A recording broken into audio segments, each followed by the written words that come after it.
The following programs were originally aired live, long before the advent of high fidelity. They were also duplicated using a variety of primitive technologies. This, in addition to some of their nearly century-old status, has led to variations in audio quality as well as some episodes being incomplete. I hope, however, that these imperfections will not take away from your pleasure in listening to these, some of the all-time favorite shows.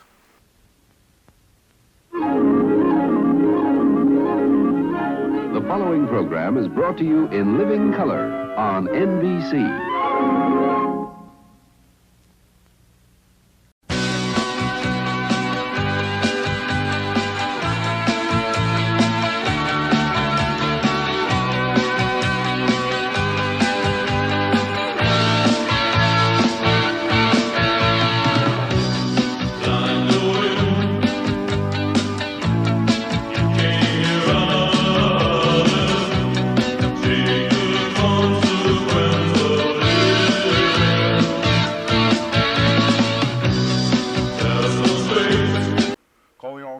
Calling all cars, be on the lookout for excitement with our next show.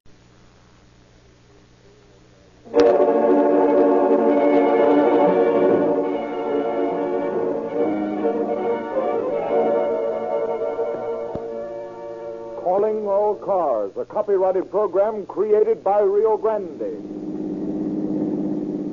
Los Angeles Police calling all cars, attention all cars, broadcast 300 regarding a murder. Be on the lookout for Yim Long, wanted for this killing. Described as Chinese, 5 feet 8 inches, weighs 145 pounds. That's all. Rosenquist.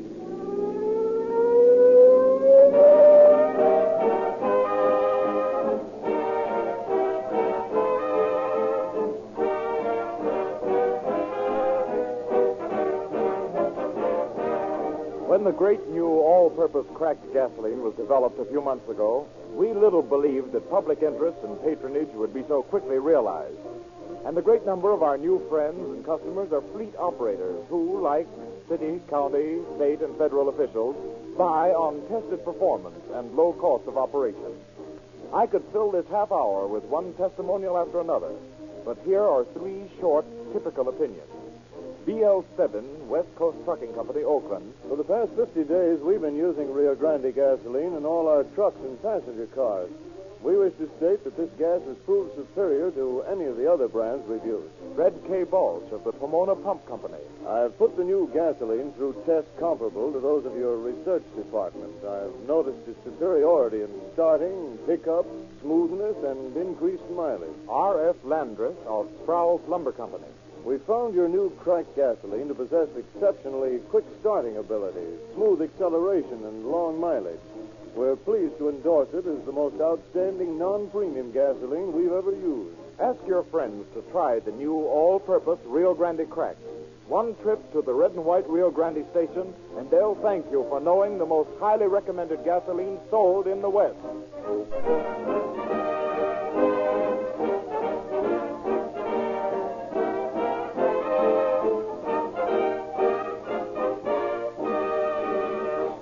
The facts around which tonight's story has been built have been secured through the cooperation of the Los Angeles Police Department.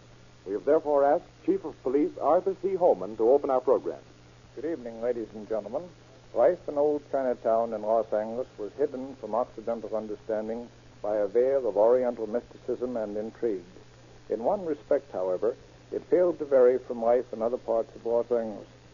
For the people of Chinatown experienced the same emotions common to the Occident. They knew happiness and sorrow. They loved and hated. They lived and died, sometimes mysteriously. They brought with them many strange customs. One of the most intriguing of these customs was the no-ee of slave girls. Tonight's story deals with one of these and with the efforts of the police to prevent a murder. But let's listen to the story as it unfolds and learn the outcome.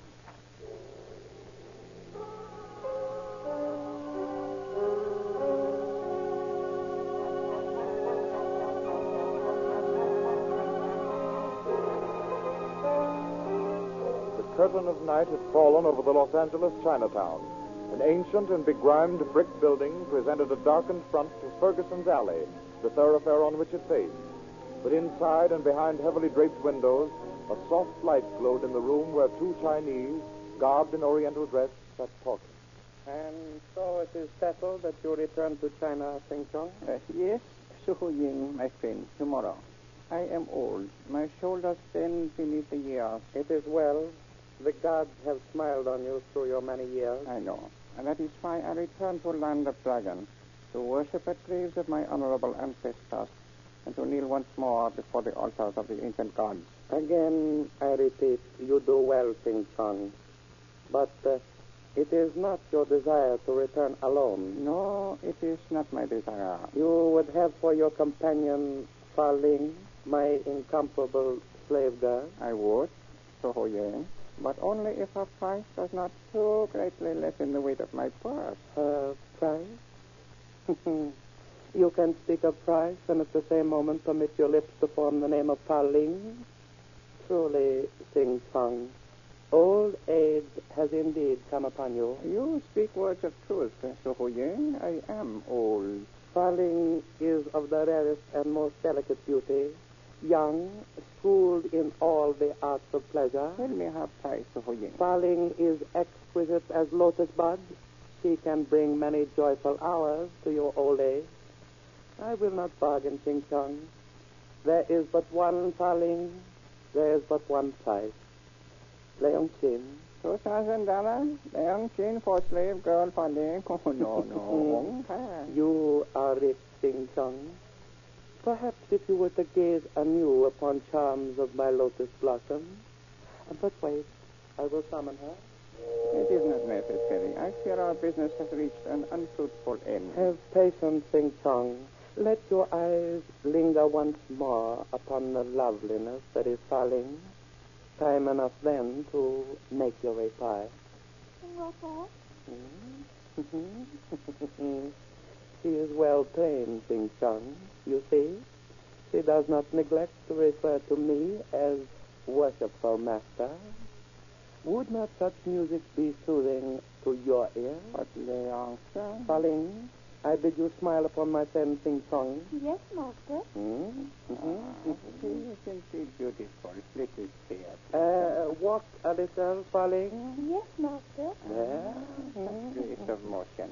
Graceful as field of flowers which sway at gentle touch of early morning breeze. You find Fa Ling desirable? I do not this journey alone to Land of Dragons, Su Ying. You are indeed wise, my friend. Fa Ling, return to your room. I hear, Master. With your permission, I shall now take my leave, Su Ying. There are many to whom I must yet bid my last farewell. Fa Ling will be waiting when next sun brightens the heavens. I guard my slave girls well.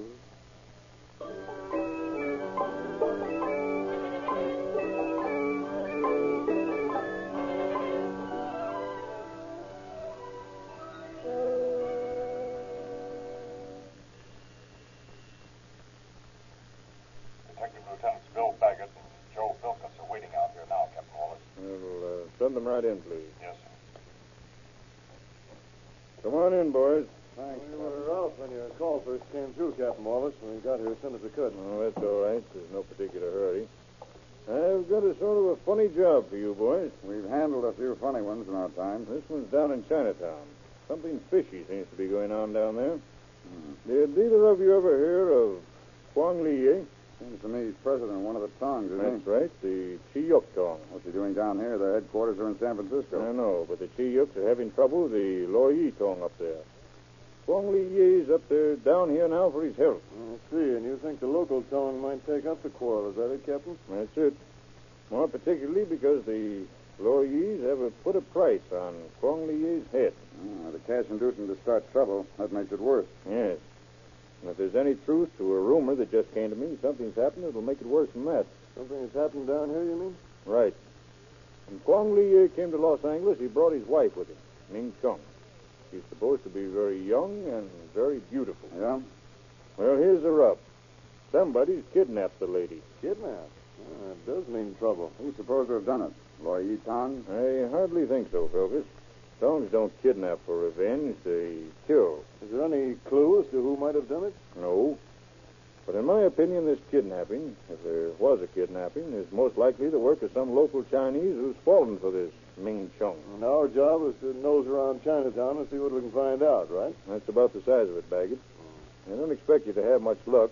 It's about as easy to get information from a stone wall as from a Chinaman. There's something you can do. What's that, Captain? Go down to the Chiyuk Tong headquarters and drop a gentle hint in the ears of those fellows down there that the police know something's up. That we're on the lookout for any trouble.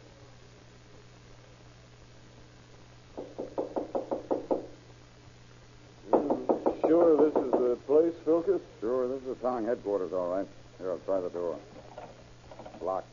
Maybe nobody's in there. Oh, there's bound to be. You suppose they think we're Lo Yi Tongmen? They might at that. I'll try again. Well, looks like we might have to break in. Oh, listen. There's somebody coming. Yao Toma. I'll tell you what I want after you open this door. We're police officers. Open this door. Lala. You understand their lingo pretty well, don't you? Some of it. What do you want? Oh, it's you, Lim Young. I'm young. He's head of the local Chiyuks, isn't he? That's right. You want something, Chow? Why are you staying in like this with the door locked, Yim Long?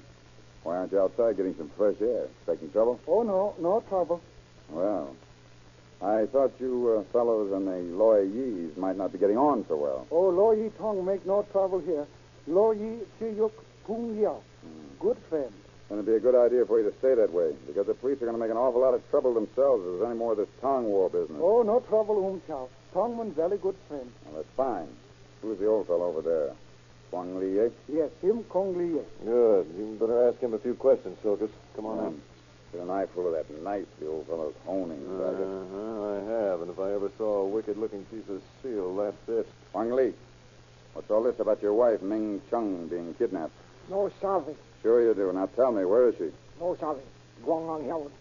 You're not telling your troubles to the police, eh? Kong Li speak only Chinese, Chow. Him no savvy. Well, you savvy all right, Yim Lung. What's this story about his wife being kidnapped? No kidnap Ming Chung. Ming Chung all right. She... She's just gone on a little visit to some friends, I suppose. Yes, that's right. Yes, she go visit. No trouble. It's a pretty villainous-looking knife Kwang Li has there. What's he going to do with that die-daw? Him just yuk da, meat knife. Yuk da, eh? You're sure it isn't a knife, but Chinese meat? No. Chinaman make no trouble. No tongue fight. You're not fooling anybody, you know, Yim Lung. I know just as well as you do that there's bad blood between the Chiyuk and the Loyers. Oh, no. And since I've been here, I'm convinced that Kwang Li's wife, Ming Chung, has been stolen. If any trouble starts, Yim Lung, you're going to have to answer for it. Oh, no trouble, Chow. Big mistake. Someone tell you bad dream. You're the leader of one of these tongs, Yim Lung. It's up to you to keep the peace. Now, just remember what I said. That's all. Oh, very much peace. No trouble. Let's go, Baggett. Okay. It appears, Lim Lung, to be special delight of foreign devils police to cast their shadow over the justice of our people. You speak words of truth, Kong Li. But in case of stolen Ming Chung, your wife, there shall be no interference with that justice. Soon we shall know the name of the one who has desecrated your house. Then retribution shall be swift and sure, my friend. You have my word. I shall know no peace until such time as Ming Chung is returned into my keeping. I understand, Kong Li. For even as you love Ming Chung, so do I love Pa Ling, the slave girl of Su Hu Ying. You have youth, Yim Lung. It is right that you should love. Also have the gods seen fit that she should smile on me. You are most fortunate. And so this Su Hu Ying will not sell his little Noe. One does not sell a priceless jewel, Kong Li. A pearl that is beyond price in hands of a wise man may yet be a worthless toy in hands of fools. You who have not seen Fa Ling cannot know her delicate beauty, her celestial loveliness. And Su Ying, who has seen her often, may be equally ignorant of the qualities of which you speak. You believe he would sell Fa Ling? I am old, Yim Lung, and I have learned that one must first ask before he may receive an answer. Also, there are few matters proper offering is made for a slave. May the gods smile richly upon you, Kong Li. You have brought me hope.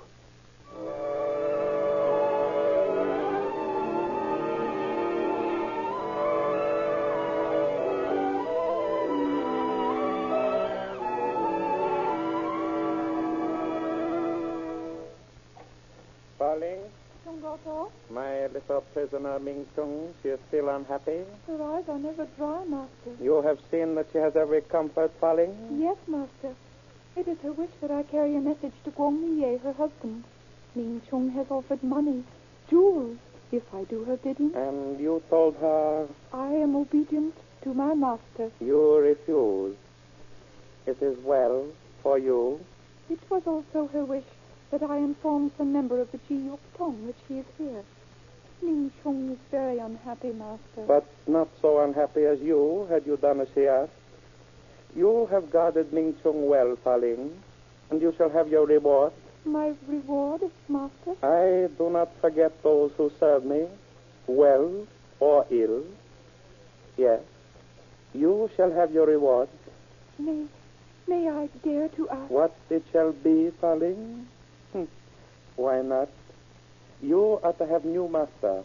A new master? Yes, darling. He come for you with morning sun. So tonight you may rest.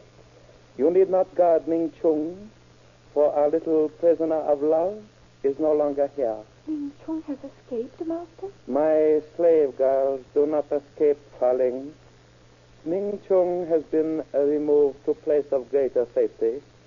For tonight the Tongmen of the Chi Yuk prowl the streets in search of her. Chungoto, Yes, darling? this new master. My little lotus blossom would like to know his name. Curiosity poorly becomes a Noyi, darling. But, Master, is it to Yim Lung you sell me? You love Yim Lung? I love him, Master. Have I not given you my word that you shall have your reward, darling? It is because I have learned of your love for Yim Lung that tomorrow you shall be sold. Tomorrow you shall sell me to Yim Lung. Oh, Master, may it God... Tomorrow I shall sell you, darling, but not to Yim Lung. Not to Yim Lung. You have been faithful to my house, darling. Behind my back you have given your smiles to Yim Lung. But I love him, Chungoto. And because you love him, your just punishment shall be the more bitter. For now you are caught in the spider's web of your sly deceit, darling. Master. Tomorrow you become the slave of Sing Chung. And tomorrow you shall sail for the distant shores of China. China. No, Master, For no. you who have lived your life in America, China will not be pleasant. Especially will it not be pleasant in the house of the aged Sing Chung. No. And never, my little pear blossom, never again in this life shall you set your eyes upon your lover. On my knees, Chungoto. I grovel at your feet. Only... I leave you now, my little Noyi, safely locked in your room. May your dreams be most pleasant. Chungoto.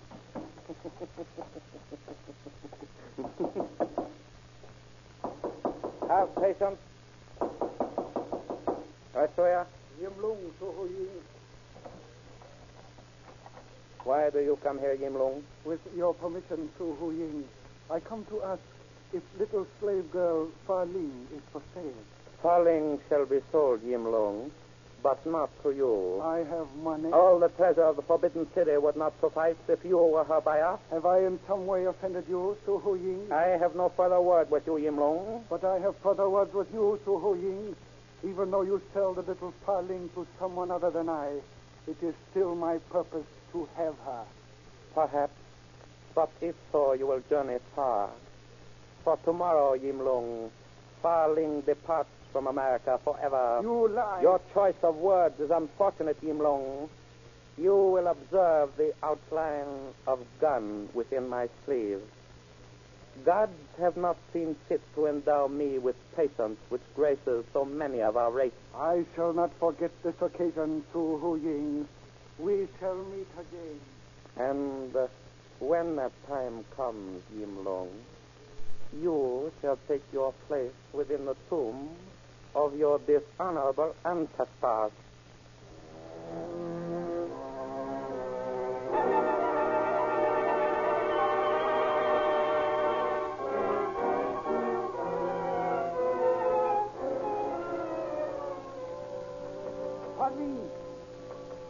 Pauline, wake up. Come to the window. Who is it calling to me? Pauline, come to the window. Oh, it is you, Yinlo. Unlock the window, little Blossom. Yes, Yinlo. Yinlo. My little Blossom. My little Pauline. Oh. We must be quiet. Su Hu Ying must not know. Su Hu Ying. It was he who stole the wife of Wang Li. I know, Pauline. He thought to find a place of greater safety for Ming Chung, so she left his house tonight. That is true. But how could you know? The Tongmen of Chiyuk are alert, little flower. Ming Chung has been returned into the keeping of her husband. Su Hu Ying should employ greater judgment in the selection of his henchmen. Ming Chung is safe, Yinlo. I am glad. But now we must hasten, Pauline. There is a ladder to descend, and once free of this house of ill fortune, you shall belong to me, little Blossom. To me alone. And there shall be no journey to China with Sing Chong. In its place shall be the journey to happiness with Yim Lung. Joyously do I go with you, Yim Lung. For now I shall be your Noyi. No, Pauline. You shall not be the Noyi of Yim Lung. We shall kneel together before the gods and make our vows. You mean I am to be your wife? Yes, little Lotus Blossom. I mean, you are to be my wife.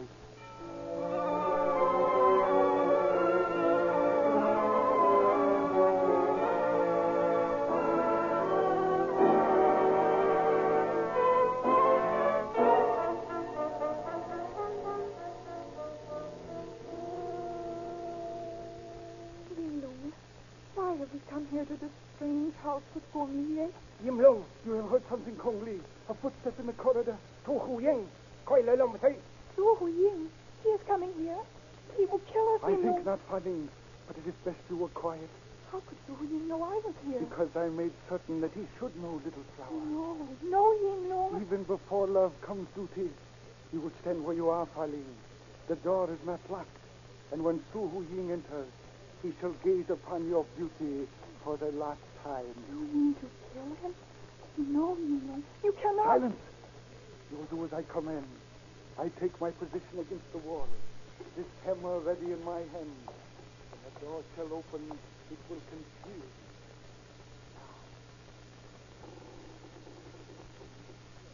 Oh, Pauline, it was true. You were here.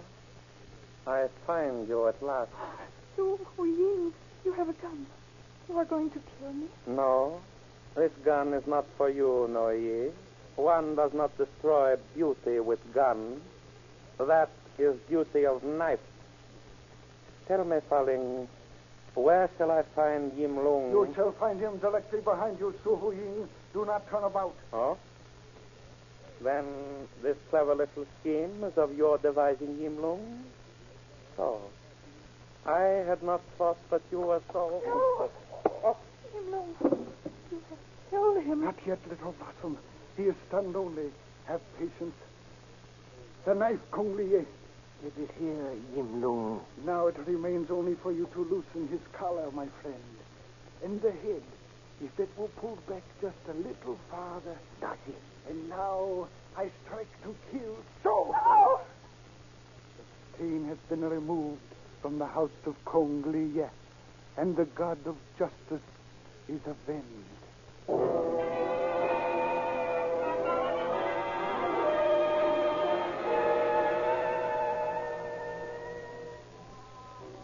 Following Su Hu Ying's disappearance, friends and relatives carried on a quiet investigation of their own for a number of days without notifying police. And then, 6 weeks after the murder, the dismembered body of the slain Chinese was discovered by employees in the baggage department of a depot in San Francisco, wedged into an unclaimed trunk. The trunk was traced to Los Angeles, where Detective Lieutenants Baggett and Filkus finally succeeded in locating the expressman who had carried it to the local depot. You're sure the trunk you identified was the one you handled for the Chinese girl you told us about? Sure, I'm positive about it. What makes you so sure? Well, for one thing, it's a funny-looking trunk, and I'd never forget that Chinese girl. She was a beaut. Uh-huh. This here's the room. You're sure this is the room, huh? Yeah, dumpy joint, ain't it? Hey, look here, Baggett. Somebody's cut the center right out of the carpet. Why do you suppose anybody want to do that? I don't know. Let's have a look at it. I think I begin to see now what the reason was. It looks like some sort of stain around the edge of the cut. Unless I'm badly mistaken, those stains are blood. The center of the rug was soaked through, so they cut it out. George, I believe you're right, Focus. You can go now, old man. We'll call you if we need any additional information from you. Who, me? Yes, you. But things was just beginning to get interesting. Yeah, I know. That's why we think it'd be better if you'd leave. We can't let anybody in here until the investigation is over. Well, okay, but I wish you'd let me stick around. Sorry, but we can't do it. Yeah, okay. So long. So long. Thanks for helping us. It doesn't look like there's any mistake about this being the room where Suhu Ying was killed. I agree, but why? What was he killed for? You suppose the trouble between the Chi Yuks and the Lo Yi Tongs had anything to do with it? Hardly. Suhu Ying didn't belong to either Tong. What about the kidnapping of Ming Chung? That might have had something to do with it. It's just possible that it might have been Suhu Ying who kidnapped Ming Chung. He had a weakness for pretty faces, you know. I begin to get it now. Because if that was the case, then it would be up to Yim Lung to avenge the kidnapping, since Kwong Li Ye and his wife were under Yim's protection while they were in Los Angeles. Exactly. Another thing, Yim Lung, Kwong Li, and Fa Ling have all disappeared. That's true, but even if we find them, there's not a chance of making them talk. And this doesn't go with Chinese. The men won't talk, maybe, but the slave girl might. Well, then the first thing to do, as I see it, is to find Fa Ling.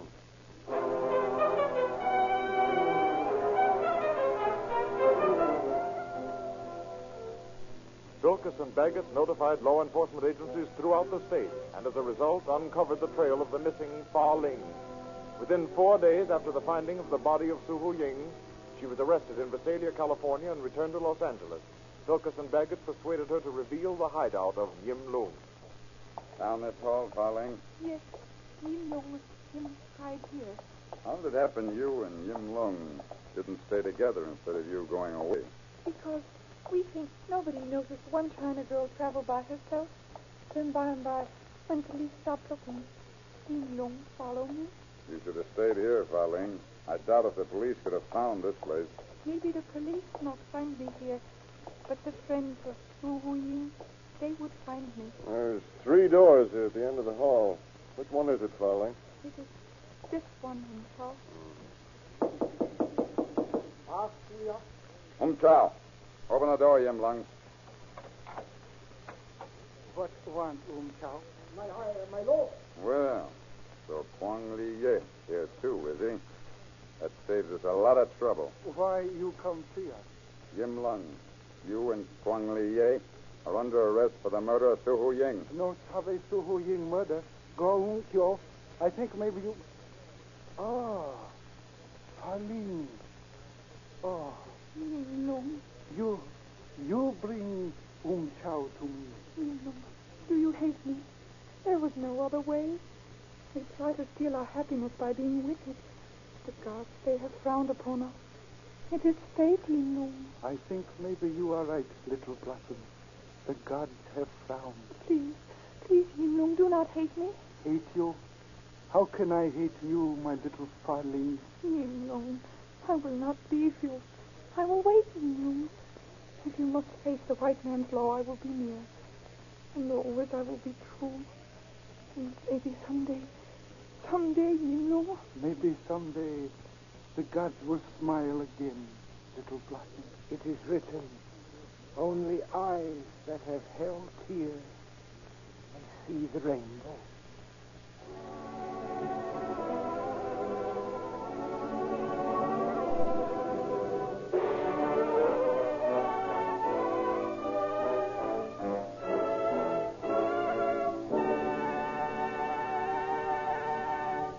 In just a moment, we shall hear the concluding facts regarding our story. Remember, a man is known by the company he keeps, and a product is known by the people who buy it. In a market full of gasoline, select the one that is most highly endorsed. most consistently used not by just anybody, but by those who know the best and buy the best. Rio Grande's new, all-purpose cracked gasoline. And now, Chief Holman. Yim Lung was tried and found guilty of murder and received a sentence of life imprisonment in San Quentin Penitentiary. It was impossible to connect Fei Ling and Kwang Li yet directly with the murder, although the old man was later deported. Regardless of our sympathetic feelings in the matter, Yim Lung's was another crime that failed to pay. Thank you, Chief Holman.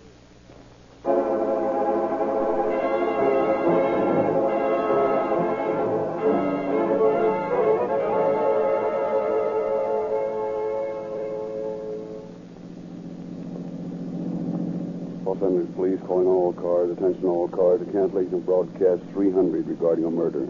Suspect in this case is now in custody. That's all. Rose and quit.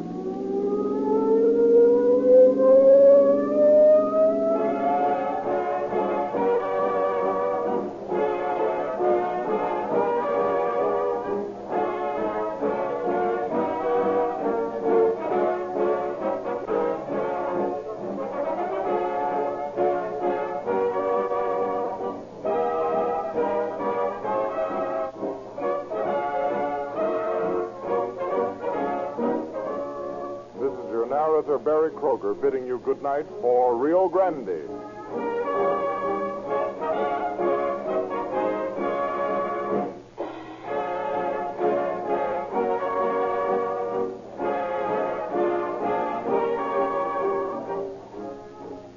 Next week at this time, Rio Grande will present Six of a Kind. This is the Columbia Broadcasting System.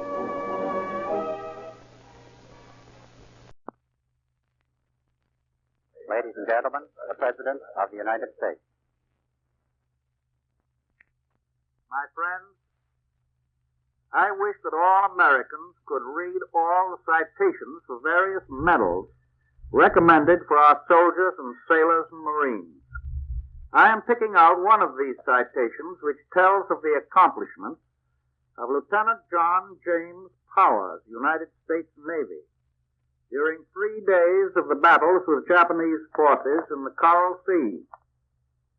During the first 2 days, Lieutenant Powers, flying a dive bomber in the face of blasting enemy anti-aircraft fire, demolished one large enemy gunboat, put another gunboat out of commission, severely damaged an aircraft tender, and a 20,000-ton transport, and scored a direct hit on an aircraft carrier which burst into flames and sank soon after. The official citation then describes the morning of the third day of battle. As the pilots of his squadron left the ready room to man their planes, Lieutenant Powers said to them, "Remember, the folks back home are counting on us. I am going to get a hit if I have to lay it on their flight deck." He led his section down to the target from an altitude of 18,000 feet, through a wall of bursting anti-aircraft shells and swarms of enemy planes. He dived almost to the very deck of the enemy carrier and did not release his bomb until he was sure of a direct hit. He was last seen attempting recovery from his dive at the extremely low altitude of 200 feet, amid a terrific barrage of shells and bomb fragments and smoke and flame and debris from the stricken vessel. His own plane was destroyed by the explosion of his own bomb. But he had made good his promise to lay it on the flight deck. I have received a recommendation from the Secretary of the Navy that Lieutenant John James Powers of New York City, missing in action, be awarded the Medal of Honor. I hereby and now make this award. You and I are the folks back home, for whose protection Lieutenant Powers fought and repeatedly risked his life. He said that we counted on him and his men. We did not count in vain. But have not those men a right to be counting on us? How are we playing our part back home in winning this war? The answer is that we are not doing enough. Today I sent a message to the Congress pointing out the overwhelming urgency of the serious domestic economic crisis in which we are threatened. Some call it inflation, which is a vague sort of term, and others call it a rise in the cost of living, which is much more easily understood by most families. That phrase, the cost of living, means essentially what a dollar can buy. From January 1st, 1941 to May of this year, nearly a year and a half, the cost of living went up about 15%. And at that point, last May, we undertook to freeze the cost of living. But we could not do a complete job of it, because the congressional authority at the time exempted a large part of farm products used for food and for making clothing. Although several weeks before, I had asked the Congress for legislation to stabilize all farm prices. At that time, I had told the Congress that there were 7 elements in our national economy, all of which had to be controlled, and that if any one essential element remained exempt, the cost of living could not be held down. On only 2 of these points, both of them vital, however, did I call for congressional action. These 2 vital points were, first, taxation, and second, the stabilization of all farm prices at parity. Parity is a standard for the maintenance of good farm prices. It was established as our national policy way back in 1933. It means that the farmer and the city worker are on the same relative ratio with each other in purchasing power as they were during a period some 30 years before, at a time when the farmer had a satisfactory purchasing power. 100% of parity, therefore, has been accepted by farmers as the fair standard for the prices they receive. Last January, however, the Congress passed a law forbidding ceilings on farm prices below 110% of parity on some commodities, and on other commodities the ceiling was even higher, so that the average possible ceiling is now about 116% of parity for agricultural products as a whole.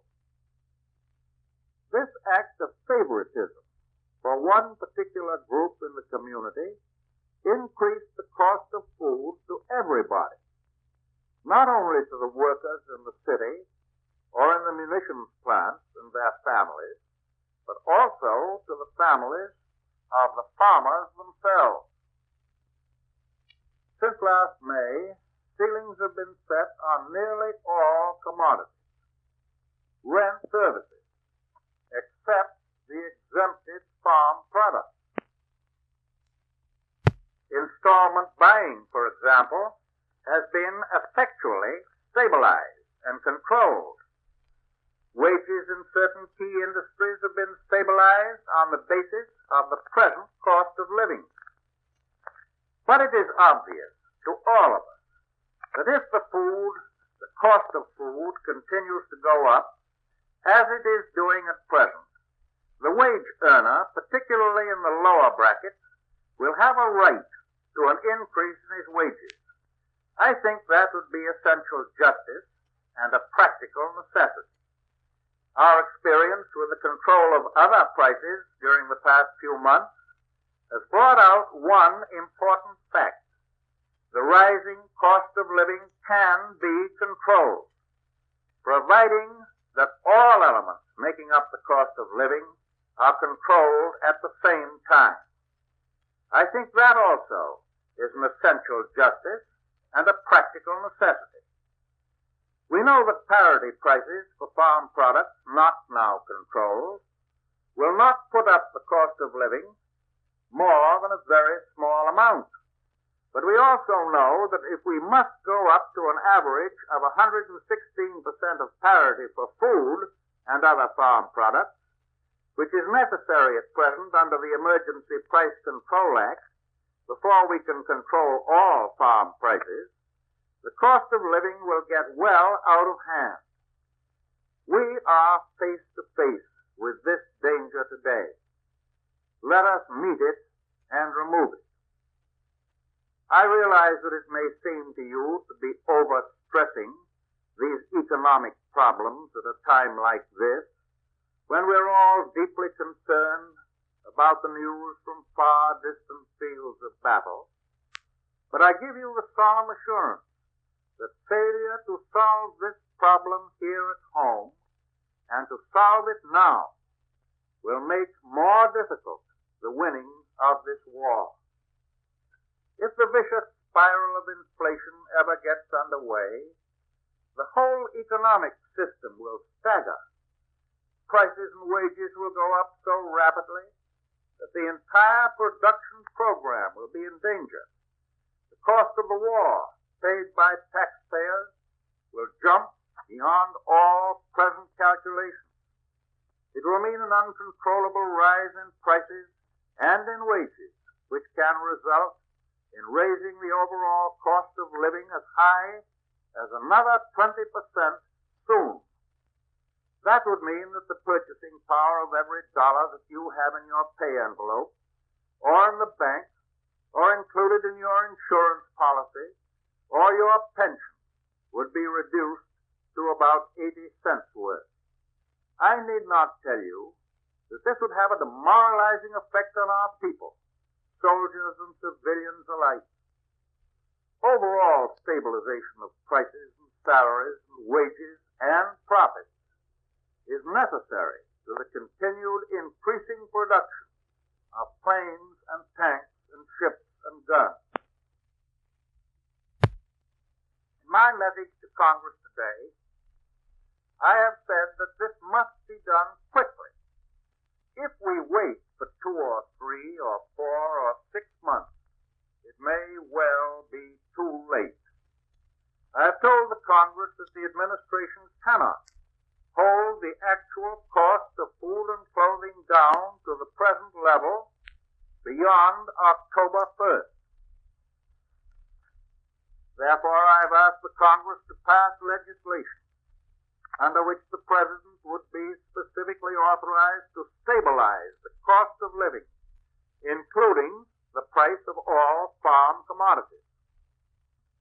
The purpose should be to hold farm prices at parity or at levels of a recent date, whichever is higher. The purpose should also be to keep wages at a point stabilized with today's cost of living. Both must be regulated at the same time, and neither one of them can or should be regulated without the other. At the same time that farm prices are stabilized, I will stabilize wages. That is plain justice and plain common sense. And so I have asked the Congress to take this action by the 1st of October.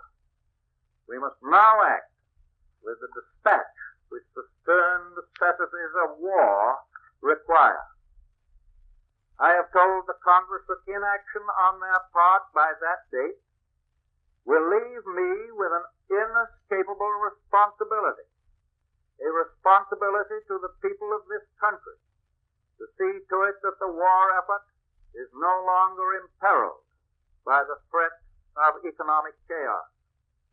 As I said in my message to the Congress, in the event that the Congress should fail to act, and act adequately, I shall accept the responsibility, and I will act. the President has the power under the Constitution and under congressional acts to take measures necessary to avert a disaster which would interfere with the winning of the war. I have given the most careful and thoughtful consideration to meeting this issue without further reference to the Congress. I have determined, however, on this vital matter to consult with the Congress. There may be those who will say that if the situation is as grave as I have stated it to be, I should use my powers and act now. I can only say that I have approached this problem from every angle, and that I have decided that the course of conduct which I am following in this case is consistent with my sense of responsibility as President in time of war.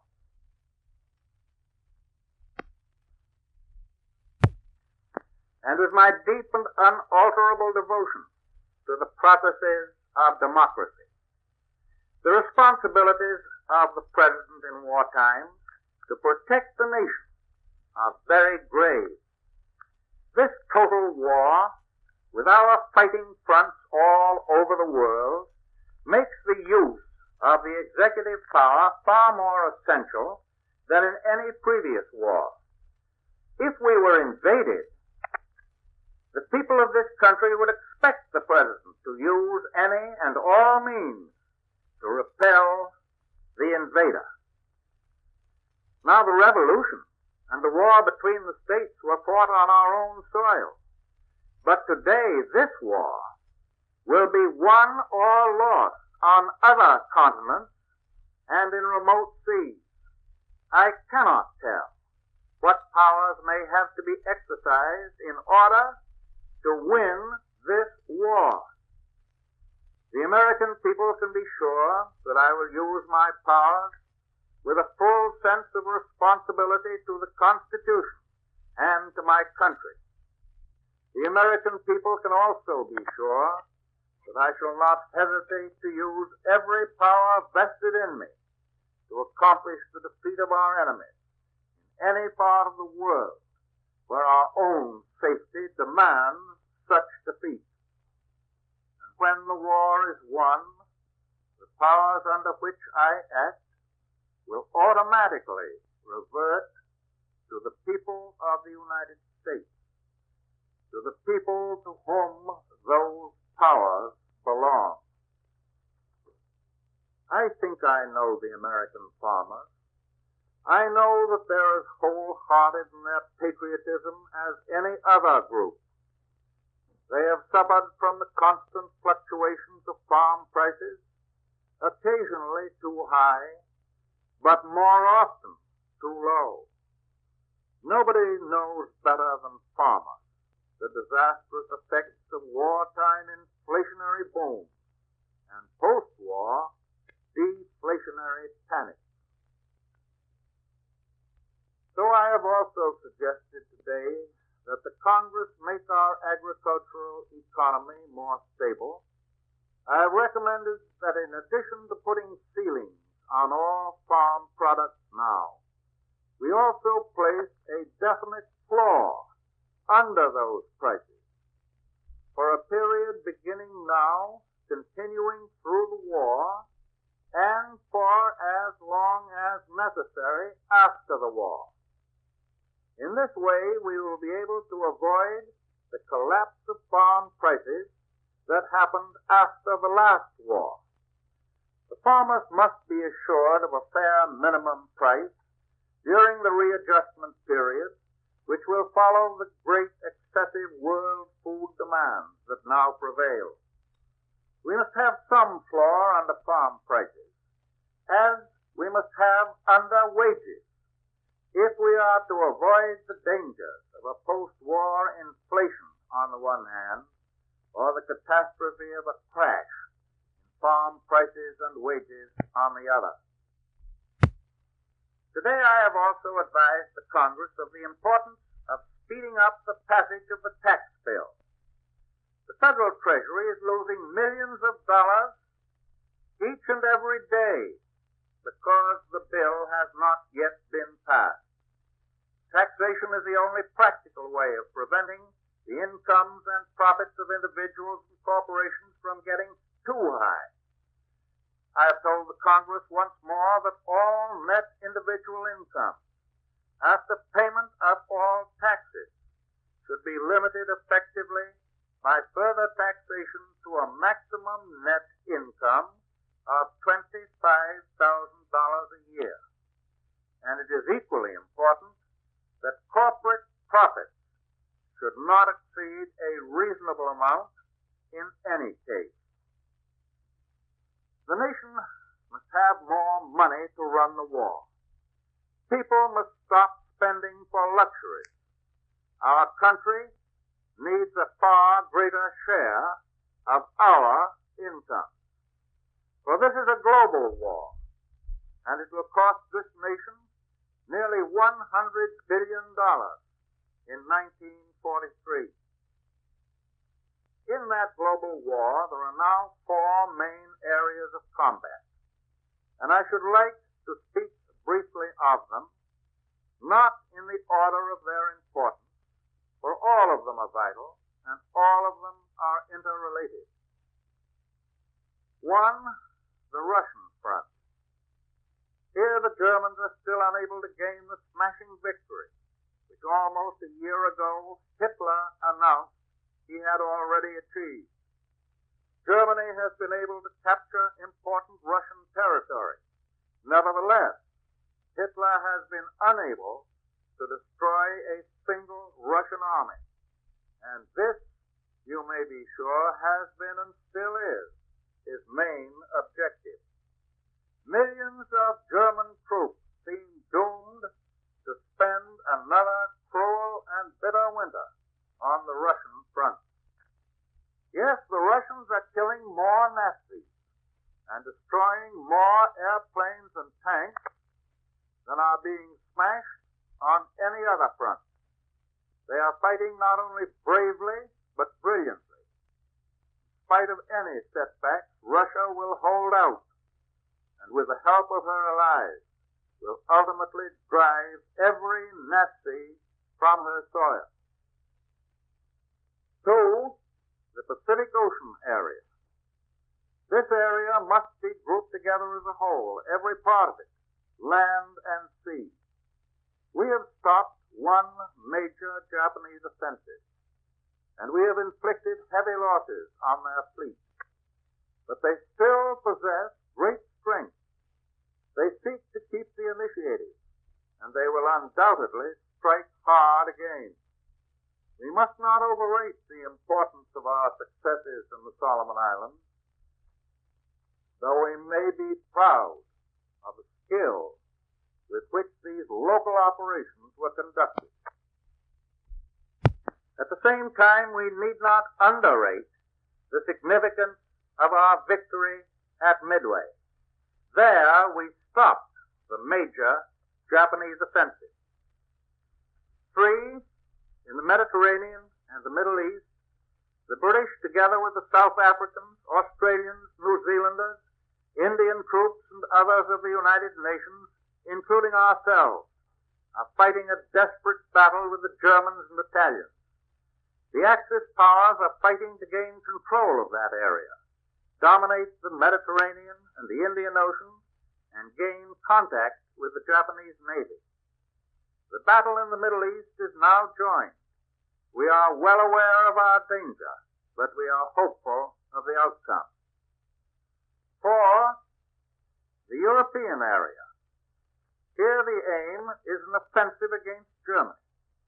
There are at least a dozen different points at which attacks can be launched. You, of course, do not expect me to give details of future plans, but you can rest assured that preparations are being made here and in Britain toward this purpose. The power of Germany must be broken on the battlefields of Europe.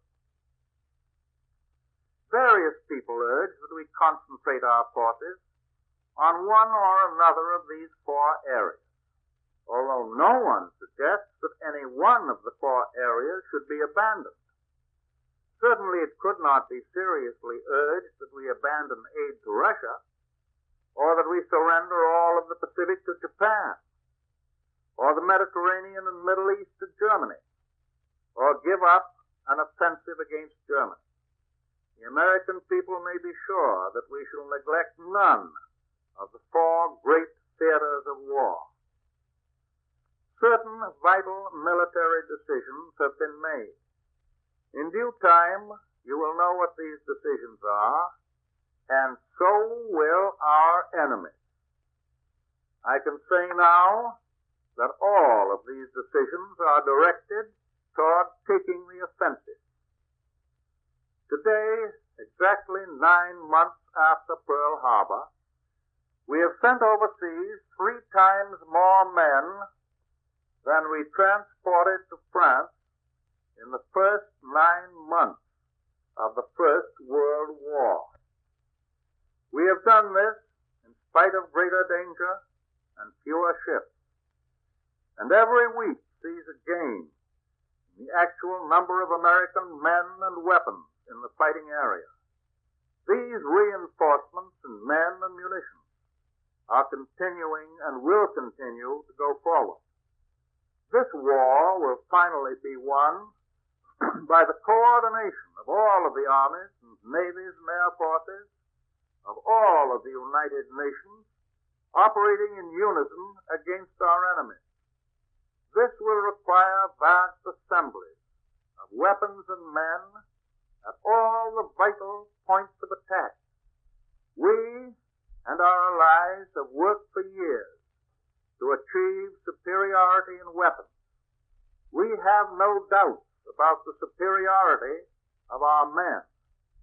We glory in the individual exploits of our soldiers, our sailors, our marines, our merchant seamen. Lieutenant John James Powers was one of these, and there are thousands of others in the forces of the United Nations.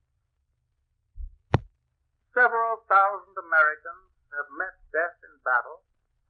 Other thousands will lose their lives, but many millions stand ready to step into their places to engage in a struggle to the very death. For they know that the enemy is determined to destroy us, our homes, and our institutions. That in this war, it is kill or be killed. Battles are not won by soldiers or sailors who think first of their own personal safety. And wars are not won by people who are concerned primarily with their own comfort, their own convenience, their own pocketbook. We Americans of today bear the gravest of responsibilities. All of the United Nations share them. All of us here at home are being tested for our fortitude, for our selfless devotion to our country and to our cause. This is the toughest war of all time. We need not leave it to historians of the future to answer the question whether we are tough enough to meet this unprecedented challenge. We can give that answer now. The answer is yes. Ladies and gentlemen, you have heard the President of the United States. Away from the sound of music. And Bing Crosby is up next. When the blue of the night meets the gold of the day, someone waits for me.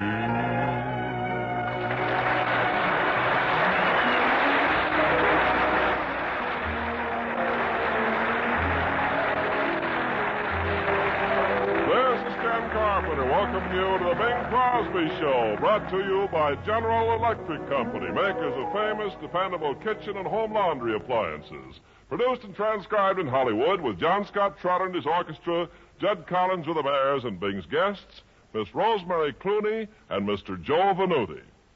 And now, here's Mr. Bing Crosby. Thank you.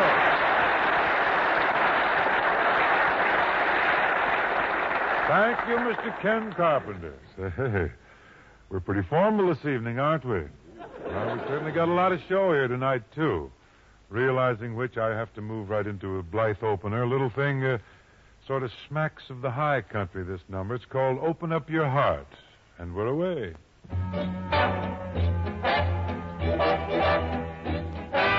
Open up your heart and let me in.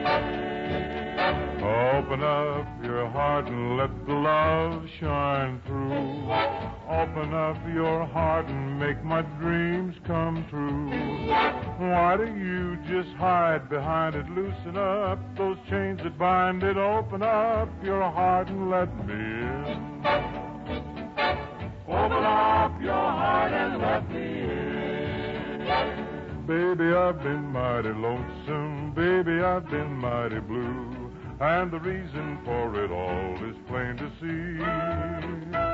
From the very first day I met you, you've been walking in all my dreams. It's time you gave a little thought to me.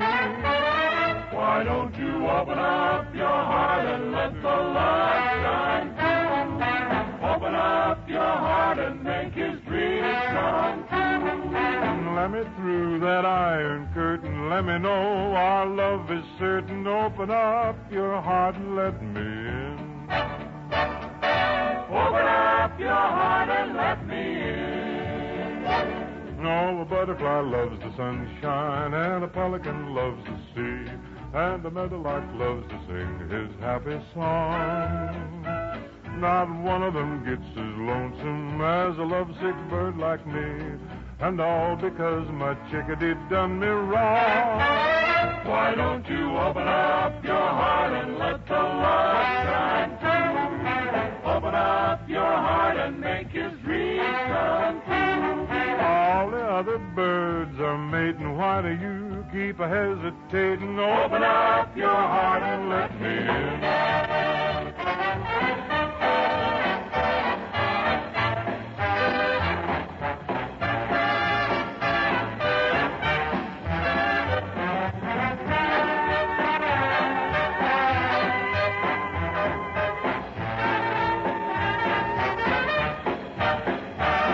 If I never do get to love you, if I never get that delight, if I never do get you for my blushing bride, if the wedding bells never ring out, and if I never do hold you tight, well, it won't be because I never tried. Why don't you open up your heart and let the love shine through? Open up your heart and make his dreams come true. Throw away the key that fits it. Tell me I'm the one that gets it. Open up your heart and let me in. Open up your heart and let me in.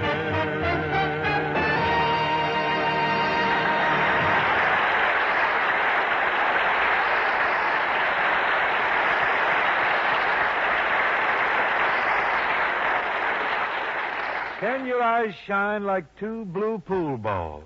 I'll wager you have news about General Electric's great refrigerator food freezer, huh? You have laid a true tongue to it, Maestro.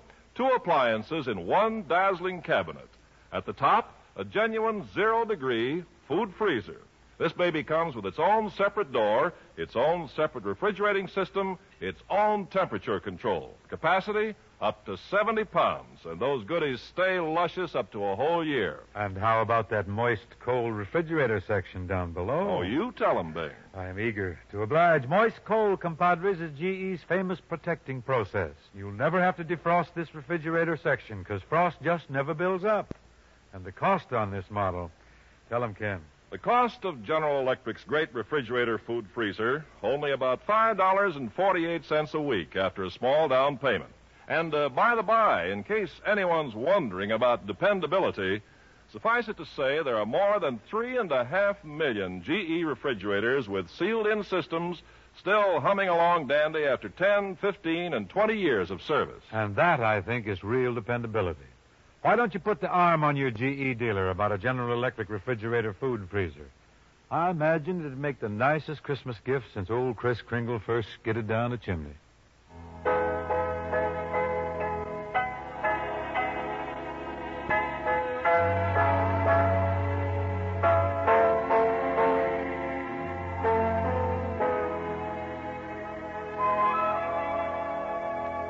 Because you're mine, the brightest star I see looks down my love and envies me. Because you're mine, because you're mine, because you're mine, the breeze that hurries by becomes a melody in why. Because you're mine, because you're mine. I only know for as long as I may live.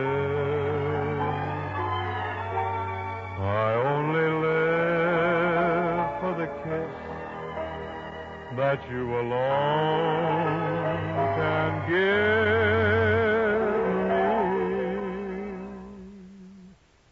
And when we kiss, that isn't thunder, dear. It's only my poor heart you hear. And it's applause because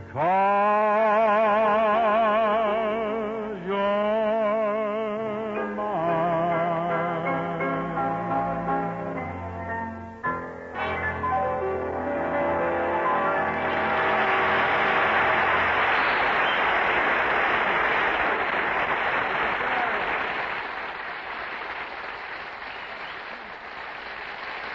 Thank you. Thank you very, very much. Now, ladies and gentlemen, I'd like to present a gal who's sung up a storm in practically every conceivable medium. TV, records, radio. She's knocking everybody out from coast to coast. Not only that, she'll soon be seen as the star of Paramount's forthcoming picture, The Stars Are Singing. Miss Rosemary Clooney.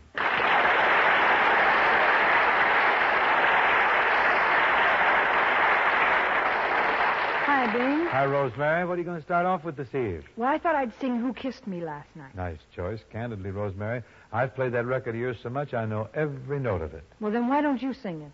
Bad key for me. Besides, I'm more the teddy bear's picnic type. I yield to youth and talent. Go, Rosie.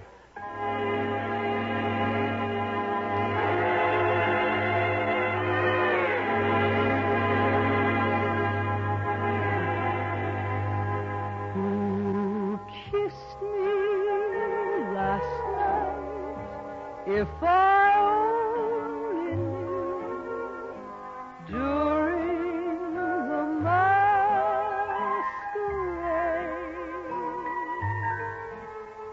who kissed me last night, so different, so new. Now I'm bewitched,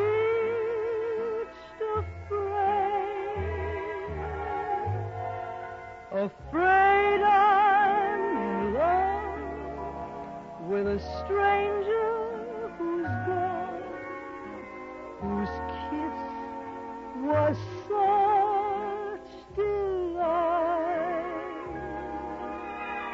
who kissed me last night. I must find the one who kissed me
Very slick, Rosemary.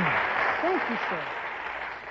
Rosemary, when you were here with us last week, we got so involved with other things, I forgot to check you on what's happening with your spectacular movie career. I see you around Paramount all the time. What picture are you working in? Oh, I'm doing a picture with Bob Hope now. Oh, what a pity. At your age and already on the skids. What's it called, It's called Here Come the Girls. Here Come the Girls. Yes. Tony Martin's in it, too. Well, that's why the girls are coming. I know Rob couldn't arouse Tugboat Annie, Maw Kettle, or Broadway Rose, to name a few. Or Ken Murray's Elder Lovely, shall we say. You know, being Tony Martin sings beautifully. Yeah, let's stick to Hope. All right. I guess that's quite a picture, though. I've been hearing about the budget and everything. Big Technicolor musical. Say, isn't Arlene Dahl in this picture, too? Boy, what a dish this is. I thought we were talking about Hope. So we were. You and Bob and Dottie L'Amour have a picture coming out pretty soon, don't you, Bing? Oh, yes, The Road to Ballet. It's going to be released around Christmas time. Well, Christmas is the time for turkeys. Martin and Lewis will never admit it, Rosemary, but this isn't a turkey. They actually say, unbiased, unprejudiced critics claim that there's some laughs in it. Oh, I'm sure of that. Really, though, Rose, I don't think I should do any more comedies. I've been thinking, I hunger for a dramatic piece. You know, something gripping, something stark and real. Well, look who's gone dragnet on us. I can't help it, Rosemary. I just feel the urge for the drama. And so does Hope. He's in the same mind. We're thinking of doing the film version of Ernest Hemingway's great story. Have you read it, The Old Man and the Sea? The Old Man and the Sea is really dramatic. How are you going to cast it? Oh, it works out very nicely. I'm going to be the old man. Hope's playing the part of the swordfish. Don't you think? He's got the bill for it, don't you think? All we need to do now is get him a pair of fins and a tail, and he's all ready to snap at the bait. We'll worry about this picture when we come to it, Rosemary. Right now, I think we ought to blend in the song, two to tango or something like that. Okay, let's give it a whirl. You lead, Yolanda.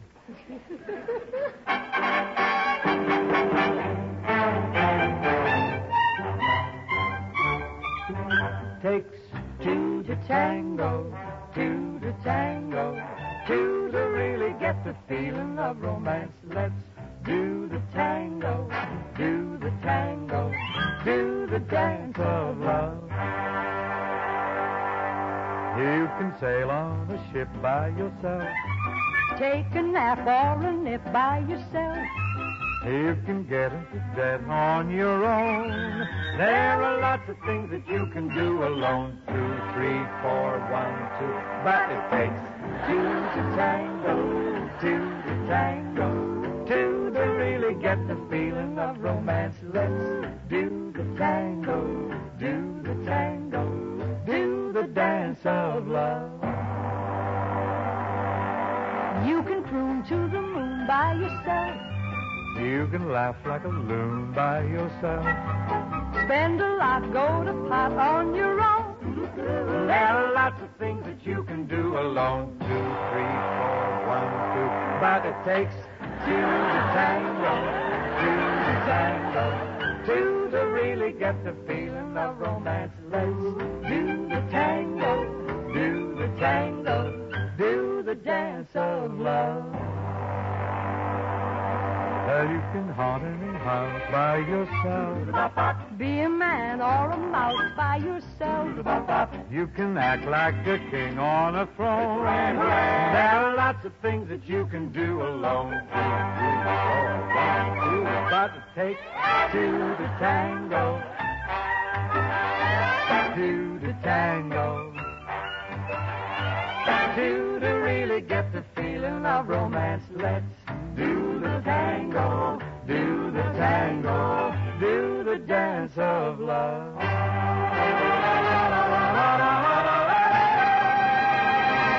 Do the tango, do the dance of love.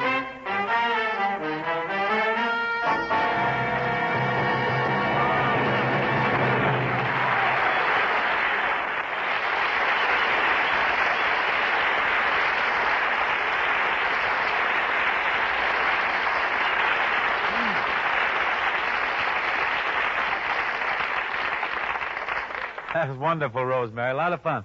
Bing boy, bounce me a definition. Bounce me a definition, huh?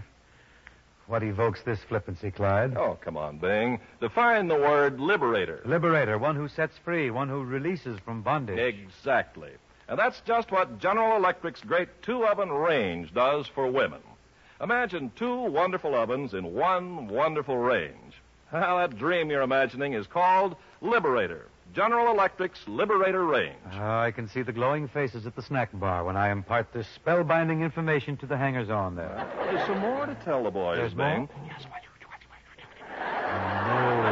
These two ovens are separately controlled, eh? Sure. Well, Broil look or here. bake in either at the same time. And an automatic deep well fryer. Well, what a devilishly clever idea. And besides, Bing, lighted push-button controls. Well, merciful Savior, said Mrs. Davis. and that glistening beauty. You think the boys at the snack bar will go for this Liberator range, Bing? Oh, the boys will be out of there and streaking to their GE dealers long ere I've finished, Ken. Especially when I mention that low price. Only about $5.50 a week after a small down payment. Folks, an auspicious moment has arrived musically because we now present our violin virtuoso. A fellow whose fine fiddling has long evoked kudos, accolades, and encomiums. He's currently at Lindy's Restaurant on Wilshire Boulevard. Mr. Giuseppe Venuti.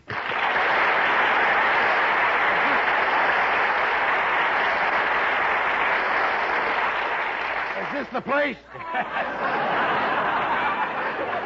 Yeah, this is the place, Joe. What is your selection for this evening? Well, it's getting pretty close to Christmas, so I thought I'd play April in Paris. April in Paris at Christmas? If it were June, I could play White Christmas. I'm sure you would. And never get hurt either. But right now, we'll settle for April in Paris if you're really intent on it. Move right in here, Joe.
Fine, Joe, fine. April in Paris. Oh, yes. I'm sending you a chestnut blossom corsage and a dozen snails. Now, if Rosemary will move in here, we'll get back to December. Right here, Bing. Ladies and gentlemen, this is Silver Bells, which seems to have become a perennial favorite. Silver bells, silver bells, it's Christmas time in the city. Ring-a-ling, ring-a-ling, them sing. Soon it will be Christmas Day. City sidewalks, busy sidewalks, dressed in holiday style. In the air, there's a feeling of Christmas. Children laughing, people passing, meeting smile after smile. And on every street corner you hear silver bells, Silver bells, silver bells, silver bells. It's Christmas time in the city. Ring-a-ling, Ring-a-ling, hear them ring. hear them ring. Soon it will be Christmas Day.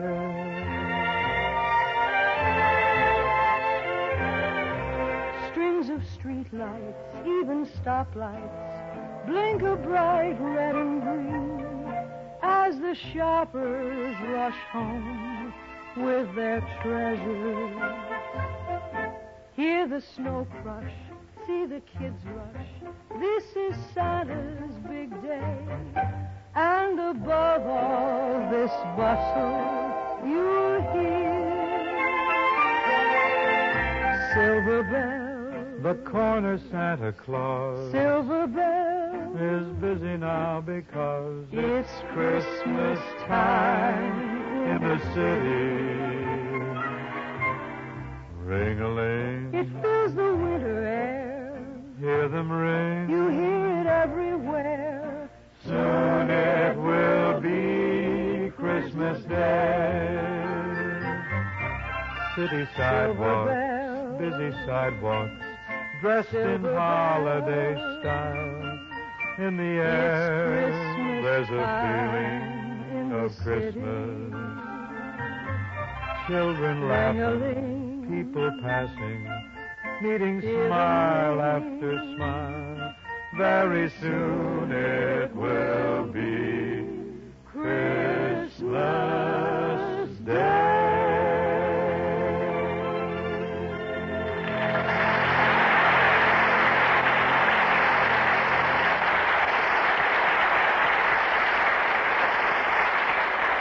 Thank you, Rosemary. Thank you so much. It's a real pleasure to sing in your company. Lady, you can have a bewitching kitchen.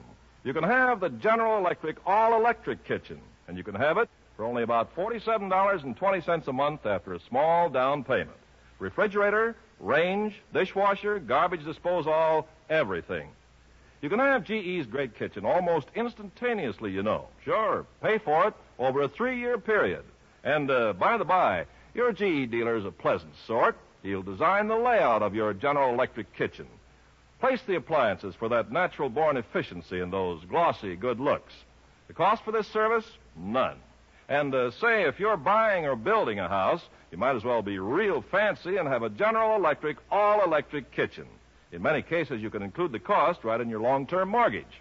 Your General Electric dealer's the hombre to throw and tie for the details. Why don't you gallop on down to his corral pronto, Folks, here's the ballad from Paramount's Technicolor picture, The Road to Bally. Quite a nice thing, too. It's composed by Burke and Van Heusen. I think you'll like it. Buddy Cole's adroit touch will be detected by the musically discerning at the piano.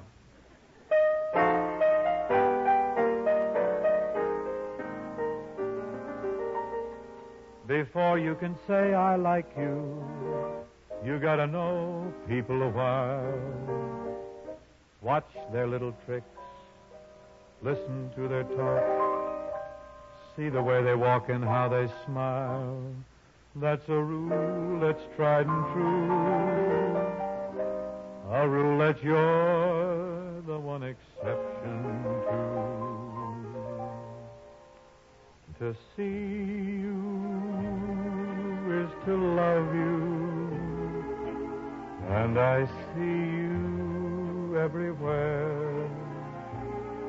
In the sunrise, in the moonglow, any place I look, you're there. To see you is to want you, and I see you all the time on a sidewalk, in a doorway, on the lonely stairs I climb. Someday let me show you how happy endings start. You'll find how well I know you, 'cause to know you at all is to know you by heart. To see you is to love you, and you're never out of sight. And I love you, and I'll see you in the same old dream tonight.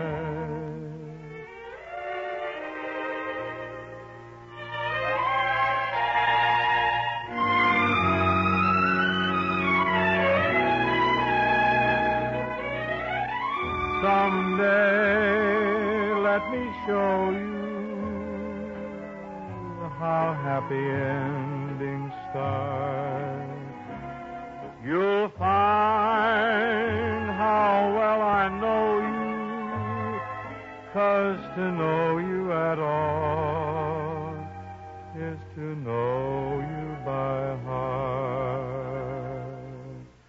To see you is to love you, and you're never out of sight.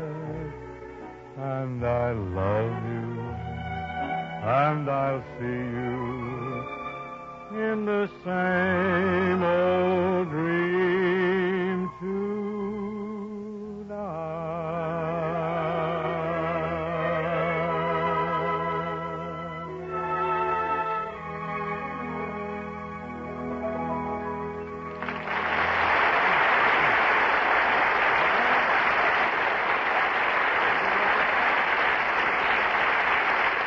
Thank you very much, ladies and gentlemen. Thank you very much. Now my thanks to Rosemary Clooney, mi compadre di tango, and to Joe Venuti also for joining up with us this evening. Hope to see you the same time, the same place next week when our guests will be Miss Ella Fitzgerald and again Mr. Venuti. Folks, this week local chapters of the United States Junior Chamber of Commerce will begin the J.C. Christmas Shopping Tour, the tour for orphans and underprivileged children.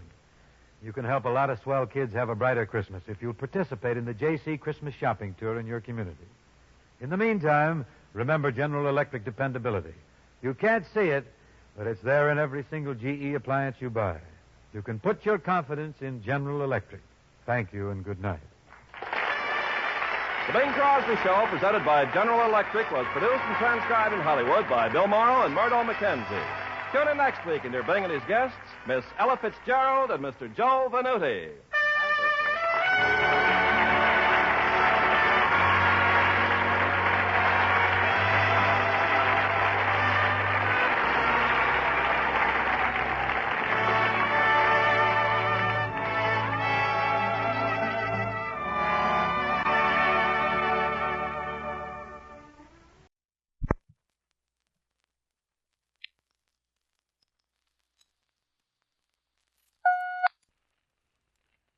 Ladies and gentlemen, all our fighting men overseas today have their appointed stations on the far-flung battlefronts of the world. And we at home have ours too. We are proud of our fighting men, most decidedly.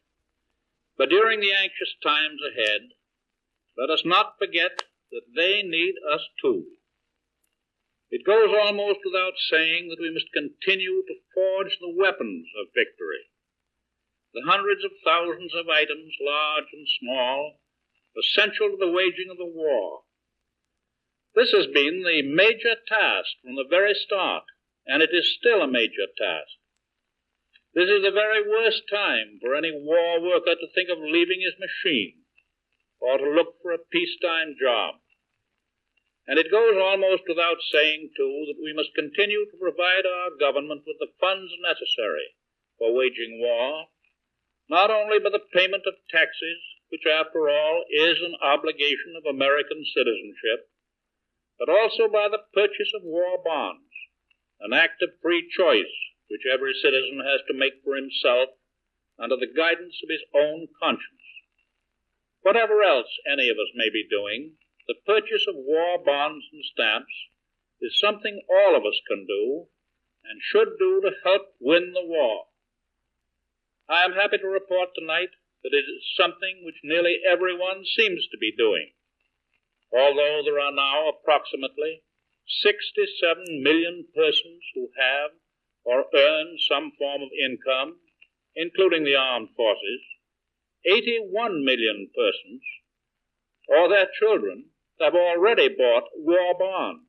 They have bought more than 600 million individual bonds. Their purchases have totaled more than $32 billion. These are the purchases of individual men and women and children. Anyone who would have said that this was possible a few years ago would have been put down as a starry-eyed visionary. But of such visions is the stuff of America. Of course, there are always pessimists with us, everywhere, a few here and a few there. I am reminded of the fact that after the fall of France in 1940, I asked the Congress for the money for the production by the United States of 50,000 airplanes per year. Well, I was called crazy. It was said that the figure was fantastic, that it could not be done. And yet today we are building airplanes at the rate of 100,000 a year. There is a direct connection between the bonds you have bought and the stream of men and equipment now rushing over the English Channel for the liberation of Europe. There is a direct connection between your bonds and every part of this global war today. Tonight, therefore, on the opening of this 5th War Loan Drive, it is appropriate for us to take a broad look at this panorama of world war. For the success or the failure of the drive is going to have so much to do with the speed with which we can accomplish victory and then peace. While I know that the chief interest tonight is centered on the English Channel and on the beaches and the farms and the cities of Normandy, we should not lose sight of the fact that our armed forces are engaged on other battlefronts all over the world, and that no one front can be considered alone without its proper relation to all. It is worthwhile, therefore, to make overall comparisons with the past. Let us compare today with just 2 years ago, June 1942. At that time, Germany was in control of practically all of Europe and was steadily driving the Russians back toward the Ural Mountains. Germany was practically in control of North Africa and the Mediterranean and was beating at the gates of the Suez Canal and the route to India. Italy was still an important military and supply factor, as subsequent long campaigns have proved. Japan was in control of the western Aleutian Islands, and in the South Pacific was knocking at the gates of Australia and New Zealand, and also was threatening India. Japan had seized control of most of the Central Pacific. American armed forces on land and sea and in the air were still very definitely on the defensive, and in the building-up stage, our allies were bearing the heat and the brunt of the attack. In 1942, Washington heaved a sigh of relief that the first war bond issue had been cheerfully oversubscribed by the American people. Way back in those days, 2 years ago, America was still hearing from many amateur strategists and political critics, some of whom were doing more good for Hitler than for the United States. 2 years ago. But today, we are on the offensive all over the world, bringing the attack to our enemies. In the Pacific, by relentless submarine and naval attacks, amphibious thrusts, and ever-mounting air attacks, we have deprived the Japs of the power to check the momentum of our ever-growing and ever-advancing military forces. We have reduced the Jap shipping by more than 3 million tons. We have overcome their original advantage in the air. We have cut from a return to the homeland, cut off from that return, tens of thousands of beleaguered Japanese troops who now face starvation or ultimate surrender. And we have cut down their naval strength, so that for many months they have avoided all risk of encounter with our naval forces. True, we still have a long way to go to Tokyo, but carrying out our original strategy of eliminating our European enemy first, and then turning all our strength to the Pacific, we can force the Japanese to unconditional surrender or to national suicide much more rapidly than has been thought possible. Turning now to our enemy, who is first on the list for destruction, Germany has her back against the wall. In fact, 3 walls at once. In the south, we have broken the German hold on central Italy. On June 4th, the city of Rome fell to the Allied armies, and allowing the enemy no respite, the Allies are now pressing hard on the heels of the Germans as they retreat northward in ever-growing confusion. On the east, our gallant Soviet allies have driven the enemy back from the lands which were invaded 3 years ago, and the great Soviet armies are now initiating crushing blows. Overhead, vast Allied air fleets of bombers and fighters have been waging a bitter air war over Germany and Western Europe. They have had 2 major objectives: to destroy German war industries, which maintain the German armies and air forces, and to shoot the German Luftwaffe out of the air. German production has been whittled down continuously, and the German fighter forces now have only a fraction of their former power. This great air campaign, strategic and tactical, is going to continue with increasing power. And on the west, the hammer blow which struck the coast of France last Tuesday morning, less than a week ago, was the culmination of many months of careful planning and strenuous preparation. Millions of tons of weapons and supplies, hundreds of thousands of men assembled in England, are now being poured into the great battle in Europe. I think that from the standpoint of our enemy, we have achieved the impossible. We have broken through their supposedly impregnable wall in northern France. But the assault has been costly in men and costly in materials. Some of our landings were desperate adventures, but from advices received so far, the losses were lower than our commanders had estimated would occur. We have established a firm foothold.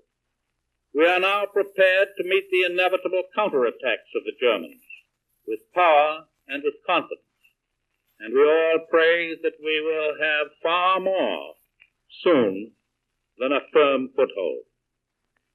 Americans have all worked together to make this day possible. The liberation forces now streaming across the Channel and up the beaches and through the fields and the forests of France are using thousands and thousands of planes and ships and tanks and heavy guns.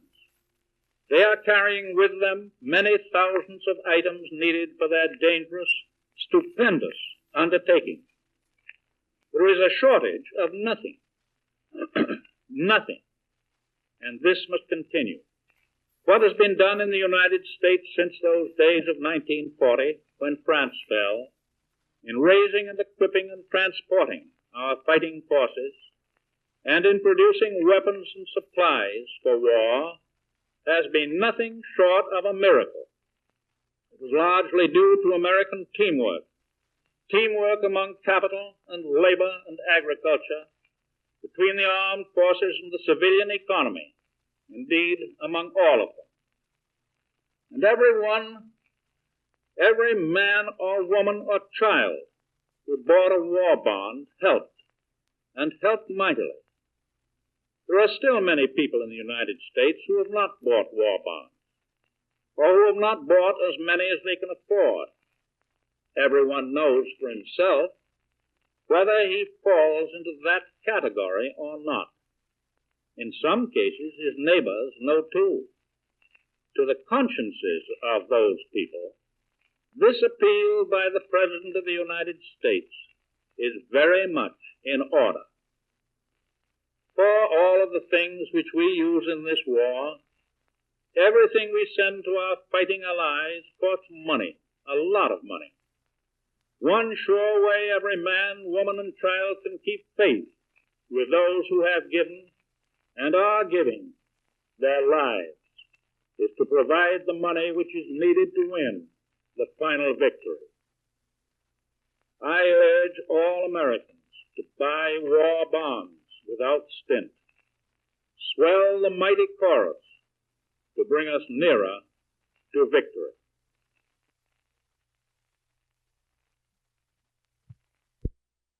One of old-time radio's longest-running and most popular programs, CBS Mystery Theater, is up next.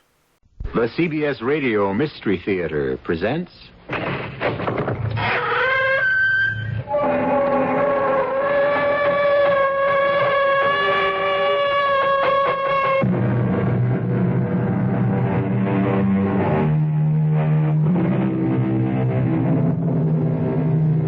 Come in. Welcome. I'm E.G. Marshall. Not many people, I suppose, remember the name of the writer Joseph Sheridan Le Fanu. Yet among fans of the Gothic tale, he is considered by many as the equal of the great masters such as Poe, Stevenson, and de Maupassant. Judge for yourself as you listen to perhaps his greatest short story, grisly, ghoulish, and inexpressibly haunting. The candle is out. No! It is too late! He has come for me! Don't leave her alone in the dark. The door! Oh, I can't budge it. We will break it down. No!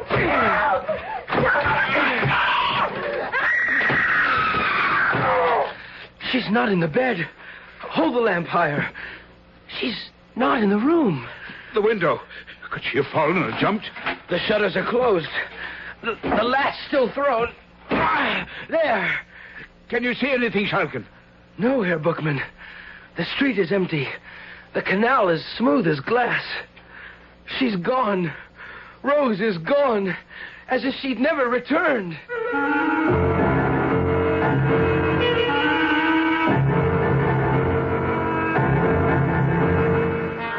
Our mystery drama, Till Death Do Us Join, was written especially for the Mystery Theater by Ian Martin and stars Don Scardino and Roberta Maxwell. It is sponsored in part by Buick Motor Division and Anheuser-Busch Incorporated, Brewers of Budweiser. I'll be back shortly with Act One.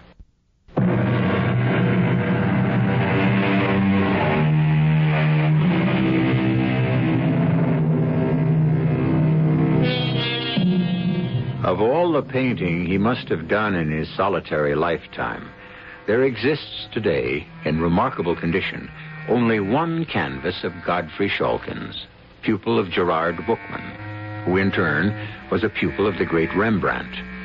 The picture represents a chamber in some antique religious building.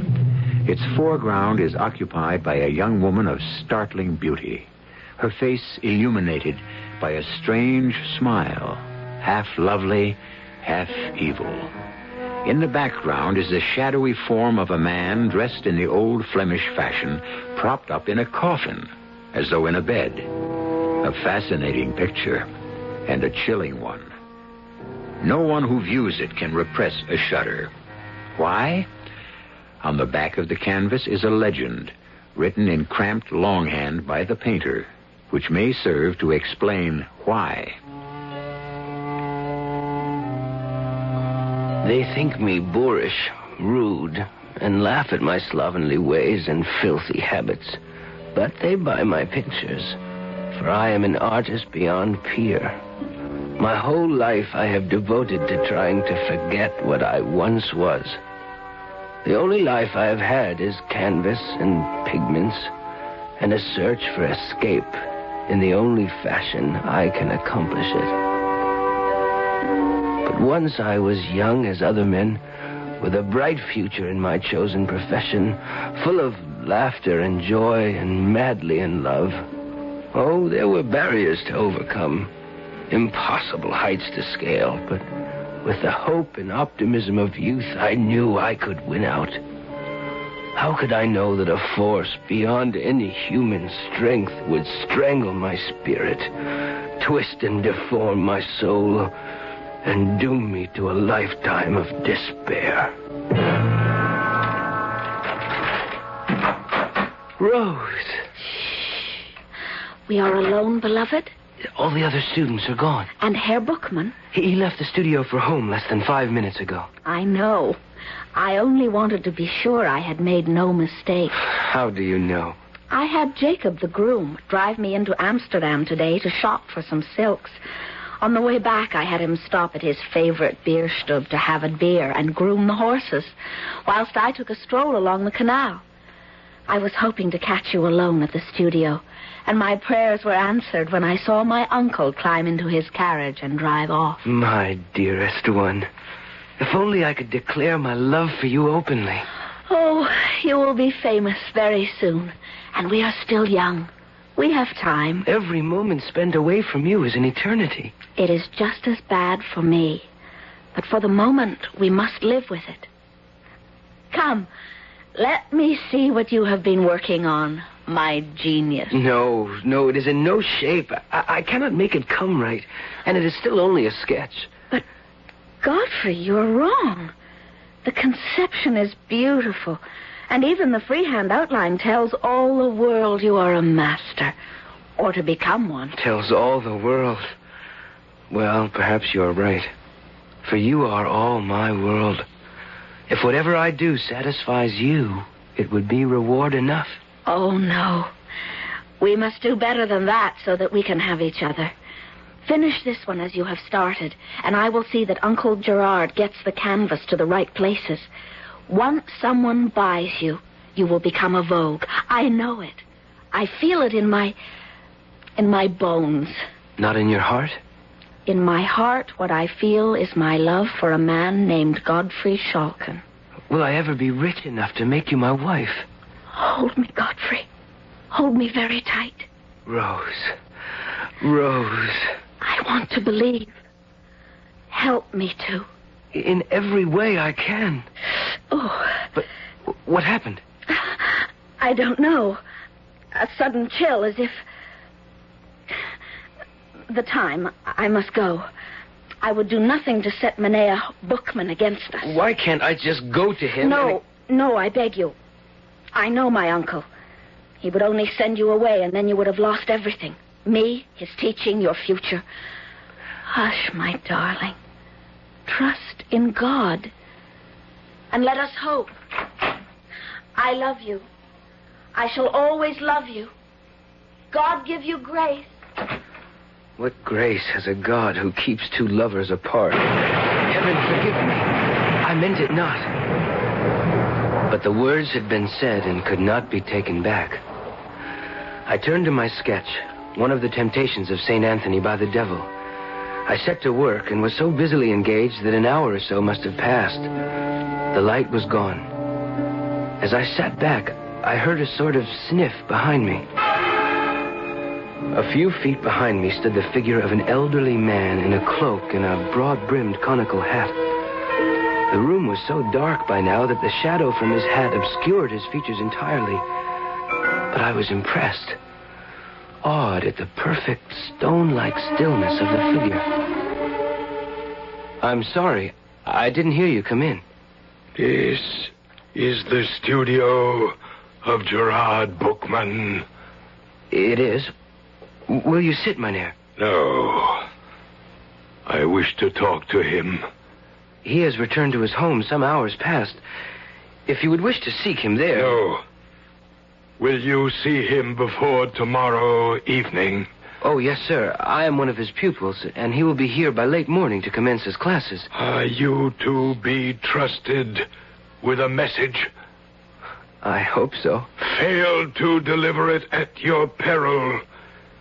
Tell Gerard Bookman that Meneer van der Hausen of Rotterdam wishes to speak to him here tomorrow evening at exactly 7 in this room on matters of weight. He turned abruptly and with a quick but utterly silent step quit the room. Some strange premonition drew me to the window through which I could see the exit door to the street bordering the canal. I waited in vain for him to appear. The darkness was now gathering in earnest. Leaving the studio and locking the door, I half expected to find him lurking in the halls below. But he had vanished as mysteriously and completely as he had first appeared. Nor was the mysterious stranger further identified when I reported him to Mynheer Bookman the following noon. Van der Hausen? Van der Hausen.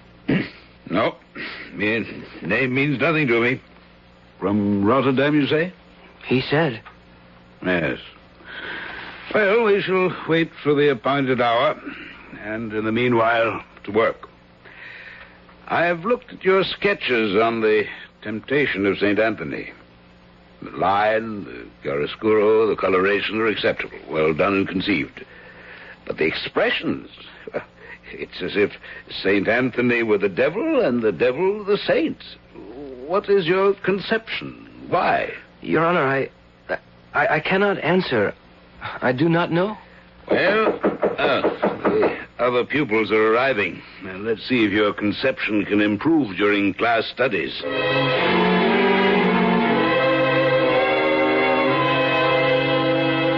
So, my poor Schalken. The others are all gone, and I had little time for you today. How went the canvas? I don't know, Master. I found it hard to concentrate. And so did I. Let's forget pigment and brushes a while and join me in a glass of brandy. It's been a long, hard day, and I have some strange premonition. This visitor you tell me to expect bears some ill tidings. Well, at all events, let's fortify ourselves against ill chance. Your health. Your health. At 7, you said? He said. Van der Hausen. Never heard of the man. What can he want of me? A portrait? A poor relation to be apprenticed? A collection to be evaluated? Well, you should soon learn. The Stadthouse is sounding the hour. I should leave. No. Stay with me, Godfrey. You're young and strong.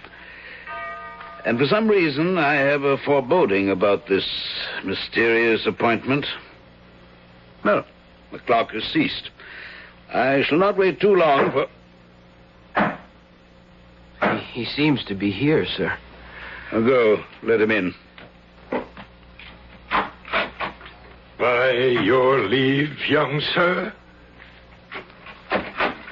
You are Gerard Bookman? I am. I have the honor to address Meneer van der Hausen of Rotterdam. The same. I understand your worship wished to meet with me, and I'm here, as you see, by your appointment. It is well. Is that a man of trust? Well, he's my prized pupil, of course. Yes. Well, then let him take this box of leather and get the nearest jeweler or goldsmith to value its contents.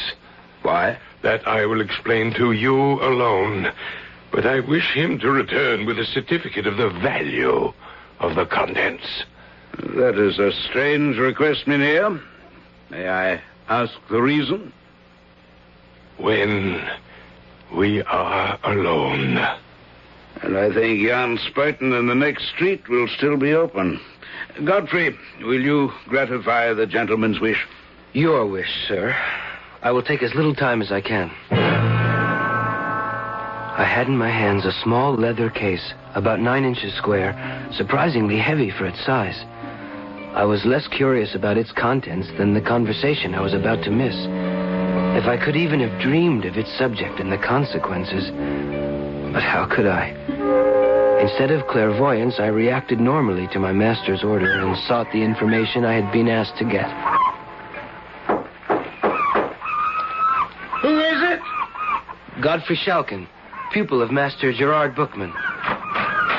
Were it not for your master's good offices and the designs he presents me with, neither God nor the devil would persuade me to open up at this late hour. Well, what is it, young sir? My master bid me bring the contents of this leather case to you for evaluation. That scuffed and crumbling jewel box? What nonsense. Still, by its antiquity, it's curious and challenging. Come in, by all means. The wind makes enemies of my old bones. What is the urgency that prompts this haste? I know not, Mynheer Spuyten. Well, then let me see. Give me the case. Good Lord. What is it? A moment.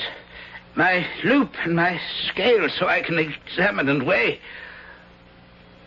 Gold ingots. If they're say true, this is a king's ransom, young man.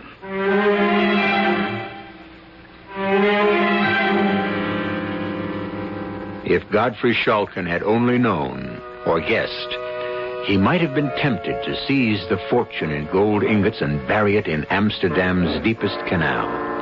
For the contents of that scuffed, scraped case, soiled with age, were to turn his life about and transform him from a young, carefree man to the bitter, hating wretch who painted with the flair of the gods.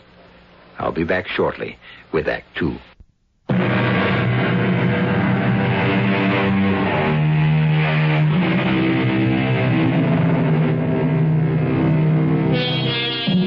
While Godfrey Schalken was learning from the goldsmith the incredible value of the contents of the leather case, a conversation was taking place between the mysterious stranger and his master. A conversation concerned with the girl he loved, Rose Welderkraust, Bookman's niece. A conversation that established those golden ingots not as a king's ransom, but a queen's. Herr Bookman, I will be free with you. I cannot, by limitations I dare not discuss, tarry with you long. Well, surely I can offer you a drink? No. Some refreshment, food? No. Well, at least let me raise the lights. No. Divest you of your outer garment. No. I can feed the fire more logs to warm you. I have no need of your offers, nor desire of them. I come to make you an offer. Will you come to the fire and sit? I prefer to stand where I am. The shadows suit me well. I don't understand. Some time ago, I saw you in the Church of St. Lawrence in Rotterdam. With you was a young girl of exceptional beauty, whom I later ascertained was your niece. I desire to marry her. Without meeting her, conversing with her, just from one glimpse? That was enough to convince me she was the woman I desire to share my future with.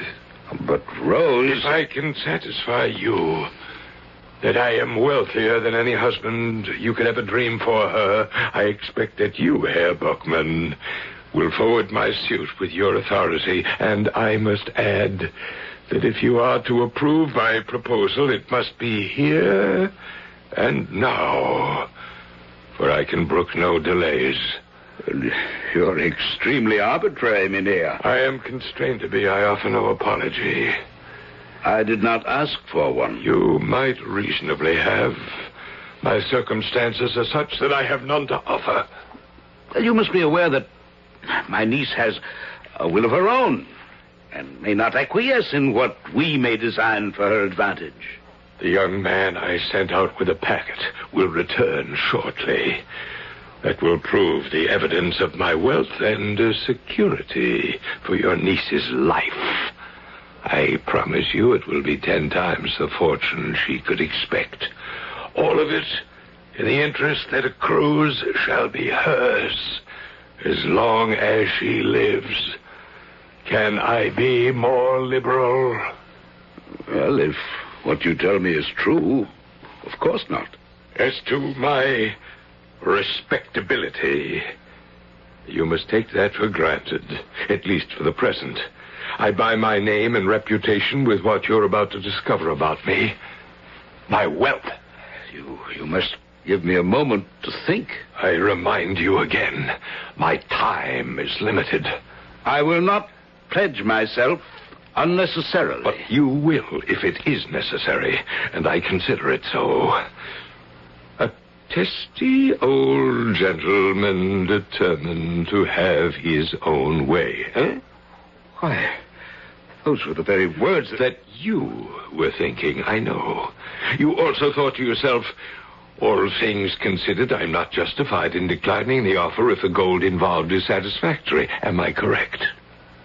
You read my mind correctly. Please forgive the intrusion and my abruptness. But we are both men of sense as well as sensibility. Your niece is penniless. I shall make her as rich or richer than a queen. When your young man returns with a valuation, if you don't wish the proposal withdrawn, you must immediately sign this engagement. Enter. Master, I have brought Mynheer Spuyten's valuation of the contents of the case. Give them to Mynheer Vanderhausen. Oh, no. No. Give them to Mynheer Bookman. Yes, sir. Here they are, Master. Gold ingots? The value. I can't believe it. Neither could Jan Spuyten or myself. I fled back through the streets, searching every shadow. I have never seen so much wealth. 10,000 guilders. A token only. My wealth is limitless. Will you sign the contract now? A moment. My eyes are tired and the light is dim. This youth must witness the contract. Let him read it to you. Will you, Godfrey? Yes, Master. This document represents an irrevocable agreement by Gerard Bookman as guardian at law to give Wilken Vanderhausen the hand of his niece, Rose Velderkaust. Go on, boy, go on. Of his niece, Rose Velderkaust, in marriage within 1 week of the date of this document. In exchange for this covenant, the said Wilken Vanderhausen agrees to provide as a marriage settlement a package of gold ingots. I don't think it's necessary to read the rest. It's only the jargon of advocates. Mynheer Bookman, I have not tried in any way to stint in my offer. Now, are you, for your niece's sake as well as for your own, content? Well, I would dearly like perhaps another day to consider. Not 1 hour. Very well. I'm content. I can scarcely deny my niece her good fortune. Nay, Godfrey? How can I presume to offer an opinion, except that Rose, your Frau Velderkaust, should she not be consulted? A young girl is not the best judge of her future. Rose is my responsibility. Lovely as she is, when could she have such a chance again? Mynheer Vanderhausen, I'm content. It is a bargain. Then sign at once, I implore you, for I am weary. Very well. And now, the witness. I can't. I won't. What's this, Godfrey? I've taken you into my studio, supported you, taught you, reared you. How can you refuse me one simple request in return? I can't. Well, surely Rose... There is only one answer, Mynheer Bookman. That young man is as taken with your niece as I am. Very well. Now, would you choose between us?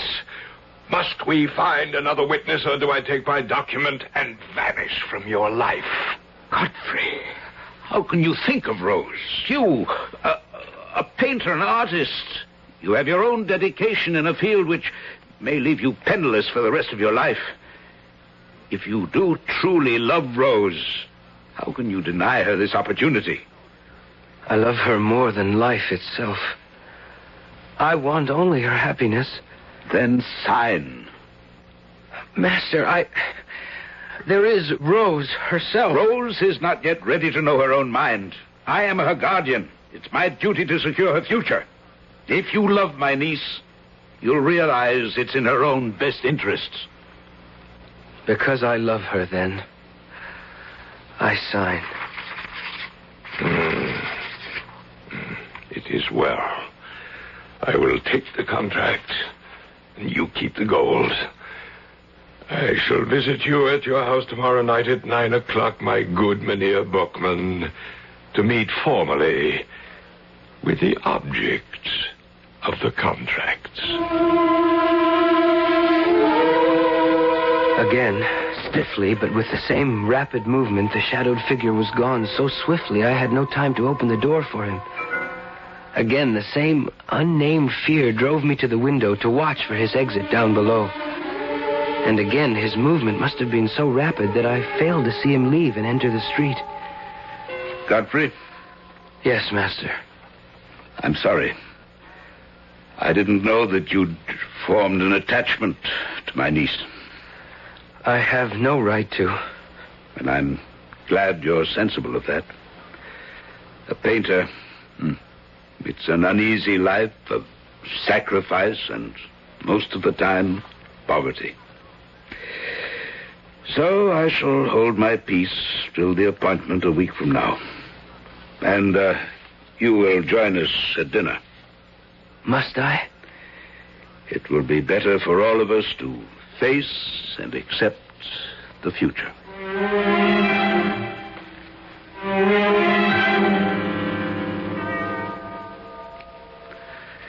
It's striking 9, Rose. Is all arranged? As you see, Uncle. You're a perfect hostess. The fire shines like burnished gold, and the table is set immaculately. Godfrey, a glass of wine? No, thank you, Master Bookman. You seem nervous. I am. I hope you're not going to lose control of your feelings. It isn't that, Master. Then what? I can't quite explain it. A strange foreboding. You feel it too. Does Rose know what the occasion is? No. Then it is not too late. I have signed the contract. My word alone is its bond. But the paper is the final arbiter. Then there is no escape. Escape from what? A marriage settlement beyond my wildest dreams for my brother's daughter? I commend you to control your foolish dreams. I've done what must be done. And our guest is here. Rose? Yes, Uncle. Come stand by me to greet our visitor. Yes, Uncle. This time the room was brightly lighted. This time the mynheer had to shed his outer garments. This time we could see his features for the first time. His undersuit was a rich sable garment, his stockings of dark purple, his feet enclosed in shoes adorned with roses of the same color. His hands were enclosed in gauntlets, his hair long enough to rest on a plaited ruff, so far all was well. But the face was a bluish, leaden hue, such as metallic medicines sometimes produce. The eyes muddy white and startlingly prominent with the glaze of insanity, and the lips a deep purple, almost black, twisted in a sensual, malignant, almost satanic fashion, such as my unwilling fingers had wanted to trace on the face of my St. Anthony. The effect was so startling that for a long moment no one could speak. It was as though some devilish humor had dressed a corpse from the grave and invigorated it far enough to walk and talk and enter a room with the living.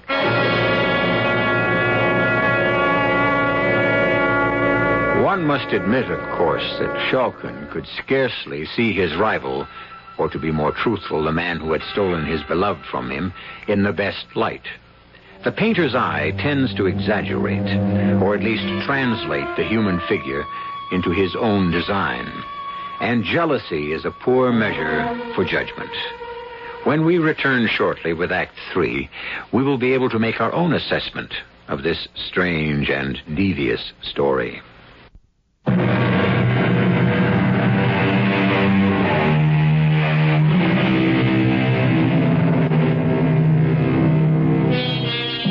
The stranger spoke little during the half hour or so he stayed, nor could his host manage many more words.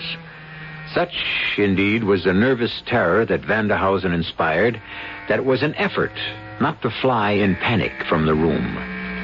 Something undescribably odd was about him. His movements, as if directed by a spirit unused to managing the machinery of the body.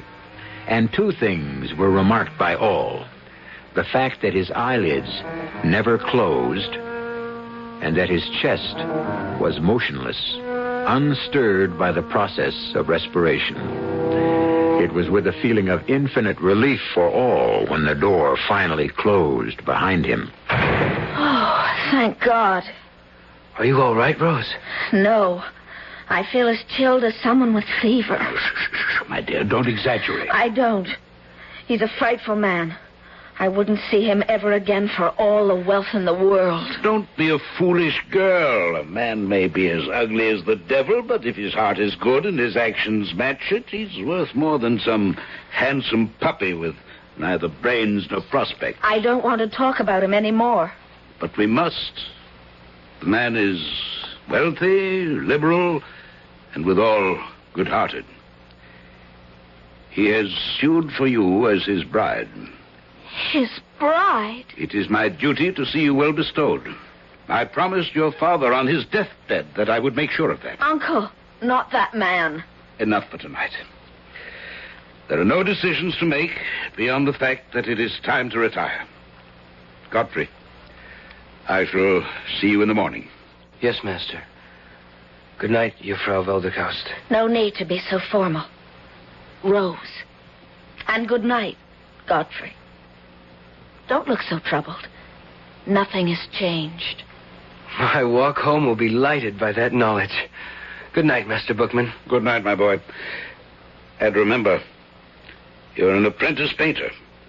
That is your first and most important loyalty.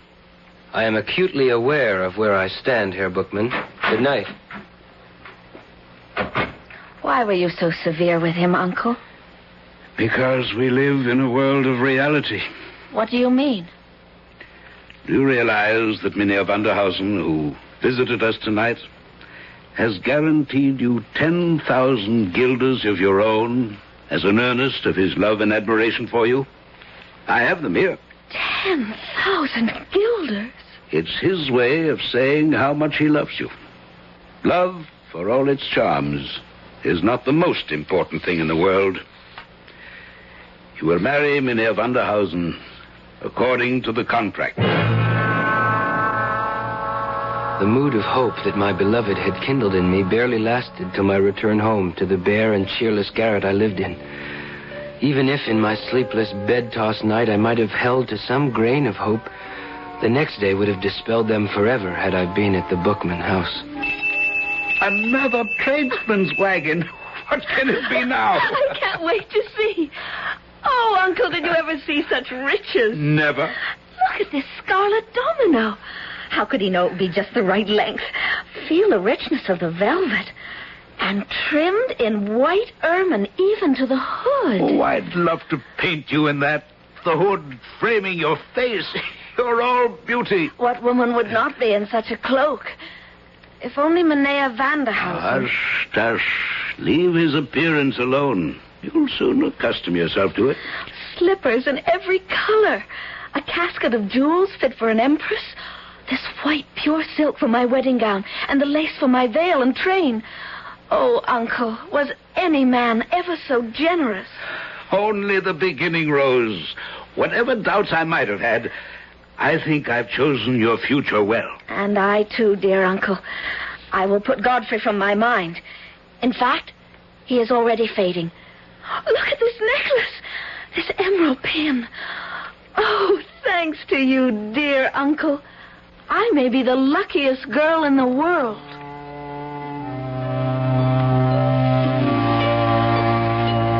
And so, 1 week later, I had to swallow my pride and watch my repulsive rival carry off my beloved Rose in solemn pomp in a carriage and four out of my life to Rotterdam. But I was mistaken. Rose Velderkost, now Rose Vanderhausen, was not out of my life yet.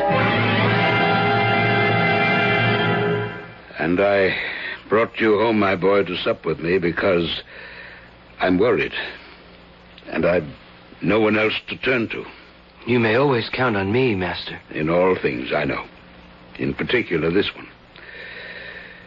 Contrary to all promises freely exchanged, it's 4 months since I've heard of my niece.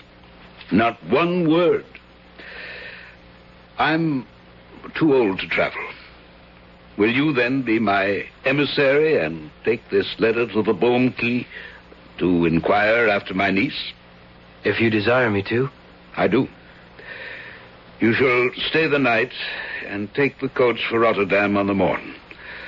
I will issue you such funds as you need, and I pray you return post-haste with what word of comfort you can bring me. I will waste no time. I promise you.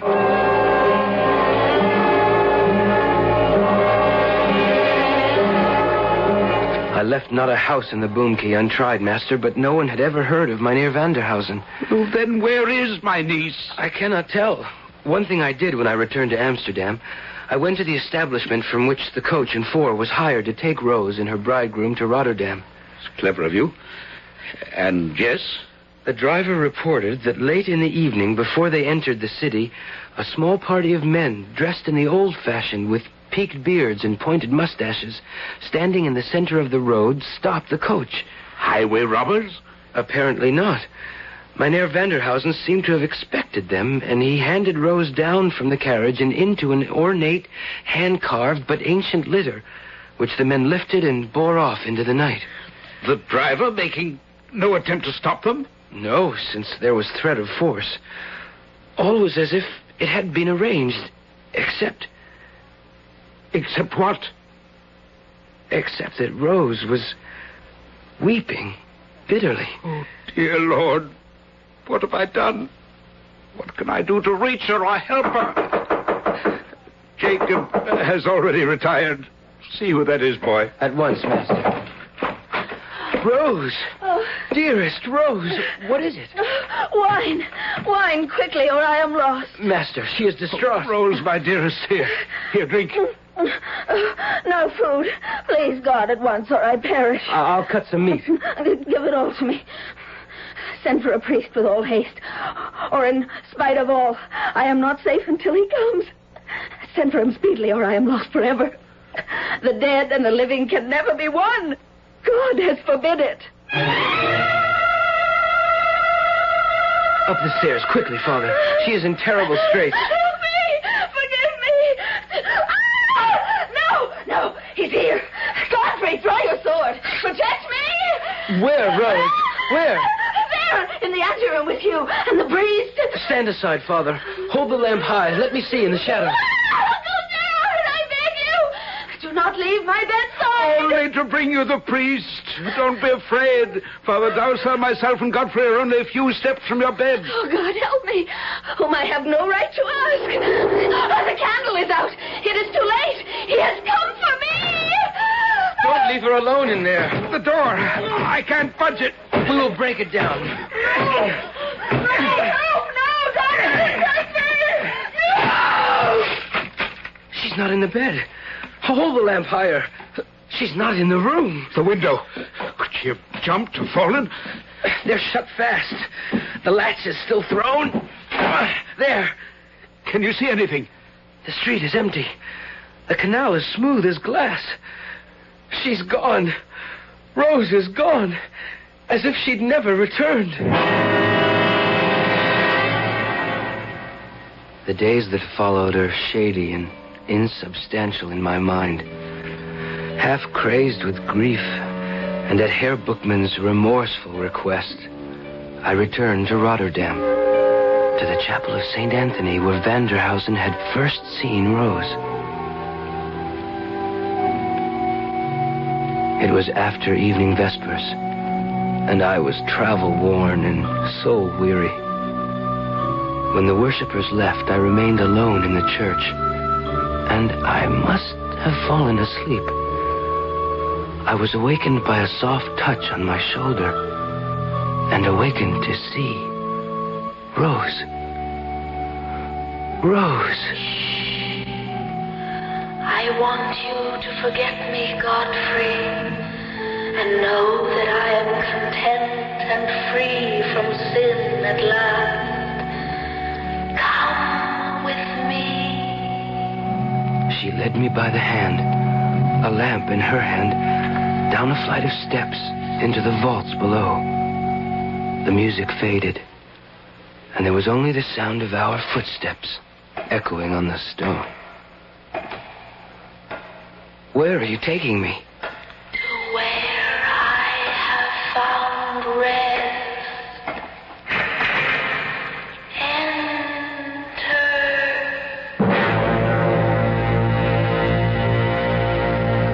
The room was a bedroom, richly furnished. Its main feature, a great four-poster bed, the curtains drawn.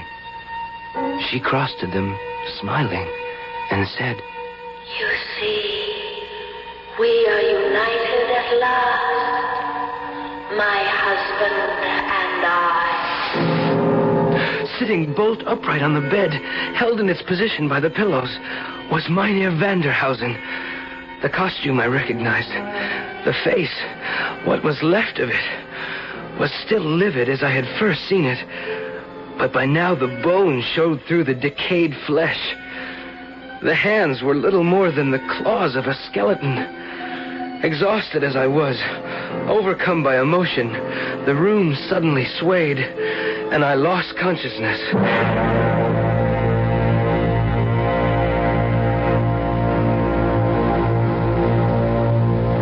I was found the following morning by the sexton. The room in which I lay was the same, except that all the furnishings were gone, save one. In the place of the four-poster bed was nothing but a large and ornate coffin.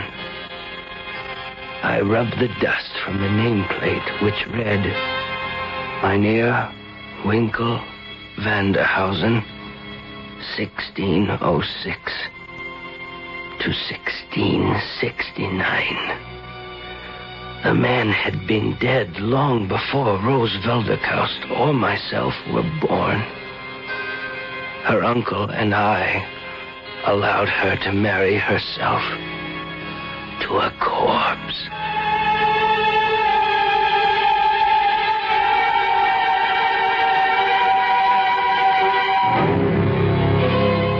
A sad and terrifying story, not calculated to make sleep any easier tonight, and yet a fascinating and absorbing one, as all of us are drawn irresistibly to the macabre. Besides, of course, it wasn't true. Or was it? To Godfrey Schalken's dying day, it was for him. So who is to say that it couldn't have happened? not I. As I said in the beginning, you make your own judgment. I'll be back shortly.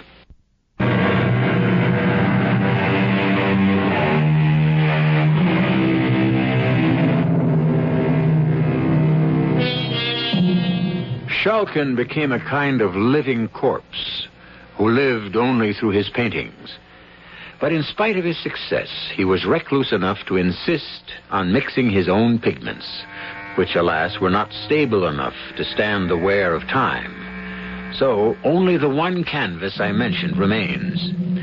They say because he used his own blood to dilute the pigment. I don't know. There's no proof. It's just a part of the legend. Our cast included Don Scardino, Roberta Maxwell, Guy Sorrell, and Arnold Moss. The entire production was under the direction of Hyman Brown. And now, a preview of our next tale. Marvelous how you can get around when you've got no body, isn't it? See it? Little white dog, curly tail. Oh, silly little thing. And see that big blue station wagon? It's going to hit him. No! I've got him. Got him, Cynthia. I've saved him.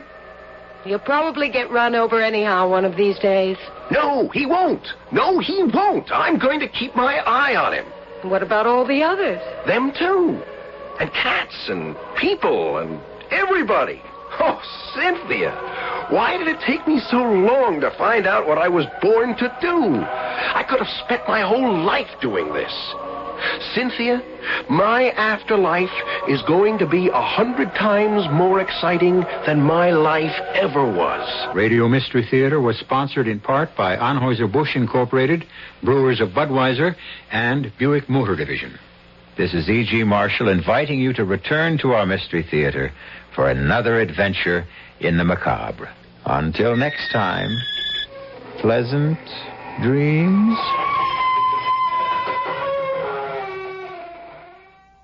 Classic British comedy in the form of Steptoe and Son is up next on nightly old-time radio shows. We now present another episode in a radio series based on the world-famous BBC comedy success, Steptoe and Son.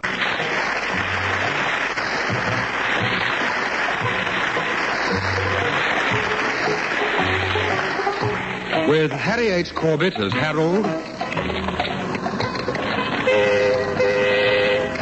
right, I can see ya. You flatten my horse and you get my wheels right along the side of your rolls, mate. You want to do a day's work? What do you expect me to do? Doff me hat and curtsy? You're off to the golf course, are you? You're a bit late. It's 2:30. Have you had a hard day? Parasite. Then somebody do all the work and copying all the profits. Just like my old man. Another rotten Tory.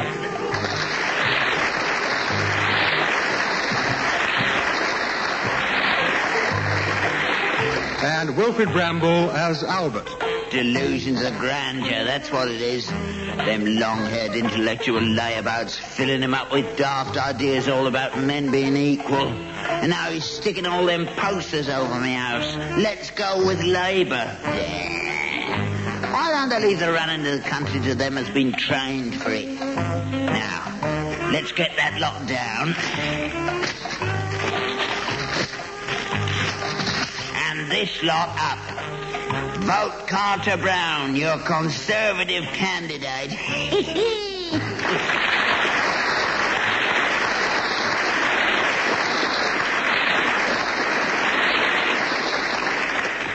And this week, my old man's a Tory.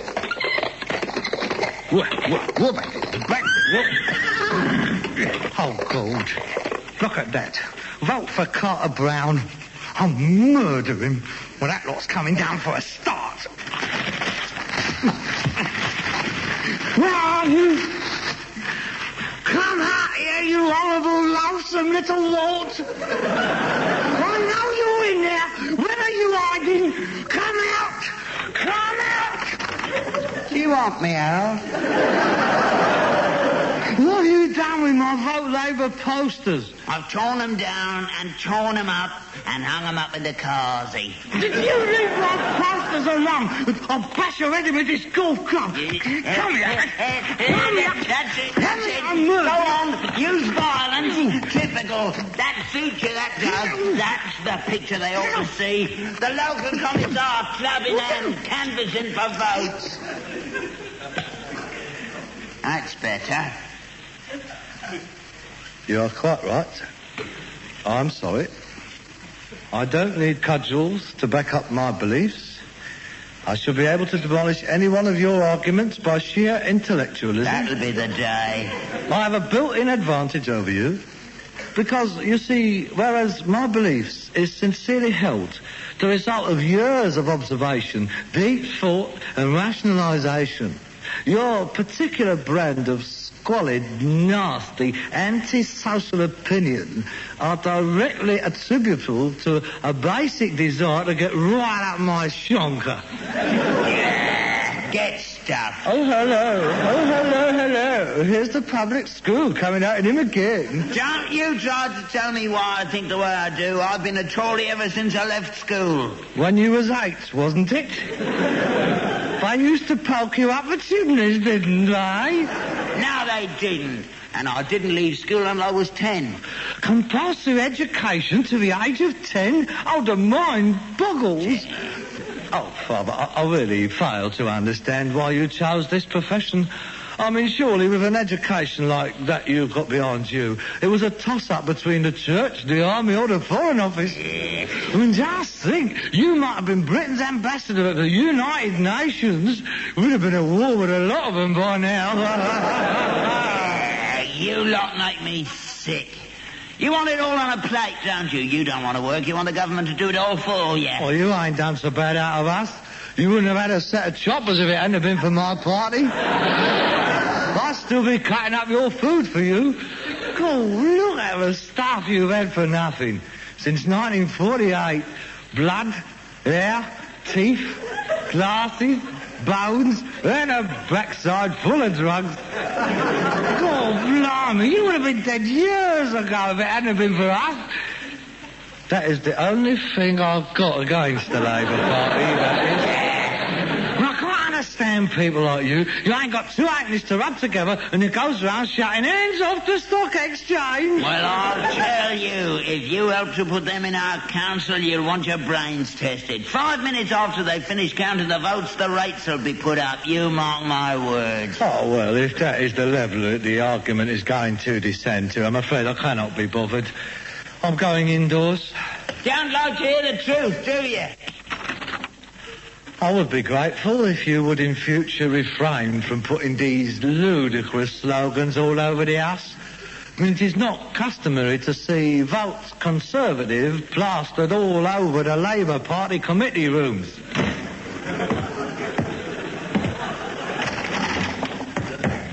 What did you say? You heard. As chairman of the local party, I have offered these premises as the committee rooms for the ward meeting this evening. And my offer has been gratefully accepted. Harold, I'm being serious now. Oh, good. A business firm should never associate itself with a political party. It's very dangerous. You divide your custom right down the middle. You won't get any more Conservative junk. You'll just be left with Labour junk. And everybody knows Conservative junk is better quality than Labour junk. Discrimination! That is exactly what my party wants to put an end to. We want to see the day come when all junk is equal, when no one can tell a man's background from what he throws into his dustbin. And if you're so worried about our public image, Father, you could go a long way to improving it yourself. How? By abluting yourself occasionally. Hey? Abluting yourself. Wash yourself. Look at your neck. It's disgusting. I washed my neck this morning. Well, take your muffler off next time. And don't just loosen it and move it up and down. I mean, Teddy wouldn't like that, would he? He washes himself. Now, run along. I've got a lot to do, and I ain't got much time to do it in. I want this to be the best meeting they've ever had. A thing not to be missed. I've got political ambitions, Dad. See, it's wide open for a man of ideas and vision to go in there and galvanise them. I've noticed, Dad. They're listening to me. The agent noticed me, too. Oh, he was very impressed when I expounded my thoughts about Kashmir. Well, Gordon Bennett, you should know something about it. We've been collecting it for years. I'm not talking about the pullovers. I'm talking about the country. Of course, you know it all, don't you? Everybody's an idiot except you, aren't they? I've been listening to you for years. Chat, chat, chat, chat. Never done anything, just chat. 38 years sitting on your backside moaning. That's all you've ever done. I've been biding my time. Fame achieved before 40 is often a transitory thing. I mean, look at General de Gaulle. He didn't push himself. He just waited, as I have waited, sitting in his uniform at Colomboly des Deux Excellences. So one day he received a call and he was off. There's a bit of a difference between General de Gaulle and Corporal Steptoe. Hitler was only a corporal and Napoleon. Corporals may get on abroad, mate, but they don't get on in this country. And why not? Because we's riddled with class distinctions. I've been fighting against them all of my life. Why shouldn't a rag and bone man rise to the highest office in the land? Well, if this country goes on the way it's been going, we'll all be rag and bone men. When are you going to make this bid for power? Oh, well, I mean, it's all got to be done gradually, hasn't it? I mean, I've made a start, chairman of the local ward. The next step is to be adopted as prospective Labour candidate for the council. You on the council? Now, that's a good idea. Now I see what you're after. Well, you get my vote. You vote for me? Change your politics? Politics? Who's talking about politics? Don't kid me. I'm your old man. I can see your little game. You on the council will make a fortune. I don't understand. All them demolition contracts, pulling down the lampposts, ripping up the tram lines, all that scrap metal, lead off the roofs, and there's no end to it. If you can get on the council, you're in. It's better than being a mason. Like they said about commercial television, it's a license to print money. I'm sorry, Father. My only motive for entering into political life is so that I may serve the community to the best of my ability without fear or favour. Oh, it's touching, this childlike purity shining out of his eyes. A right little Joan of Arc. They love you, Harold. They'll carve you up. People don't like do-gooders. It embarrasses them, makes them feel inferior. Mark my words. They'll be launching the faggots under you within 3 months. We shall see. I've got to be adopted as candidate first. And that's one of the items on the agenda tonight. The agent's coming round. You see, it's not just an ordinary meeting tonight. It's more of a vetting committee. They know my dialectical capabilities. And tonight, they'll be clocking me for a bit of grace and elegance, a bit of the old savoir-faire. It is very important. It's changed a bit since my day. When I was a lad, Labour MPs only needed 3 things. A red tie, a flat hat, and a pair of old-nail boots. Oh, God. Times has changed, Dad. We're a classless party now, and we realised years ago that we cannot walk into the conference chambers of the world in flat hats and hobnail boots. I mean, obviously, the Prime Minister can't go into a Swiss bank with a backside hanging out of his trousers and say, lend me 1,000 million quid.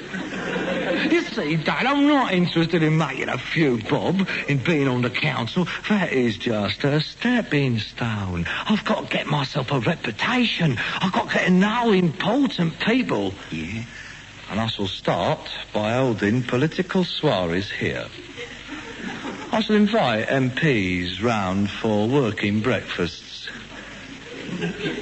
Cabinet ministers, the intellectuals. Oh, yes, within a year I could turn this place into a fashionable salon. A place where fine minds gather to exchange ideas. There'll be choice wines, superb food, elegant conversation.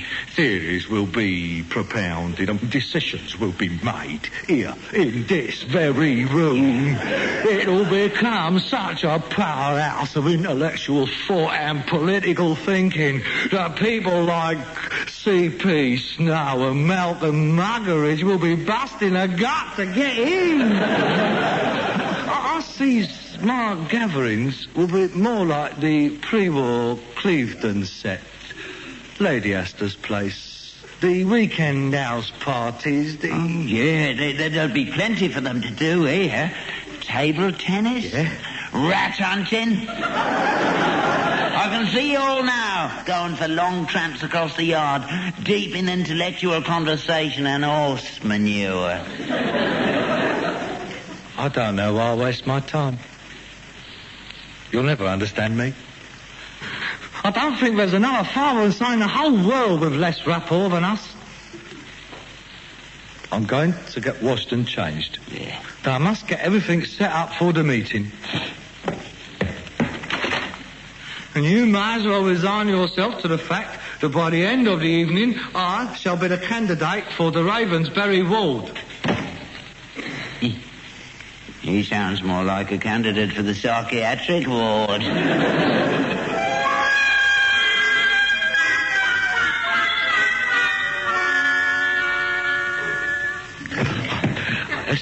I think that's it. Yes. 8 chairs should be plenty. Ashtrays, oh yes. And a buffet. The sandwiches. Sausages on sticks. Vol au vent. Biscuits with pilchards on. Very tasty. Nothing expensive, but in good taste. Oh, Dad. Oh, I'm glad you put your suit on. Well, I wouldn't like to let you down, son, in front of your new friends. Especially as I can see it means so much to you. Thank you, Dad. I appreciate that. Gordon Bennett, who's that hanging up on the wall? That, Dad, is a picture of our leader. That's Mr. Wilson, the Prime Minister. Prime Minister? Head of the country with a Mac on.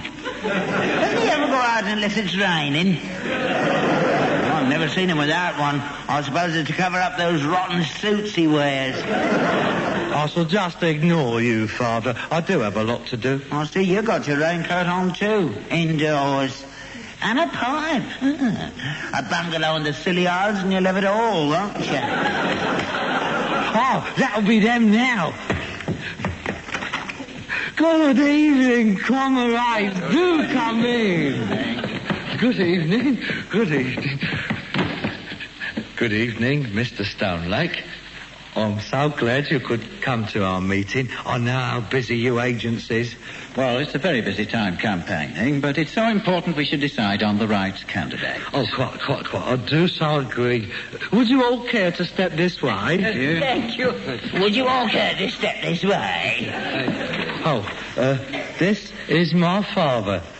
Dad, this is Mr. Stonelake, the agent. What for? Raincoats? He's not going to make us all wear them, is he? How do you do, Mr. Steptoe? This is indeed a pleasure. Shake hands with Mr. Stonelake, Dad. No. Perhaps I should mention, my father does not share our beliefs. Oh? Well, everybody to his own point of view. Wouldn't do for us all to think the same, eh? I may not agree with what you say, but I will defend with my life your right to say it, eh? What? Oh, yes, I respect everybody's point of view. Why, some of my best friends are Tories. Yes, well, shall we begin? Would you care for some refreshment before we begin, comrades? I don't think so, Mr. Steptoe. I think we really should get on. Afterwards, perhaps, if that's all right with everybody. Yes, I think we ought to get on with the business of the meeting. Oh, yes, of course. If you would care to take your seat. Thank you, Mr. Beetle. You go. Yeah, that's it. Is your father staying? Yes. Well, he won't go out. Oh, dear, most awkward. I really think you ought to have told us, Mr. Steptoe. I'm terribly sorry, but I'm sure he won't interfere. He's not really politically minded, being a Conservative. But he's not actually a member of the party. In fact, the last time he voted, it was for Baldwin. Well, we'll see how it goes. Carry on. You just conduct the meeting as you would normally. I'll just sit here and observe, so to speak. Good evening, comrades. I declare this meeting open. And the first item on the agenda is the reading of the minutes of the last meeting. Do you have the minute book, Miss Frobisher, please? Yes, of course. Comrade. Hello. You're all right there, Harold.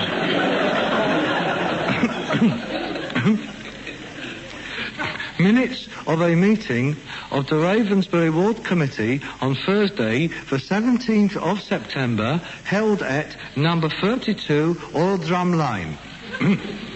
Those present: Harold Steptoe, Chairman, Miss Karen Frobisher, Treasurer, and Mr. Arthur Biggs. Was that all? Just 3? Yes. Well, we usually has more, but, well, there was that tummy trouble going around, if you remember, and then again... Queen's Park Rangers were at home. Queen's Park Rangers? Well, had nothing to do with it. They lost, too. Shut up. Will you please keep quiet? Well, to be perfectly frank, I mean, this isn't a very active ward at the best of times. There is a lot of political apathy, and it is one of my aims as chairman to reverse this trend and make it a truly dynamic ward. I will extemporise on my plans later. If anybody can do it, I'm sure Harold... I mean, Comrade Steptoe can. Thank you, Comrade Frobisher. I see. Carry on. Item 1. The minutes of the previous meeting was read and confirmed as a true record and duly signed. Item 2. Resolution. Revolution? Resolution. Oh, I thought you were getting the bombs out. Would you like to read a book or watch television or something? No, I'm all right. This is much funnier. Oh, you carry on. Mr. Harold Steptoe put forward the following resolution. The Ravensbury Ward Labour Party of the Shepherd's Bush constituency deplores the current situation existing in South Vietnam and calls upon the United States government and the Viet Cong to cease hostilities immediately, to withdraw all foreign troops from South Vietnamese soil, and to hold free elections under the supervision of the United Nations as agreed at the Geneva Convention in 1952. The resolution was seconded by Miss Karen Frobisher and was passed unanimously.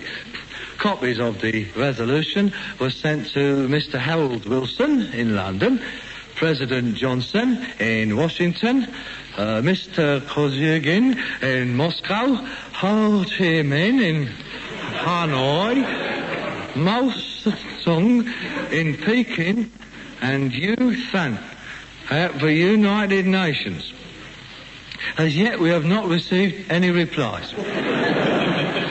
The typing of the resolution was kindly undertaken by Miss Frobisher during the lunch hour at her place of employment, Brody's Betting Shop in the High Street.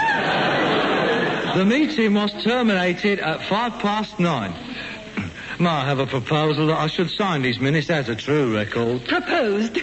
Seconded. All in favour? Aye. Mr. Chairman? The chair acknowledges Mr. Stonelake. From the floor. Thank you.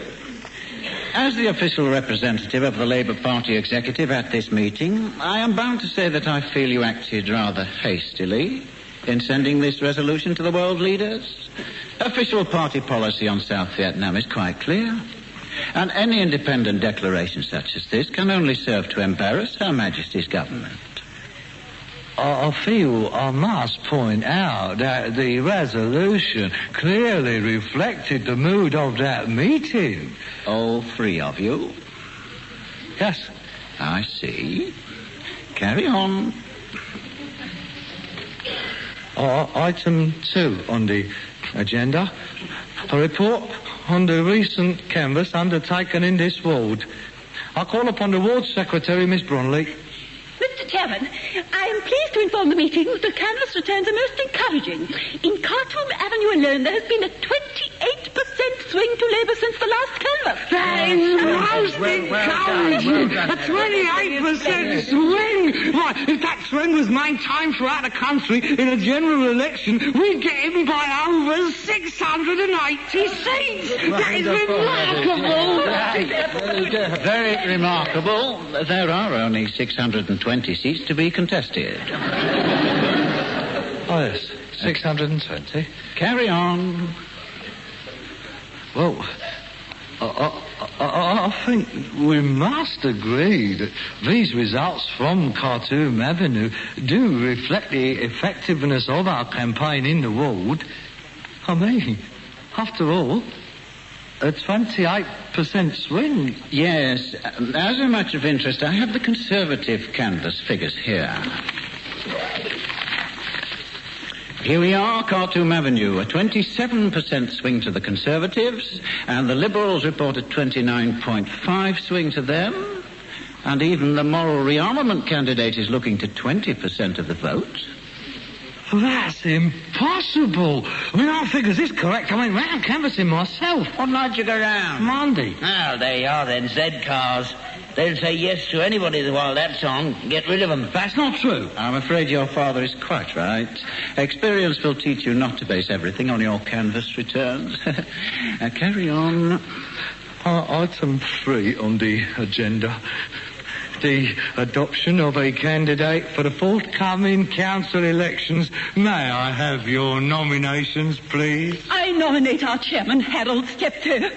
I don't think we could choose a better man. His charm, his personality, his integrity, his keenness and ability are beyond question. Get in, Harold. It's your birthday. Do you mind? I nominate Harold Steptoe. I second that. Well, I do appreciate your confidence in me, comrade, and I would be very happy to accept the nomination. I nominate Dr. Jeremy Stewart. Furthermore, I do assure you that if I'm elected to the council, I will do my utmost... Pardon? I nominate Dr. Jeremy Stewart. Who's he? He is the official constituency choice. But I was given to understand that my adoption was only a formality. I mean, I've been working on my campaign. I am sorry, Mr. Steptoe. The constituency party have reluctantly decided that they cannot endorse your candidature. Why not? Yes, why not? Harold is the ideal candidate for this ward. He's lived here all his life. He's grown up in it. He knows everybody. He's part of it. Exactly. That is the trouble. How can I put this? Central office feel that... well, let me put it this way. The population movement in the area indicates there is a growing middle-class electorate coming into the Ravensbury ward, and we feel that the cloth cap image has tended to work against us in such areas. It is essential that our candidate should have a... shall we say, wider appeal than perhaps the image that Mr. Steptoe might project? How dare you call my son a scruff bag? Come now, I didn't mean to infer. He's not good enough for you. You don't want a rag and bone man. I didn't say that. You keep out of this. I will not have a toffee-nosed red poof coming into my house and insulting my family. Jay. My only interest is in winning this seat for the Labour Party. We consider that Dr. Stewart embodies everything we wish to project. He's young, a university education, respectable practice, the perfect image. This is a very vital seat, and we do not feel that we can be certain of winning it with Mr. Steptoe. It's a marginal seat, could swing either way. I know which way your seat will swing when you get my boot up it. This is party business, and I'd be much obliged if you'd keep out. This is my house, and I'd be much obliged if you'd get out. I resign. We really Can't we have a meeting with this Dr. Stewart? No, I resign. I think Harold has been very shabbily treated. No, look, listen, please. Everybody, for the sake of party unity, I'll withdraw. I will offer my complete support to Dr. Stewart. and I will do my utmost to get him elected. Thank you, comrade. Thank you. Harold Steptoe, the noblest rag and bone man of them all. The party won't forget this, comrade. Thank you. Oh, well, comrades, if there is no other business, I declare the meeting closed. Anyone care for a banana sandwich? No, thank you. No, I think we'll be off. I have another meeting myself. An agent's work is never done, eh? Yes. Can I offer anybody a lift? I've got the jag outside. Very kind, very kind. Good night. Good night. Good night. I thought you were magnificent, Harold. That was a tremendous thing you did in there. Thank you, Karen. I want you to know that whatever path you choose, you will have my complete support.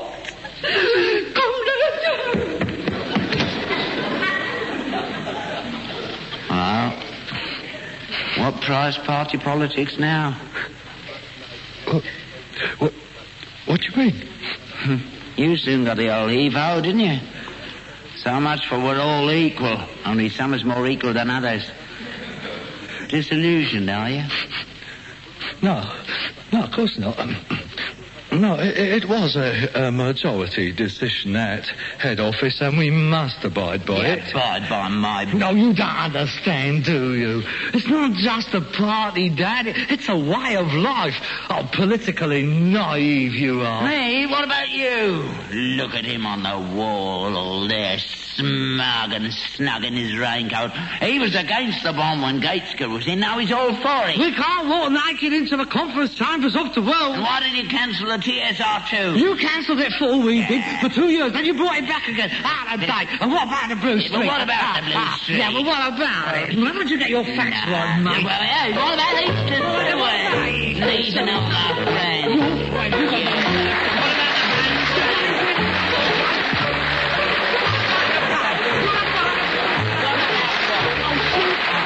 You've been listening to Wilfred Bramble and Harry H. Corbett as Steptoe and Son, with Dudley Foster as Stonelake and Beth Boyd as Miss Frobisher. Written by Ray Galton and Alan Simpson, adapted for radio by Gail Pedrick, and produced by Bobby J.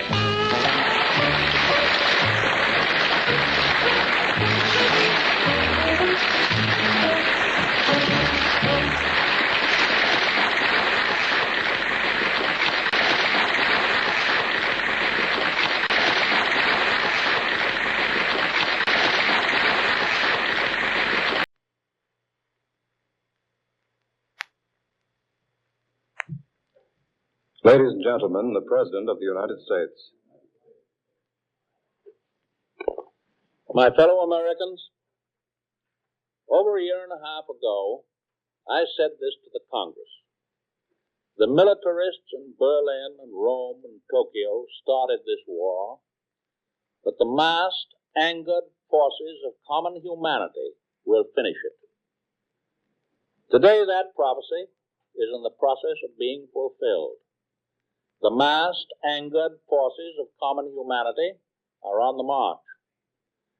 They're going forward on the Russian front, in the vast Pacific area, and into Europe, converging upon their ultimate objectives, Berlin and Tokyo. I think the first crack in the axis has come. The criminal, corrupt, fascist regime in Italy is going to pieces. The pirate philosophy of the fascists and the Nazis cannot stand adversity. The military superiority of the United Nations on sea and land and in the air has been applied in the right place and at the right time. Hitler refused to send sufficient help to save Mussolini. In fact, Hitler's troops in Sicily stole the Italians' motor equipment, leaving Italian soldiers so stranded that they had no choice but to surrender. Once again, the Germans betrayed their Italian allies, as they had done time and time again on the Russian front, and in the long retreat from Egypt through Libya and Tripoli to the final surrender in Tunisia.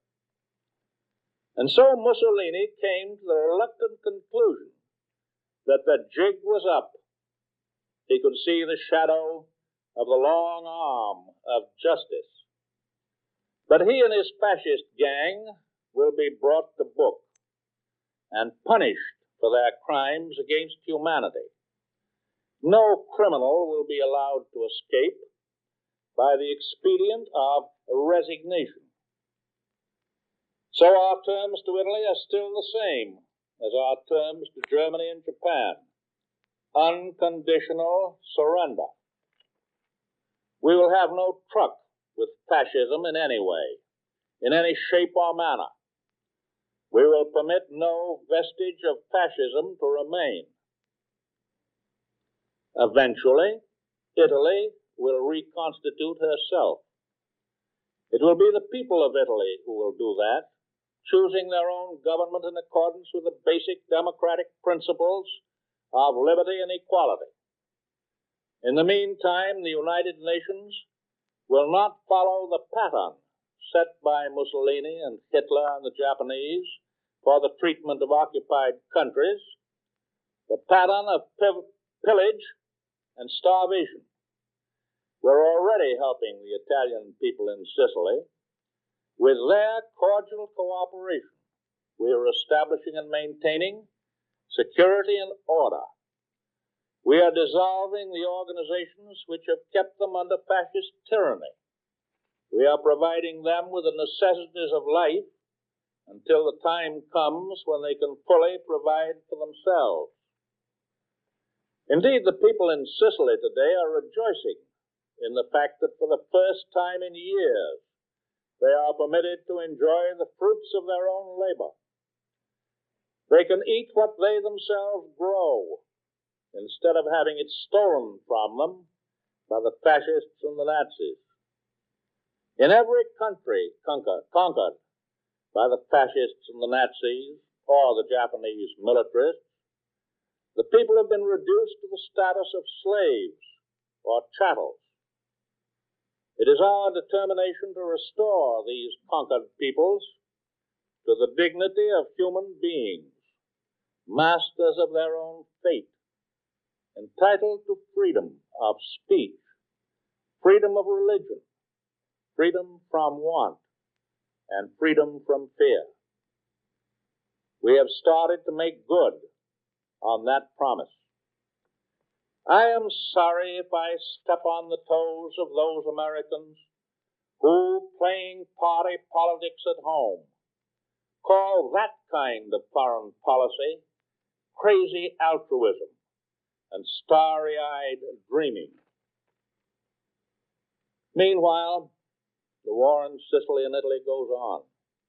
It must go on and will go on until the Italian people realize the futility of continuing to fight in a lost cause, a cause to which the people of Italy themselves never gave their wholehearted approval and support.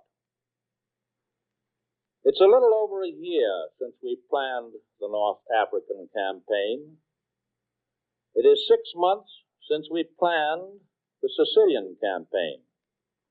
I confess that I am of an impatient disposition, but I think that I understand, and that most people understand, the amount of time necessary to prepare for any major military or naval operation. We cannot just pick up the telephone and order a new campaign to start the next week.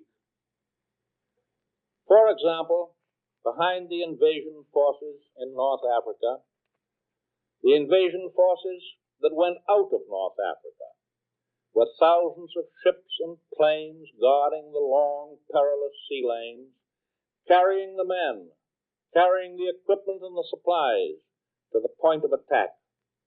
And behind all these were the railroad lines and the highways, back home that carried the men and the munitions to the ports of embarkation. There were the factories and the mines and the farms here back home that turned out the materials.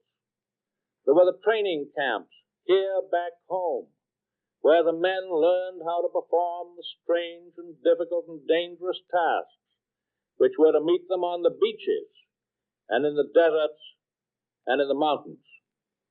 All this had to be repeated, first in North Africa and then in Sicily. Here the factor in Sicily, the factor of air attack, was added, for we could use North Africa as the base for softening up the landing places and the lines of defense in Sicily and the lines of supply in Italy. It is interesting for us to realize that every flying fortress that bombed harbor installations at, for example, Naples, bombed it from its base in North Africa, required 1,110 gallons of gasoline for each single flight, and that this is the equal of about 375 A ration tickets, enough gas to drive your car 5 times across this continent.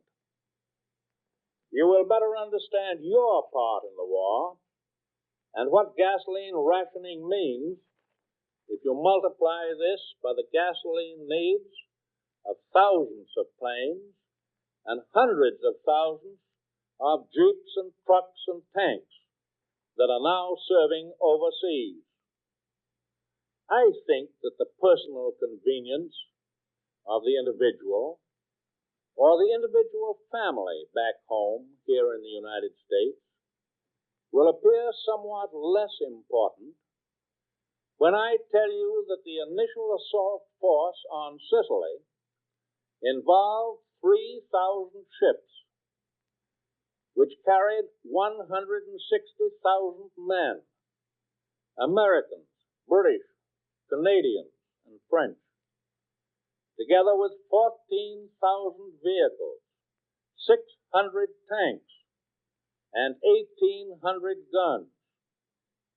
And this initial force was followed every day and every night by thousands of reinforcements. The meticulous care with which the operation in Sicily was planned has paid dividends. Our casualties in men, in ships and material have been low. In fact, far below our estimate. And all of us are proud of the superb skill and courage of the officers and men who have conducted and are conducting this operation. The toughest resistance developed on the front of the British 8th Army, which included the Canadians. But that is no new experience for that magnificent fighting force which has made the Germans pay a heavy price for each hour of delay in the final victory. The American 7th Army, after a stormy landing on the exposed beaches of southern Sicily, swept with record speed across the island into the capital at Palermo. For many of our troops, this was their first battle experience, but they've carried themselves like veterans. And we must give credit for the coordination of the diverse forces in the field and for the planning of the whole campaign, to the wise and skillful leadership of General Eisenhower.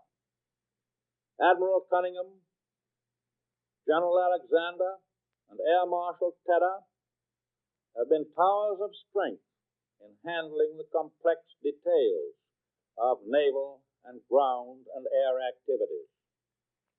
You have heard some people say that the British and the Americans can never get along well together. You've heard some people say that the Army and the Navy and the Air Forces can never get along well together, that real cooperation between them is impossible. Tunisia and Sicily have given the lie once and for all. to these narrow-minded prejudices. The dauntless fighting of the British people in this war has been expressed in the historic words and deeds of Winston Churchill, and the world knows how the American people feel about him.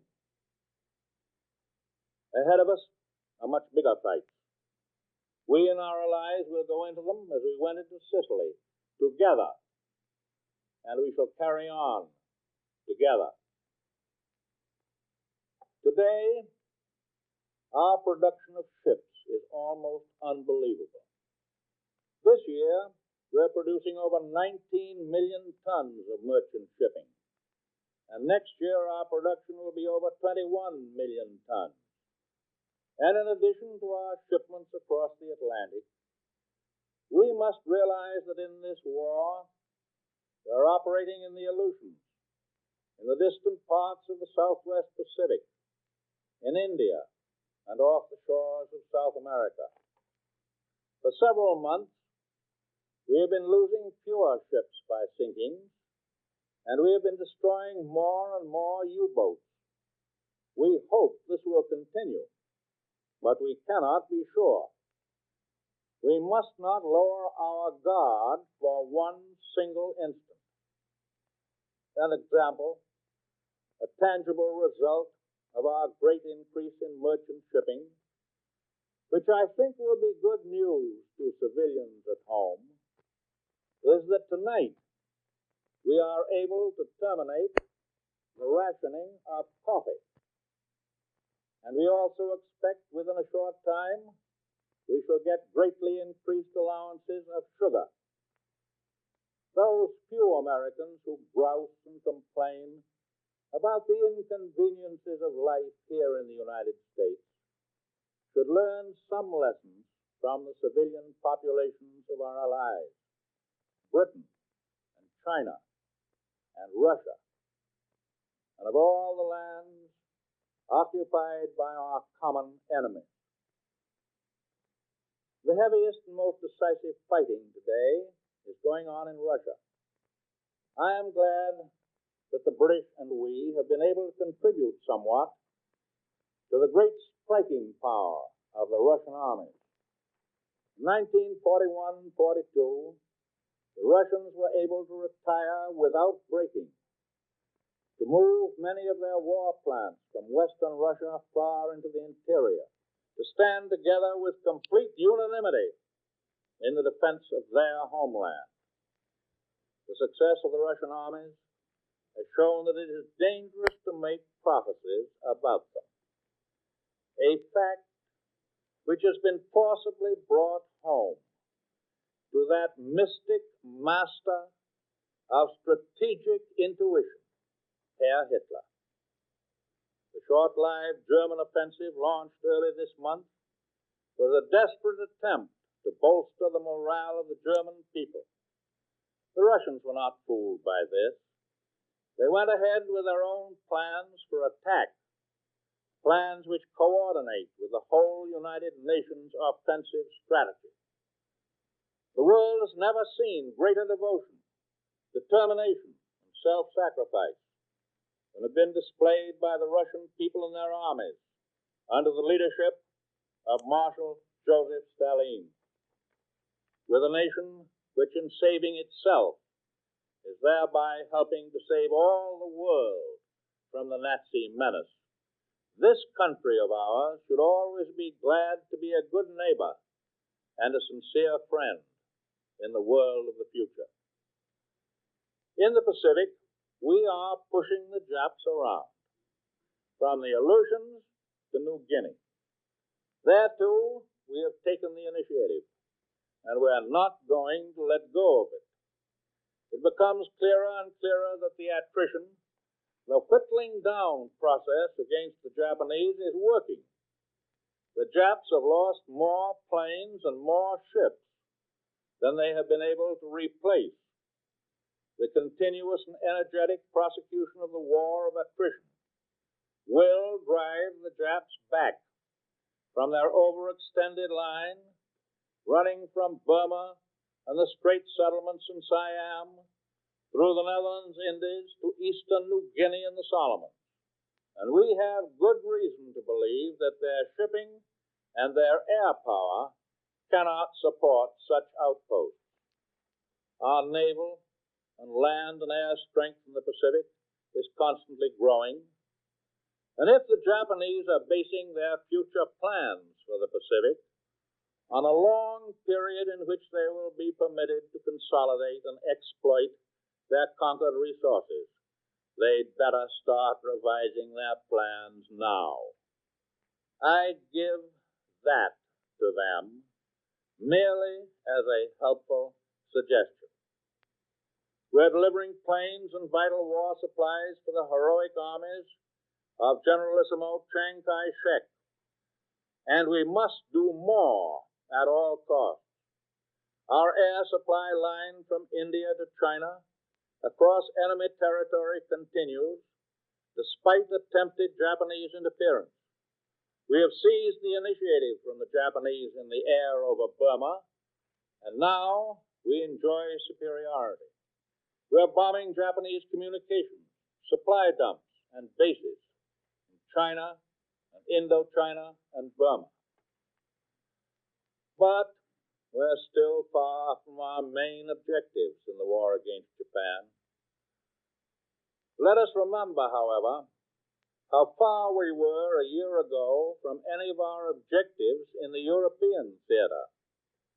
We are pushing forward to occupation of positions which in time will enable us to attack the Japanese islands themselves, from the north, from the south, from the east, and from the west.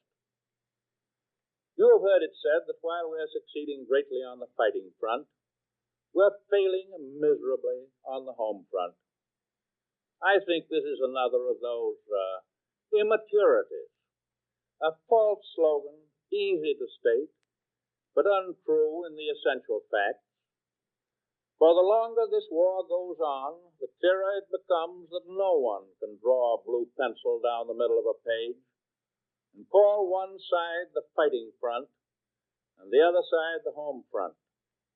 For the two of them are inexorably tied together. Every combat division, every naval task force, every squadron of fighting planes is dependent for its equipment and ammunition and fuel and food, as indeed it is for manpower, dependent on the American people in civilian clothes, in the offices and in the factories, and on the farms at home.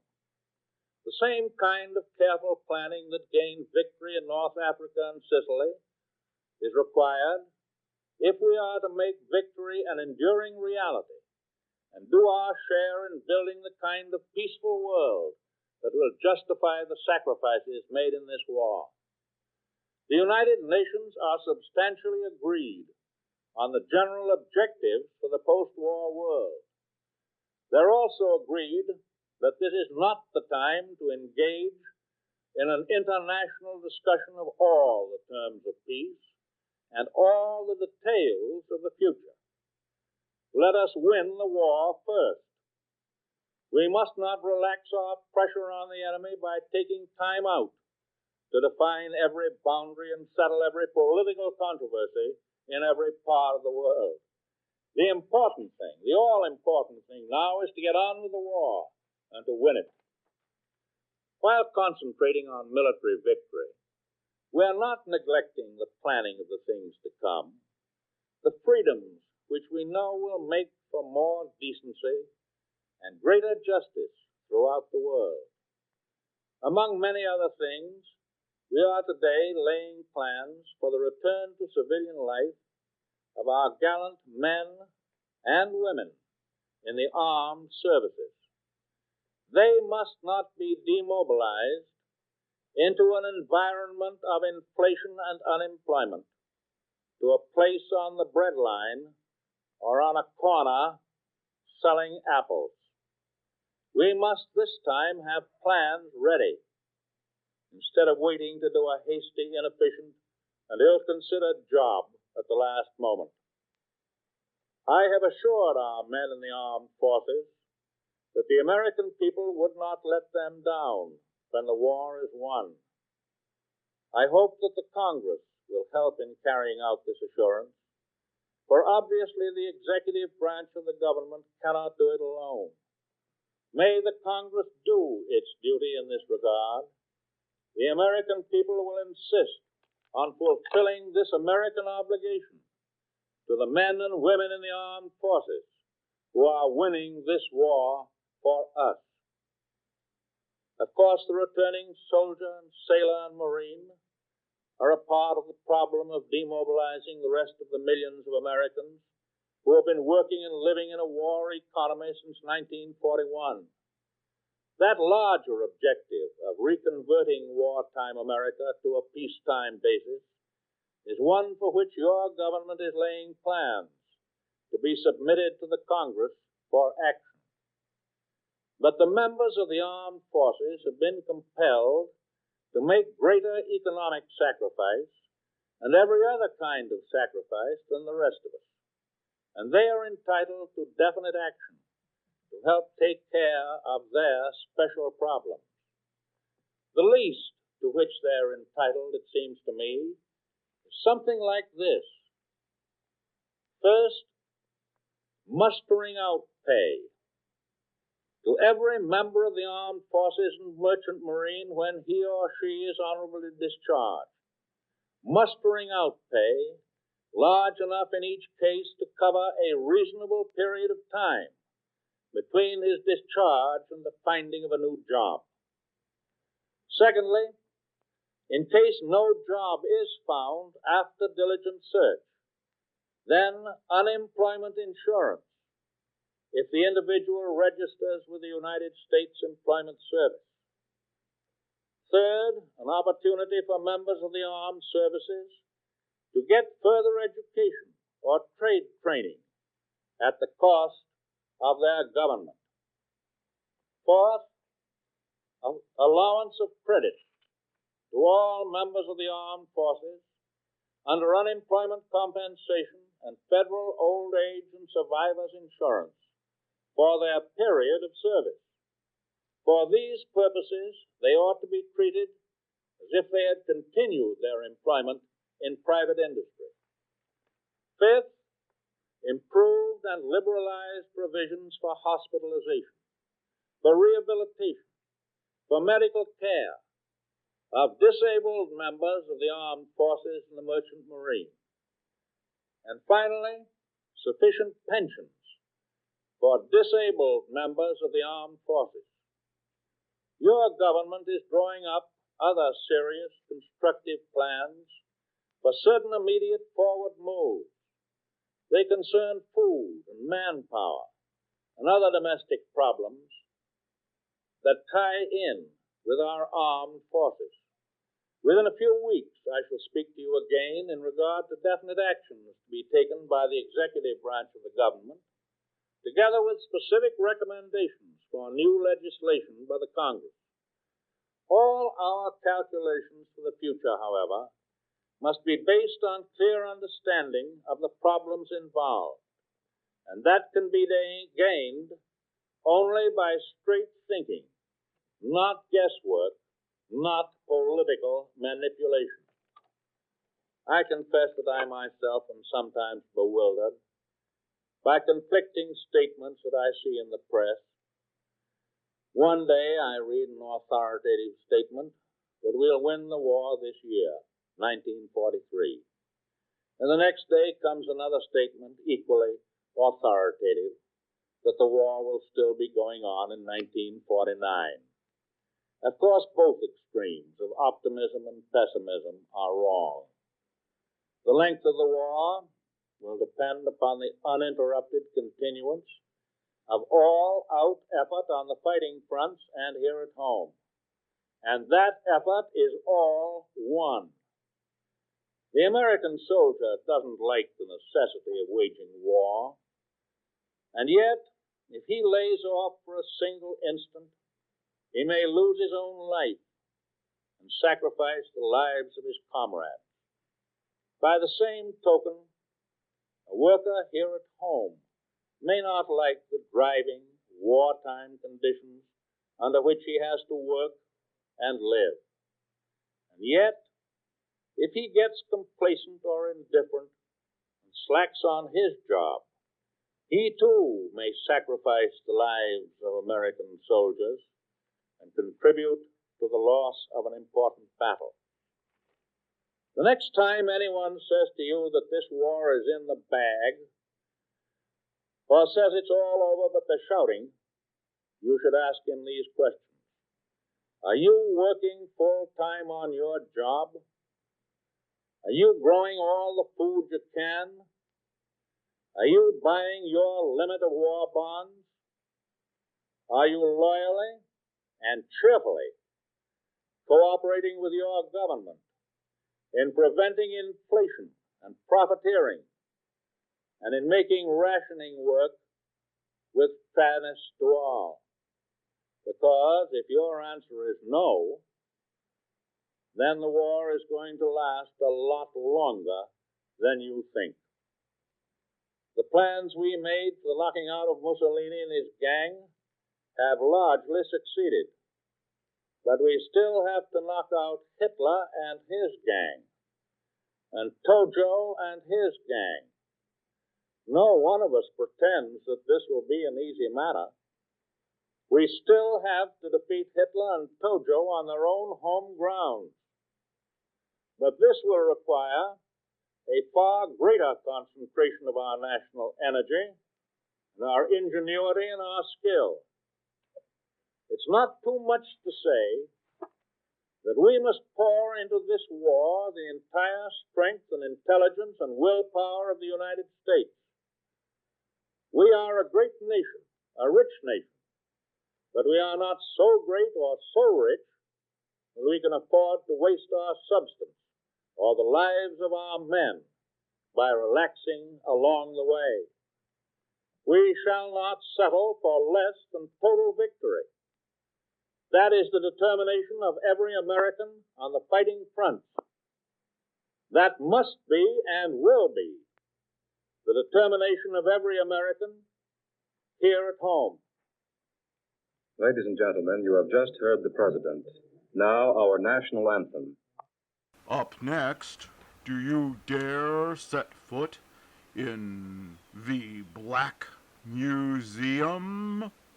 This is Orson Welles, speaking from London.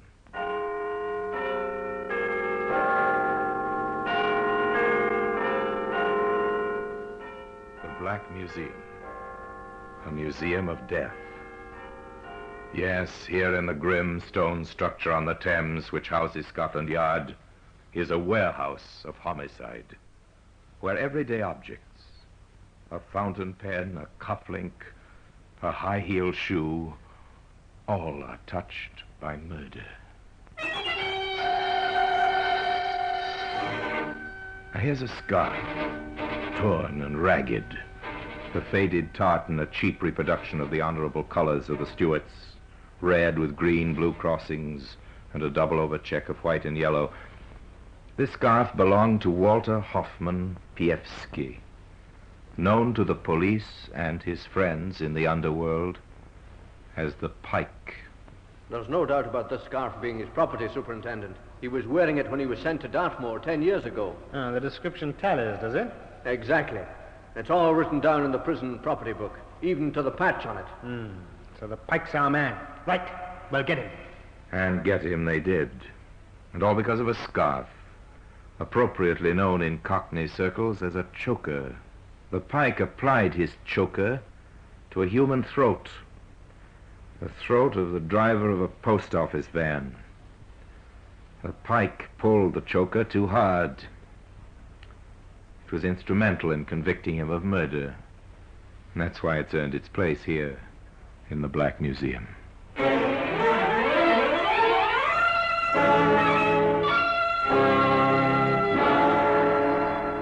From the annals of the Criminal Investigation Department of the London Police, we bring you the dramatic stories of the crimes recorded by the objects in Scotland Yard's Gallery of Death, the Black Museum. In just a moment, you will hear The Black Museum, starring Orson Welles.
The Black Museum, starring Orson Welles.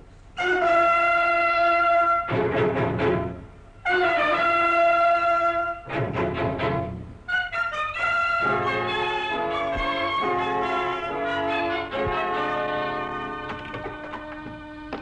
here we are in the Black Museum. Beyond these grey walls, the mighty roar of London never stops. But in here, it's quiet. Come with me under the frieze of death masks, the masks of criminals of bygone days, suspended grimly under the ceiling. Come. To our right and left, rows of murder exhibits, each one carefully labeled. That cut-glass scent spray, it's attractive even now. Might even take its place on Madam's dressing table, till we stop and read the label written under it.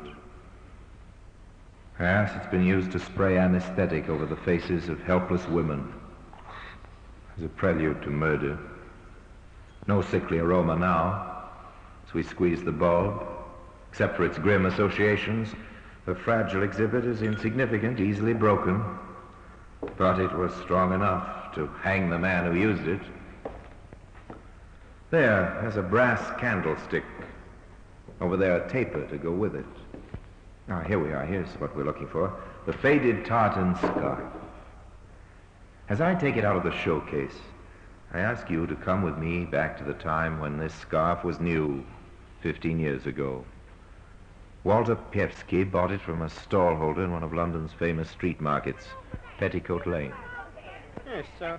We'll take one of the scarves, mister. Right, sir. Finest worsted woven. What's your clan? Campbell's, Cameron's, MacDonald or MacLeod? All genuine tartan today down from the islands. All right. I've bought it already. Don't need to give me that stuff. I'll take this one. It's the Stuart, and better than that you cannot do. Not half a nicker, not 5 bob, half a crown, and cheap at the price. Thank you very much.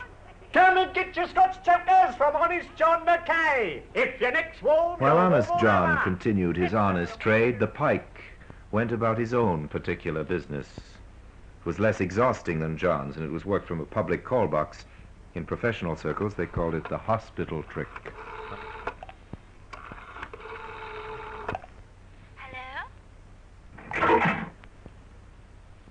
Hello? Is that Mrs. Peterson speaking? Yes, who's that?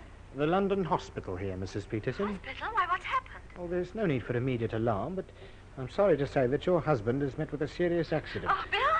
Is he hurt? Oh, no, what's happened? He was knocked down by a bus in the Whitechapel Road about half an hour ago. A mean, crude trick. But more often than not, it worked. While the stricken woman hurried to the hospital to find the husband, who of course was not hurt at all, the pike would visit her house.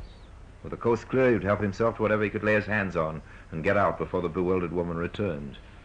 And you notice that the pike could almost camouflage that accent he had.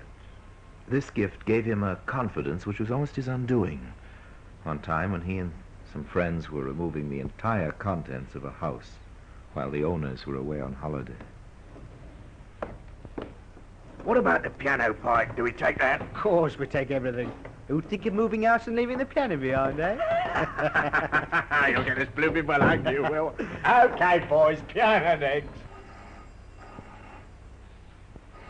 Oh, crikey, the phone. Here, what do we do about that? Let it ring, I suppose. No. Maybe someone's seen the van outside and checking up. I'd better answer it. Yeah, go easy, Don't worry, Ed. I know my job, don't I? Oh, yeah. Hello? Is that Mr. Wilson? No, I'm awfully sorry. He won't be back until about 7 o'clock. I'm his brother-in-law. Can I help you? If your sister's there... Oh, Julie's just gone out for half an hour. Can I take a message? Yes, I think you can. I'm her brother. Who the blazes are you? Quick, boys. Let's get out of here. Righto.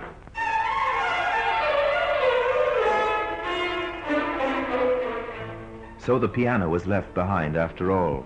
But Pike got away with most of the household belongings and observed, not only were his operations becoming bolder, but he had planned his action carefully. He even knew that Mrs. Wilson's first name was Julie. But he didn't know she had a brother. That must have shaken him, because from then on he changed his tactics. The Pike entered the motor racket, a racket which was to take him in turn from Dartmoor prison to the scaffold. But in his early days as a motor thief, There was still a trace of strange humor about his work. The padlocked car was a case in point. Who's that? Okay, Eddie, it's only me. You wouldn't go reaching for a gun when Parky walks in on you. Oh, no. I'm sorry, Pike. Gets me nerves. Well, relax. Now, listen to me. I've got a job for you. Nah. I'm laying off for a bit. Okay, well, who pays the rent? Oh, I'm only going in for the small stuff. Well, this is a small job I'm offering you. What is it, busting into the Bank of England, eh? No. It's a simple matter of knocking off a nice new motor. Well, what's the dope? Well, it's this way. The car belongs to a fellow named Lambert who lives at 14 Graysdyke Crescent. See? He can't get it into the garage beside the house on account of it being too big. Why didn't the mug measure it before he bought it? Well, that's not our concern. He locks the car up at night, and I've obtained a duplicate set of keys.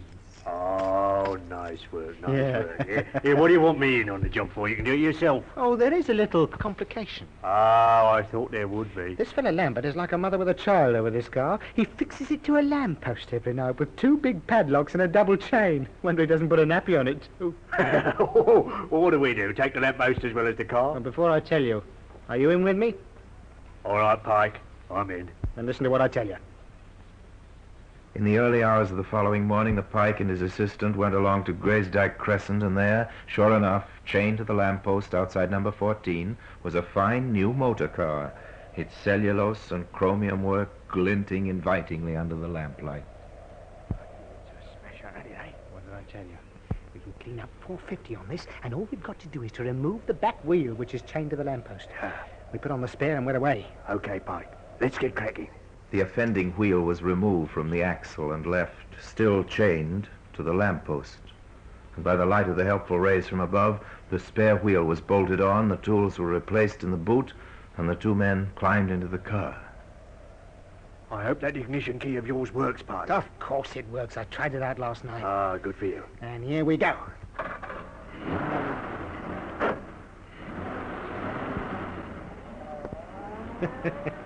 I told you it was going to be easy, didn't I, Ed? It's money for old rope. You're a good one, you are, Pike. Just let me know when you need any more help. I'm your man. Walter Pievsky pulled his tartan scarf snugly around his throat and agreed that he would certainly keep his assistant in mind. The car itself was taken to a garage, where its numbers and appearance were carefully changed and, in due course, found its way by devious routes back to the open market. The Pike, of course, had to split the profits which hurt him, so on his next job, he decided to work alone. And it was the next job which put him on the long, long walk which was to finish on the scaffold. Now, what's the number of that garage? Ah, here it is, I've got it. If this works, Park, my lad, you're in the money. But it all depends on how good I can sound on the phone. I'll copy my father's voice, rest his soul. Here we go.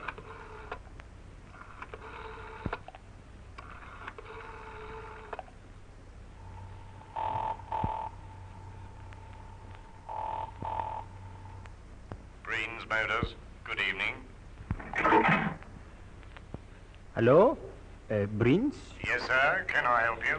My name is Maurice Bluet of 17 Granford Court. Oh, yes, sir. I know. The big block of flats in Colleton Drive. That's right. I am staying here with a friend, Major General Lewis. Oh, yes, sir. He tells me that you have a new Rolls Coupe in your showroom. Yes, sir. Indeed we have. Yes, well, I'm anxious to take such a car back to the continent with me, but time is pressing. Are you at 17 Granford Court now, sir? Yes, if someone could bring round the car, I should like to see it. Right, I'll be with you in a quarter of an hour, sir. Are you sure that is not too much trouble? Oh, no trouble at all, sir. Thank you very much for ringing. Thank you. I shall be waiting for you. 15 minutes later, the car drove up to the block of flats. The driver salesman got out and went inside. Entering the lift, he went up to the 3rd floor and knocked on the door of number 17. Needless to say, the occupier had never heard of either Maurice Bluet or Major General Lewis. But while the questions and explanations sorted themselves out, Walter Pievsky was already driving the luxury car toward the garage where practiced hands were waiting to completely change its identity. First, what the Pike did not know was that he had provided the police with a vital clue that was to lead him first to prison and then, by reason of the tartan scarf, to the gallows. But the scarf was yet to earn its place, of course, among these strange exhibits here in the Black Museum. In just a moment, we will continue with The Black Museum, starring Orson Welles.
And now we continue with The Black Museum, starring Orson Welles.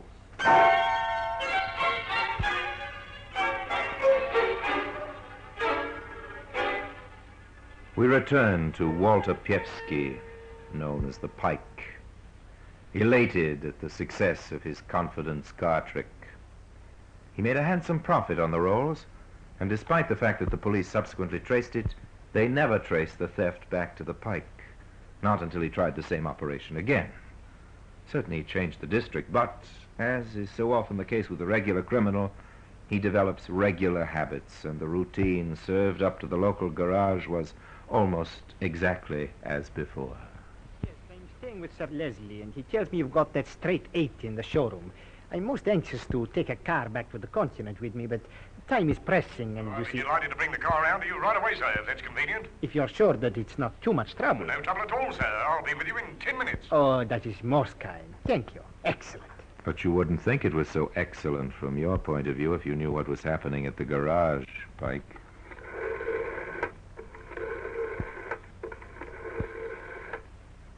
Hello, give me the police. Is that Scotland Yard? Yes, information room. Listen, my name is Slater. I run a garage, Carlsbrook Street, North 1. Yes, sir. A few weeks ago, the local police warned me about a car thief who worked a telephone trick, asking salesmen to take cars round to fake addresses for inspection. He just rung you, has he, Mr. Slater? Yeah, it might be him, or it might be genuine. But he asked me to take a car round to 21 Golston Court, Catamar Street. On the advice of Scotland Yard, Mr. Slater took the car to Golston Court. To make it easier for the thief, he left the doors unlocked and went into the building. When he was safely inside, the Pike left his telephone box and walked smartly over to the waiting motor. There were just 2 things he didn't know. First, an ignition wire had been snipped, and second, he was being watched. She'll never start until that broken wire is mended, Pike. You're wasting your time. You're going to waste a lot more time, too. 7 years, to be exact. Hello, sir. You having a bit of starting trouble? Oh, hello, officer. Yes, I don't know what's happened here. I'm used to this sort of thing, so is the other constable here. Oh, there's 2 of you. There's a lot more at the end of the road. Suppose you hop out of that and let us see whether we can't get the car going for you. No, I can manage. All the same, you might let us have a go for you. Okay. That's the idea. Are you the owner of this car? Hold him, George. He's got a knuckle there, sir. Let me go, you swamp! No, you don't. Oh, God. Put the bracelets on him, quick. You all right, 71? Oh. Well, how is he? Looks as if his jaw's broken, Inspector. Right, take this man to the station. What's his name? I'm joking. Very well. I'm charging you with grievous bodily harm and resisting arrest for the attempted theft of this vehicle. There may be further charges. There were further charges, including the theft of the big rolls. Walter Piewski, alias the Pike, had played the same game once too often, and a search of his flat in the East End produced more evidence of his varied career in crime. The police had been waiting for him to make his first mistake. This time he'd done it.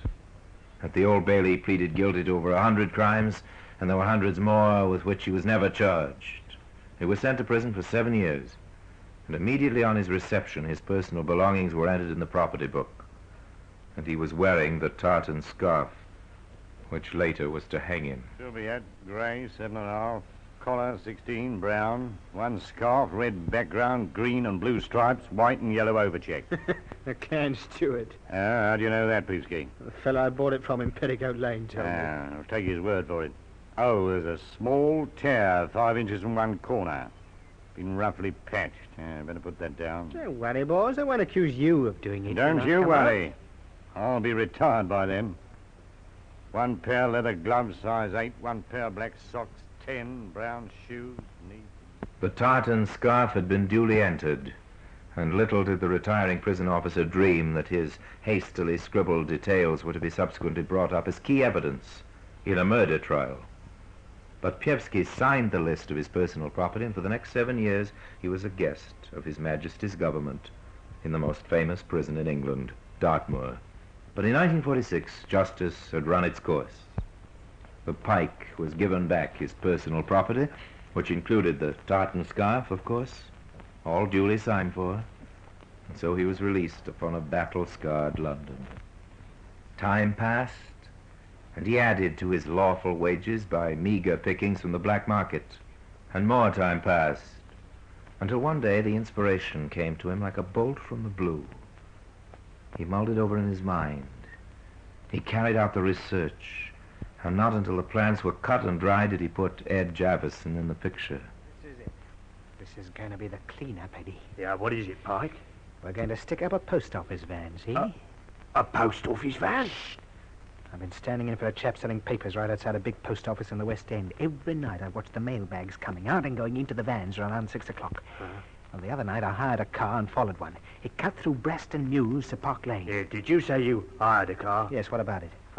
Never mind. Go on. Well, I had it out 3 nights and I found the vans don't change their route. It's the Mews every time.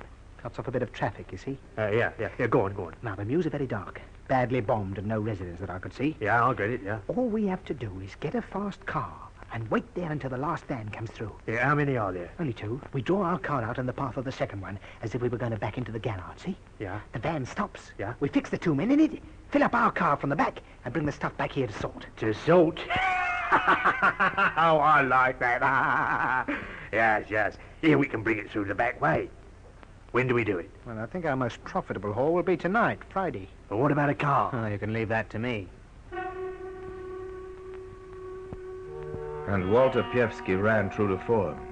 He wanted a fast car in a hurry. He applied the methods he knew. He worked the telephone trick on a young and trusting motor salesman who duly delivered a shining, high-powered limousine to a block of flats.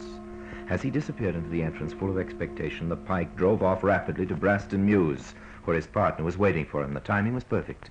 As the car stopped, the first post office van was already approaching. Here, keep your head down, Ed. Here it comes.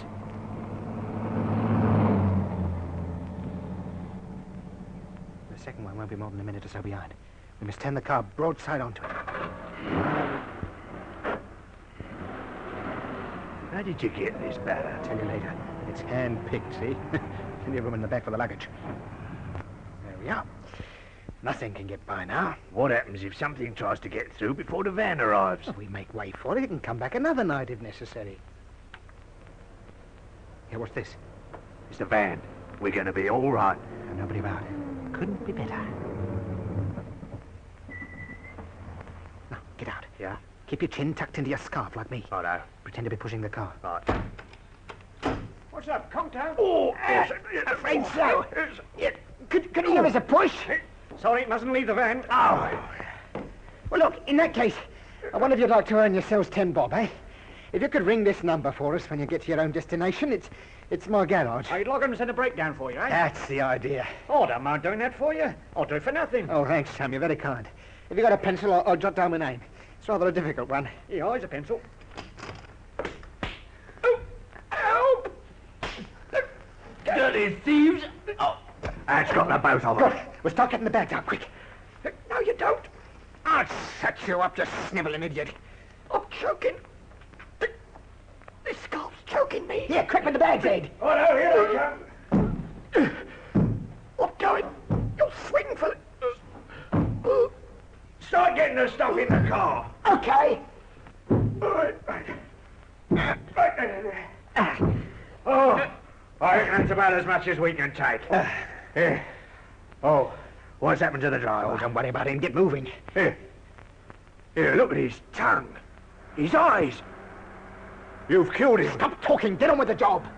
There's a car coming. They've got us in their headlights. It's the cops. Well, let's get out of here. Oh, tight on the corner. Keep going, they're after us. Oh, watch the traffic lights. They're red. Something's coming. Oh, we got through. Oh, I thought we'd had it. Oh, the police car's held up by the other car. We'll get away. We're going to make it. Put them in! Slow up, we can't get round!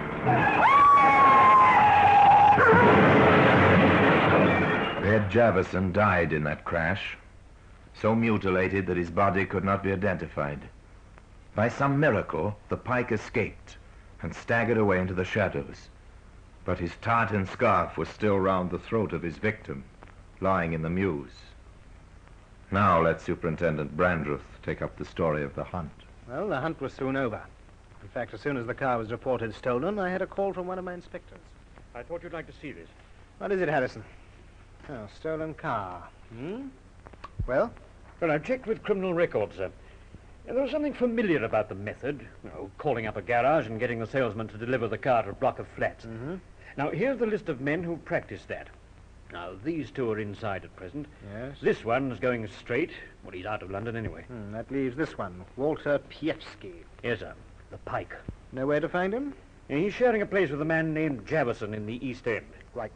Bring him in. Yes, sir.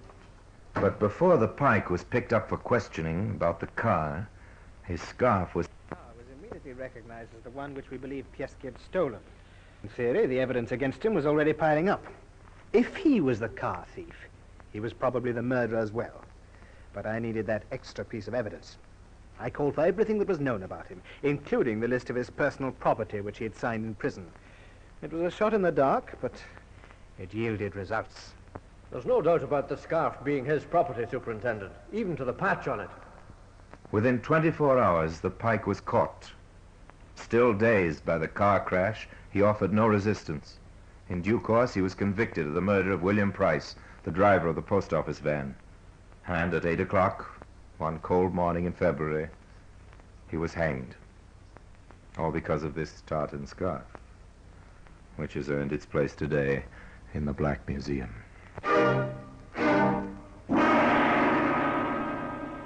Orson Welles will be back with you in just a moment.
Now here in person is Orson Welles.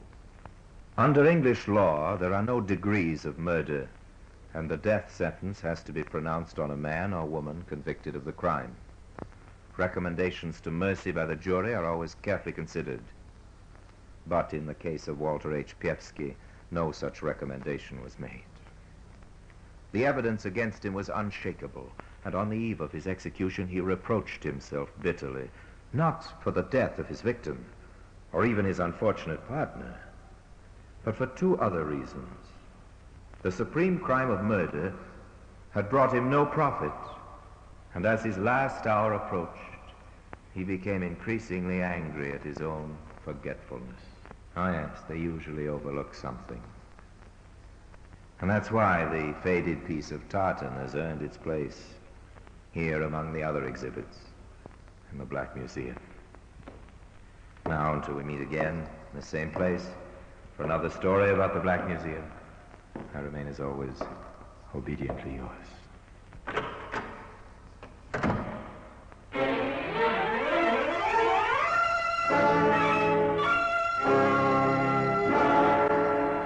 The Black Museum, starring Orson Welles, is presented by arrangement with Metro-Goldwyn-Mayer Radio Attractions, with original music composed and conducted by Sidney Torch, produced by Harry Allen Towers.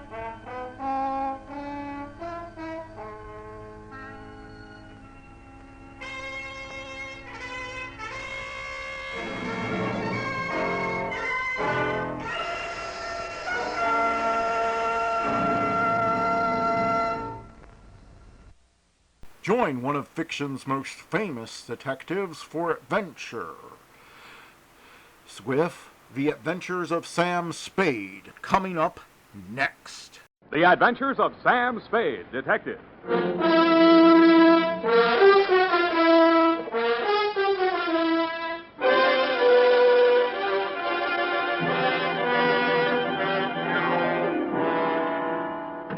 Since the world began, woman was meant for man. Well, Sam, I must say, this is the shortest honeymoon in my experience. F, have you been keeping something from me? Well, I wouldn't blame myself if I did.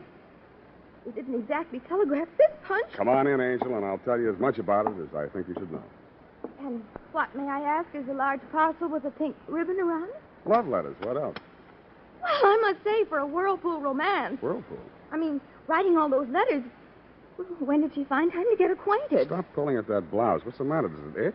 Sam, now that your marital status is no longer quo, well, damn these little routine and formalities.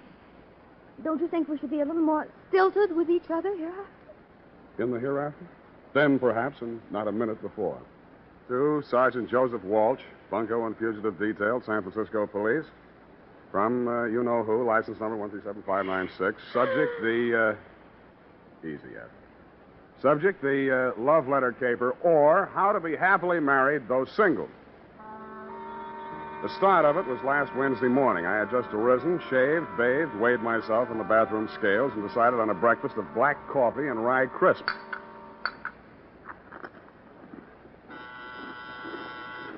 Noisy stuff. Oh. Special delivery. Sign here. Oh, now hold this, will you, Sonny? Yeah, what do you call this? Some kind of Italian soda cracker? Rye crisp, low in calories. Take a bite. Oh, you no, could lose thanks. a pound or two yourself. There you are. Eat the change. Thanks. I'll smoke it after dinner.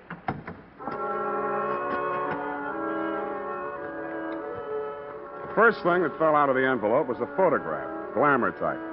It was inscribed, "To Sam, body and soul, Ella." The letter was in the same tone of voice. Sam. Oh, Sam, my darling. Last night was so beautiful, but now my arms are empty and I'm filled with strange fears for the future. Unless I see you soon, I don't know how I can go on living. Come to me tonight, my darling. Wait until the house is dark. Then slip in through the west gate and I'll meet you beside the fountain. If you fail me, I don't know what I'll do. But I know you won't. All my love, forever. Ella.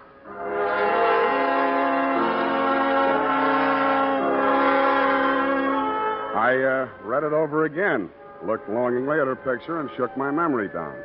I couldn't even remember ever meeting a girl named Ella, but I did remember that last night was definitely not beautiful. In fact, I had dropped $35 in a blackjack game, not deductible. After I had tested the letter for invisible ink, codes, and ciphers, etc., with negative results, I decided it was either A, crank letter, or B, bait, or C, a camouflage call for help from a damsel in distress. I took another look at said damsel's photograph and decided I would investigate her distress. I then phoned my secretary and told her to look up the night bus schedule to Atherton, the return address on the envelope containing said love letter.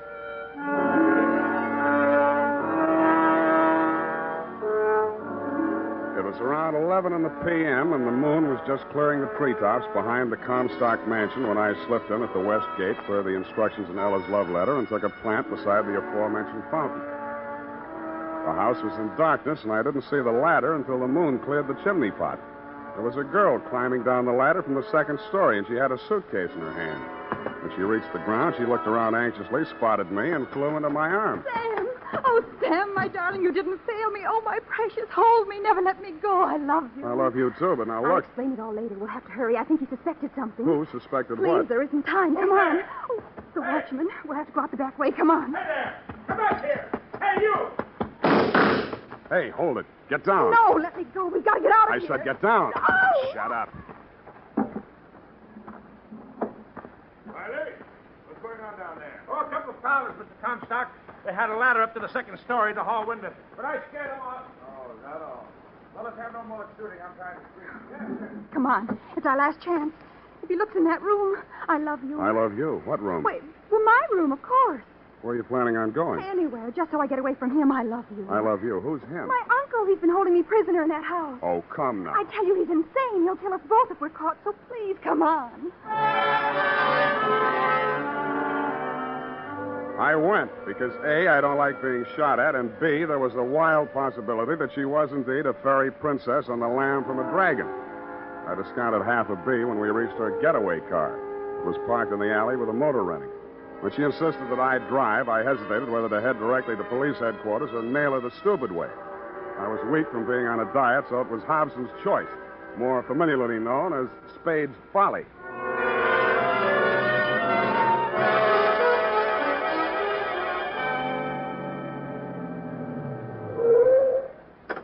What is this place? It's where I live. You wouldn't lie to me. Not about that.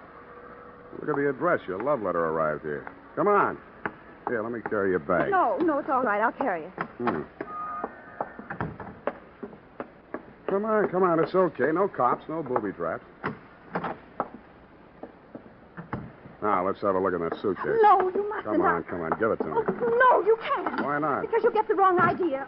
Oh. Well. What have we here? I knew you'd get the wrong idea. The only thing you seem to have missed is the Hope diamond. That jewelry is mine, every piece of it. Uh-huh. It's all I have in the world. Poor kid. Let's see now. Diamond bracelet, not more than 10 grand. Emerald necklace, second-hand, of course. All told, I don't imagine this stuff will net you a penny more than $100,000. I know, but I'll just have to get along as best I can. I don't have any money of my own. Yeah, why did you write me that crazy love letter? Because my uncle reads all my mail. And I didn't want him to know I was hiring a detective. Why did you? I couldn't very well walk around with all these jewels without some protection, could I?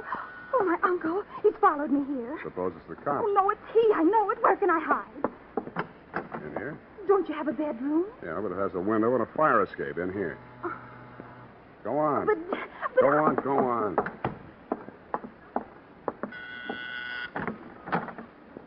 Spade? Yeah. I suppose she's told you about me. You were uncle? Oh, good heavens, no. I'm Stuart Mason. I'm her fiancé. Or was, till she ran away with you. Maybe you'd better step inside, Mr. Mason. Thank you. Sit down. I'd like to... No.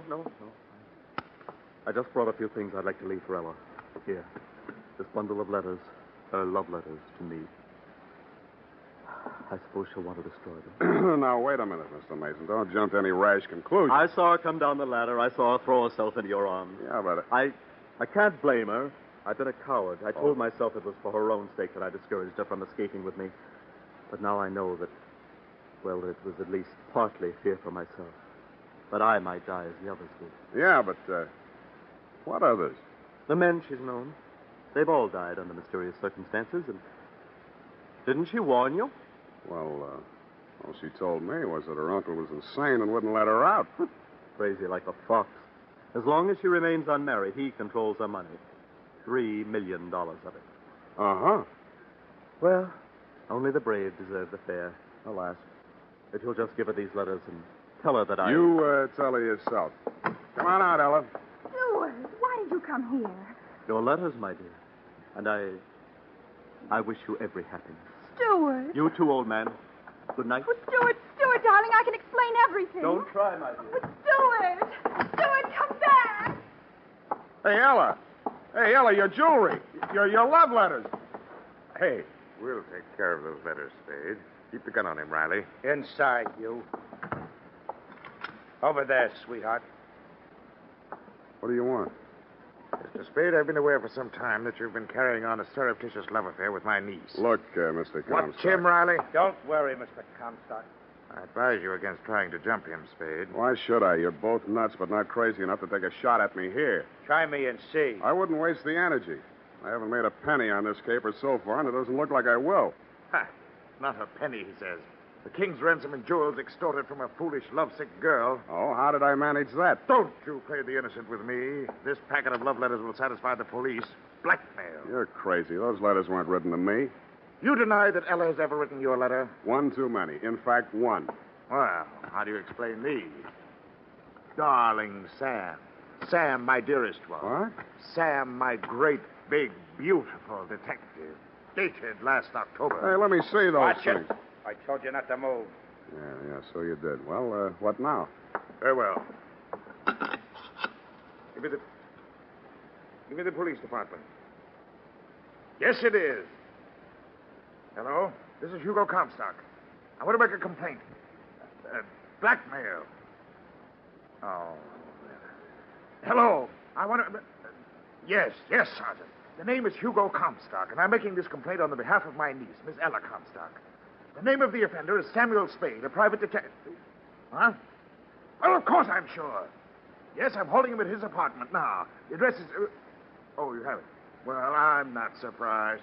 You better hurry over here right away. He's threatening violence. You really think you can make that stick? Mr. Spade, I'm sure I can.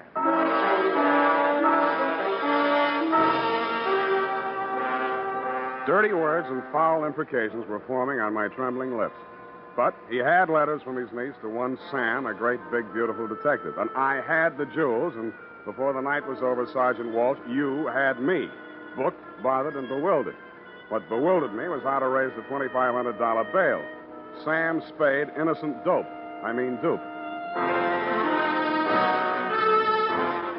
The United States Armed Forces Radio Service is presenting the weekly adventure of Dashiell Hammett's famous private detective, Sam Spade.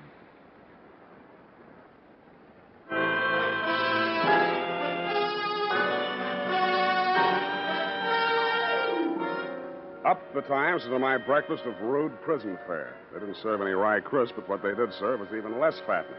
I thrust my emaciated arms through the bars of my cell and clawed at the lapels of a passing bondsman and begged him for succor. He says I didn't need any because I was it. I hurled him aside and sat down to think. About then, you, Sergeant Walsh, hove to in front of my cell. Okay, Sam, get moving. You're free. Gee, thanks. Who stood my bail? Great kidder, aren't you? Sergeant, am I to understand that the charges have been dropped? Get out of here. All right, I know when I'm not wanted. Mine not the reason why. And don't come back. Your inhospitable words cut me to the quick, Sergeant, but I bit my lip, swallowed my pride, very low calorie, and strode bravely out into the sunlight, a free man. I thought, until I bought a newspaper. Right there on page 1, it said, Heiress reveals secret marriage to private detective. Blackmail charges against Sam Spade dropped. All a mistake, says Uncle. Next to the item was a picture of Ella leaning over a hot stove in my kitchen. It was captioned, Surprise bride prepares breakfast for incarcerated mate. Will keep things hot for him, says Mrs. Spade. Sam, darling, your breakfast is ready. I'm on on a diet. Take off that apron and sit down. I did it for your sake, Sam, darling. Wouldn't it have been simpler just to have dropped the Oh, charges? it wasn't difficult. The nicest man forged the license and the certificate for only $10. I know a guy who would have done it for $5 and thrown in some fingerprints for free, but that's not the point. But, darling, don't you see? If you'd just gone free without being married to me, Uncle Hugo might have done something worse to you. Like kill you. Nuts. Who are these ex-admirers of yours who were supposed to have been knocked off by your uncle? Name 3. Well, there was Ralph Bettinson. He died of vapor lock. Of what? It happened in the mountains. Something went wrong with his car, but they couldn't prove it because it blew up and burned after it went over the cliff. And then there was poor Freddie Push. They called him the piggy bank suicide. Why? They found $5 worth of pennies in his stomach. Oh. And then there was poor Nicky Nato. He was a ballet dancer. That's enough. Now about those letters. Why was your friend Mason returning love letters you'd written to some detective named Sam? Well, that was just coincidence. He always went by his initials, you know, like GBS for George Bernard Shaw. SAM is for Stuart Andrew Mason. Stuart Andrew is his pen name. He writes detective stories. And the rest of the coincidence was that love letter you inadvertently mailed to Sam Spade detective, thereby sending your uncle out gunning for Sam instead of SAM? What could I do after he read my diary and my confessions to myself about SAM and the references to his brilliant mind on criminal subjects? Well, you were a natural stand-in for SAM. Pronounced S-A-P. But I wasn't going through with it, Sam. Not after I met you. Why not? Because the moment I saw you, I knew that all those things I'd said in that love letter were really true. Really? Last night was so beautiful? I think I must have dreamed of you. You did. Oh, Sam, darling, I'm so lost and frightened. Give me. You don't know what my life has been. Oh, I can imagine. Boyfriends dropping dead, writing letters. You're the only one who can stop it. If Uncle Hugo thinks we're really married and he can't use my money anymore, then he'll stop having accidents happen to people. Won't you please be my husband, Sam?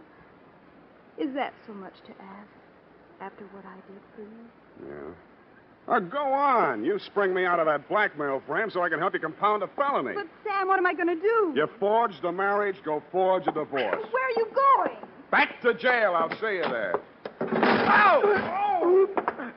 Oh, dear me. Hit your foot, did it? Cast iron. Don't make them like that nowadays. My foot. Your foot. I meant the strong box. Oh. Oopsie-day. Coming in or going out? I think I'll sit down for a minute. Oh, Sam, you poor dear boy. Here, let me take off your shoes so it can swell if it wants. Get away from me. I only wanted to help. I love you. Well, I don't love you anymore. Oh, first little spat, is it? Who is this guy? Oh, Sam, I'm sorry. This is Curtin. You can say that again. Curtins. Harwood L. Curtins. L for Lacey. Attorney at law. I represent the estate of the late Gertrude Comstock, Ella's mother. You, Mr. Spade, have married into, shall we say, money. Look, Curtains, it's time to raise the blinds on a couple of things. In the first place... Please.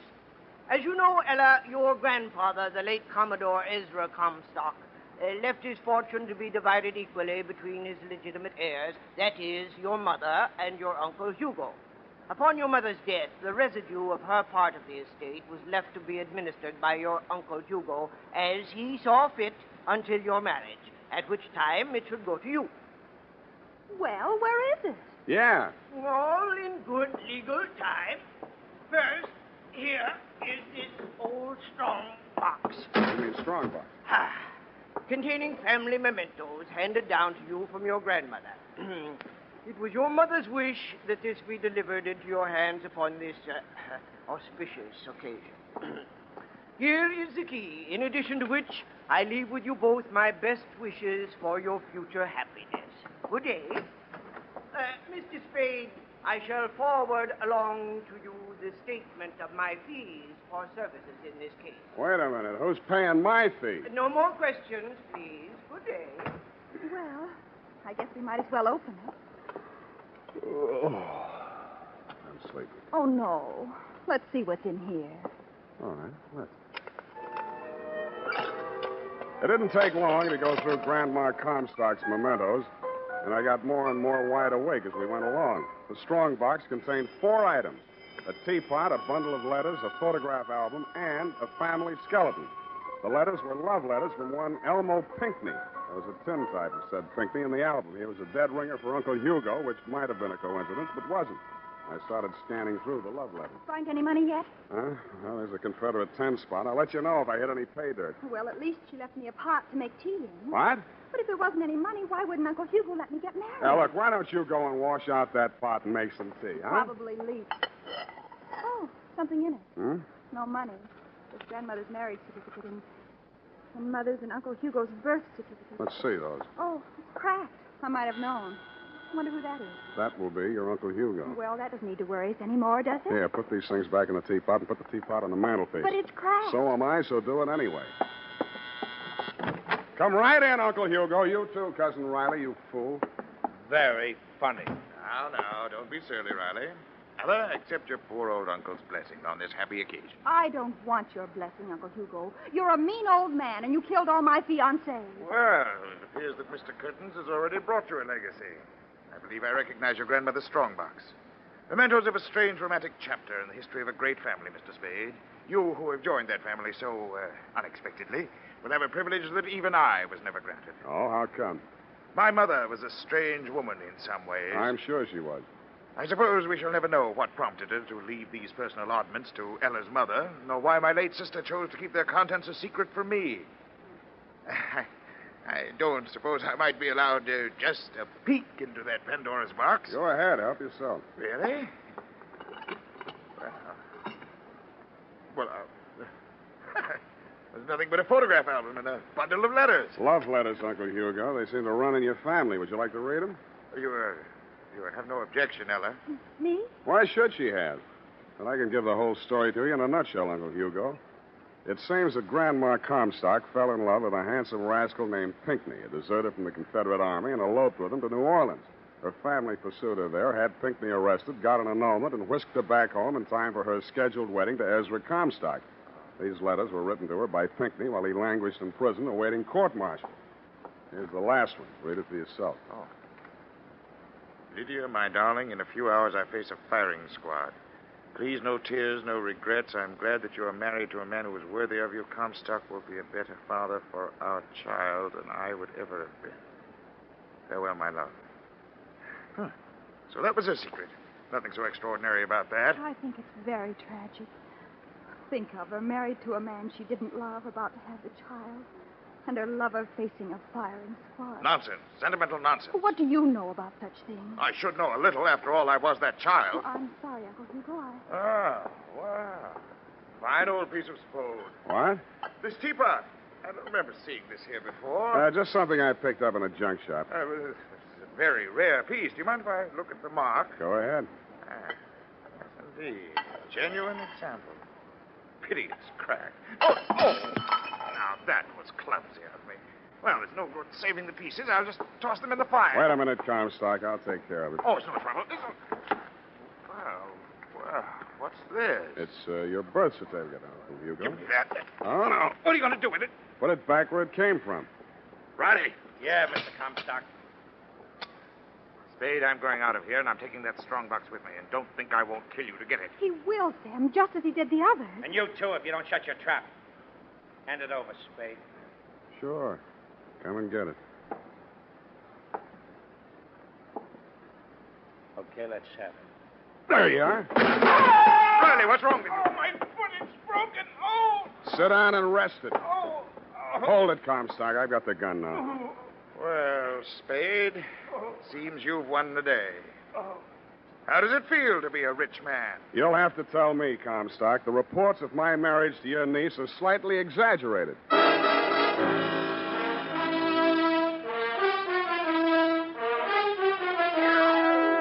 And that's about it, Sergeant. I'm sorry I can't furnish you with the forged papers Ella used to back up that phony story of her marriage to me.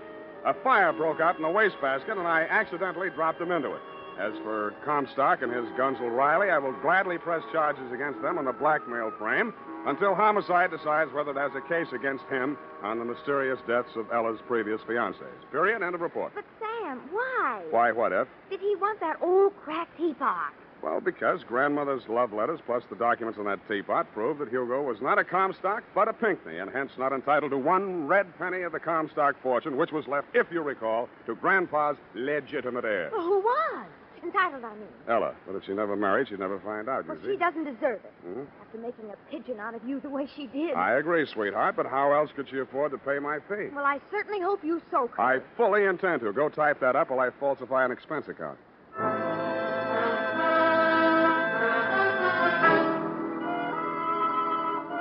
Well, here it is, Sam. Did you finish yours? No, still a couple of fingers in there. Break out another glass. No, I meant the expense account. Oh, that. Well, it was nothing much, just bus fare. Free breakfast in the pokey? Ah, no, that would be the sign. Well, I took the liberty, Sam, of drawing up a statement. Did you look it over? Yeah. New letterhead. Well, it's only a sample I had done. Up? Pending your approval. Do you? Well, yes, very classy. I like the coat of arms, but I'm not quite sure about the motto. Oh, but Sam, you are the greatest private detective of them all. Well, you know best, Effie. And then, for an extra $100, we could have it printed in Rady ink. In what? Luminous ink, Sam. Shines in the dark. Even as you and I. Oh, Sam. I'm glad you're still a bachelor. Go home, all the same. Good night, Sam. Good night, sweetheart.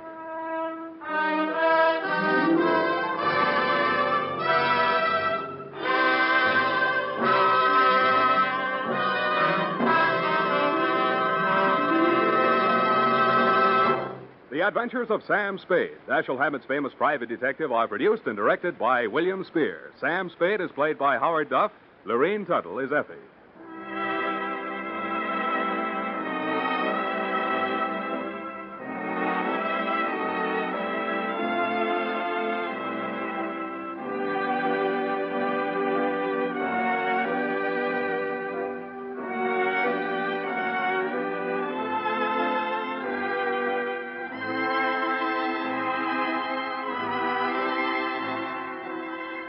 The Adventures of Sam Spade, Private Detective, is a presentation of the United States Armed Forces Radio Service, the voice of information and education.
Hey, man, how about we check in with Fibber, Magee, and Molly next?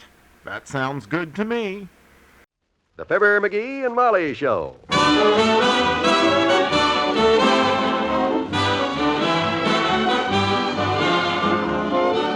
NBC and Tums present Fibber, Magee, and Molly, transcribed. The show was written by Phil Leslie and Ralph Goodman and directed by Max Hutto.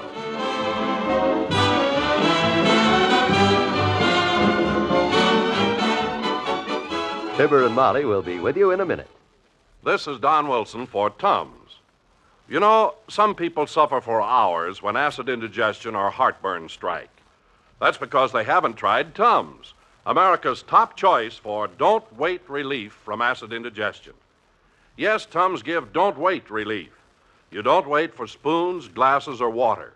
There's nothing to mix. Just reach into your pocket or purse for the handy roll of Tums, peel off one or two, and eat like candy. And you don't wait for relief, because Tums go right to work to gently calm churning excess stomach acid. No wonder millions of Americans in all walks of life look to Tums for the answer to acid indigestion and heartburn. You, too, should always carry Tums for don't wait relief. So don't wait.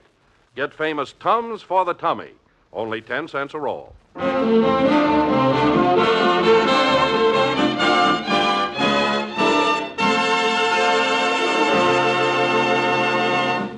here's a discussion that takes place every year about this time between Fibber, Magee, and Molly. I keep telling you, I don't need the income tax specialist to make out my return for me. I've been doing it myself every March 15th for years. Yes, and it's been brought back every March 16th by a man with a briefcase, a badge, and a puzzled expression. Well, I can't help it if those guys can't read. Everything I put down here is fully explained, completely, in detail.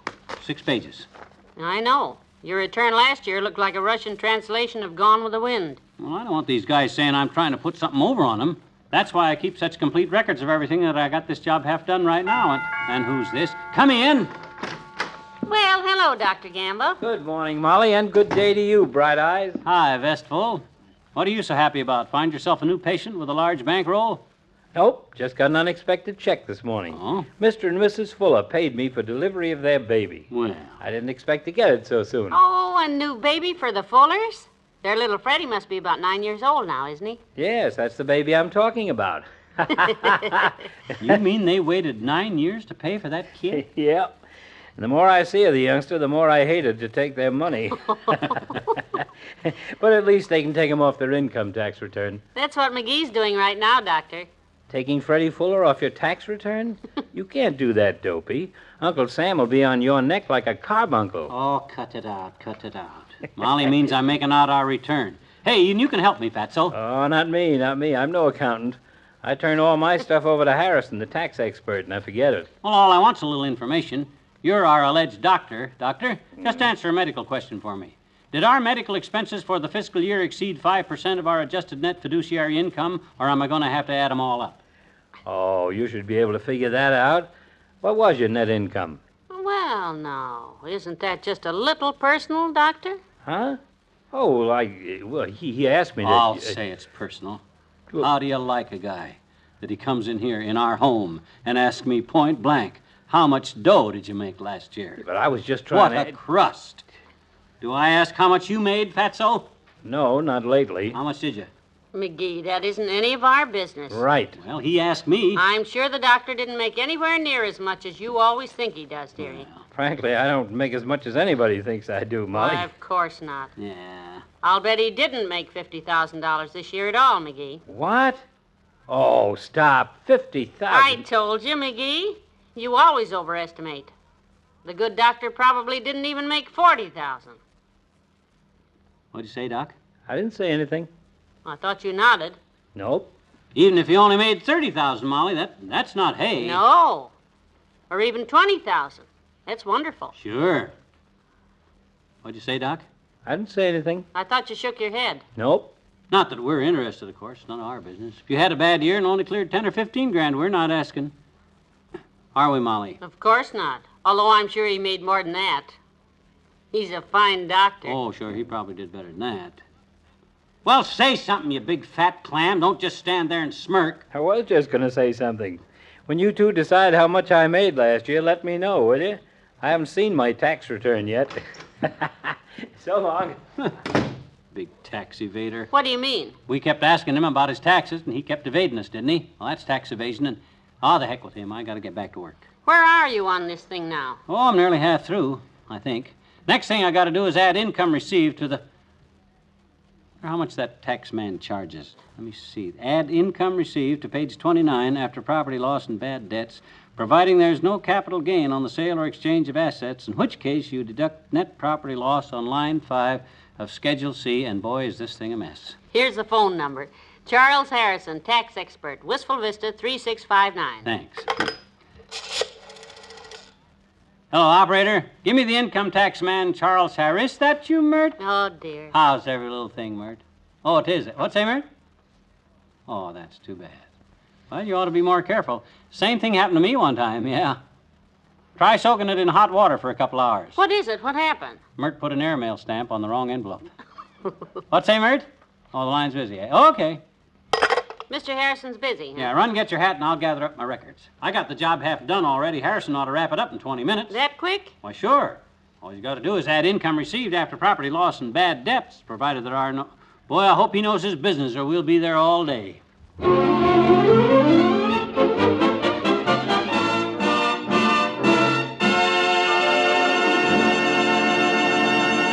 There's more fun with the McGees shortly.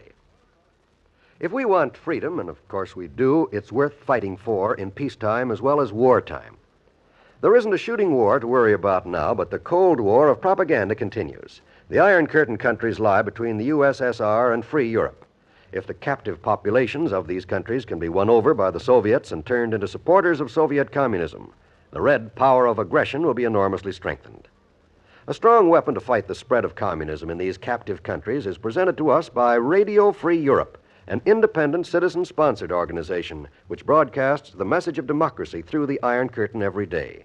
It is a partnership of Americans and exiles of enslaved countries who broadcast to their compatriots in their own idiom, carrying to them the messages of hope and truth. You can help Radio Free Europe and help to ensure our own continued freedom by joining in the crusade for freedom.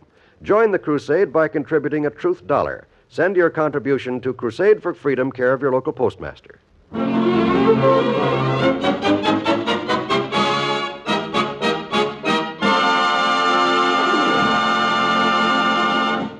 So long, PJ. I'll have your return ready to sign by the first of the week. Goodbye.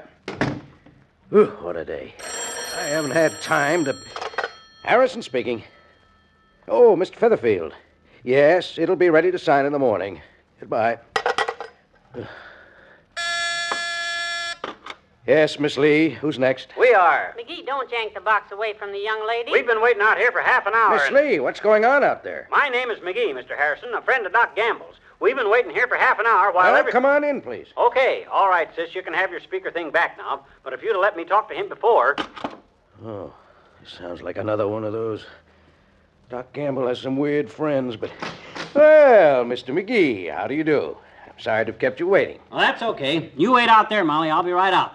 Better shut this door, Harrison. This is confidential. Oh, nice office you got here. Alfalfa Coronas. I see you smoke my brand. Well, let's get down to business, Mr. McGee. Now, if Good cigar, an Alfalfa. I'd be smoking one right now, but I just happen to be all out. Now, if you'll just... Oh, thanks, I will. Don't bother to get up. I got a match. Well, Harrison, let's get down to business. I'm a busy man, but Doc Gamble recommended you, so I'm going to throw some business your way. This won't take long. I brought all my records with me, and I already did most of the work. Not that I'm looking for a discount or anything, you understand. However long it takes, that's how much I'm willing to pay. By the way, how much do you guys get an hour? We don't charge by the hour, Mr. McGee. Oh? No. We do piecework. Oh. I hope that arrangement is satisfactory. Well, you're a friend of Doc Gamble, so I guess it's okay with me. All right. Now, if you'll go bring in your records. Oh, I've got them right here with me. Not under your hat. Oh, no. In this shoebox. I beg your pardon. Yeah, that's my system. All I do is put my bills and checks and deposit stubs and notes and stuff in one of these shoe boxes day by day until at the end of the year I got a complete record of every transaction I made during the past physical. Well, you just leave them here and I'll look at them. I'm awfully busy right now. Well, me too. So the quicker we get this done, the better. I'll just clear some space on your desk there and dump out my record. Now, if you don't mind, I'd rather you just left it with me. It's okay. It's no trouble at all. All clear. Watch it now. There. These are your records? Complete. Except for this notation on my shirt cuff right here. I put this shirt on purpose so I wouldn't forget it. I've never seen anything like this. Oh, thanks. Well, I like to keep my tax stuff handy and make things as simple as possible. Well, let's get to work, Harrison. You type and I'll dictate. Like I say, I got most of the return already worked out, and it shouldn't take more than 10 or 15 minutes if you can keep up with me. Now, first, on the back of this New Year's Eve horn, I wrote the price of the dinner.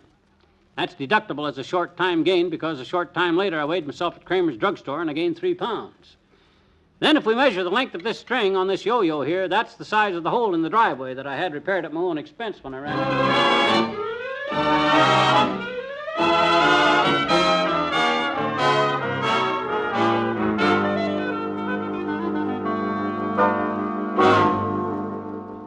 Well, thanks a lot, Harrison. Don't bother to get up. Don't bother. You look pretty tired. I'll find my way out.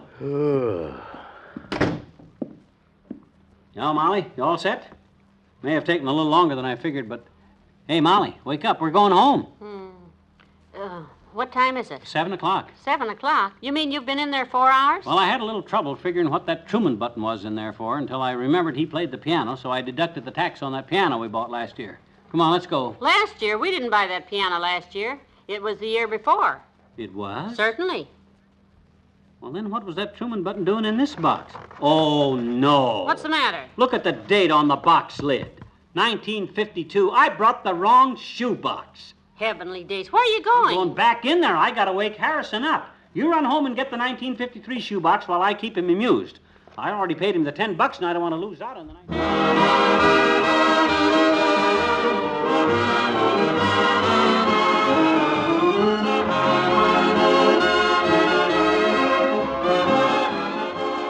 We'll say goodnight to Fibber and Molly in a moment. We know you enjoy the pleasure-filled comedy shows presented every week on the NBC Radio Network because of the many letters you send us telling us so. And that's why we like to call your attention to the fact that these programs are on the air. Tomorrow night, we know you'll want to hear the amusing adventures of the great Gildersleeve, as portrayed by Willard Waterman. Gildersleeve always finds himself in trouble, and when you listen, you'll always find yourself in a happy mood. The same night, you can play You Bet Your Life on the NBC Radio Network. Groucho Marx is your quizmaster on You Bet Your Life, and his ad-lib comments with his contestants make the program a must for millions of radio listeners. And remember, tomorrow night you'll also hear The Big Story, with authentic dramatizations of newspaper reporters' news scoops. And Walk a Mile, the fun-packed, fast-paced quiz game with Bill Cullen as your master of ceremonies. Wednesday's wonderful when you listen to the top shows on the NBC Radio Network.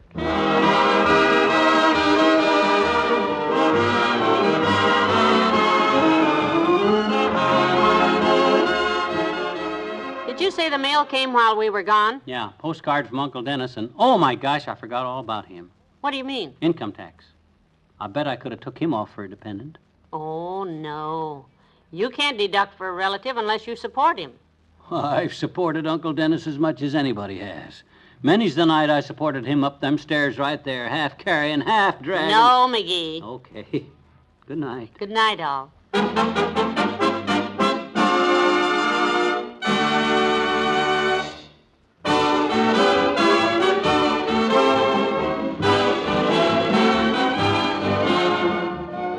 NBC and Tums, T-U-M-S, Tums for the Tummy, have brought you the Fibber, Magee, and Molly program transcribed with Arthur Q. Bryan as Dr. Gamble and Jack Moyles as Mr. Harrison.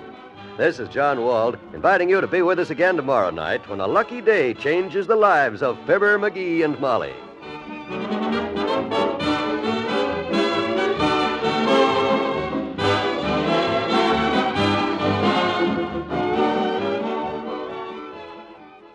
Laugh with Groucho and You Bet Your Life tomorrow night on the NBC Radio Network.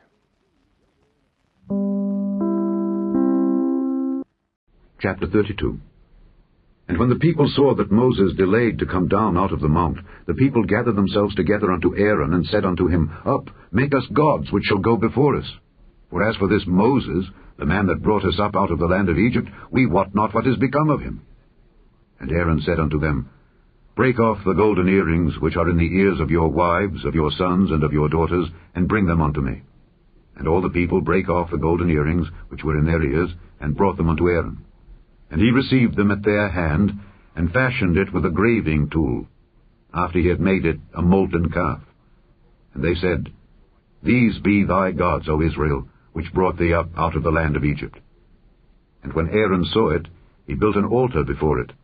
And Aaron made proclamation and said, Tomorrow is a feast to the Lord. And they rose up early on the morrow, and offered burnt offerings, and brought peace offerings. And the people sat down to eat and to drink, and rose up to play. And the Lord said unto Moses, Go, get thee down, for thy people which thou broughtest out of the land of Egypt have corrupted themselves. They have turned aside quickly out of the way which I commanded them. They have made them a molten calf, and have worshipped it, and have sacrificed thereunto, and said, These be thy gods, O Israel, which have brought thee up out of the land of Egypt. And the Lord said unto Moses, I have seen this people, and behold, it is a stiff-necked people. Now therefore let me alone, that my wrath may wax hot against them, and that I may consume them, and I will make of thee a great nation. And Moses besought the Lord his God, and said, Lord, why doth thy wrath wax hot against thy people, which thou hast brought forth out of the land of Egypt with great power and with a mighty hand? Wherefore should the Egyptians speak and say, For mischief did he bring them out, to slay them in the mountains, and to consume them from the face of the earth? Turn from thy fierce wrath, and repent of this evil against thy people. Remember Abraham, Isaac and Israel thy servants, to whom thou swearest by thine own self, and saidst unto them, I will multiply your seed as the stars of heaven. And all this land that I have spoken of will I give unto your seed, and they shall inherit it forever. And the Lord repented of the evil which he thought to do unto his people. And Moses turned, and went down from the mount, and the 2 tables of the testimony were in his hand. The tables were written on both their sides. On the one side and on the other were they written. And the tables were the work of God, and the writing was the writing of God, graven upon the tables. And when Joshua heard the noise of the people as they shouted, he said unto Moses, There is a noise of war in the camp. And he said, It is not the voice of them that shout for mastery, neither is it the voice of them that cry for being overcome, but the noise of them that sing do I hear. And it came to pass, as soon as he came nigh unto the camp, that he saw the calf and the dancing. And Moses' anger waxed hot, and he cast the tables out of his hands, and brake them beneath the mount. And he took the calf which they had made, and burnt it in the fire, and ground it to powder, and strawed it upon the water, and made the children of Israel drink of it. And Moses said unto Aaron, What did this people unto thee, that thou hast brought so great a sin upon them? And Aaron said, Let not the anger of my lord wax hot. Thou knowest the people that they are set on mischief. For they said unto me, Make us gods which shall go before us. For as for this Moses, the man that brought us up out of the land of Egypt, we wot not what is become of him. And I said unto them, Whosoever hath any gold, let them break it off. So they gave it me. Then I cast it into the fire, and there came out this calf. And when Moses saw that the people were naked, for Aaron had made them naked unto their shame among their enemies, then Moses stood in the gate of the camp and said, Who is on the Lord's side? Let him come unto me. And all the sons of Levi gathered themselves together unto him. And he said unto them, Thus saith the Lord God of Israel, Put every man his sword by his side, and go in and out from gate to gate throughout the camp, and slay every man his brother, and every man his companion, and every man his neighbor. And the children of Levi did according to the word of Moses, and there fell of the people that day about 3,000 men. For Moses had said, Consecrate yourselves today to the Lord, even every man upon his son and upon his brother, that he may bestow upon you a blessing this day. And it came to pass on the morrow that Moses said unto the people, Ye have sinned a great sin, and now I will go up unto the Lord. Peradventure I shall make an atonement for your sin. And Moses returned unto the Lord and said, O, this people have sinned a great sin, and have made them gods of gold. Yet now, if thou wilt, forgive their sin. And if not, blot me, I pray thee, out of thy book which thou hast written. And the Lord said unto Moses, Whosoever hath sinned against me, him will I blot out of my book. Therefore now go, lead the people unto the place of which I have spoken unto thee. Behold, mine angel shall go before thee. Nevertheless, in the day when I visit, I will visit their sin upon them. And the Lord plagued the people because they made the calf which Aaron made. It's elementary that Sherlock Holmes is up next on nightly old-time radio shows.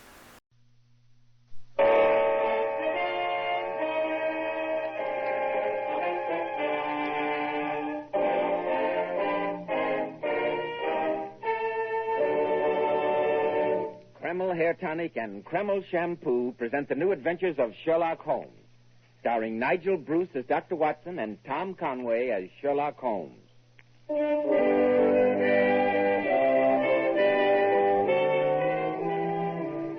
Now it's time for our weekly visit to Sherlock Holmes' famous colleague, our good friend, Dr. Watson. Good evening, Dr. Watson. Good evening, Mr. Barrow. Sit down and make yourself comfortable. I'm glad to see you. It's always good to see you, Dr. Watson. And judging from the confusion of papers on your desk and the open dispatch box, I deduce that you have a story for us. Absolutely correct, Mr. Bell. I can see that your powers of observation are improving through association with me. I've been looking forward eagerly to this story, the Adventure of the Submerged Nobleman, I believe you called it. Extremely odd title. But a most accurate one, my dear chap, as you will see. But first, I know that you're anxious for a word with our listeners. Yes, Dr. Watson, I am. I'd like to tell our listeners about a modern trend in hair grooming that's in such great demand today among men who value their appearance. It's called Kreml Hair Tonic. Kreml keeps hair handsomely groomed from morning until night, just the way you combed it in the morning. This is because Kreml contains a special combination of hair grooming ingredients which is found in no other hair tonic. This wonderful, natural-looking hair dressing has just enough light oil to keep hair perfectly groomed with an attractive, healthy-looking luster. Yet Kreml never leaves the hair looking or feeling greasy or sticky. Kreml always looks and feels so clean on both hair and scalp. A nationwide favorite among America's top-flight executives and most successful men. Be sure to try it. Kreml, Kreml Hair Tonic. Now, Dr. Watson, you have my complete attention for the adventure of the submerged nobleman. The floor is yours. Well, that strange affair took place many years ago. Holmes and I had been spending several days at the seaside resort of Brighton late in July, but not for pleasure, as you might think. We had been concerning ourselves with a most peculiar crime, and only that morning had successfully concluded the affair of the politician, the lighthouse, and the train cormorant. With a few hours to waste before returning to Baker Street, I persuaded Holmes to join me, much against his will, for a stroll along the front by the sea. You must admit, Holmes, that the fresh sea breezes are most delightful after the way that we've been cooped up these last few days. I'd find them more so, Watson, if they were not quite so heavily laden with the odors of cheap peppermint and the sound of even cheaper music. Oh, come, my dear fellow. England's playground, you know? That's all very well, Watson, but I do wish the members of the younger generation wouldn't select my feet to play on. Look over there, Holmes. Down on that pier. Sailing boats for hire. Oh, we've several hours. Now, I'll wager that I haven't forgotten my boyhood skill with a small boat. What about it? Well, at least the sea has the advantage of being comparatively uncrowded. Lead on, Watson.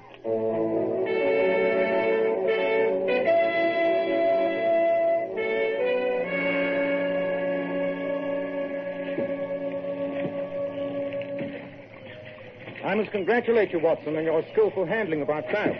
You reveal a talent I didn't know you possessed. I haven't done it for years. I don't seem to have lost the knack, though, do I? How far away from shore? About 2 miles, I should say. Wind's rising, too. I think we'd better put about. Look out, watch your head, Holmes.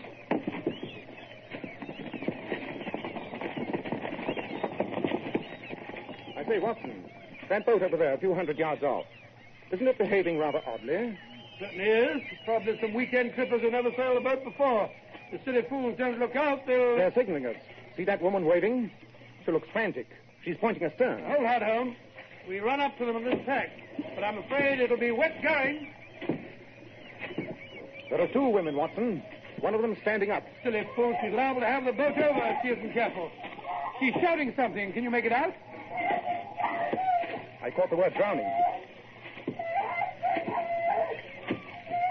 Look there, Watson, to the left. Something or someone in the water. I see him. I'll come up into the wind as we reach him. Just get ready, Holmes. A little more this way. There. I've got him. Give me a hand here, Watson. Right, you are. Drag him in. Oh, careful. Sure, you give it.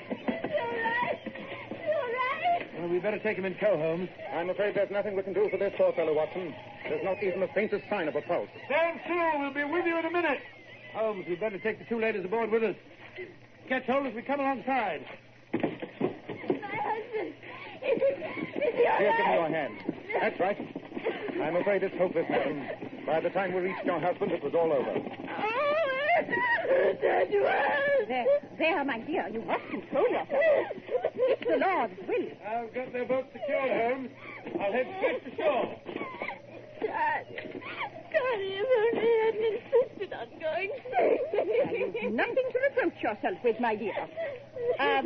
May I suggest, gentlemen, that you steer for that strip of sandy beach beyond the headland there, where you see the large white house just above. That's Lord Hollis's house. All right, you are. We'll be there in a few minutes with this following wind. Thank you. The gentleman whom you attempted to rescue was Lord Hollis. This is his wife, Lady Diana, and I'm her companion, Miss Cartwright. I must thank you for coming to our rescue. Not at all. I'm only sorry we were not in time to save Lord Hollis's life. This is Dr. Watson, and my name is Sherlock Holmes. She's fainted, poor child. And after what's happened, no wonder.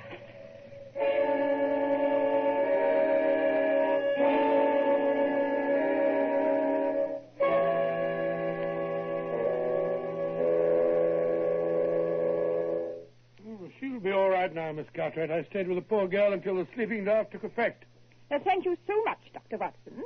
May I offer you some tea? I feel there is nothing so invigorating as a good cup of tea. No, thank you. While you were upstairs, Watson, I sent a servant to fetch Dr. Miller, Lord Hollis's physician. Fortunately, he's also the coroner for this district. I'm sorry that you gentlemen are leaving for London this afternoon. I know that Lady Diana would want to extend her deepest thanks to you as soon as she's recovered from this awful shock. Miss Cartwright has been giving me the details which led up to the tragedy, Watson. She's fully familiar with all the circumstances, since she was Lady Diana's governess as a little girl and has remained with her as a companion ever since her marriage to the late Lord Hollis. As I have often heard of Mr. Sherlock Holmes, Dr. Watson, perhaps I have confided in him more freely than I should have. But I know that what I tell you both will go no further. Oh, of course. Lord Hollis, I regret to say, drank to excess. He was, as you no doubt noticed, a very fleshy and corpulent man, and Dr. Miller had often warned him against his indulgence in food and spirits. This morning he drank almost a full bottle of brandy, really? After which he insisted on going sailing. Both Lady Diana and I did our utmost to dissuade him, but when his mind was made up, it was impossible to argue with him. He was utterly incapable of handling a boat in his condition. So Lady Diana managed to prevail upon him to let us accompany him. I see. The alcohol made him foolhardy and reckless. She had asked him to turn back several times before we got into such rough water. But the more she pleaded, the more stubborn he became. Just before we sighted you, he stood up to make some adjustment in the sail. The boat pitched, and he fell overboard. You know what happened next. Indeed, a tragedy, Miss Cartwright. Well, Holmes, there's nothing more we can do here, and our boat's still down on the beach below. We better be getting back to it and to Brighton if we're to catch the afternoon train to London. Yes, we should be getting along. Goodbye, Miss Cartwright. I'll walk down the path with you to your boat. Oh, please don't trouble yourself. We'll have no difficulty in finding our way. Goodbye, then, and thank you for all you did. Goodbye, Miss Cartwright. Goodbye. Terrible thing, Holmes. A young woman like that, whose whole life blighted by such a tragedy. No doubt.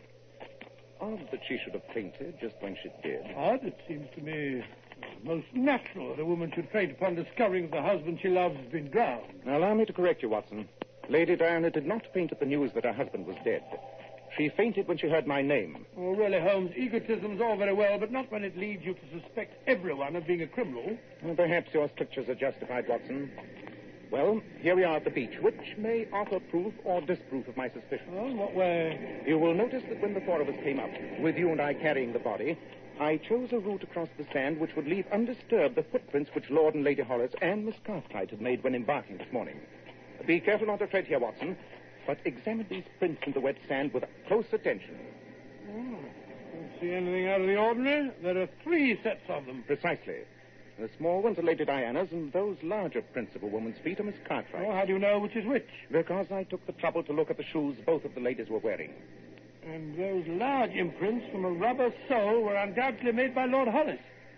I noticed that they waver a trifle, which bears out the report of his condition. Capital, Watson. Your observation is indeed to be commended. Oh, thank you very much. But the most important point about these footprints seems to have entirely escaped your eye. Oh, here we go again. I don't understand. Well, you can think it over while we're on our way. Back to Brighton, you mean? Yes, to Brighton. En route to call on Colonel Sheridan. Colonel Sheridan? Why, he's the chief constable of the county, isn't he? Precisely, Watson. Come on, let's be going.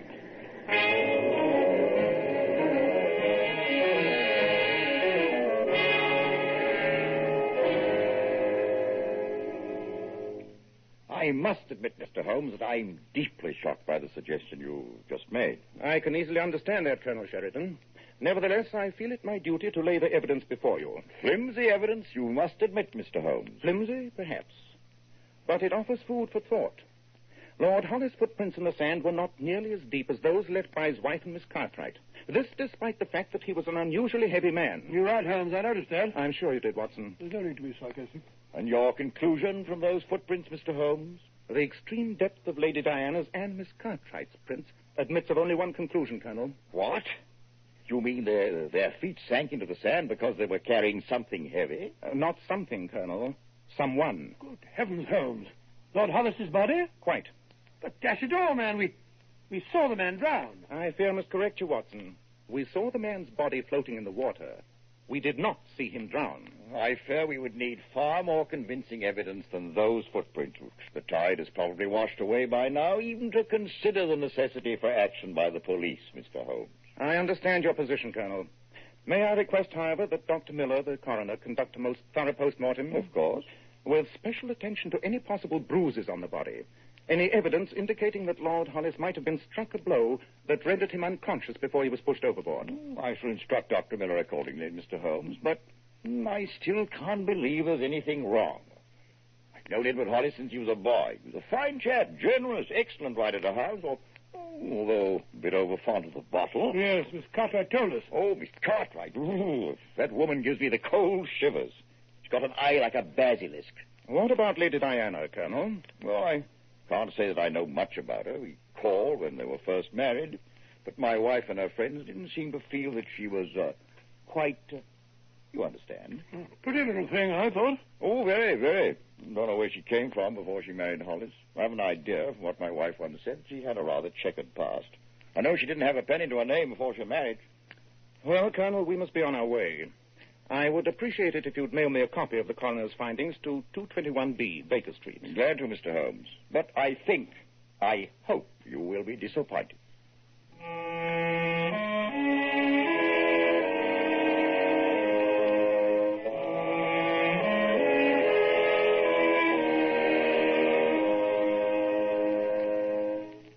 Mr. Holmes, you might stop lolling in that chair and staring vacantly into space and lend me a hand with our packing. Our train leaves in half an hour. Eh? Oh, all right. I can't help wondering, though. Oh, wondering what? About those footprints. Holmes, you're getting morbid. Either the ladies hit Hollis over the head, there would have been a mark. I could swear there was no such mark on the body. Possibly, but still. And if he was poisoned, the coroner's report will show it. But if he were neither hit over the head nor poisoned... Oh, but how else could a frail little woman like Lady Diana overcome a robust man like her husband? Just wasting your time, Holmes, if you ask me. I didn't. Didn't what? Ask you. Oh, there you are. Well, that finishes my packing. I only wish I had time for a tub before the train. What did you say? I said I only wish I had time for a tub, bath, before the train. I'm a bit on the salter side since our sail this morning. By Jove, Watson. Thank you.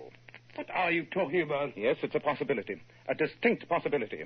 Come on, forget that train. You and I are going to pay a visit to Dr. Miller, the coroner.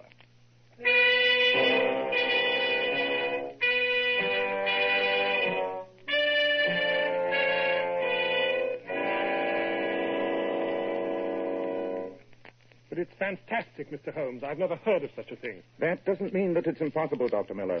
You are certain that you found no bruises on the body? Absolutely. I'll stake my professional reputation on that. No traces of poison? None. Oh, it just occurred to me, supposing that Lord Hollis's heart had given out, huh? Unfortunately for your hypothesis, Dr. Watson, Lord Hollis's heart was in extremely sound shape. No, the evidence shows conclusively that it was death by drowning, and I am so stating in my report. You see, Holmes? I told you. Nevertheless, I would still like to see the body, Dr. Miller. Very well, very well. It's in here. You see that I've already got along fairly well with the post-mortem. Now, gentlemen, it won't take long to discover if the idea that Dr. Watson so brilliantly suggested to me is a valid one. Your idea, Dr. Watson? Oh, don't ask me, Dr. Miller. I haven't the faintest idea what Holmes is driving at. The body's lungs are filled with water. Not unnatural in a man who's been drowned. Well, at least it proves that he was alive when he went into the water. I knew it. This was no accident, gentlemen. It was murder. Murder? It can't be. How do you know, Holmes?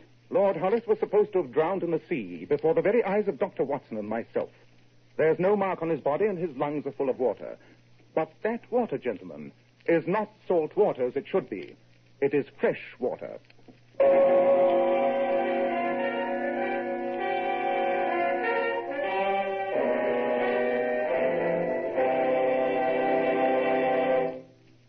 And just a moment, we'll return to Sherlock Holmes as he endeavors to solve the mystery of the strange death of Lord Hollis. Men, it's never too late to help improve the appearance of your hair. And when you buy a hair tonic, why not buy one that does lots more than just keep hair looking handsome? Why not get your money's worth and buy Kreml hair tonic? No other hair tonic keeps the hair more neatly groomed and attractive looking. Kreml gives hair that handsome, clean-cut appearance, as if your barber had just combed it. In addition, Kreml is simply great to lubricate a dry scalp. At the same time, it removes itchy, loose dandruff and leaves the scalp feeling so clean, refreshed, and alive. No wonder Kreml is preferred among America's most prosperous men. Buy a bottle of Kreml at any drug counter. Ask for an application at your barber shop. Use this highly specialized hair tonic daily for better groomed hair, a more hygienic scalp. Kreml, Kreml hair tonic. Now, Dr. Watson, what happened after Sherlock Holmes' startling discovery that the late Lord Hollis had been drowned in fresh water? We returned to our hotel with all thoughts of going back to London in abeyance. Holmes paced up and down, deep in thought.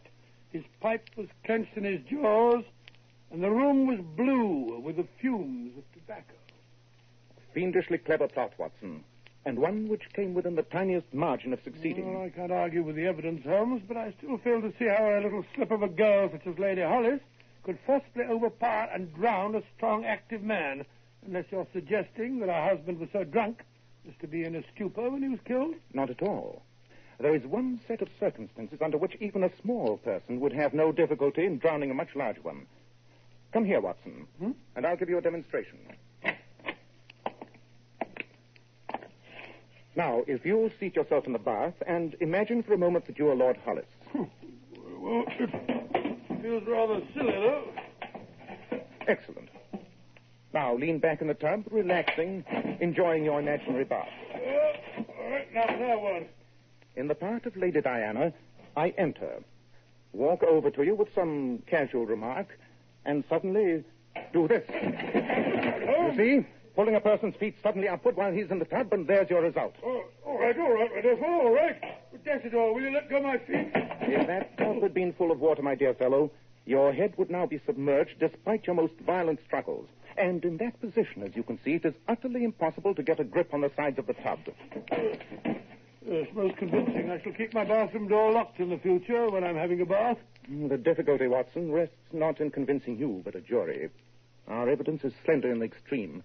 A clever defense lawyer would have no difficulty in tearing so tenuous a thread apart, if I know anything about juries. You mean to tell me, Holmes, that the perpetrator of so fiendish and cold-blooded a crime is to be allowed to go free?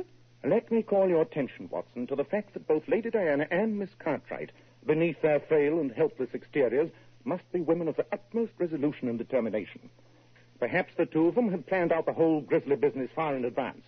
At any rate, after Lady Diana drowned him, they must have taken the dead man from the tub, dressed him, and together, one at his feet and one at his head, carried him down to their boat. That, of course, accounts for the deep indentations of their footprints. But Lord Hollis's prints? Very simple.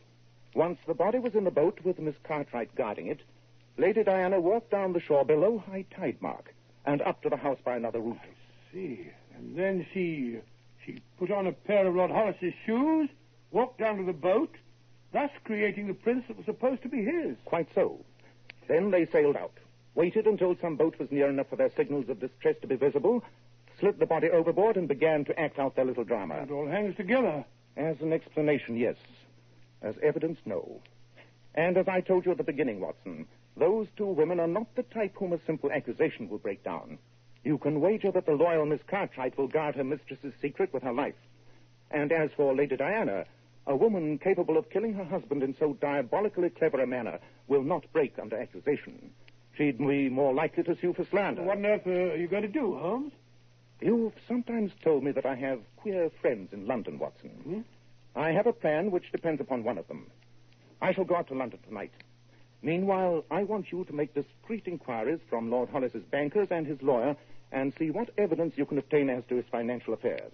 I feel that we may find a large part of the motive there. Right you are, Holmes. When will you return? If all goes well, I'll be back tomorrow night. I want you to call on Lady Diana and engage her and Miss Cartwright in conversation at precisely 9 o'clock tomorrow evening.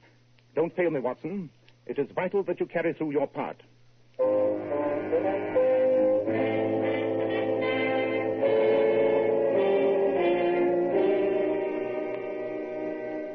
I appreciate your kindness in visiting me, Dr. Watson.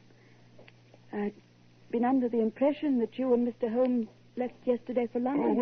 No, we decided to remain in Brighton for a few more days, Lady Diana.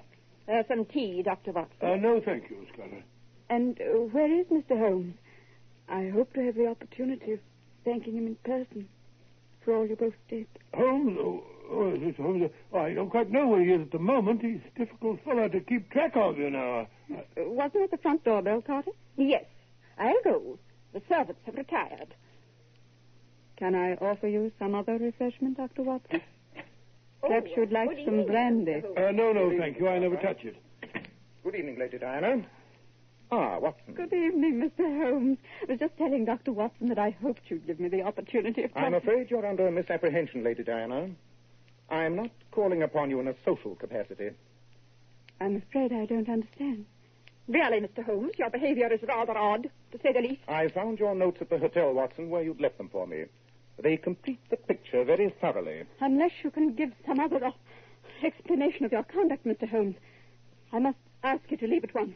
I am about to offer you an explanation, Lady Diana, although it is one you will not like. I am accusing you, with Miss Cartwright as accessory, of the murder of your late husband. Mr. Holmes, how dare you? I can only suppose that your trade of chasing criminals has turned your brain. I could sue you for slander, but I won't. I won't dignify your insane accusation by doing so. You see, Watson, just as I expected. Lady Diana, Dr. Watson's investigations have revealed some interesting facts. Your late husband was an extremely wealthy man, and you are his sole legatee. You yourself were penniless when you married Lord Hollis, a man 25 years older than you. Yesterday morning, he had a bath while drunk, and you entered his bathroom and drowned him. You and Miss Cartwright put the body on the boat, duplicated your husband's footprints, and staged the accident which Watson and I witnessed. Changed my mind, Mr. Holmes. I shall sue you for slander, for every penny that I can obtain. Well said, my dear. This man should be made to pay for his vile accusation. Well, you better sue me at the same time, Lady Diana. I associate myself with everything that Holmes has said. Thank you, Watson. But before you start suit, Lady Diana, I want you to show me the late Lord Hollis's bathroom. Don't do it, Lady Diana. I'll awaken the servants and have these men thrown out. I shall do it, Carty. Only to prove to this fool how baseless his suspicions are. Come with me. This way up the stairs. Here, my dear. Let me go ahead with the lamp. There is the door of my late husband's bath. Open it. Look for yourself. Although what you expect to find... It's Edward! Carty! Careful. There goes the lamp. I told you he'd come back, Carty. You said we'd be safe. Shut up! You're not a fool! I won't. You told me nothing could happen. You said it was foolproof. Now he's come back. I always said he was. Watson, fetch Colonel Sheridan. He and the inspector are waiting outside.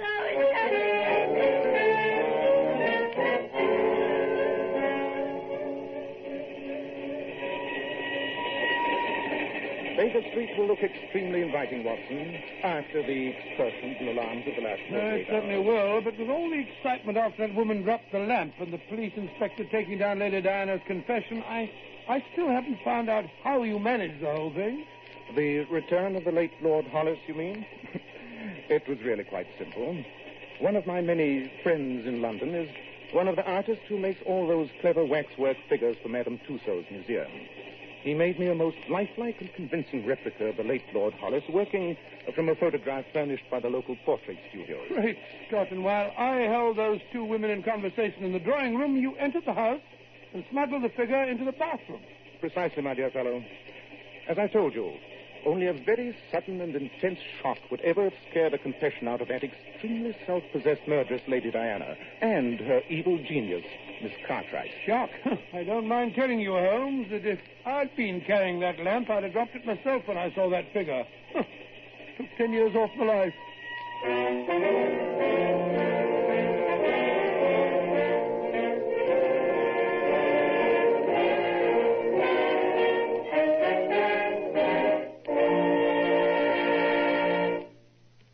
We're most fortunate fortunate to have as our distinguished guest this evening one of the foremost beauty authorities in this country, Mr. John Robert Powers. Mr. Powers is often called a king of glamour because he has glorified so many of America's most beautiful women, his famous Powers girls. And now, especially transcribed, Mr. John Robert Powers. Good evening, friends. I don't know if I can live up to a king of glamour, but I certainly have a queen of glamour here this evening, one of my most beautiful Powers girls, Miss Jackie Halsey. Have you something you'd like to say to the audience, Jackie? Yes, Mr. Powers, I have.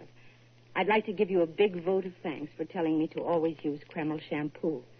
No other shampoo I've ever used leaves my hair more shining bright with such a natural, glossy luster. Yes, Jackie, Kreml shampoo has been especially developed to glamour bathe each tiny strand of hair. You simply can't beat Kreml shampoo for its wonderful cleansing, beautifying action. It never dries the hair. That's because it has a built-in oil base. Kreml shampoo actually helps keep the hair from becoming dry or brittle. And Kreml shampoo whips up such a luxuriant, active foam even in the hardest water. It rinses out so easily and leaves the hair a vision of shining beauty. And that's why I urge every woman to try Kreml shampoo. It's so mild, so gentle, so remarkably beautifying as it uncovers and reflects the natural brilliant highlights that lie concealed in every woman's hair. And it takes only 10 minutes to give your hair this wonderful glamour bath. Thank you so much, Mr. Powers, and your very charming Powers girl, Miss Jackie Halsey. And now, Dr. Watson, what about next week? Well, now, let me see. Next week, I think I'll tell you a story that's always been one of my favorites. I'd call it The Red-Headed League. It began with a strange, fantastic tale told us by a Mr. Jabez Wilson and ended with a dreadful midnight vigil in the subterranean vaults beneath the City and Suburban Bank.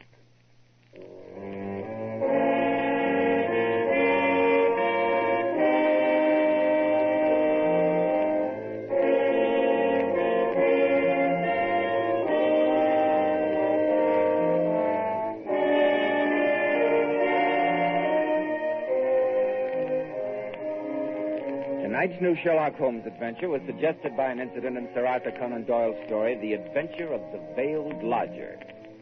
Nigel Bruce appeared through the courtesy of Universal International Pictures. Tom Conway by permission of Eagle Lion Pictures. The Sherlock Holmes series is produced by Tom McKnight, with original music composed and conducted by Alex Steiner. This is Joseph Bell, speaking for Kreml Hair Tonic and Kreml Shampoo, and inviting you to be with us next week at this same time, when Dr. Watson will tell us about the Red-Headed League.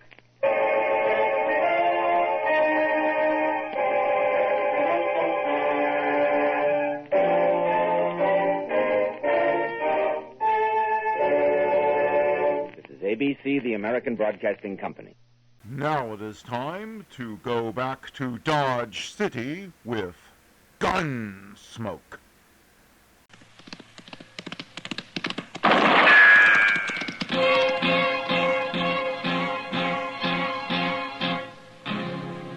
Gunsmoke, brought to you by L&M Filters. This is it. L&M is best, stands out from all the rest. Around Dodge City and in the territory on West, there's just one way to handle the killers and the spoilers, and that's with a U.S. Marshal and the smell of Gunsmoke.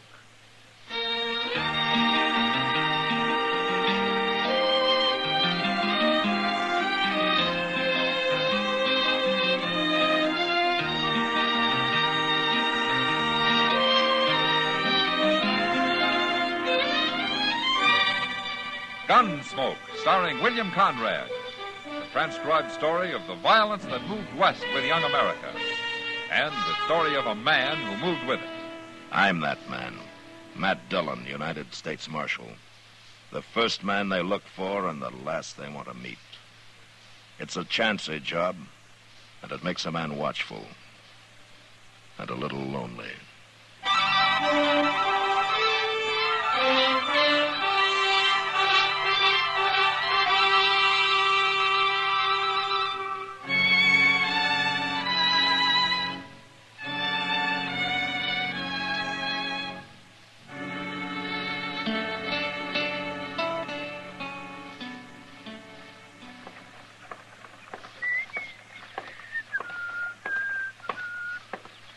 Dum.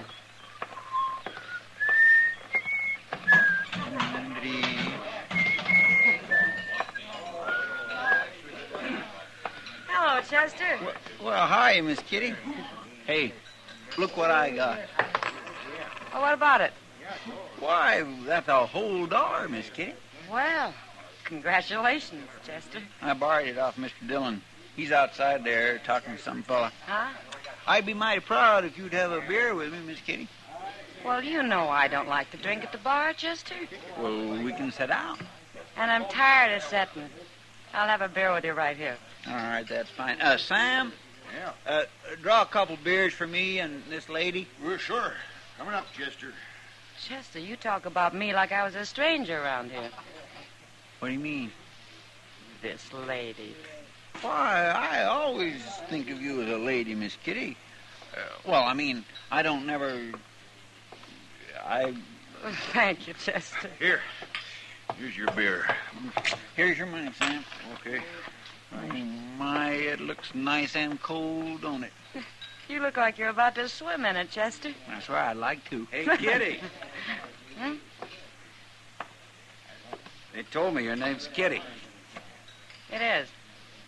Well, then why don't you say hello? Hello. Let's drink, Chester. Now, that ain't no way to act. All right, now leave her alone, mister. Well, I didn't come over here to leave her alone. Stop that. What do you think? No, you're Chester, I'll handle this. Get out of the way, Miss Kitty. Chester. Get out of the way, I said. It's all right, Kitty. I'll see you afterwards. I'm going. And I know where, too. Your move, stranger. Well, go ahead. I guess you don't know who I am, do you? Stranger is good enough for me. Don't be a fool. We ain't fighting over me. Wait till you hear my name. It's Shin. Hank Shin. Well, mine's Chester Proudfoot. You mean you never heard of Hank Shin? No. Anybody ever hear of Hank Shin? No. Who's he? Yeah, nobody never heard of you. Now, fight or get out. There must be somebody. You heard him. Chester. No, sir. This is my fight, Mr. Dillon. I interfere in all fights. You know that. But he insulted a Yeah, lady. she told me. But there isn't going to be any gunplay over it. There better not be. That's right, stranger. So you get out of here. You don't know who you're talking to. Hey, Marshal. Marshal? Yeah, what is it, Davy? I followed you in here, Marshal. It's a good thing, too. Oh, why? This here's Hank Shin. I've been telling him that. I never met him, but I seen him. So? Well, maybe you never heard of him here, Marshal, but I was up in Dakota Territory last year. Hank Shin's got quite a reputation up there. Oh?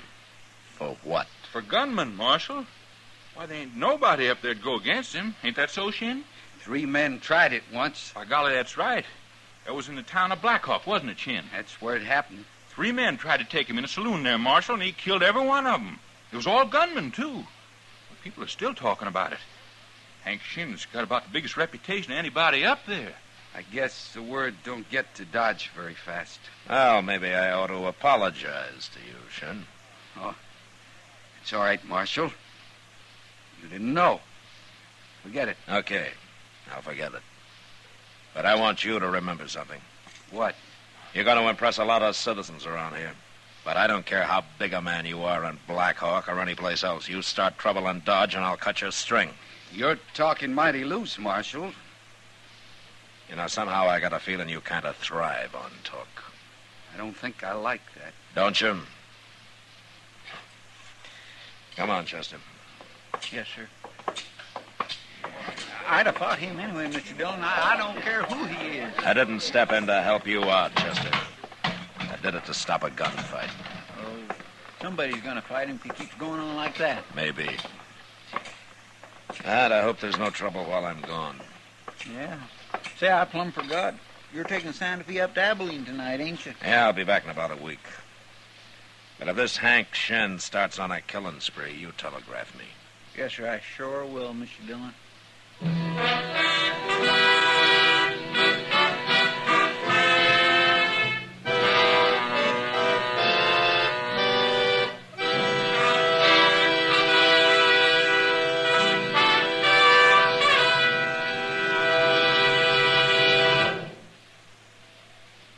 This is it, L&M filters. It stands out from all the rest.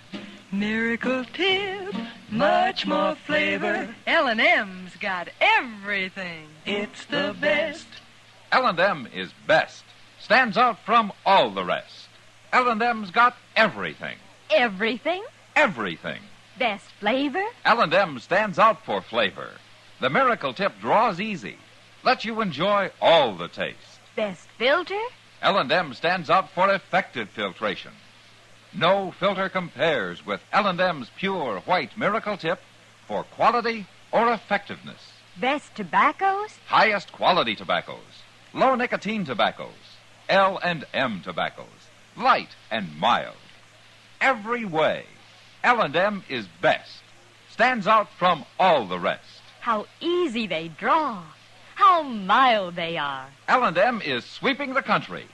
It's America's best filter tip cigarette.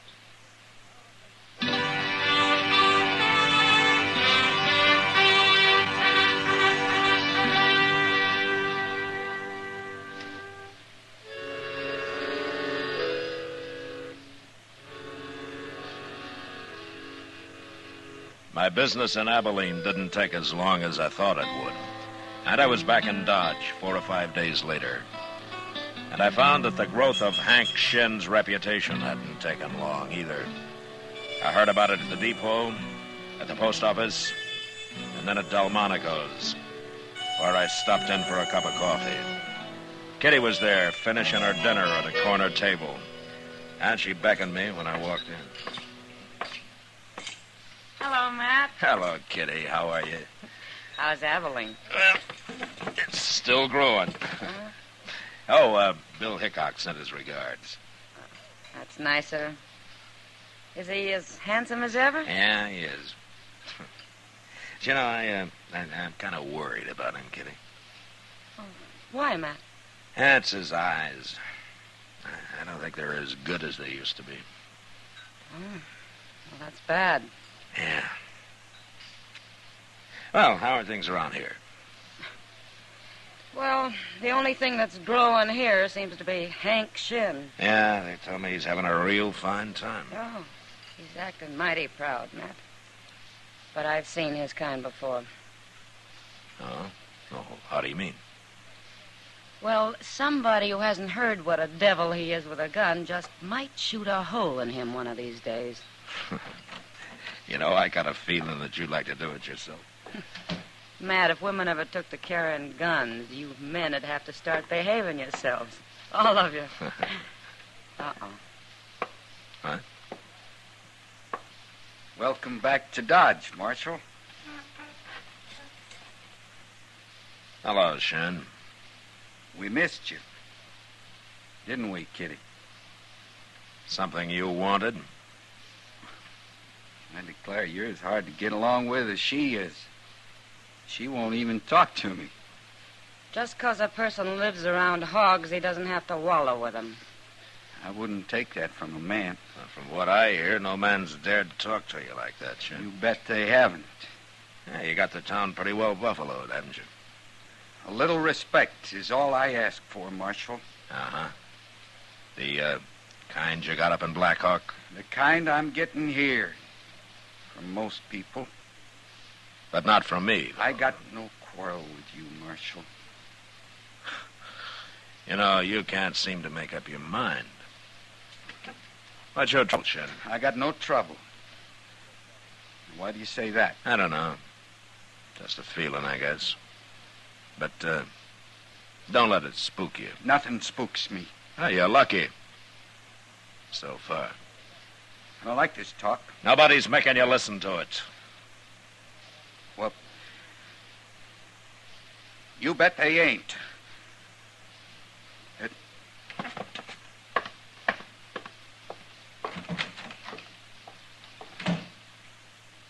You know what I think, Matt?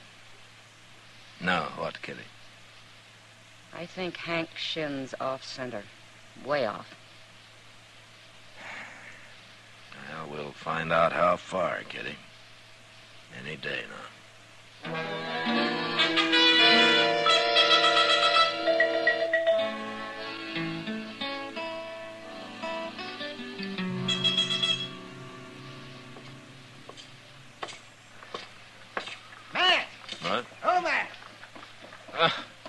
Well, how are you, Doc? When did you get back, Matt? Oh, about an hour ago. I was just coming up to see you. You were, yeah? Yeah.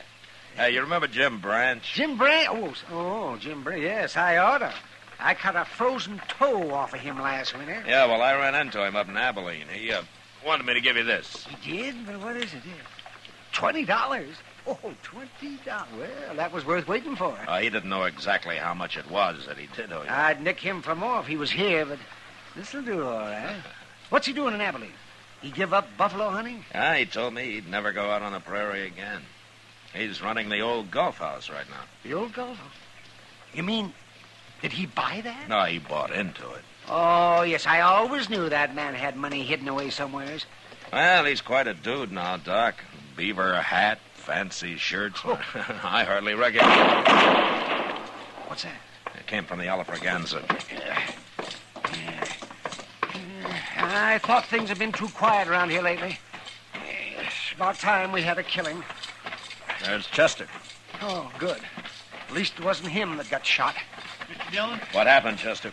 It was Hank Shin, Mr. Dillon. He just killed a man in there. What, a fight? Yes, sir. Oh, this fellow was awful drunk. Some stranger, I don't know who he was. Well, him and Shin got to arguing, and he went for his gun, and Shin shot him. Killed him dead. Well, I'll look at him anyways. He seemed half scared, Mr. Dillon. Oh, Shin? Yes, sir. He kept trying to say who he was, but the fellow was too drunk to pay any attention. And then afterwards, Shin looked kindly surprised, like he didn't quite know what had happened. Oh, is that so? There he is at the bar there. Oh, well, where's the dead man? Well, he was right here with you. Oh, somebody drug him off the corner there. Oh, yes, I see him. I see him. Stand back. Here's the marshal, Shin. Now, what's he want? Now, it was a fair fight. Now, you tell him, Davy. Sure, I will. Marshal, I seen the whole thing. Chester already told me about it, Davy. That fella drawed first. I tried to tell him who I was, but he wouldn't listen. I did, too. I told him this here is Hank Shin from Black Hawk. I told him that before he ever got started. He was drunk. He was too drunk to know what he was doing. Too drunk to fight? He shouldn't have tried to fight me. He should have known better than that. Now maybe people will leave me alone. Why? Because you outdrew a drunk man? What are you saying, Marshal? You seem kind of upset, Shin. Did it get you this way when you killed those 3 men up in Black Hawk? I'm all right. I'm all right. Now, you leave me alone. I want everybody to leave me alone. Yeah, sure. That next time it may be a little different. What do you mean? Somebody might come along who hasn't been told what a killer you were. A real gunman, Shin, not some drunk who probably couldn't shoot straight if he was sober. You're the worst man I ever met, Marshal. Anyway, I told you to leave me alone. Okay, Shin, I'll leave you alone. Here. Have a drink on me. You need it. Come on, Chester. My, he's so mad he can't talk, Mr. Dillon. He's already talked too much. What's wrong with him, anyway? Maybe he's not getting all the respect he needs. No. Wait a minute. What? That man tying up his horse over there. I don't know him. He knows you, though. He coming over here. Yeah. Who is he? He's a gunman from New Mexico, Chester. His name's Al Janes. By golly, I was right. Matt Dillon. Yeah, that's right. Hello, Janes.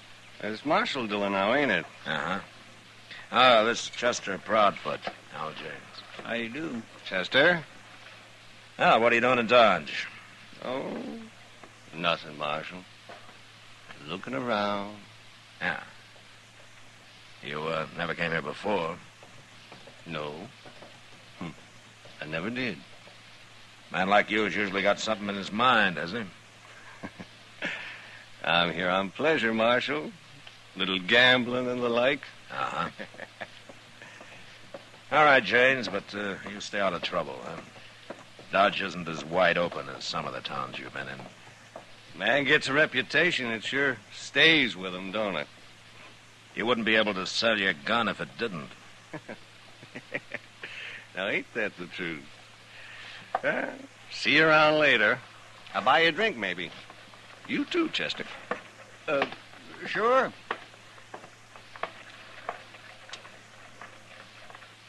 What do you suppose he is doing here, Mr. Dillon? Nothing, Chester. I believe him. He's a paid gunman, but I've never known him to lie. Yeah. Then there ain't nothing so much to worry about, huh? Chester, around a man like Al James, there's always something to worry about.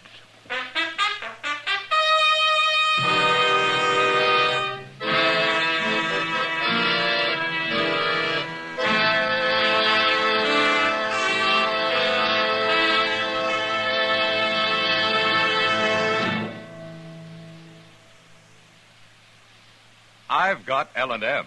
I've got L&M. I've got L&M. And L&M's got everything. Best filter. No filter compares with L&M's pure, white miracle tip for quality or effectiveness. Best flavor. The miracle tip draws easy. Lets you enjoy all the taste. Best tobaccos. Highest quality tobaccos. Low nicotine tobaccos. L&M tobaccos. Light and mild. Today, buy L&M. It's sweeping the country because it's America's best filter tip cigarette. Yes, today, why don't you get L&M? Because L&M's got everything. This is it. L&M filters. L&M's got everything. It's the best.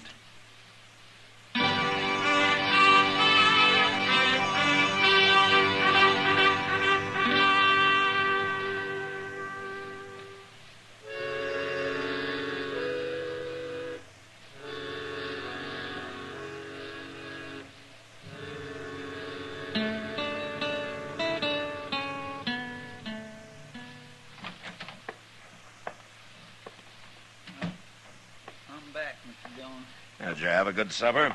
Oh, just terrible. Oh, where'd you eat? Over at the Durango Cafe. Ah, could have been chili beans. Yes, sir. Oh, I'll never go there again. Not after tonight. Why not? Well, they were sour, Mr. Dillon. Like they'd been cooked a month ago. My, I had an awful time getting them down. Well, you didn't have to eat them, you know, Chester. Well, after putting out 15 cents, of course I had to eat them. Oh. If I wouldn't have been so hungry, I wouldn't have had them.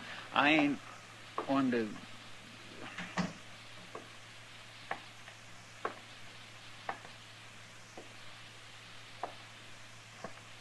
Marshal? Evening, Shin. Marshal, I've been thinking. What? I've been thinking about this afternoon. Yeah? You was right. I needed a drink. So? I don't like killing people, Marshal. And that's the truth. I don't like it. Why are you telling me about it? I tried to tell Davy and some of them fellas, but they wouldn't believe me. I'm tired of it, Marshal. I just don't want no part of it. Oh? I thought maybe you could explain it to them, to everybody. And they'd listen to you. You tell them I'm through, Marshal. Tell them I ain't a gunman no more.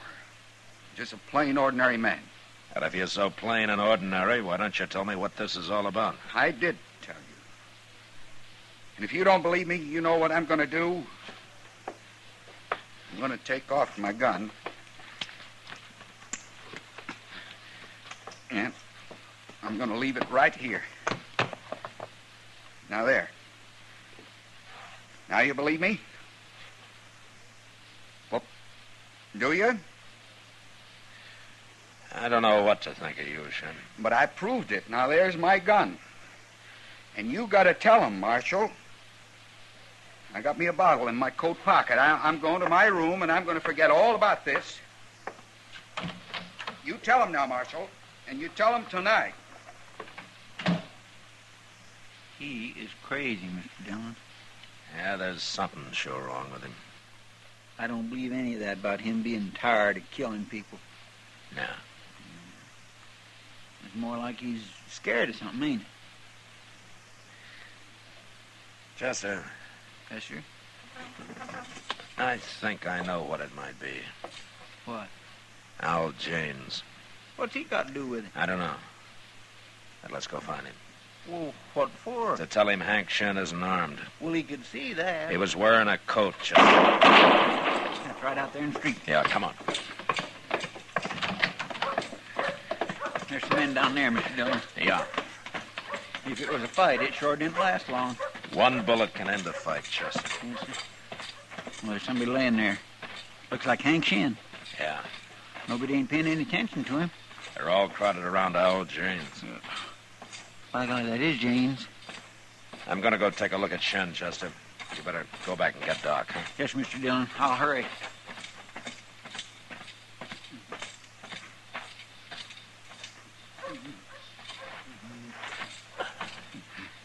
Shen. Shen.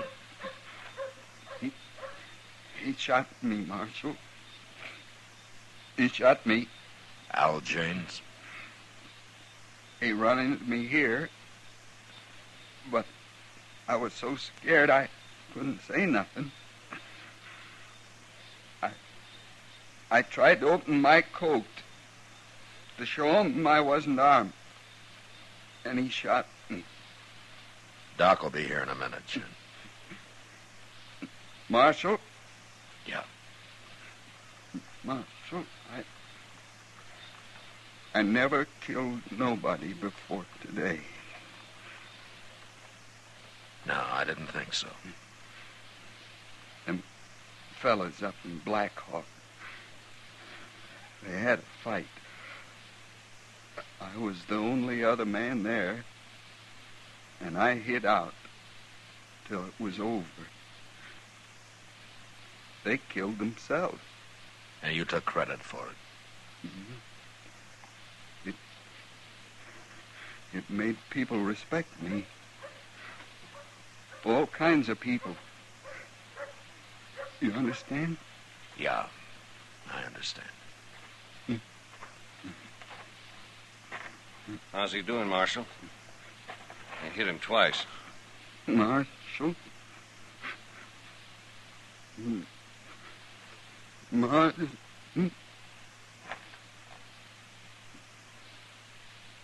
Well, he sure died slow. Pretty slow, James. He went for his gun, Marshal. The men over there can tell you they saw it. You heard about his reputation and you had to kill him, didn't you? Self-defense, Marshal. There's nothing to talk about. Hank Shen was a liar, James. His reputation was a fake. What? I don't believe you. It's true. Now, besides, he wasn't even armed. Take a look. He ain't wearing a gun. But he went for it. I saw him. Everybody did. You killed an unarmed man, James. I don't like that. You'll have to stand trial for it. That ain't what's bothering me. No? It was a mistake. I'll get off. But everybody's gonna be laughing at me. Especially if you tell them about him being a liar. He shot a drunk this afternoon, and that nearly scared him to death. You have to tell him that, Marshal? I don't like gunmen, James. What do you mean? After this, your reputation isn't going to be worth much. It won't be worth nothing. So it looks like Hank Shen got himself a gunman after all, doesn't it? All right, come on, let's go to jail.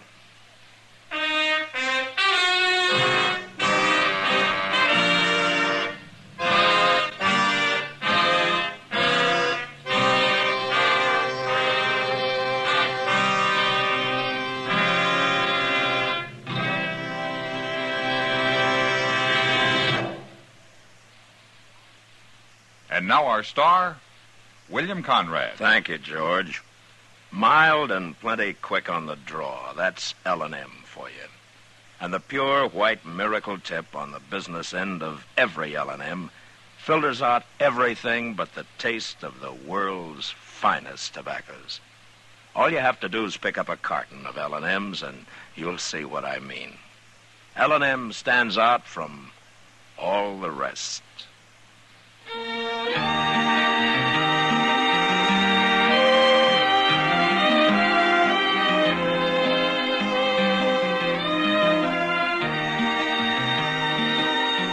Gunsmoke, Produced and directed by Norman MacDonald, stars William Conrad as Matt Dillon, U.S. Marshal. Our story was specially written for Gunsmoke by John Meston, with music composed and conducted by Rex Corey. Sound patterns by Tom Hanley and Bill James. Featured in the cast were Vic Perrin, Paul Dubov, and Barney Phillips. Harley Bear as Chester, Howard McNear as Doc, and Georgia Ellis as Kitty.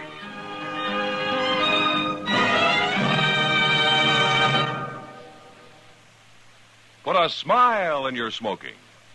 Next time you buy cigarettes, stop.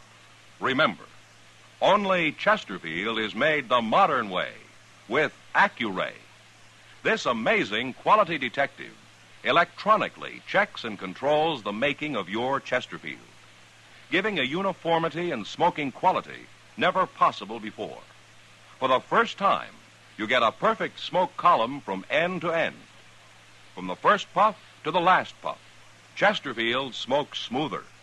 Chesterfield smokes cooler. Chesterfield is best for you. Next time you buy cigarettes, stop. Remember, Chesterfield is made the modern way, with Accuray. Put a smile in your smoking, just give 'em a try. Light up a Chesterfield, they satisfy. You'll also enjoy Chesterfield's great radio shows. Perry Como sings all the top tunes on CBS Radio every Monday, Wednesday, and Friday. Jack Webb stars in Dragnet on Tuesday nights. Check your local listings. Listen to Gunsmoke again next week, transcribed for L&M Filters.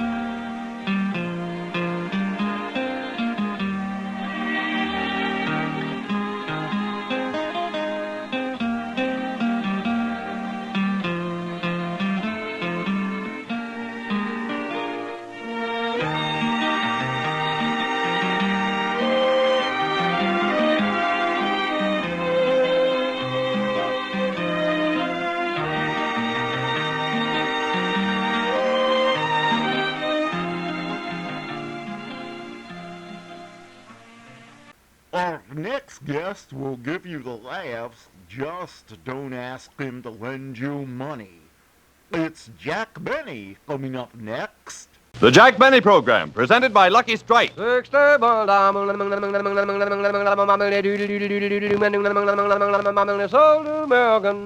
never a rough puff in a Lucky. That's right, friends, for Luckies are always mellow, mild, and deeply enjoyable.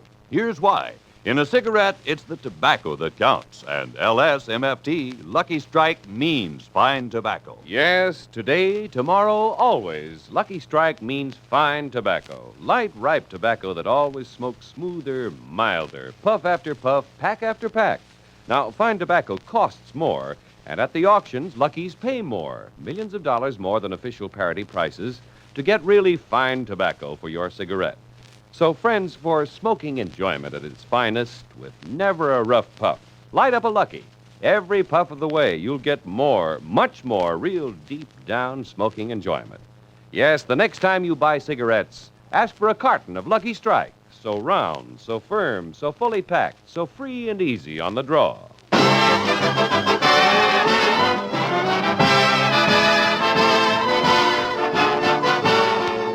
The Lucky Strike program starring Jack Benny with Mary Livingston, Phil Harris, Rochester, Dennis Day, the Sportsman's Quartet, and yours truly, Don Wilson.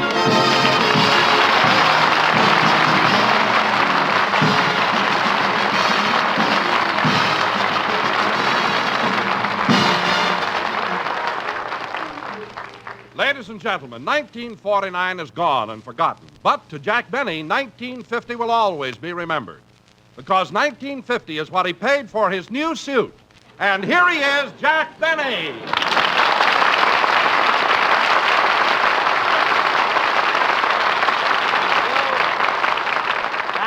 Thank you. Hello again. This is Jack Benny talking. And, Don, I want to ask you something. How did you know that I bought a new suit? I heard it on Dreer Prusa.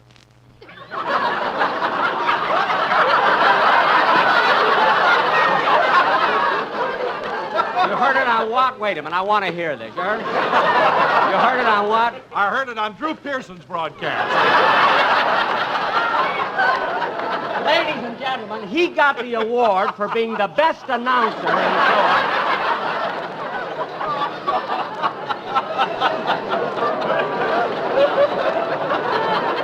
That gives you a rough idea. Dr. Gallup must have given it to you. Now, wait a minute, Don. Drew Pearson is a commentator who specializes in national affairs. Why would he mention that I bought a suit for $19.50? Because Wall Street feels that it indicates a definite trend toward a bull market. Yeah, I can't understand it. A man goes out and buys a plain herringbone suit, and it shakes the economic system of the nation. I need wool socks, too, but who knows what it'll do to England. But you know, Don, I really bought this suit because I thought I was going to be invited to Clark Gable's wedding. Well, the reason you weren't invited, Jack, was because they wanted to keep it a secret. I know, Don. Gee, and when Clark got married, he certainly left a trail of broken hearts. Yeah, there hasn't been so many gals weeping and wailing since Alice slipped the ring over my finger. Well, if it isn't the bashful blonde from Elbow Bend. Say, Phil. Yeah, wait a minute, Jackson. Before we get into one of them routines, I would like to greet my orchestra. I see. Good afternoon, gentlemen. Good afternoon, Maestro. Maestro? They call you Maestro? Phil, how come you and your musicians are treating each other with so much dignity? On New Year's Eve, we all made a resolution. Well, I'm glad to hear it. I figured that the clowning and kidding we did was all right for the first 5 or 10 years, but now my orchestra's reached a position of prestige in the entertainment world, and we should do nothing to jeopardize it. Well, that's wonderful, Phil. By the way, I noticed that your brass section is missing. How come? Their parole was canceled on New Year's Day.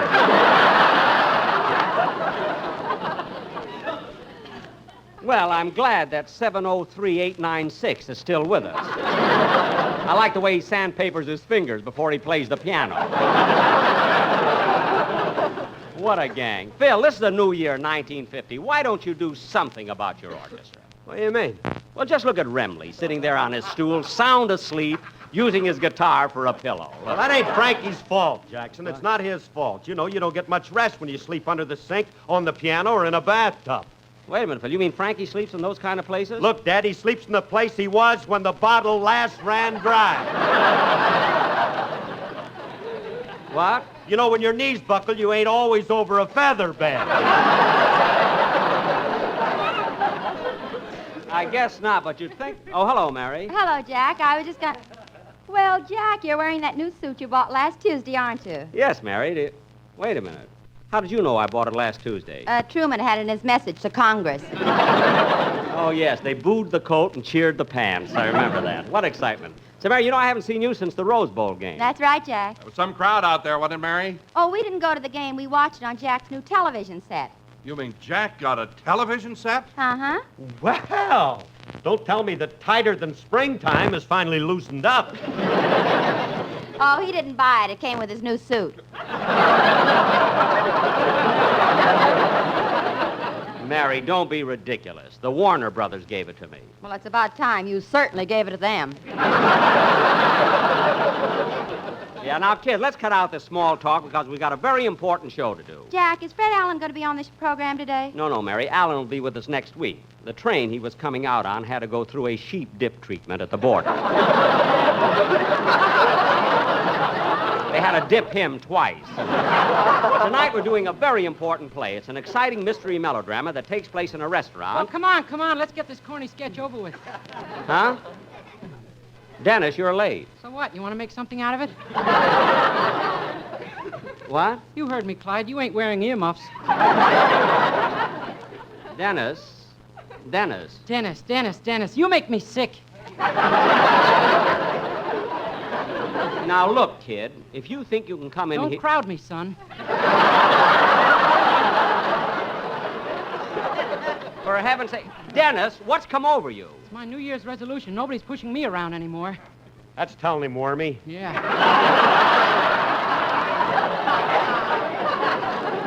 Look, Dennis. Leave him alone, Jackson. I told him to get tough. Oh, I see. What'd you say, Dennis? Nobody's pushing me around anymore. From now on, I'm getting what I want. Hey, you in the high heels. Come here. Me? Yes, you, Toots. Come here. go ahead, Mary. Go ahead, play. Yes? Now put your arms around me and hold me tight. Tight, I said. Now I'll put my arms around you and squeeze you like this and... Phil, what do I do now?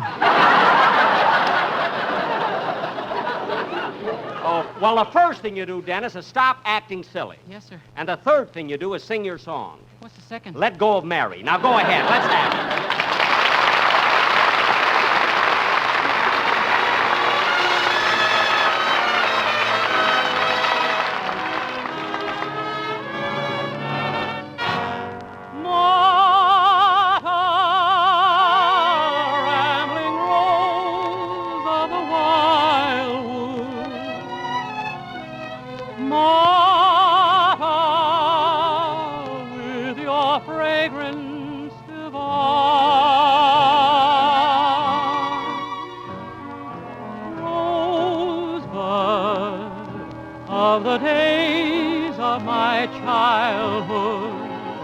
Watched you bloom in the wildwood, and I hope you'd be mine.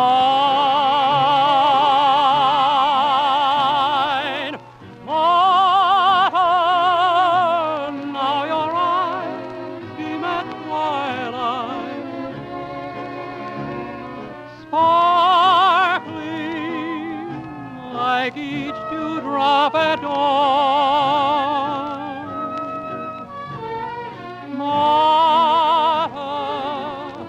When I look for your love light, I awake with a sigh, and I find you are gone.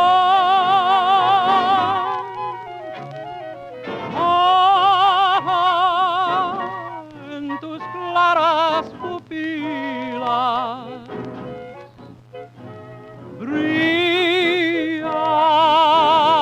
una aurora de amor. Martha, when I look for your love light, I awake with a sigh, and I find you are gone.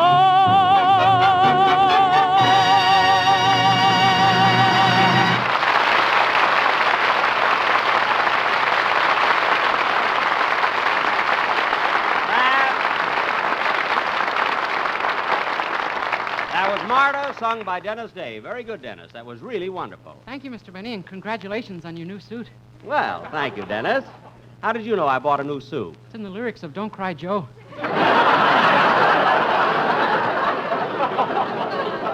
Such a fuss over a suit. It's only herringbone, you know. Wormy. And now, ladies and gentlemen, for our feature attraction tonight, we are going to present a melodramatic mystery entitled Murder at Romanoff's. This scene takes place in one of the most fashionable restaurants in Beverly Hills, where all of... excuse me. Hello? Hello, Mr. Benny. This is Rochester.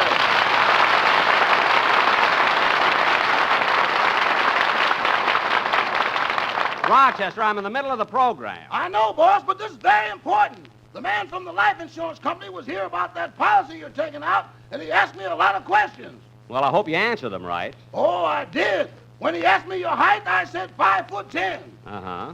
Your weight, 164. Uh-huh. Your age, 39. Uh-huh. We had quite a round table discussion on that one. Wait a minute, Rochester. Why should there be any question about my age? Oh, it wasn't the question. It was the answer we had trouble with. Oh. Well, I'll straighten that out when I see him. What other questions were there? Well, color of your eyes, blue. Uh-huh. Color of your hair, blonde. You told him I was a blonde? You must be. I got the red, brown, and black ones in the bandage. Oh, yes. What else happened? Well, then I told him what you wanted. And he said that never in the history of the life insurance business has a policy been made out that way. Well, didn't you insist that I want it that way, Rochester? Yeah, but he told me no matter what you say, you can't be your own beneficiary.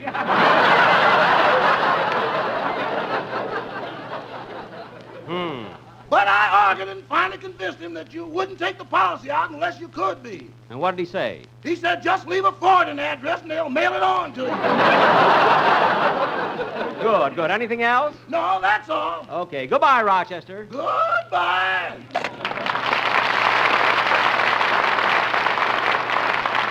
All right, kids, let's not waste any more time. And now, ladies and gentlemen, for our feature attraction tonight, we bring you that melodramatic mystery entitled Murder at Romanoff's.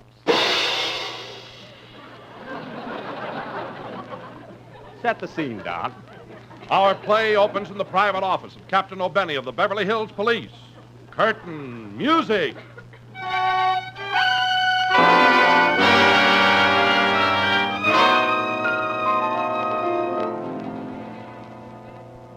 Now, listen, men. There have been a lot of complaints. We're going to straighten things up around here. You first, Officer O'Day. What'd I do now? Yesterday, I sent you out on a simple assignment. All you had to do was look for cars parked next to fire hydrants and give out traffic tickets. Well, I did. O'Day, how many times must I tell you? Put the tickets on the cars, not the hydrants.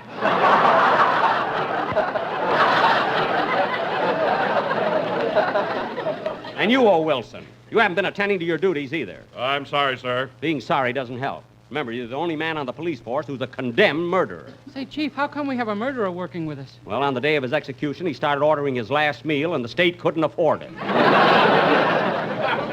I'm really disgusted with you, man. Why, we even have our bloodhound, Prince, is smarter than you. Come here, Prince. Here, Prince. Prince, how much is 1 and 2? That's right. Now, what's 6 minus 4? Right again, Prince.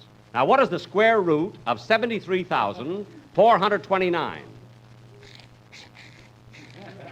Put down that pencil and figure it out in your head. Stupid dog.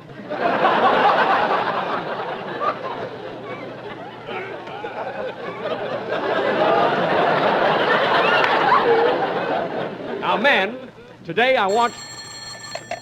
Hello, Beverly Hills Police, Captain O'Benny speaking. Hello, Captain. This is Mitzi LaRue. Mitzi LaWho? Mitzi LaRue. Hello, Mitzi. How do you do?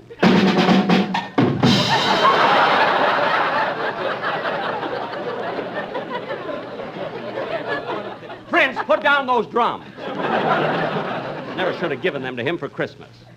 Now, what is it, Miss LaRue? Well, Captain, I'm the cigarette girl at Romanoff's restaurant. Yeah? I want to report that a man named Carlton Quince was murdered here 2 hours ago. 2 hours ago? Yes. What was that, another murder? No, the same one. What? We had it transcribed for release at this more convenient time. Good. We'll be right over. Goodbye.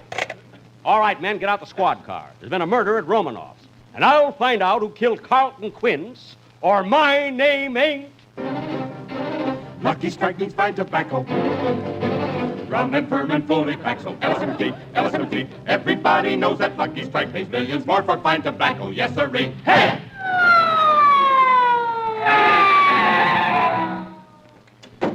Okay, man, this is Romanoff's restaurant. That man in that red uniform and gold braid must be the doorman. I'll ask him. Pardon me, are you the doorman? Well, who do you think I am, Dreer Pooson?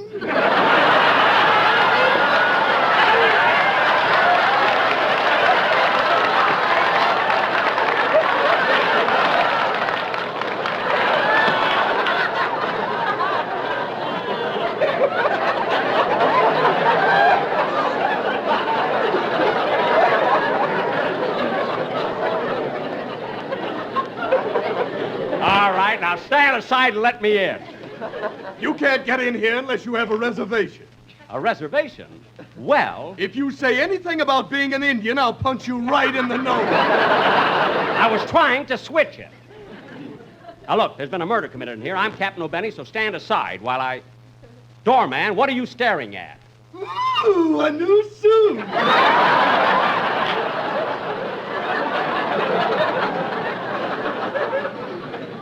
How did you know? I heard it on the frost warning.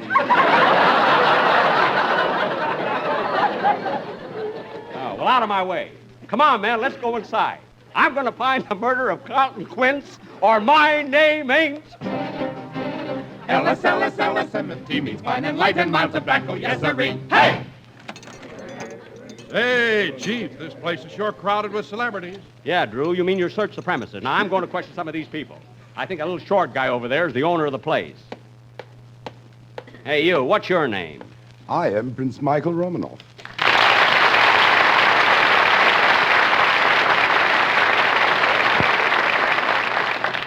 Well, tell me, Prince Romanoff, what do you know about this murder? Murder? Has there been a murder here? Yes, your cigarette girl called me and told me about it. Well, here she comes now. I'll ask her. Tell me, Mitzi, have we had a murder today? Yes. Carlton Quince was killed.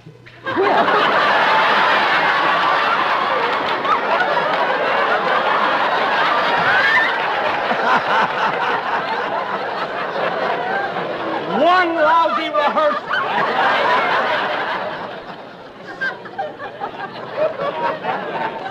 Carlton Quince was killed. There he is at the corner table, dead. So he is. Strange, I didn't notice it before. Wait a minute, who are you trying to kid? Don't tell me you didn't notice him with all that blood on his shirt. I thought it was Borscht. Oh, yeah? Now, come clean, Romanoff. Did you kill Carlton Quince? It couldn't have been me, Captain. I wasn't even here when the murder was committed. Where were you? Having lunch at Simon's Drive-In.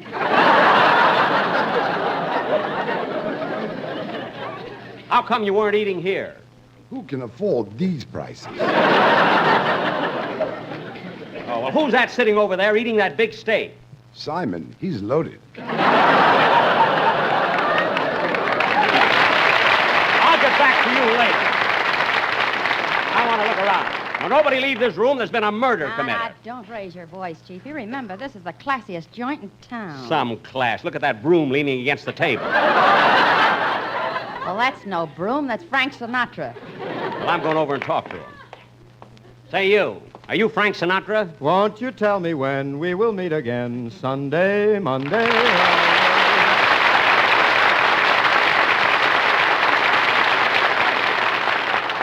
I'll be satisfied with you by my side. Oh, stop showing off. Quiet, O'Day. Where's O. Wilson? In the old kitchen. Where else? You go look for clues. Now, listen, Sinatra. What were you doing at the time of the murder? I was eating lunch. A likely story. What did you have? A raisin. One raisin for lunch? Boy, am I stuffed.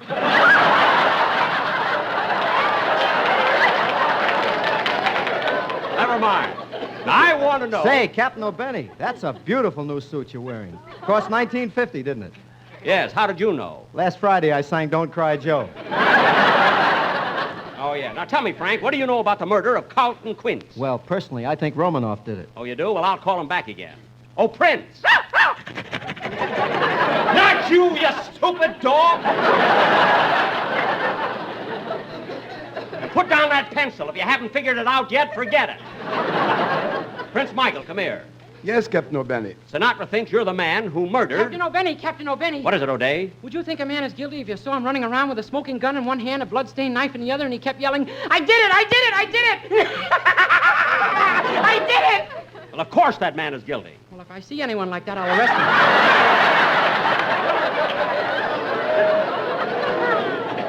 him. Good, good. Tell me, Captain O'Benny, who is this peasant? I'm Officer O'Day. Who are you? I am His Imperial Highness, Prince Michael Romanoff. Well, how do you do?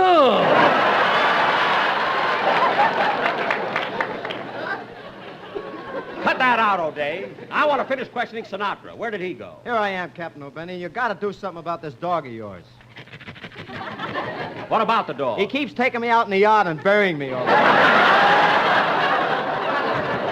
Oh, come on now, doggy. Put me down. Yeah, put Frankie down. Stop beating his head against the floor. You teach a dog drums and he goes crazy.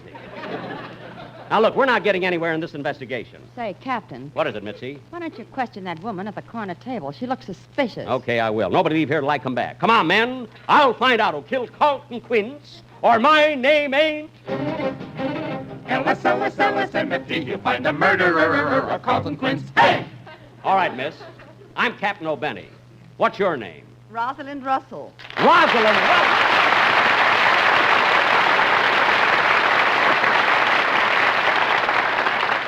Now, wait a minute, Miss Russell. This is a restaurant. Who's applauding you? The waiters. I'm a heavy tipper. Well, I wouldn't know about that. Now, what were you doing at the time of the murder? Believe me, Captain O'Benny, I had nothing to do with the murder. Absolutely nothing. I was just sitting here eating my lunch. A likely story. What did you have for lunch? Well, I started off with tomato juice. No, it was prune juice. No, tomato juice. And then I had consomme. And then I had a filet mignon, medium rare, and potatoes. French fried potatoes. Do you hear me? French fried potatoes.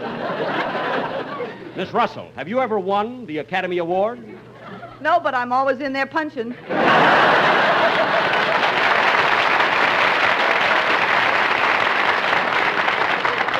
Now, just a minute, Miss Russell. Where were you when Carlton Quince was murdered? I was in the theater watching my new Columbia picture, Tell It to the Judge. And by the way, congratulations on your new suit. How did you know? It was in the newsreel. Well, say, that's a nice dress you're wearing. It's taffeta, isn't it? Yes, it is taffeta. Would you mind getting up and walking around a bit? Walk around? Why? I always wanted to hear Rosalind Russell.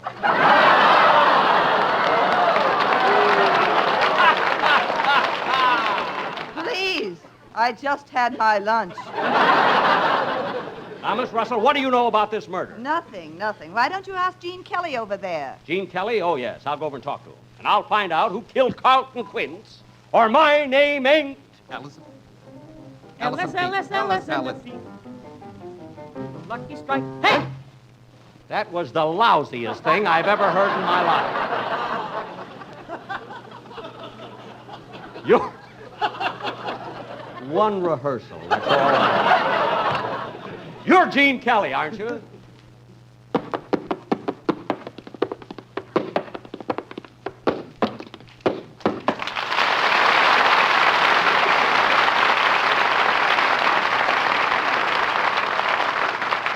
Now, what were you doing at the time of the murder, Kelly? Now, come on, Kelly, talk. This is radio, not television. Okay, I'll talk. I thought you would. Now, what were you doing 2 hours ago at the time of the murder?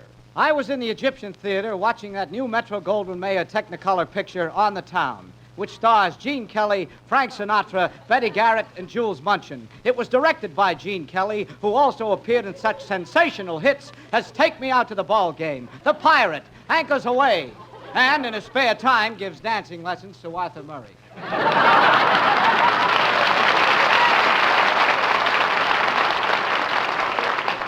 I see. And what did you do after you left the theater? I rushed right over here. Why? I couldn't wait to see your new suit. How did you know I had a new suit? Well, while I was sitting in the Egyptian Theater watching that new Metro-Goldwyn-Mayer Technicolor picture, On the Town, which stars Gene Kelly, Frank Sinatra, Betty Garrett, and Jules Munchin, and was directed by Gene Kelly, who also appeared in such sensational hits as Take Me Out to the Ball Game, The Pirate, Anchors Away. Yes? What was it you asked me? I asked you how you knew I had a new suit. Oh, yes. Well, I was in the Egyptian Theater watching Never that mind! Now, look, Kelly, I'm going to find out who killed Carlton Quince if it takes me clear into the middle of Amos and Andy. Now, come clean, Kelly. Why did you kill Carlton Quince? I didn't do it. It was Mitzi LaRue. I didn't do it. It was Mike Romanoff. I didn't do it. It was Rosalind Russell. I didn't do it. Wait, Frankie, I haven't accused you yet. What's going on here anyway? Now, look, somebody in this room murdered Carlton Quince, and I'm going to find out who. I beg your pardon, but I have to go now. Huh? Who are you? Carlton Quince. Carlton Quince? Why, you're the murdered man. I know, but I have to go to rehearsal. They're killing me again tonight on the Whistler. On the Whistler program? Yes, would you hand me that napkin, please? The napkin? I want to wipe off this borscht. They're strangling me there. Oh, well, lots of luck. May I have your autograph? Certainly. Thank you. Music, please.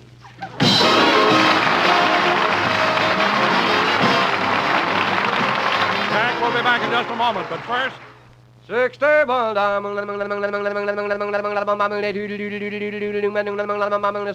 American. Friends, it's certainly true that when you smoke, you want smoothness, mildness, and deep-down enjoyment. And that's precisely what you'll get with every Lucky Strike you light, because there's never a rough puff in a Lucky. Just think of that, friends. Luckies are always smooth, mild, and mellow, every puff of the way. For you see, it takes fine tobacco to make a fine cigarette. And LSMFT, Lucky Strike, means fine tobacco. Now, fine tobacco costs more, and Luckies pay more. That's right. Luckies pay millions of dollars more than official parity prices to get ripe, mellow tobacco for your Lucky Strike. Just listen for a moment to what the tobacco experts say about the kind of leaf Lucky Strike buys. Take Mr. L. Garland Griffin, a tobacco auctioneer from Clarksville, Virginia, who recently said, "All in all, I've sold over 100 million pounds of tobacco. And season after season, I've seen Lucky Strike buy fine tobacco. Prime, ripe leaf. The kind of tobacco for downright good smoking. I've smoked Luckies regularly for 14 years. Now, there's a tip for you, friends, from a man who really knows tobacco. So for your own deep-down smoking enjoyment, light up a Lucky. You'll agree with the tobacco experts, with the millions who choose Luckies for a finer, milder, smoother smoke. Yes, puff after puff, pack after pack. There's never a rough puff in a Lucky. Good reason to make your next carton Lucky Strike. All right, men, we're on our way back to the station. I better make a report. Calling all cars, Captain O'Benny. The Romanoff murder mystery has been solved, thanks to Michael Romanoff, Frank Sinatra, Rosalind Russell, and Gene Kelly. That is all. Headquarters, you got anything to report? Yes, Chief. Something just came in on a teletype. What is it? It says Fred Allen will be the guest star on a Jack Benny program next week. That'll really be murder. Hey, we're supposed to make a right turn to the police station. You turned left, you stupid dog. How he ever got his driver's license, I'll never know. Be sure to hear Dennis Day and a Day in the Life of Dennis Day. Stay tuned for the Amos and Andy Show, which follows immediately. This is CBS, the Columbia Broadcasting System.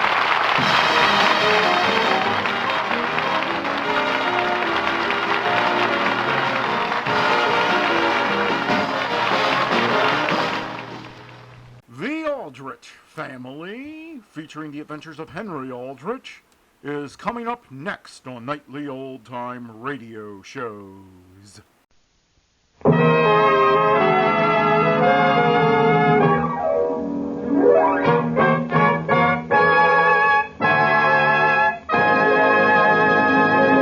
Postum presents Henry Aldrich. Coming, Mother.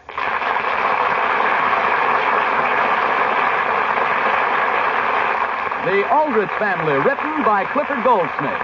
Entertainment for all the family, brought to you by Postum, a tempting, wholesome drink for all the family. Postum.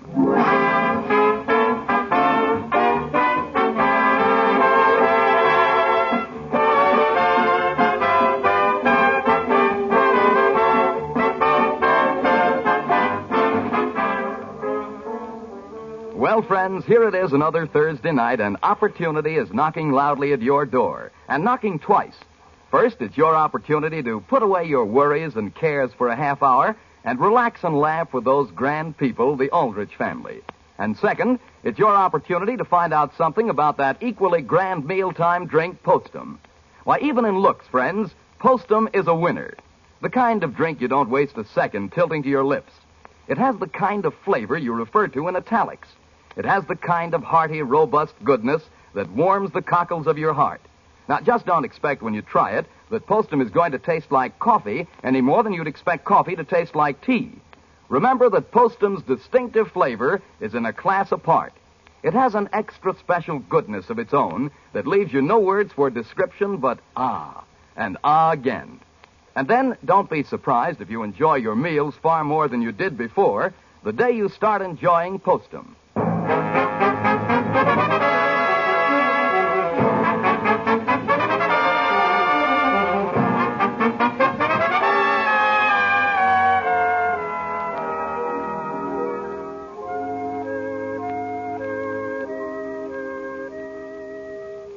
Boys like Penrod Schofield, Tom Sawyer, and Huck Finn live in our memories because they typify the teenage youngsters all of us know.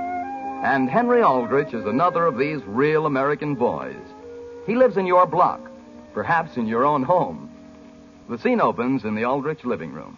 But, Mary, what have I done? You know very well what you've done, Henry Aldrich. You know very well what you've done. When? Didn't you and Homer ask a whole crowd here to our house for a Valentine party Saturday night? Sure, we even sent out written invitations. But, Henry, that's the night I'm having my party. Mary, how could you have a party? Oh, my goodness, Henry, I've been planning on it for 6 weeks. On a party? Yes, for my sorority. Oh, all right, Mary. Can't you meet at some other house? Henry, Mother says it's my party and I can have it here at our house, and I'm not to budge an inch. I know, but Mary. Henry, you want it on the telephone? Yes, Mother, I'll be there just as soon as I get something straightened out. Mary, how about our invitations? What are Homer and I going to do? I'm sure I don't know. You can have your party at Homer's house. But Mary!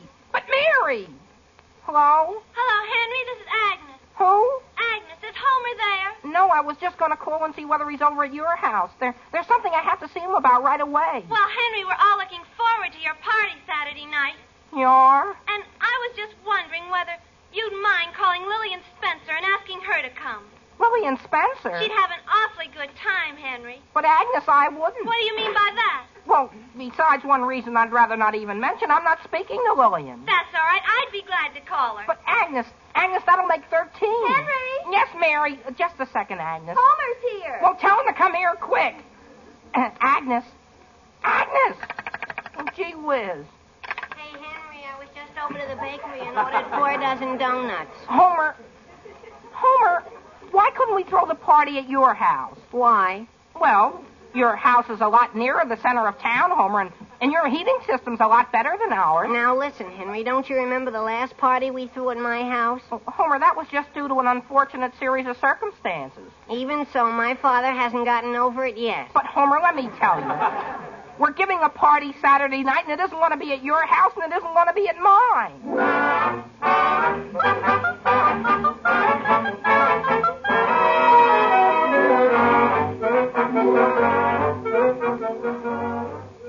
But, Mother, why not look at it this way? I'm sorry, dear. Alice, have you seen that piece of paper I had? What was it, Sam? It was a list of the members of the Rotary Club. Father, do you have any ideas as to how we could manage it? Henry, I haven't time to talk about anything now. I've got to go find that list. But, Mr. Aldrich... Henry, I'm sorry, but you may not have your party here. Please go answer the telephone. Yes, Mother. Henry, what are we going to do? I don't know, Homer. Why do you keep asking me? Because I ordered the donuts in my name. Hello? Hello, Henry. This is Kathleen. Oh, hello. I just wanted to tell you the good news. What? Well, I don't suppose I should tell you, but I got a new evening dress for your party. You did? An evening... but, Kathleen, it's going to be informal. Oh, no. Agnes phoned all of us and said it had been changed. We're to wear long dresses. Agnes did? Yes, Henry, and I just wanted to tell you I'm looking forward to coming. Goodbye. But, Kathleen! What's the matter, Henry? Agnes is having them all dress up. Who gave her any authority like that? You know, Henry, what we've got to do? What? Something about the number 13. Either we've got to get rid of one of our guests, or you or I have got to drop out. Now, listen, Homer, you're not going to leave me flat. Well, I was just making a generous offer, Henry. I know. Why not call Agnes and see whether she'd have any suggestions? In what way? Well, as long as she's showing so much interest, she might be very glad to have our party at her house. Now, listen, Homer, we're not going to get Agnes any more mixed up in this than she is. Henry, didn't you ever taste the lemon meringue pie her mother makes? Yes. And there you are. Let me call her. But, Homer... Hello? Number, please. Elm 9717. Elm 9717. Homer, how do you know her mother will make any pie? Henry, why worry about that detail when you don't even have a roof over your party? Hello? Hello, is this Agnes? Yes, Homer, and I'm glad you called. You are? Yes, I want you to go right over to Andy Morton's and get all of his records. What for? For the party Saturday night at Henry's. At Henry's? Yes, aren't you taking me? Well, as a matter of fact, Agnes, that's what I really called you up about. Supposing it's raining real hard that night. What about it? Well, you wouldn't want to go out in it, would you? I mean, if it was practically the worst storm we've had all season. What made you think of that? You can't tell, Agnes. Suppose it even turned to sleet and froze right on you. Oh, my, I wouldn't go out if it did that. Well, I'm glad you'd be sensible, because I've got a wonderful solution. We're all coming over to your house. What's that? Ask her about the pie, Homer. Homer, the invitation said the party was to be at the Aldriches. But, Agnes, why not look at it this way? Now, listen, Homer Brown.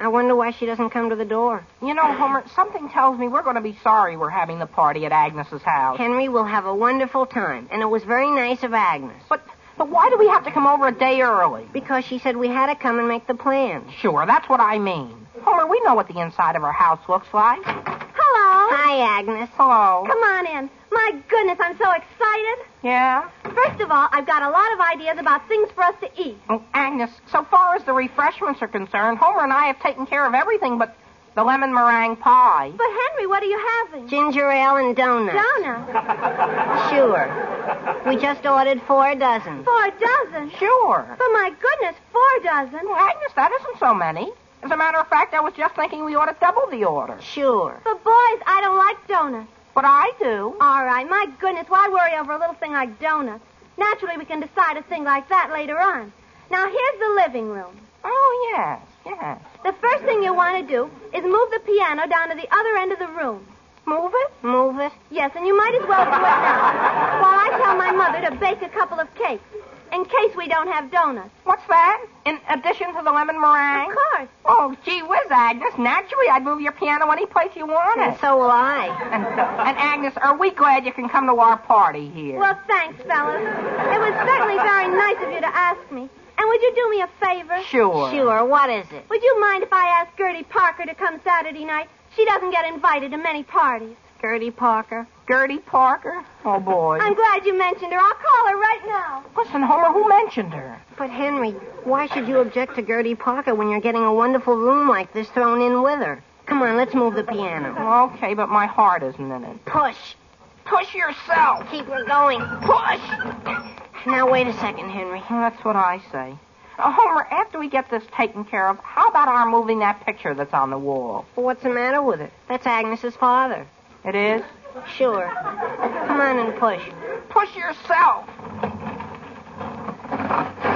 Oh, gee whiz.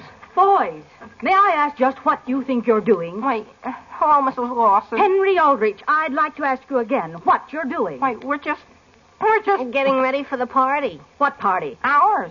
Here. Hadn't you heard? And we want you to know, Mrs. Lawson, we're very grateful. Boys, will you both please leave this house? Yes, ma'am. Without, oh, gee whiz. And I have a good notion to call both your parents. Oh, you don't have to bother about anything like that. We're going right away, Mrs. Lawson.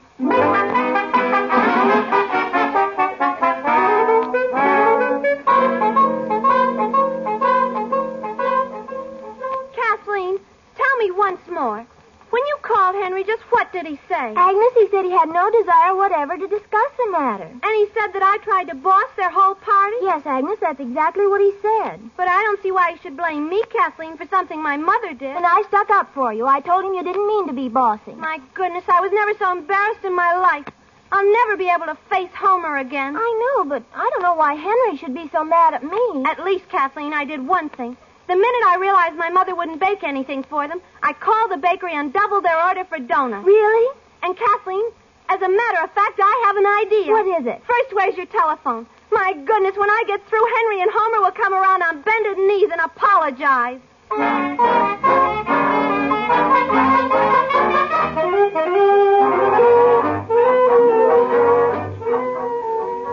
Hello?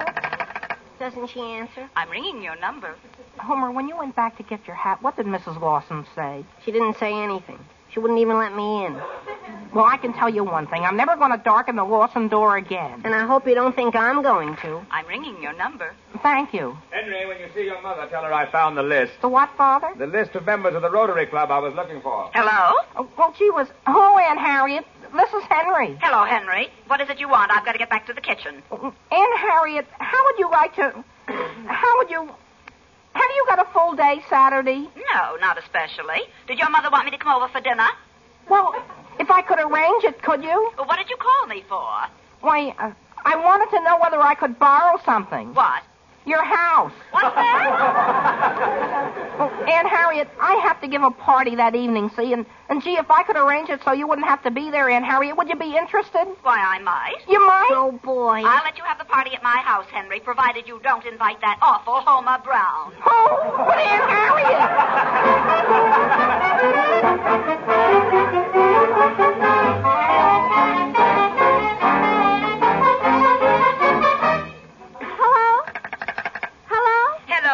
Is this Mrs. Tompkins? Yes. Well, this is Agnes Lawson.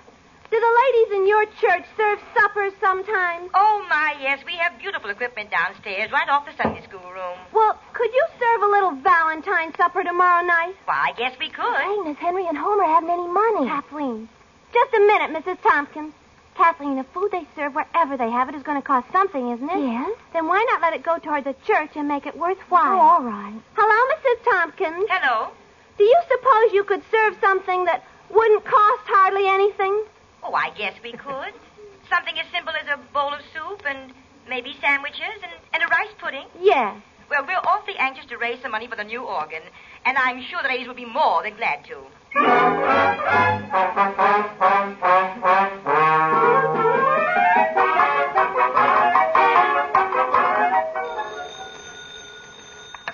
Hello? Hello. Is this Miss Harriet Breyer? Yes. Harriet, this is Mrs. Tompkins. Oh, yes. Hello. Say, I've got some good news about the organ. The organ? Yes, the one we're raising money for at the church. Oh. A young lady just phoned and wanted to know whether we could have a little dinner for her, a little party tomorrow night. Good. How many are you going to serve? Well, I told her it wouldn't be worth our while unless we had at least 40. Good. And she said she'd see to it there were at least that many, and she might be able to round up 50. Well, I'm awfully glad to hear that. That organ we have now bothers me every Sunday. And, Harriet, do you suppose you could be one of the ladies that'll help serve? Tomorrow night? Yes.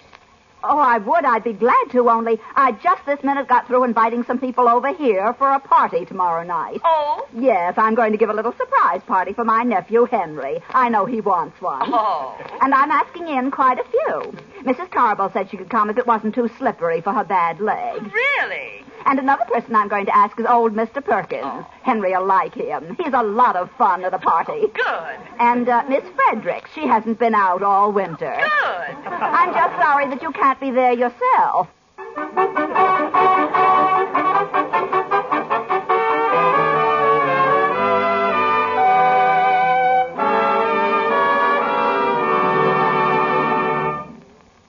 Well, I'm afraid Aunt Harriet and Henry have rather different ideas about who's welcome at a teenage boy's party. But something they probably would agree about is what makes the most welcome hot drink at mealtimes. The answer is Postum, of course. Millions of Americans will tell you that. In fact, it's because Postum is so popular, it's because every day more and more people are insisting on Postum that there's a temporary shortage. We just can't keep pace with the fast-growing demand, even though we're making more Postum today than ever before in our history. So if you can't always immediately get Postum when you ask for it at your grocer's, don't be discouraged. Don't think your grocer isn't going to get any more Postum. He will. And as soon as he does get Postum, you'll get it too. So be sure to ask for it again.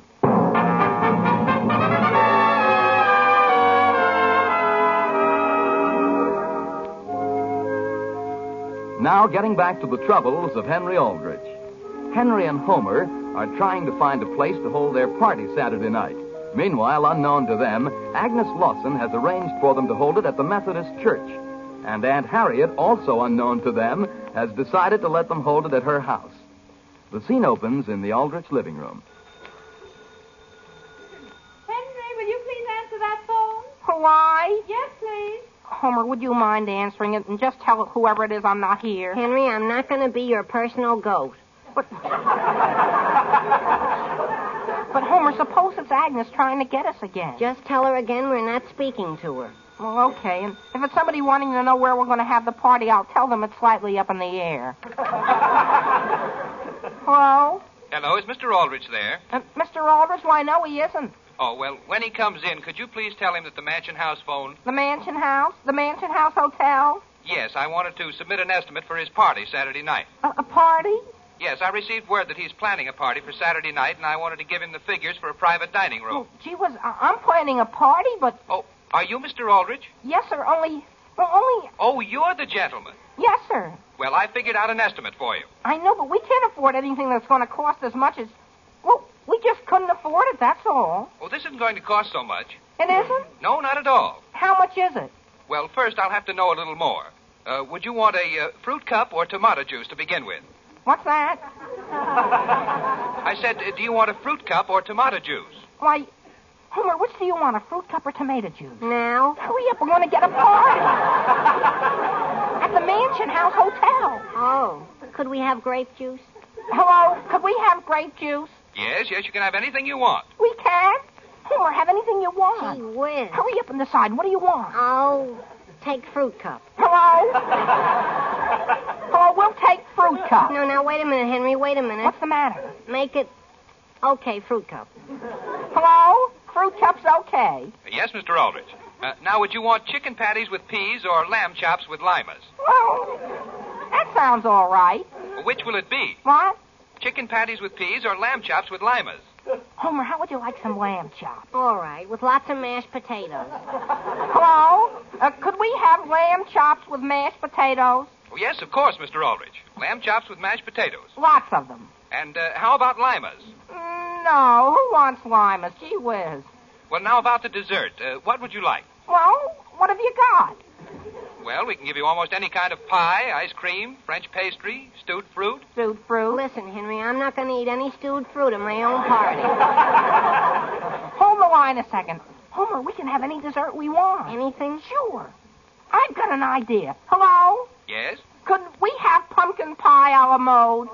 That's the old fight, Henry. Well, I guess you could. You'd like it served in separate dishes? No, just dump the whole works together. Ask him about chocolate sauce. Oh, yes. Would there be an extra charge? For what? Chocolate sauce. Chocolate sauce? Yes. Are you sure you should have chocolate sauce? Oh, sure. Well, there might be a small charge. Well, how much will the whole thing, including it all, come to? Well, just exactly how many are you having? Why, 14 with Gertie Parker. What's that? Well, I understood it was 200. 200? I don't know where I got the idea, but that was the message that was left here for me. 200? 200 what, Henry? Mr. Aldrich, I'm afraid that for 14, we'd have to charge you at least $1.50 apiece. How much? Now what's happened? Well, the only thing is, well, gee whiz. You can't afford it? Oh, it isn't that we can't afford it. It's just that even without lima beans. Well, naturally, I thought you wanted something rather nice. Oh, we do, and I appreciate your offer. Only, suppose I think it over. And you'll call me back? Yes, I may, but if you don't hear from me, don't worry. Well, thank you, Mr. Aldrich. Goodbye. And thank you.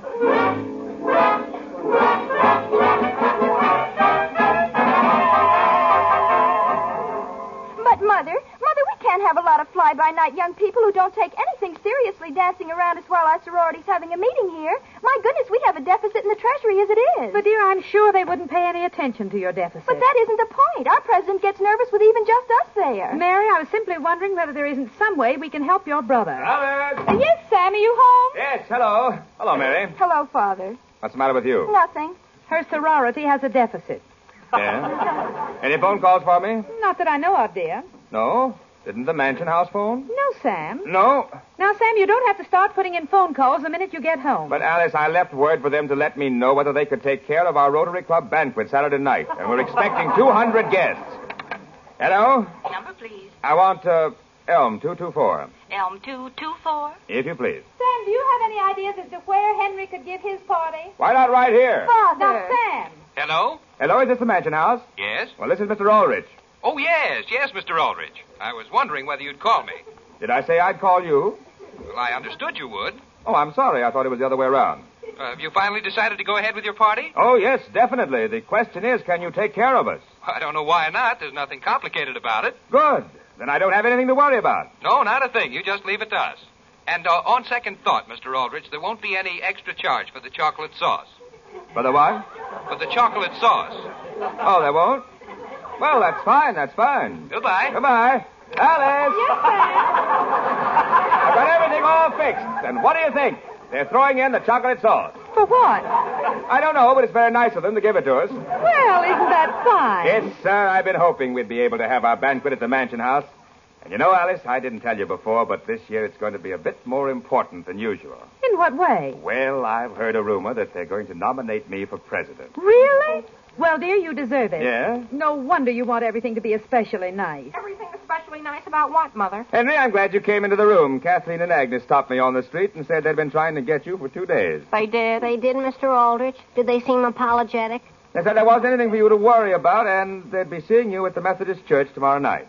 At the Methodist church. What for? I wonder what's going on over there. Boy, I don't know anything more about it than what I've just told you. Well, the nerve of them. That's what I say. You know what they're trying to do, Homer? Come to us on bended knees. In the Methodist church?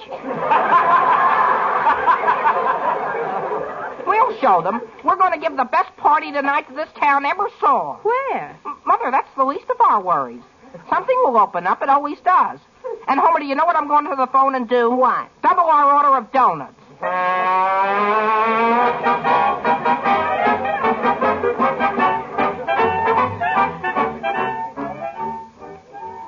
Homer, how does my necktie look? Wait until we get up here under this lamppost, Henry, and I'll take a look at it. Oh, let's turn here, though. My Aunt Harriet lives up the street. Okay. Your tie looks fine. You know, it was very nice of my Aunt Harriet to call me up and say we could have the party at her house. That's what I was thinking. And did I tell you what else she said? What? She said she had sort of a surprise for us. She did? Sure. You know what that means. She's probably going out and let us have the whole house to ourselves. She is? Oh, boy. Oh, boy. That's what I was thinking. Say, I wonder what's going on across the street at the Methodist church. I'm not interested. As a matter of fact, I'm not either. Hey, Henry, look up the street. Where? Well, gee whiz, what's that all about? Well, there's something going on over at the Mansion House Hotel. Boy, they're all dressed up. There must be a lot of parties going on tonight. But, Henry, there are a couple of hundred people out there on the sidewalk. They're all trying to get in. Maybe they're all getting put out.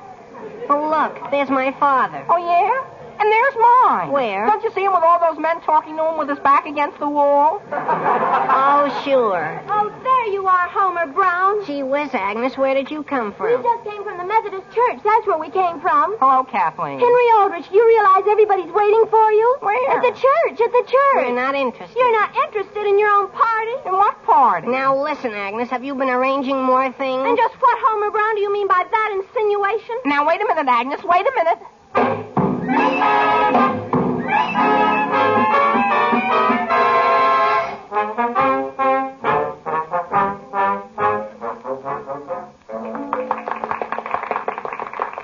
And before I sit down, ladies and gentlemen, I would like to extend the thanks and gratitude of the Rotary Club to several groups and, shall I say, individuals.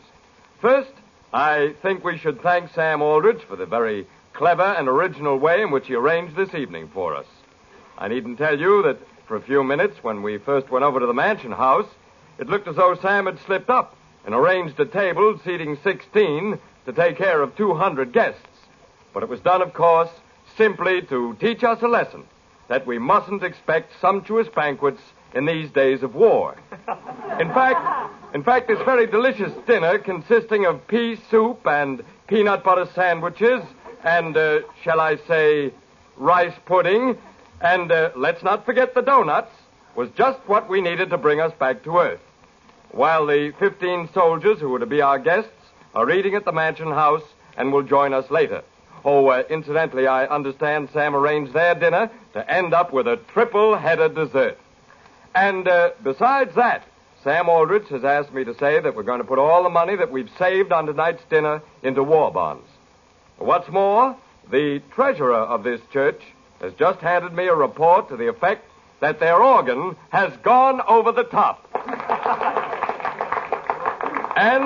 And I would like to extend our thanks to the good ladies of this church who dropped everything in order to make our banquet the success that it's been.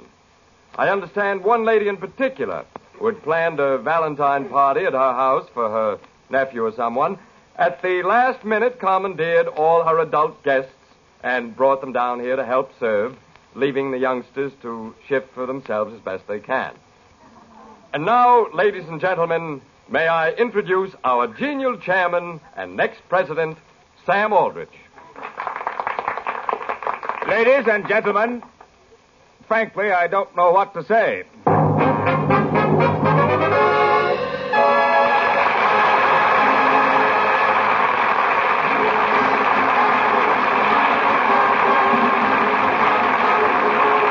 Well, all those parties seemed to straighten out nicely for everyone, didn't they? But if you think Mr. Aldrich's troubles are over, just you stay tuned in to find out what happened the next morning. And now let me remind you that Postum, for years the favorite mealtime drink in millions of American homes, is made for your convenience in two forms. Instant Postum, which you make instantly in the cup, and Postum cereal, which you make in pot, percolator, or drip maker. Both forms make the same delicious, distinctive drink. So no matter which form of postum you choose, you'll enjoy a mealtime cup that's a real treat.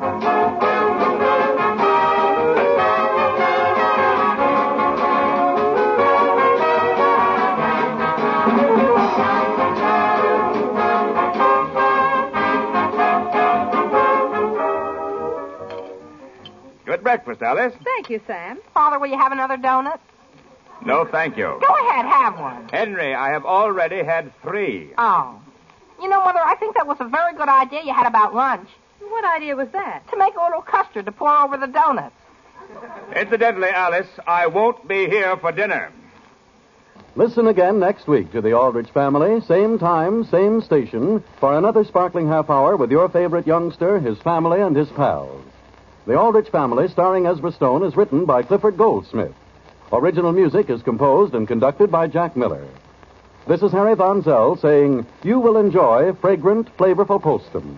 And remember, Postum contains no stimulants. It cannot make you nervous. Good night.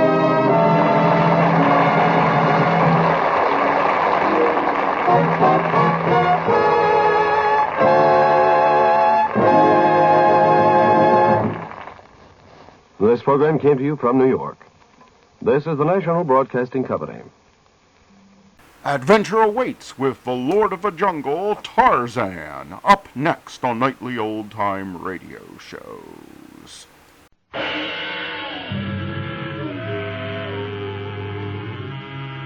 Tarzan and the Diamond of Asher.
In the French-African port of Loango, Tarzan and Darno meet the father and sister of the lost archaeologist Brian Gregory, for whom Tarzan is mistaken by Atan Tom and his mysterious woman companion, Magra.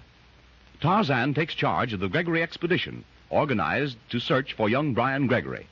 Tom, believing Tarzan to have in his possession a map showing the location of the forbidden city of Asher, manages to bribe Wolf, one of the Gregory guides and hunters, who, with the help of Magra, is ordered by Tom to secure the map and deliver it to him. As the scene opens, we find the Gregory party aboard the little river steamer, which will carry them up the Congo to Bonga, where the trek into the jungle is to begin. Well, Darno, I'm sorry you're not going with us. I'll miss you. Why, I thought Lieutenant Darno was going. He told me this morning he had arranged his plans so he could go. Yes, vous voyez, Tarzan. While Mademoiselle Gregory and I were shopping this morning, I cabled Paris for 3 months' leave, and so I am with you. Well, Lieutenant, that's a pleasant surprise. Daughter and I will be mighty glad to have you. But the lights, the music, the boulevards of Paris, Darno. Yesterday, you were almost in a hurry to leave Africa. That, mon cher ami, was yesterday. And besides, when I leave for France, it may be a very long time before I see you again. If you do not object, I shall go with you. I am glad, Darno. Miss Gregory is a very charming young lady, isn't she? Oui, ma vieille branche. Elle est magnifique. Our equipment and supplies been loaded. All right, Larson.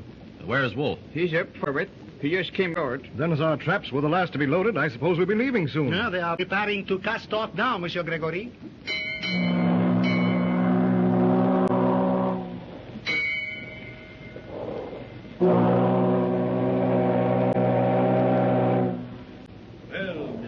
Tarzan.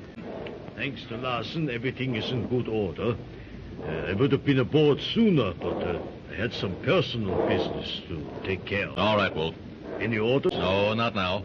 We'll have enough to do when we're on safari. Well, I'll be in my cabin if you want. Larson and I are bunking together. Mr. Tarzan. I don't like that man, Dad. Wolf, what's the matter with him? Something about his eyes, I guess. They're too curious. They seem to be probing, searching for something all the time. Did you notice how he emphasized Tarzan's name twice? Up to your old tricks, eh, daughter? Letting your imagination get the better of you? Wolf's all right. He wouldn't be here if he wasn't. How about it, Tarzan? He's all right. Oh, well, maybe I'm wrong. Only he spoke your name as though he doubted its authenticity. I didn't notice. I've never seen him before, and he doesn't know me. Forget it, Helen. The man's bound to be all right, or Mitchell would not have hired him. When do we get to Bunga, Tarzan? Tomorrow before noon. If, as Mitchell said, his arrangements have been completed and the bearers are waiting, we'll camp in the jungle tomorrow night. We do not spend the night in Bunga then, eh? No reason for it. We want to get underway as soon as possible. That's your idea, isn't it, Gregory? Yes, I want to get started on the search for Brian as quickly as I can. Well, you men can sit up and talk as long as you like, but I'm turning in. It's late, and I'm very tired. Good idea, daughter. I think I'll follow your example. Good night, Tarzan. Good night, Gregory. Lieutenant Darno. Good night. Pardon, Miss Gregory. Yes? Will you step into my cabin one moment, please? Why? Please come in only for a moment. I wish to speak with you about your expedition. Our expedition? Why, yes, I'll come. What about the expedition? You are going into the Belgian Congo, are you not? To the region of Tuenbaka? You know of Tuenbaka, the mountain of sunrise? A year ago, I traveled in that region on safari. I was unable to finish my mission there, and I'm returning now. Oh, not alone? Yes.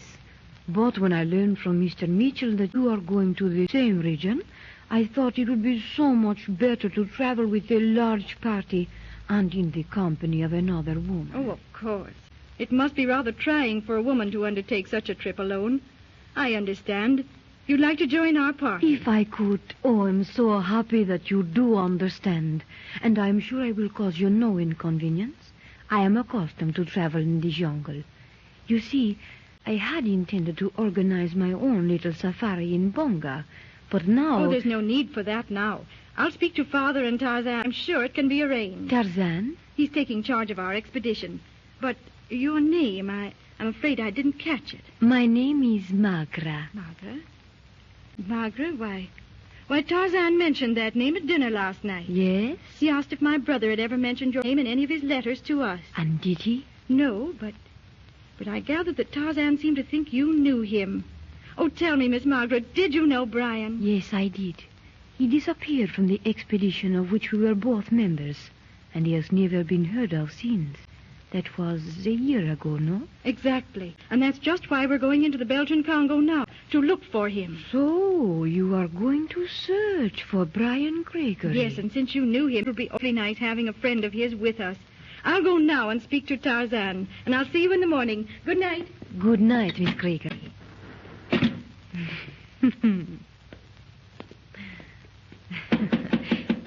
Who is it? Open the door.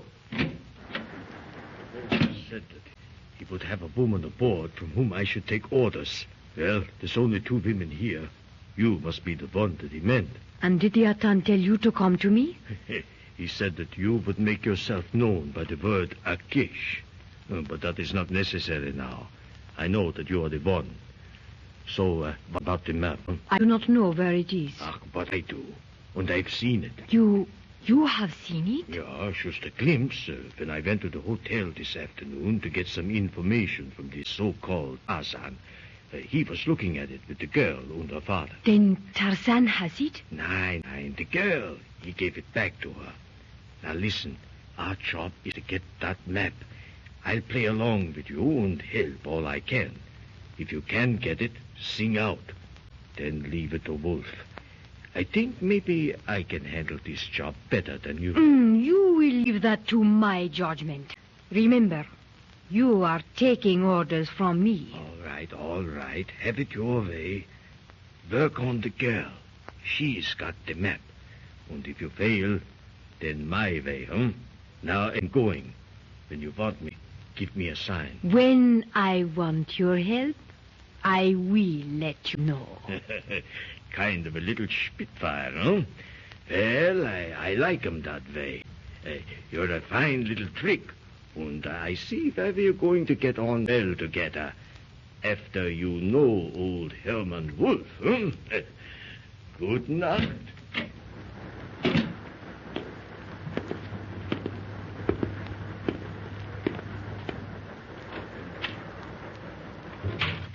Hello, Dutchie. Where you been all evening? Oh, just looking around, sweet. Getting acquainted with our father. What's been the matter with you? You act nervous, walking up and down. Go to bed like me. Ah, I don't like the smell of things, Larson. This trek we are on, too much secrecy. And this fella Tarzan, he gets the job I am hired for. Why? He been a good, a fine fellow. Yeah, maybe. But that don't make him a good jungle man.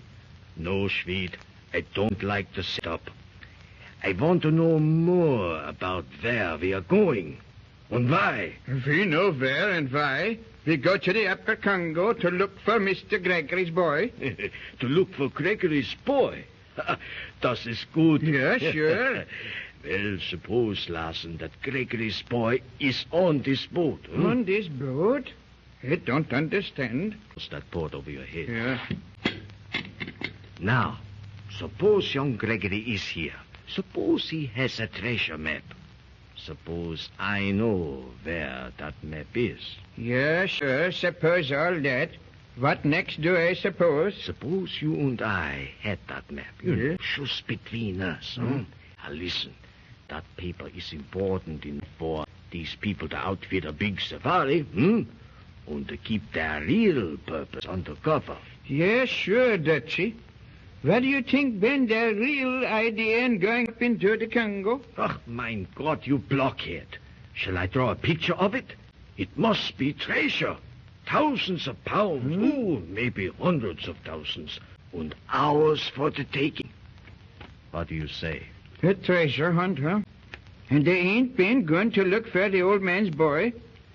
That been interesting, Wolf. Yeah, and here's something else interesting. Tarzan is old man Gregory's son. On the stern of the little river steamer, Tarzan and Darno are listening to Helen Gregory's report of her conversation with Margaret.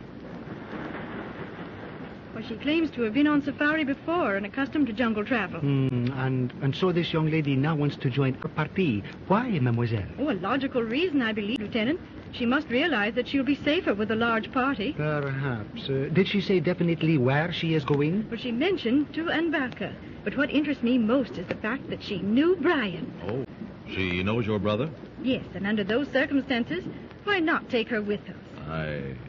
I think maybe we should. But Tarzan, Magra with us, the woman who... Yes, Darno.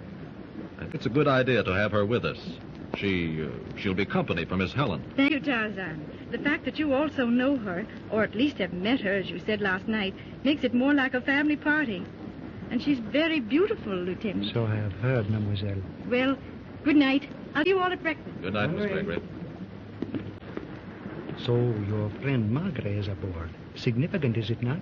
And yet you agree to allow an enemy to join our ranks? I'm not so sure she is my enemy. She tried to help me last night. After enticing you into the trap. That's true, but... Oh, I'd rather have her here with us where I can watch her. And I'm going to bed. Are you coming? I shall finish my cigarette and follow you. Bonne nuit, Tarzan. Good night. L'ennemi dans notre campement. The enemy in our camp. Lieutenant Darno. Pardon.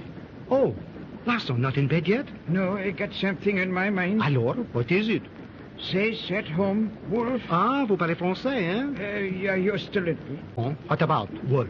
Is there somebody in our party that has a map, a valuable map? A map? Where did you get that? Who told you anything about a map? That fellow Wolf. He knows all about it. Nom d'un chien. Bien, come to the point. Well, just a little while ago, he come into our cabin and he tell me Tarzan ain't Tarzan. Wolf says that he been old man Gregory's son, the fellow we been looking for. And he tells me about the treasure map Tarzan has. Quiet. What was that? By him and he had been a piece of wood, and look, there been a piece of paper tied on it. Get ready to laugh with our Miss Brooks, which is coming up next on Nightly Old Time Radio Shows. Now, Anacin, the tablets thousands of physicians and dentists recommend for fast relief of pain of headache, neuritis, neuralgia, and heat. The liniment that's strong yet does not burn. Present Our Miss Brooks, starring Eve Arden.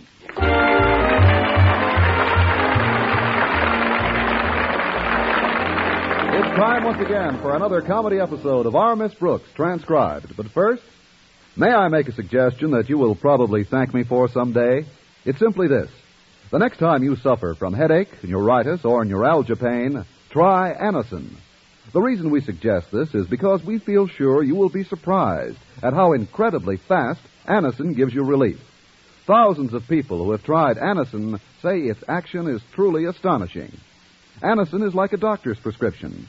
That is, Anacin contains not just one, but a combination of medically proven active ingredients in easy-to-take tablet form. Thus, in taking Anacin, you are following sound principles. The next time you suffer pain from headache, neuritis, or neuralgia, don't wait for relief. Try Anacin. On this guarantee, if the first few Anacin tablets do not give you all the relief you want, as fast as you want it, return the unused portion and your money will be refunded. You can get Anacin at any drug counter in handy boxes of 12 and 30 tablets and economical family-size bottles of 50 and 100. I'll spell the name for you, Anacin.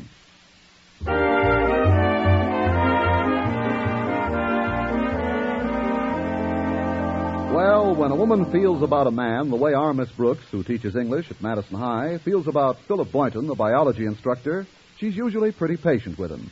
But after going together for 6 years, she's beginning to feel that she's given him enough rope. I'm also beginning to feel like getting some of the rope back so I can hang myself. All in all, I accomplished some pretty high-class brooding during the week. But oddly enough, it was my landlady's cat who finally took my mind off my personal problems. She was missing at dinner Wednesday night, and when she didn't show up Thursday morning at breakfast, I mentioned my concern to my landlady. Really, Connie, there's nothing to worry about. Minerva stayed away many times. But Mrs. Davis, she wasn't here for dinner last night. Now you know Minerva. She'll be back. Anyway, dear, it isn't like you to worry about things like that. There's something else behind your nervousness, isn't there, Connie? Something else? Yes. You've been brooding all week long. Has Mr. Boynton been bothering you? I should live so long.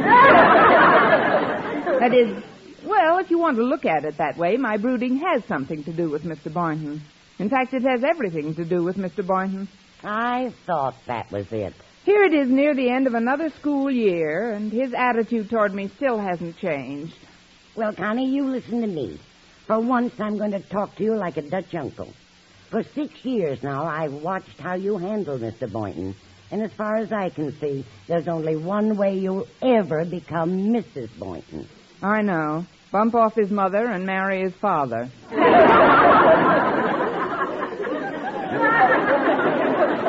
No, you've got to change completely.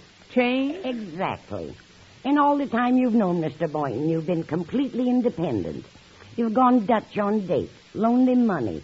Why, you were as self-reliant as he was. And what's the result? You're a pal to him, a buddy, but never a woman. You mean he thinks of me as a playmate instead of a mate? Precisely. Now, there are several things you can do to make him think of you as a woman. Wouldn't it save time if I just showed him my birth certificate? I'm not kidding, Connie. A man likes to feel he's needed by a woman, that he's being depended upon. He enjoys being the big protector. You may have something there, Mrs. Davis. What do you suggest I do? Well, have you ever cried on his shoulder? Cried? I mean, really turned on both faucets? Well, no, I never... That's the greatest gimmick we women have. A man can't stand to see a woman cry. His defenses go down, and all his protective instincts come to the fore. Most men will do anything to stop a woman from crying. But, Mrs. Davis, I can't turn on my tear ducts like that. You could if you had a little help. Help? Connie, I have an idea.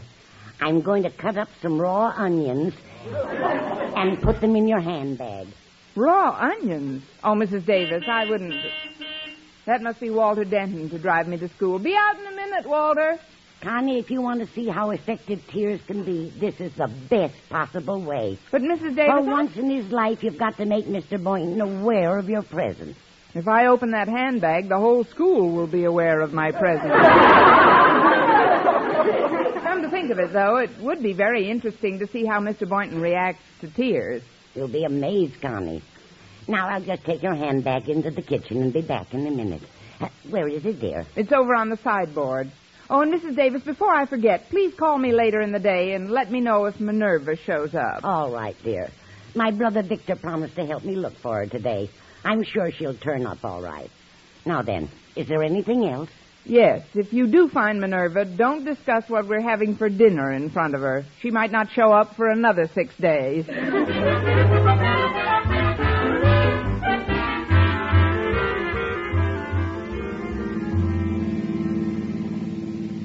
Walter, be careful. Please don't drive so fast. Walter, watch out! Oh, now, for goodness sake, slow down. You just missed 2 fire hydrants by inches. I guess I'm out of practice. The reason I'm hurrying is because I was over at the Conklins last night, and old Marblehead, Mr. Conklin, said he wanted to see you first thing today. Oh, he did? Well, then, by all means, drive the way you were before. Well, you mean you want to get there faster? No, but that way we have a 50-50 chance of not getting there at all. Yeah, no, we'll make it all right. Oh, Miss Brooks, pardon me for mentioning it, but there's a slight smudge on your nose. A smudge? Yeah, I can't understand where it came from. Me either. After all, this car is only open on 5 sides. Let's see, I've got a handkerchief right here in my handbag. I did have one in here. Where did I put it? Well, Miss Brooks. Miss Brooks, what is it? What's what? You're crying. I have never seen you cry before. What is it, Miss Brooks? What happened? Nothing, Walter. Nothing at all. Well, then why are you crying? Oh, Miss Brooks, please don't. I can't stand to see a woman cry. Particularly a woman I'm as fond of as I am of you. Oh, it's all right, Walter. Believe me, I'm all right. No, you can't fool me, Miss Brooks. I know you too well. Something terrible must have happened for you to keep crying this way. Oh, it's not so terrible. I just can't get this bag closed. I mean, I'll be all right in a minute. Oh, please, let me help you, please. Oh, something happens to me when I see a woman crying. Honestly, right now I've got butterflies in my stomach. What can I do? Get Technicolor X-rays. I'll do anything. If you'll only just stop crying. Are you kidding? If I can get results like this, I'll make Niagara Falls look like a damp blotter.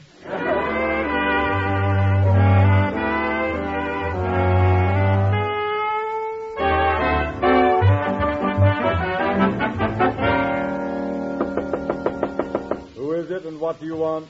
Miss Brooks, and not a thing. Bye. Come in, Miss Brooks. Did you want to see me, Mr. Conklin? I asked to see you, Miss Brooks. Believe me, there's a difference. Sit down, please, and I'll come straight to the point. Yes, sir. Miss Brooks, I have a little problem to pose to you. A problem, Mr. Conklin? Something that I'd like your advice on. You see, the PTA has asked me to make a speech tomorrow night, and speeches take time and preparation. Preparation that can't be accomplished during school hours. Therefore, an evening must be devoted to it. Follow me so far, Miss Brooks? Like a reluctant beagle. Yes, sir, I do. Well, since the speech must be prepared this evening, and since there's no one else to turn to, if you were me, what would you do? I'd sit down and write the speech myself. I accept your kind offer. Be over at my house at 9 sharp. But, sir, I meant that you should write it. I have an appointment with Mr. Boynton for tonight. Oh, you have? Well, naturally, you can't break a date at the last minute. Oh, I'm glad you see it that way, Mr. Conklin. Indeed I do, Miss Brooks. I wouldn't dream of separating you two tonight for the world. That's very considerate, sir. So while you are working on my speech to the PTA, Mr. Boynton can sit in the same room preparing my report to the Board of Education. But, Mr. Conklin... I'll see you at 9 tonight. Oh, and before you face your pupils, Miss Brooks, it might be advisable to remove that smudge from the side of your nose. Smudge? Oh, that's right. I never did get that thing off. Is it very noticeable, sir? Not very. It just looks as if your hairnet slipped down. Can I lend you something to take it off with? Oh, no, thanks. I have a handkerchief right here in my bag. At least I thought I had one in here. Now, where is that handkerchief? Miss Brooks. Miss Brooks, what is it? What's what? Why, you're crying. I've never seen you cry before. There, Miss Brooks.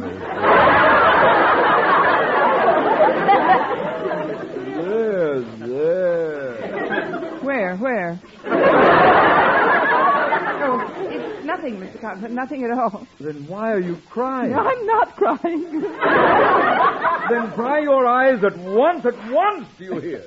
Miss Brooks, forget about tonight. I'll never ask you to work at my house again. I'll never ask you to do anything again. Never. Anything, I promise. Oh, I can't tell you how much I appreciate it. Please stop crying.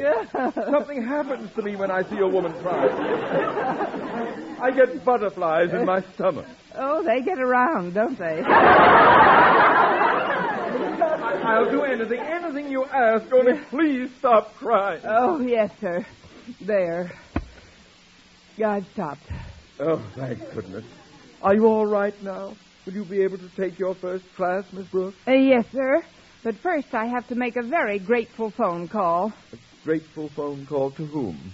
Well, let's just call her a gal who really knows her onions.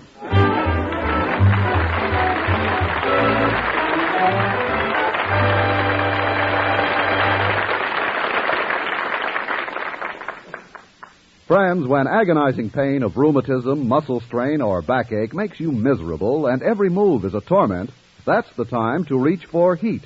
H-E-E-T. Heat. The liniment that's strong, yet does not burn. The moment you apply it, you can feel Heat's soothing warmth working to relieve your painful miseries. That's because Heat penetrates deep, brings immediate relief to sore, aching muscles. Wherever you ache, just brush on Heat. Heat penetrates deep, keeps working for hours to bring wonderful, soothing comfort to the painful, aching area. Your pain seems to disappear. Heat isn't oily, sticky, or messy. You just brush on Heat with a handy applicator that comes with each bottle, and it dries in seconds. So remember, when pain of rheumatism, muscle strain, or backache makes you miserable, Heat's penetrating warmth gives you fast, long-lasting relief. Get Heat. H-E-E-T. Heat, the liniment that penetrates deep to bring immediate relief.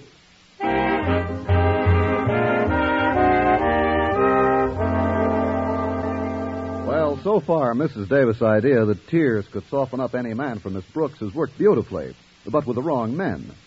Now, as Miss Brooks waits at a table in the school cafeteria for the big experiment, Mr. Boynton, her prize guinea pig, is deep in conversation with Walter Denton at the entrance to the cafeteria. So I thought you might know why Miss Brooks did all that crying this morning, Mr. Boynton. I haven't the slightest idea, Walter. What's more, I simply can't imagine Miss Brooks crying. No, I couldn't either until this morning. Well, I still can't believe it of her. I thought only women cried. That is, weaker women. Yeah, me too. Somehow I've always thought of Miss Brooks as a kind of Rock of Gibraltar. Well, that's funny. I've always pictured her as sort of an indestructible battleship. But I suppose each of us has his own romantic impression of the same woman. Well, whatever's causing it must be pretty awful. But whatever it is, I'm sure you could take her mind off her troubles, Mr. Boynton. Well, I'm willing to try, Walter. I'm going to meet her for lunch now, and got a little idea that I hope will make her forget her own worries, whatever they are. Oh, that's swell. Good luck, Mr. Boynton.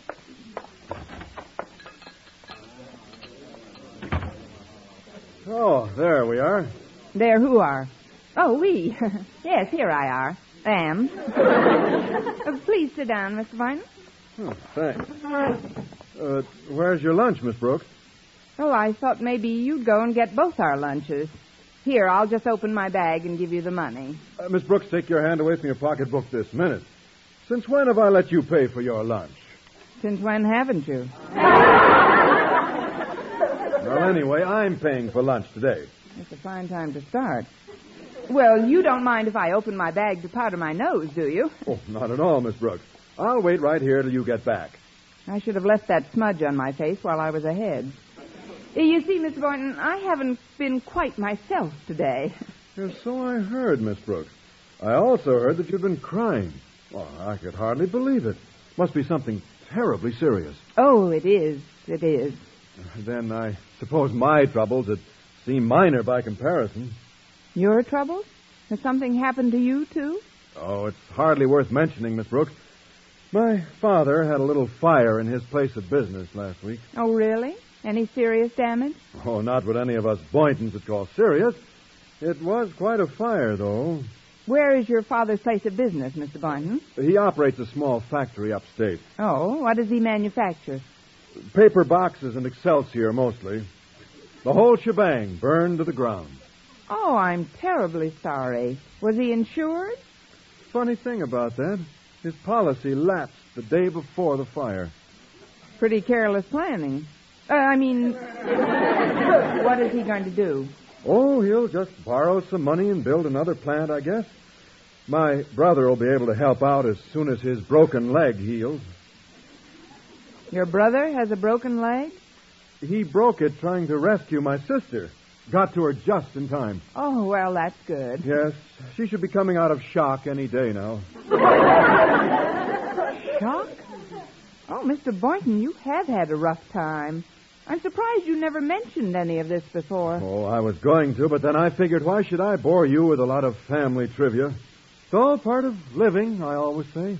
Well, you've certainly shown a lot of courage bearing up the way you have, Mr. Boynton. Oh, there's nothing, really. Oh, hello, Harriet. Hi, Mr. Boynton. Hello, Harriet. Oh, hello, Miss Brooks. Are you feeling better? Than whom? I feel quite well, thank you. Oh, I'm so glad. You looked pretty grim in class before. Oh, Daddy wants to see Mr. Boynton right away. He says he should get down to his office on the double. On the double? That's right. And you know Daddy when he says get there on the double. When Daddy says get there on the double, you'd better get there on the triple.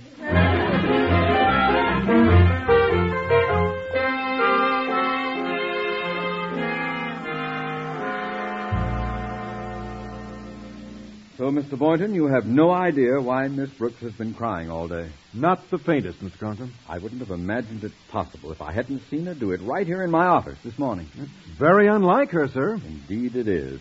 I still have difficulty believing it of Miss Brooks. I've always thought only people cried. That is, weaker women. Yes, exactly. I've always thought of Miss Brooks as an indestructible battleship. Have you really?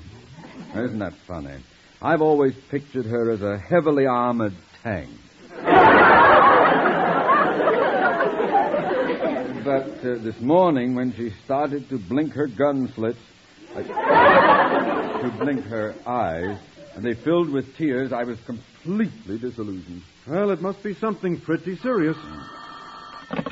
Hello, Osgood Conklin speaking. Who? Oh, yes, I'll give Miss Brooks a message. What? Well, that's terrible. Oh, yes, I'll break it to her as gently as I can. Goodbye. Well, that call explains everything. Who was it, sir? Mrs. Davis's brother. He said to just tell Miss Brooks that the poor dear is still missing. Missing? Why, no wonder Miss Brooks was depressed. Mrs. Davis has been a second mother to her. And she's gone. Well, it was inevitable that she'd wander off, poor thing. Inevitable? From the moment I met her, I always said that Mrs. Davis was a natural for amnesia.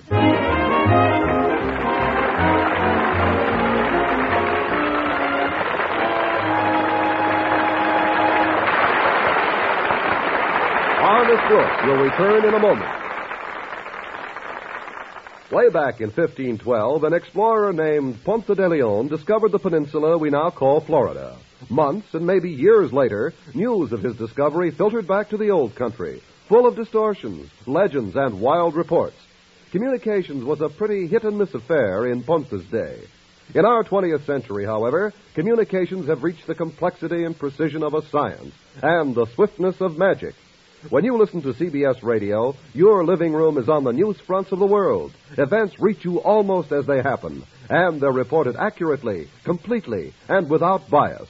The roster of CBS newsmen includes such names as Edward R. Murrow, Lowell Thomas, Larry LeSueur, Eric Severide, Howard K. Smith, Robert Trout, and many others, all well qualified by years of experience at home and abroad to bring you the kind of news you want to hear. Straight, accurate, and up to the minute. CBS Radio News. Listen to it every day and keep well informed.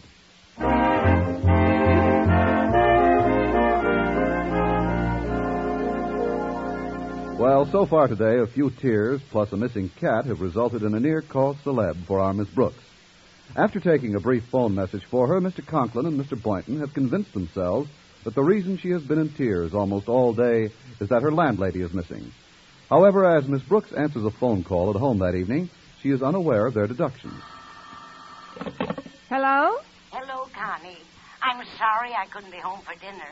Did you fix yourself something nice? Yes, Mrs. Davis, I fixed myself real nice. I finished the Hungarian goulash. Did you find Minerva yet? Not yet, dear, but I'm certain she'll turn up. If not tonight, then certainly in time for breakfast tomorrow. She might at that, now that the goulash is gone. By the way, dear, did you get the message my brother Victor left at school for you? Yes, Mr. Conklin gave it to me. And oddly enough, he seemed even more disturbed about Minerva's disappearance than I am. Oh, isn't that nice? Well, don't worry, Connie. I'll be home in a little while. Don't hurry, Mrs. Davis. Mr. Boynton ought to be here any time now, and I'm going to try your crying routine on him. It worked beautifully with the others. Oh, I'm glad you mentioned it, Connie. If you can't get to your handbag, just stick your head in the fruit bowl on the end table. You'll get the same results. The fruit bowl? But there are only apples in that. They're just the camouflage on top. Underneath, it's loaded with onions.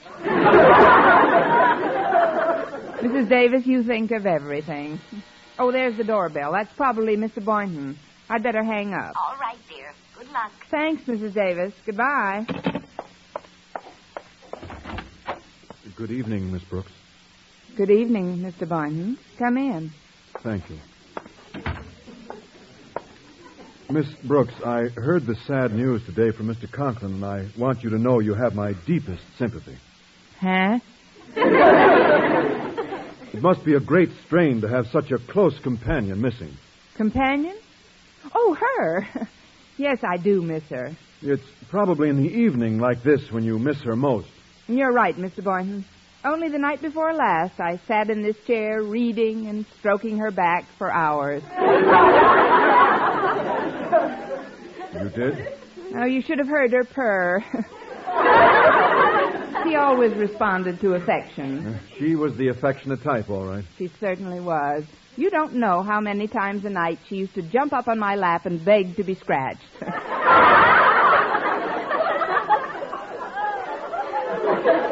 I beg your pardon? She used to like me to tweak her whiskers, too. Well, really, Miss Brooks, I know you've got a keen sense of humor, but this seems hardly the time. Why not? Oh, I'm sure we'll find her. Well, I hope so. Oh, we always have in the past. Either lying asleep in some alley or out yowling on some fence. What? Well, I had no idea Mrs. Davis indulged. Mrs. Davis? I was talking about our cat, Minerva. But I thought Mrs. Davis was missing and that you were all alone. Alone? Oh, I am. She is. Mrs. Davis and her cat Minerva are missing together. They're inseparable, you know. Never do anything without the other. Oh, it's a tragedy, Mr. Boynton. A great tragedy. Oh, now, take it easy, Miss Brooks. Here, sit down on this chair. Let's take the couch. To think that now I'm all alone. All alone in the world. Hand me my bag, Mr. Boynton. Miss Brooks, you're not going to cry. Just hand me my bag, please.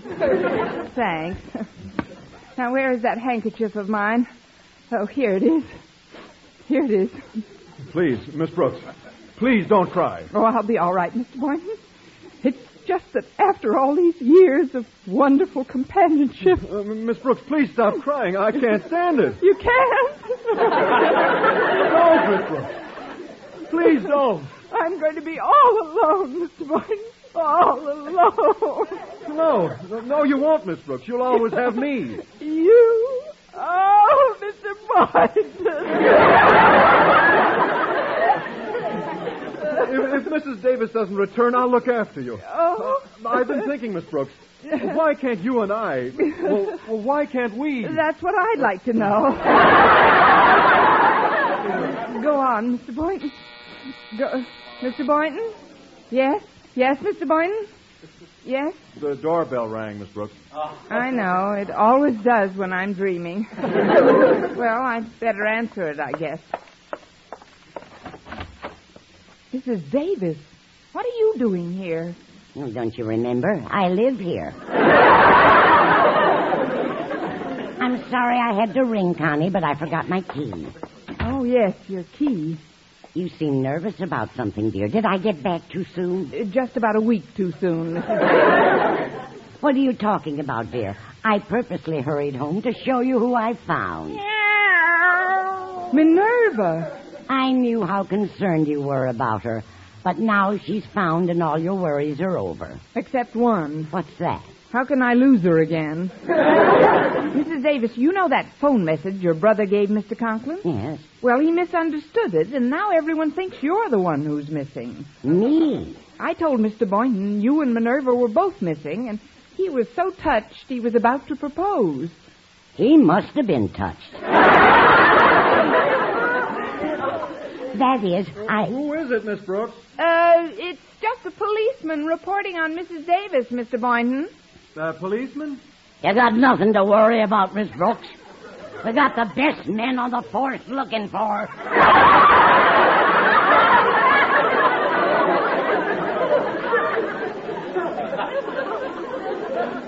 Oh, thanks, Mrs. Davis. Now, if you will only stay out of sight for a little while, I'll go back into Mr. Boynton and help him finish what he started. Certainly, dear. I'll take Minerva and get into this hall closet. Oh, you're a doll, Mrs. Davis. Miss Brooks, what was that? What was what? I didn't hear anything. I didn't hear that either. It seemed to be coming from the hall closet. I'm going to investigate. Oh, Mr. Boynton, wait! Mrs. Davis, what are you doing in there? Mrs. Davis? There's no one by that name in here.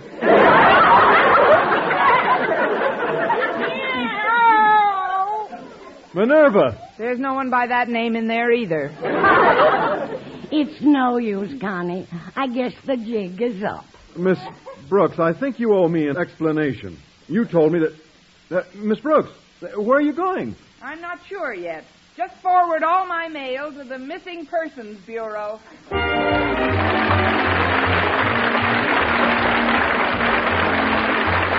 Our Miss Brooks, starring Eve Arden, transcribed, was produced and directed by Larry Burns, written by Arthur Olsberg and Al Lewis, with the music of Lud Gluskin. Mr. Conklin was played by Gail Gordon.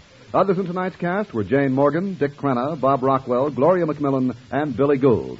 In the annual awards poll conducted by TV Radio Mirror magazine, for the third time, American radio listeners have chosen Eve Arden as their favorite comedienne. We hope all of the listeners will want to read about Eve and the awards in the May issue, now on the newsstands. Be sure to be with us next week for another comedy episode of Our Miss Brooks.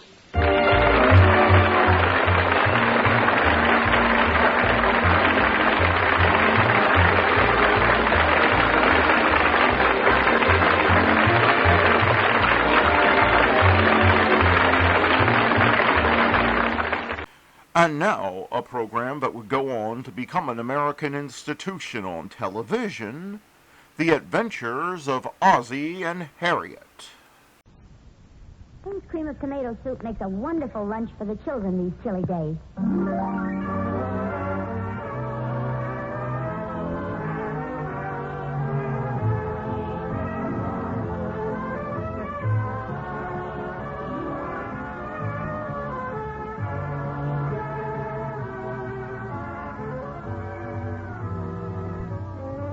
know it's good because it's Heinz.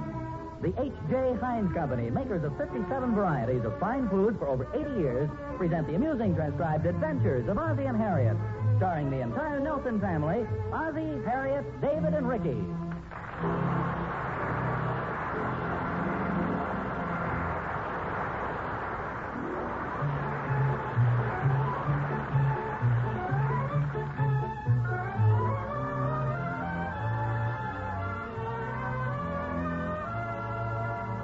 Well, if you want to see a rather unusual sight this evening, take a look in the kitchen at the Nelson's house. Harriet's in there doing the dinner dishes. Oh, there's nothing out of the ordinary about that, of course, but if you'll take another look, you'll notice that Ozzie, David, and Ricky are ably assisting her. Well, anyway, they're assisting her. Oh, for goodness sakes, boys, take it easy. Thanks a lot, fellas, but I think I can take it from here. Don't you want us to finish the dishes? Well, not the way you're finishing them. I'm sorry, Mom. It just kind of slipped out of my hand. Me too. I can't understand it. Maybe we ought to get paper plates. Then you couldn't break them. Oh, don't worry. Rick can figure out a way. What about yourself? I hope you'll notice I had a perfect score, not a single breakage.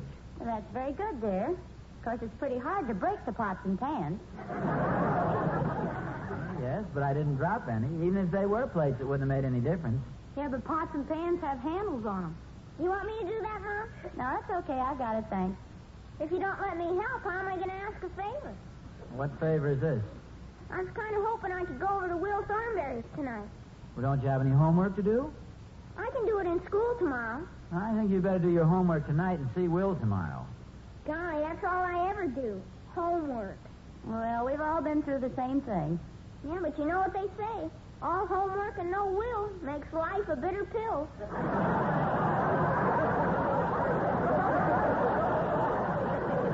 Stay away, will you, Ricky? I don't want any of that corn to rub off on me. The answer is when there's something unpleasant has to be done, go right after it, get it out of the way, and then have your fun. I've told you that hundreds of times. I know, but it's hard to do. Well, that reminds me. Don't forget your dentist appointment tomorrow. Holy smokes, not again. Now, wait a minute. You talk about the dentist as if you were going to an executioner. He's a nice man, but golly.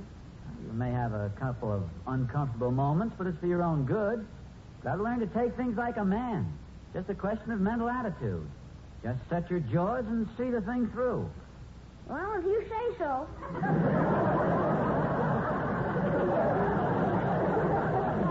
A little more like it. I hate to break in here, but I don't want this to get too far out of hand. Well, don't you think what I'm saying makes sense?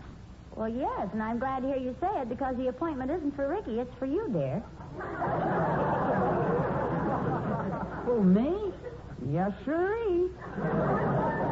But I mean, didn't Dr. Smith go east for the dental convention or something? Yes, but Dr. Taylor's handling his appointment.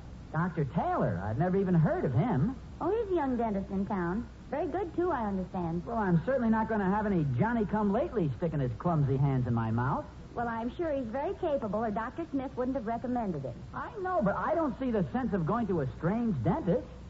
Besides, I don't think I have anything that has to be done right away. Well, he said Dr. Smith was sending your x-rays over to him. Makes a big, silly production out of nothing. Aren't you going to go, Pop? Mother's made the appointment. Evidently, I don't have much choice. Maybe the dentist won't even show up. I say, not to change the subject, but you don't have anything planned for Sunday evening, do you? Well, what do you mean? I mean, you're coming home for dinner. Oh, sure. Why, did you invite somebody over? Yes, I did. I met the cutest girl over at Mary Dunkel's the other day, and she's new in town, doesn't know very many people. You mean you're going to give a big party for her? Oh, no. I just thought maybe you might know some nice young man. Oh, Harriet, not again. Now, why do you gals always have to be matchmakers? She's a very cute girl. Where do you meet her? Well, I don't doubt it, but, gee, I don't know anybody to ask. Well, we really don't have to have anybody else. Besides, aren't you starting a little early this year? The mating season usually doesn't start till after April Fool's Day.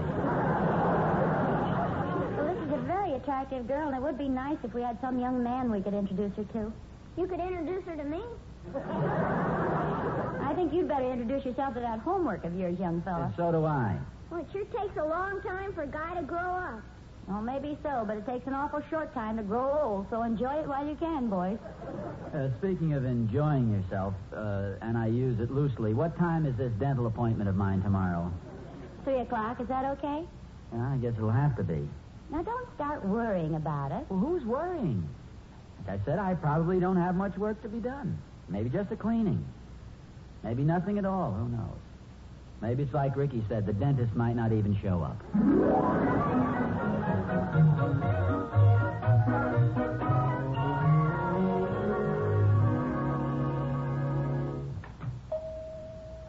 Good afternoon.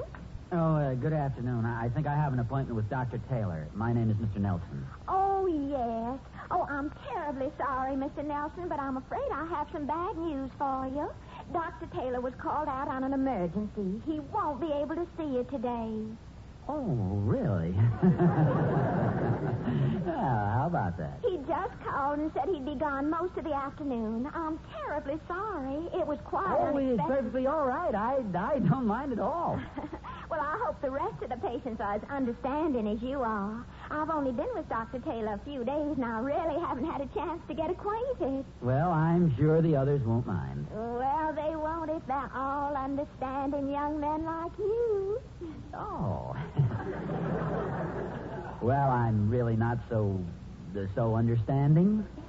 I hope you don't think I'm too bold, but isn't that one of those new suits with the natural shoulders you're wearing? Oh, why, yes, it is. Oh, it looks perfectly stunning. Oh. All the really smart young men were wearing them when I left home. Oh, thank you. It's so silly to wear those big shoulder pads when a man is naturally broad-shouldered like you are. Don't you think so? Oh, I'm really not so understanding.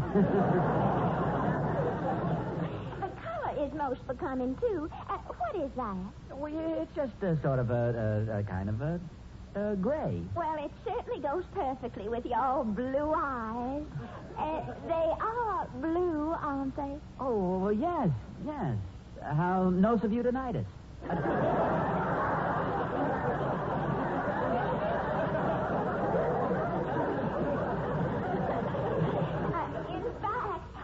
A pair of socks that would go perfectly with that suit. Here they are. How do you like them? Oh, well, they're very nice. Unfortunately, I've already promised this pair to my brother back home, but if you really like them, I could get some more of the same material. Oh, no, that's awfully nice of you, but I have quite a few socks from Christmas.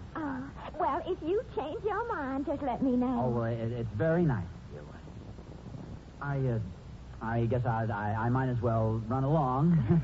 Well, I'll tell Dr. Taylor you were in, and we'll make another appointment for you. I was just wondering. I believe he had some x-rays he was going to look at. Maybe they'd give me a hint as to what was in store for me. Well, he's going to call back here later on. I'll tell you what. I'll ask him about them, and then you can call me at my home. The number is Granite 4837. No, that's I can wait. I don't want to trouble you. Oh, it's no trouble at all.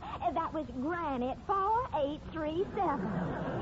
Well, on second thought, it might be better not to know about the x-rays, that is. Well, why don't I write the number down for you, just in case? No, please don't bother. It's really not that urgent. Well, if you should change your mind, it's very easy to remember. Granite 4837. Yes.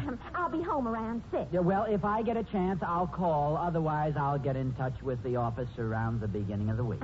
You be sure and do that now, here. And it's been such a pleasure meeting you. I don't know when I've met such a charming gentleman.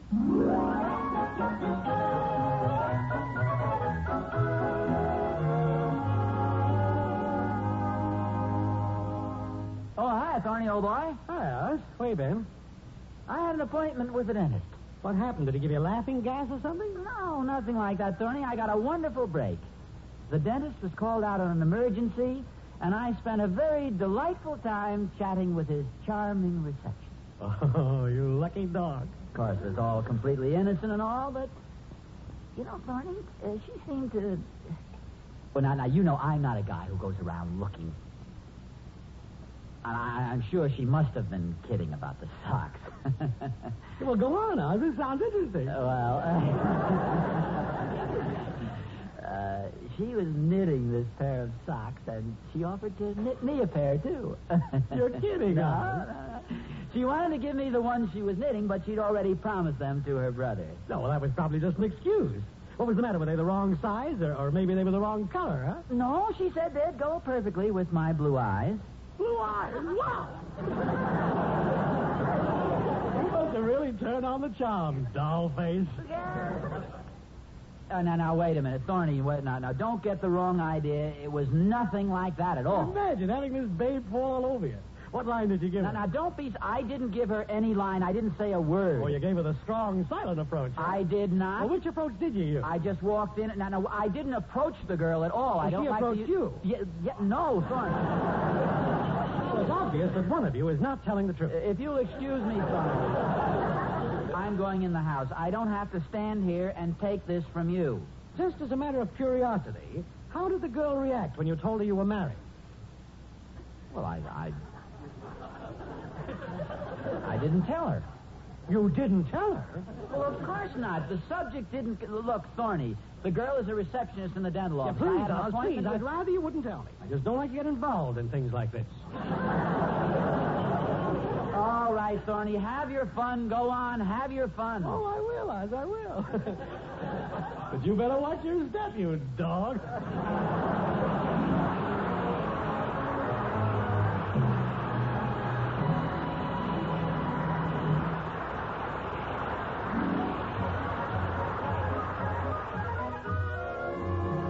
Ozzie and Harriet will be back in just a moment.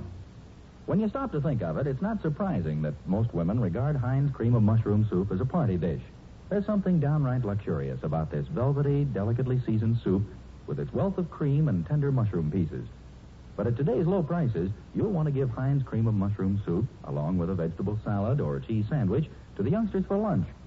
You'll be using Heinz cream of mushroom undiluted as a sauce for leftover chicken or ham, too. And while we're on the subject of versatile soups, don't forget Heinz cream of chicken. As a smooth, chicken-rich soup or thrifty, wonder-working sauce, it's perfection. These, of course, are just two of the energy-giving, quick-to-fix favorites in the complete line of money-saving Heinz condensed soups. When you shop tomorrow, insist on Heinz, the quality soups that cost no more. You know they're good because they're Heinz.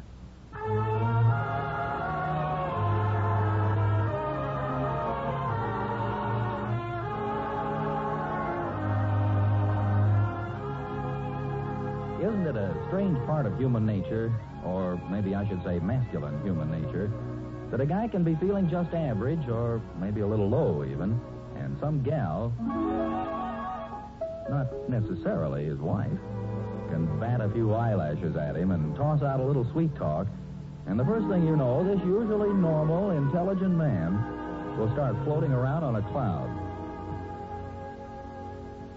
Ozzie? No. Oh, hello, dear. What are you doing? Oh, just trying on these ties. Maroon is good with blue, isn't it? Oh, sure. What have you got on that's blue? Well, I got that blue suit. Oh, that is, I used to, and I have a couple of light blue shirts, haven't I? I think you have. And you also have those baby blue eyes, don't you remember, dear? Harriet. Yes? By any chance, did Thorny drop by here this afternoon? Yes, he did, just a little while ago. I thought so, the big blabbermouth. Well, all I can say is that you certainly must know there's absolutely nothing to the whole thing. I never saw the girl before in my life. Absolutely nothing between us except a perfectly innocent conversation. She was probably just a little lonesome, and I seemed understanding, perhaps. Chances are I'll never see her again in my life. And as for Thorny, I'm surprised at him for starting such a ridiculous rumor. What's Thorny got to do with it? Wasn't he the one who blabbed the whole thing to you? No, he just came over and borrowed a pack of cigarettes. What's this about you and some girl?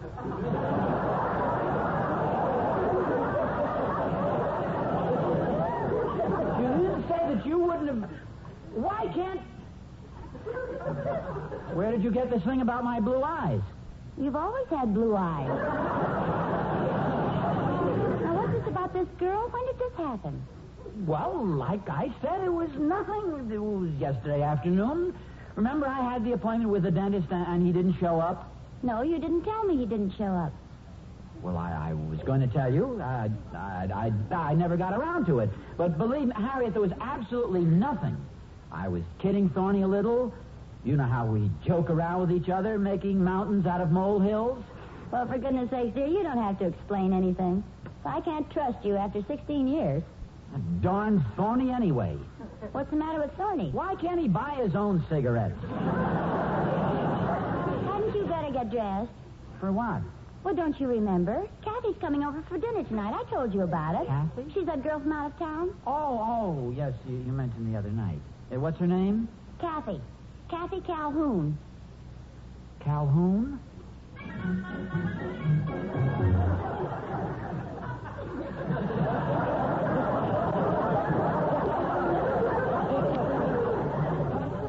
Well, that sounds like a southern name. Yes, she's from South Carolina or Georgia or someplace down there. She has the cutest southern accent. When you meet her? Which reminds me, I'd better phone and see if she has any way of getting over here. Oh, yes, if she has no way of getting over, we could make it some other night. Or maybe she can't. Oh, don't be silly. If she doesn't have a car, you can drive over and pick her up. No, Harriet, I'm sure she wouldn't want to put us to all that trouble. Oh, it's no trouble. Yes, it is. No, it isn't. Who's picking up the girl, you or me? You are. Okay. And it's very kind of you. Well, Now, just a second, Harriet. Harriet. Just a minute, dear. What was the number? I think it was... Now, Harriet. Planet 4837. Well,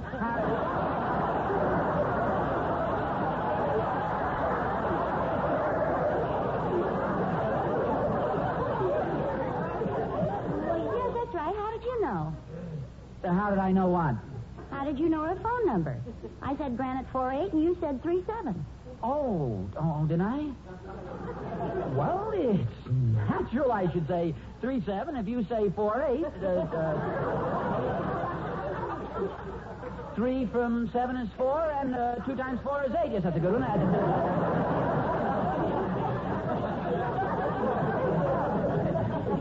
Well, I never was very good at arithmetic.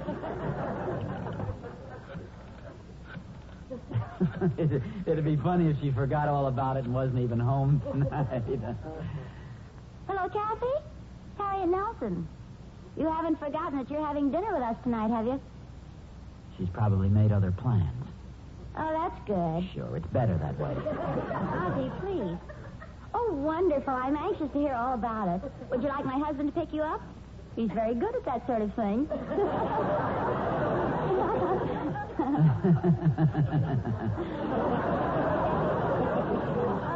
Okay, fine, Kathy. We'll look forward to seeing you. She's coming over? Yes, she's already ordered a cab. She says she's just bursting with news. She's got a new job, and she's got a terrible crush on somebody. She wants to tell me all about it. Harriet, you say this is a girl who talks with a southern accent. She's only been in town a short while, and the number you just dialed was Granite 4837. Yes, that's right. Did she say who she's working for? No. No, she just said she's a receptionist for some dentist. Oh, I'll go up and change my clothes.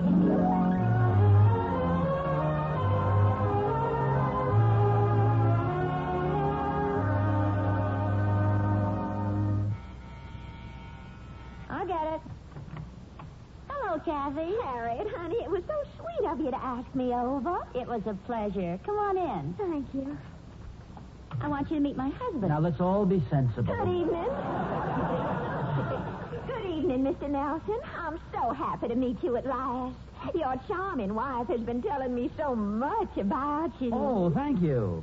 I'm just dying to hear all the news, Kathy. Come on in and tell us about it. Well, I must admit I've really been enjoying myself in your fair city. Yes, it is a pretty good little town. Can I help you with dinner or anything, Harriet? No, I think I have everything pretty well under control. In fact, it's just about ready if Ozzie will carve the roast. Oh, yes, of course. This is a lovely home you have here. And it's so nice of you to invite me over. Oh, we're so glad to. Thank you. I'm sorry to stare at you like that, Mr. Nelson, but wait a minute. Of course. Now I remember. Remember what? There was a boy I used to go with back home who had a necktie just like that. Oh, good for him.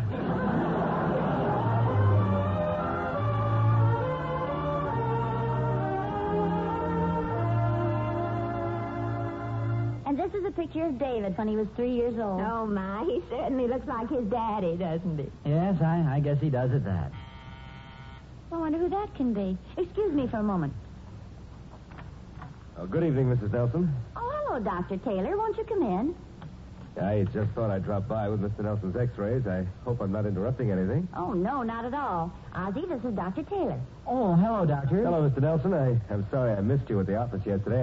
I was called out on an emergency. Yes, your receptionist told me. Oh, in fact, this is a coincidence. Why, Miss Calhoun, what a pleasant surprise. Oh, goodness sakes. Oh, you two know each other? Why, yes, indeed. Miss Calhoun is my receptionist.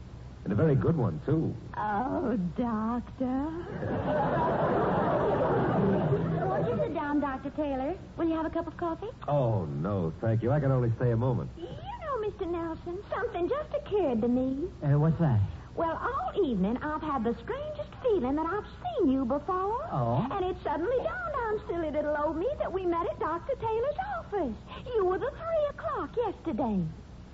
Oh, yes, by golly, I think you're right.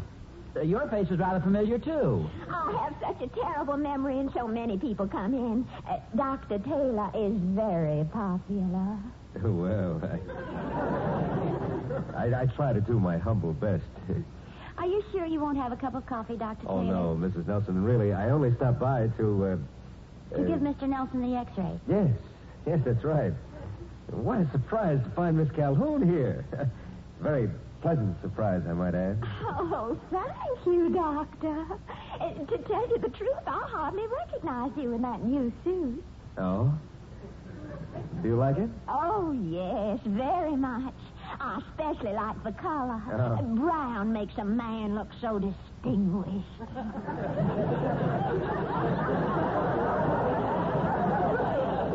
Well, thank you. And the style is perfect. A tall, muscular man like yourself should always wear a double-breasted suit. Well, I'm glad you approve, Miss Calhoun. Oh, I do. In fact, I'm going to knit you a pair of socks just to match your suit. Oh, my goodness, look at the time. I'd better be running along, Harriet. Oh, so soon? I hate to leave, but I wouldn't want to miss that last bus.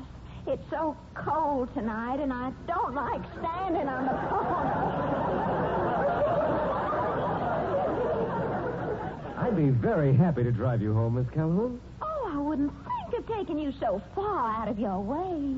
Oh, nonsense. There's no trouble at all. Well, if you're sure. I'm positive. Here, I'll help you with your coat. Oh, thank you, Doctor. A pleasure. Well, I really had a wonderful time tonight, Harriet. Thank you so much for inviting me. I'm so glad you could come over, Kathy. Well, good night, Mrs. Nelson. Good night, Mr. Nelson. Good night, Doctor. Good night. Well, dear, did you enjoy yourself? Yes, it was a pleasant evening. This Calhoun girl really pours it on, though, doesn't she?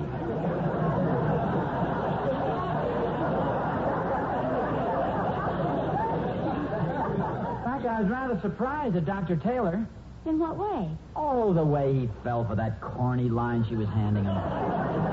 What corny line? Oh, that stuff about his suit and knitting the socks. Such obvious flattery. I wouldn't say that. I mean, you think she meant all that stuff? Well, maybe she did. You remember she said on the phone that she'd met someone she was crazy about? I think it's Dr. Taylor. Oh, it's possible. I suppose some girls might go for his type. Then, on the other hand, it could be a line that she hands out to every man she meets. Oh, I don't think so. She strikes me as being too smart for that. You think so?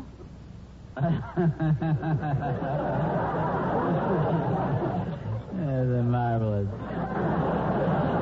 What are you marvelousing about? I might as well let you in on a little secret. You think she's so smart. When I met Kathy in Dr. Taylor's office yesterday, she gave me practically the same routine. Now, that was only yesterday, and she's so smart that tonight she didn't even remember me. What do you think of that? I think she's a pretty smart girl. Blue eyes. What do you think? My golly, women are confusing. Yes, I guess maybe we are at times. Come on upstairs, dear. And stop looking so unhappy. I'll knit you the nicest pair of socks you've ever seen. Oh, thank you, Doctor.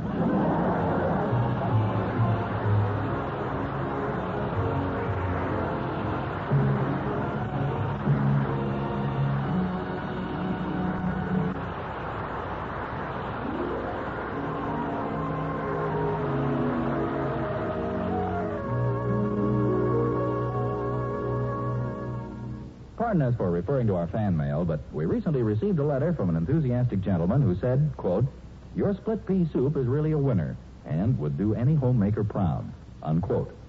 Now, how better could we describe Heinz condensed split pea soup? We might add, however, that it's a rugged stick-to-the-rib soup made from choice split peas and bits of tender smoked pork, carefully cooked and seasoned. It's the kind of energy-giving soup to pour piping hot into a vacuum bottle if your husband or youngsters carry their lunch. Or you might give them Heinz Gumbo Creole, a real southern treat filled with fluffy rice, okra, celery, and other vegetables. Every soup in the complete line of Heinz condensed soups, by the way, is a buy at today's low prices. So save time and money by serving these nourishing soups often. You know they're good because they're Heinz.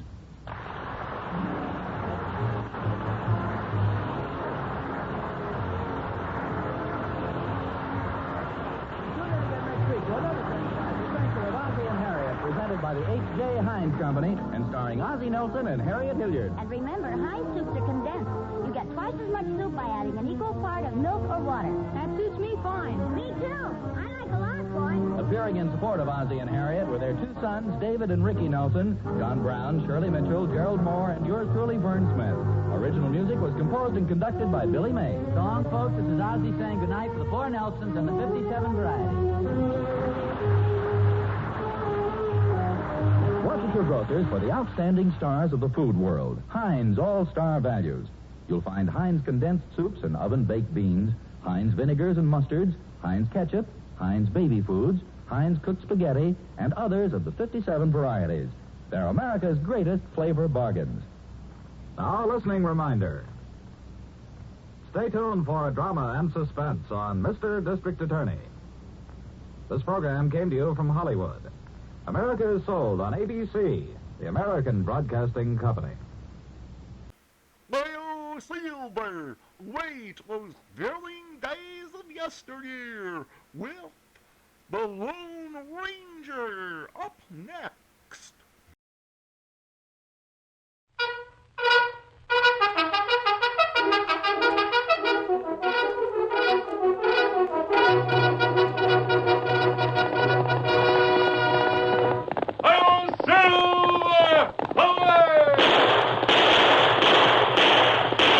Fiery horse with the speed of light, the cloud of dust, and a hearty hi-yo Silver, the Lone Ranger.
With his faithful Indian companion Tonto, the masked rider of the plains led the fight for law and order in the early days of the western United States.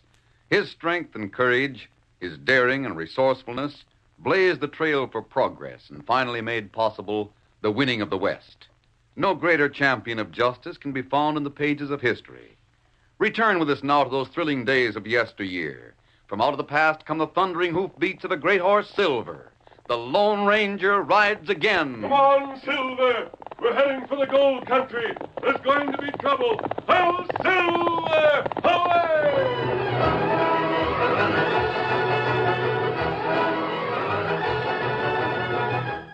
Young Jerry Lee returned to Virginia City after a 6 weeks prospecting trip in the hills above the town. His first stop was Sheriff Park's home, and he found the sheriff's daughter, Betty, on the front porch. Jerry, you've come back. Yes, ma'am. What there is left of me. How much gold did you find, and when are we going to get married? Oh, not so fast. Do you want me to be an old maid? As a kiss to keep quiet.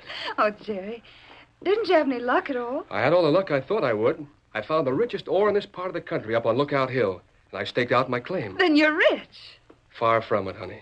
The gold's up there, but there's no way to wash it out. No water at all? Not a drop. Oh, you shouldn't have wasted your time. Why didn't you stay down here around the creeks?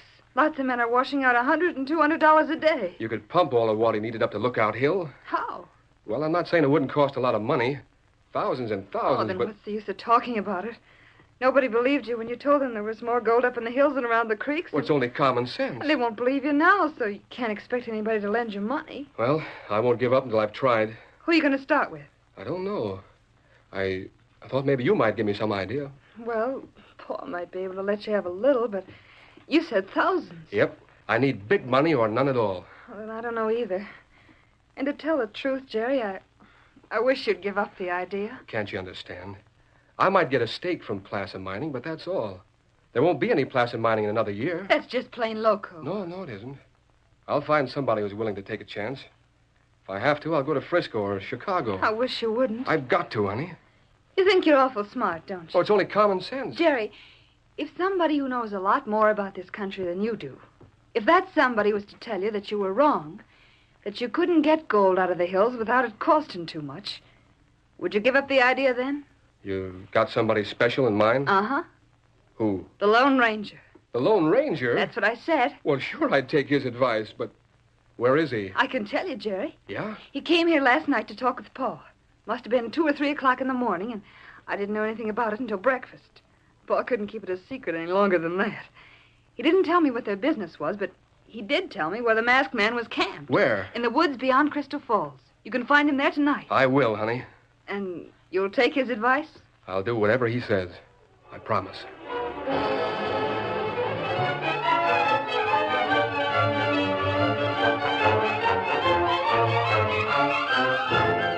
Well, that's what I believe, Masked Man. But I promised Betty that if you thought I was wrong, I'd give up the idea. I don't think you're wrong, Jerry. The only reason they're finding gold in the creeks is because it was washed down from the hills. The big strikes are still to be made. That's all I need. That's the way I figure, too. It isn't a job for one man, though. You'll have to have men and machinery. Companies will have to be formed. And I'm going to start the first one. You won't find it easy. The miners haven't realized that... What's the matter? There's someone riding this way. But it's all right. I think it's Tonto. Hi, Kimosabe! I saw that paint horse in town tonight.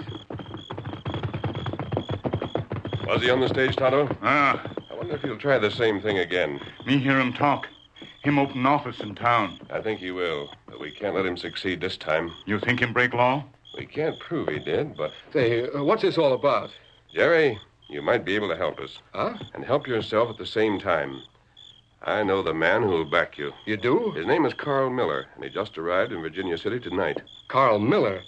Wasn't he the president of the Great Western Company? That's the man. But everybody connected with that lost their shirts. Everyone but Miller, Jerry. You go to him and you'll get all the money you need. That sounds too good to be true. Go to him the first thing in the morning. Tell him your theory, but don't be too optimistic about it. Well, how can I convince him? Just follow my instructions. Make a point of how much money will have to be spent. Don't say that it's sure to pay out, but ask his advice. Let him make the decision. That doesn't sound like good business to me. It will to Miller. And when it comes to signing a contract, There are only two things to remember. A contract? You must insist on 50% of the stock. Yeah? And that you have full charge of the mining operations. That's the most important thing of all. Well, sure. I'd want to have full charge. Oh, if this works out the way I think it will. It won't, Jerry. It won't? But you'll get your money and a chance to prove your idea. Besides that, you'll help us put a crook in jail.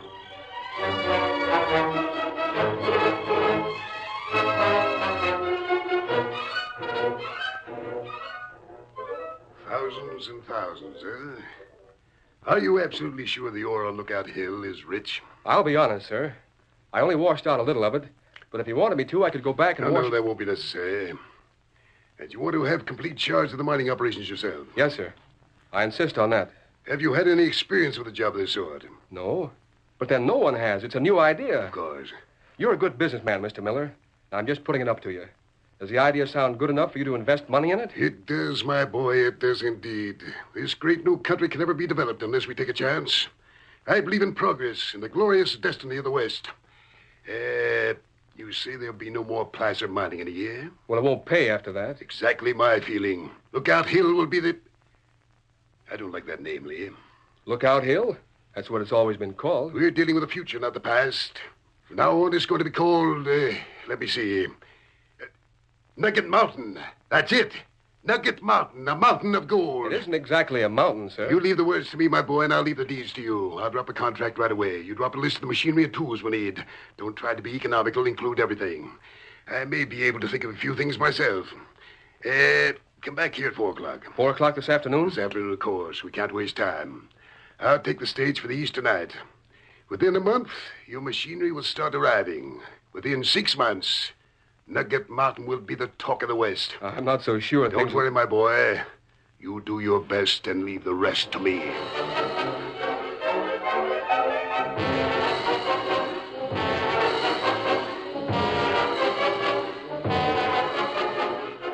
It worked, Masked Man.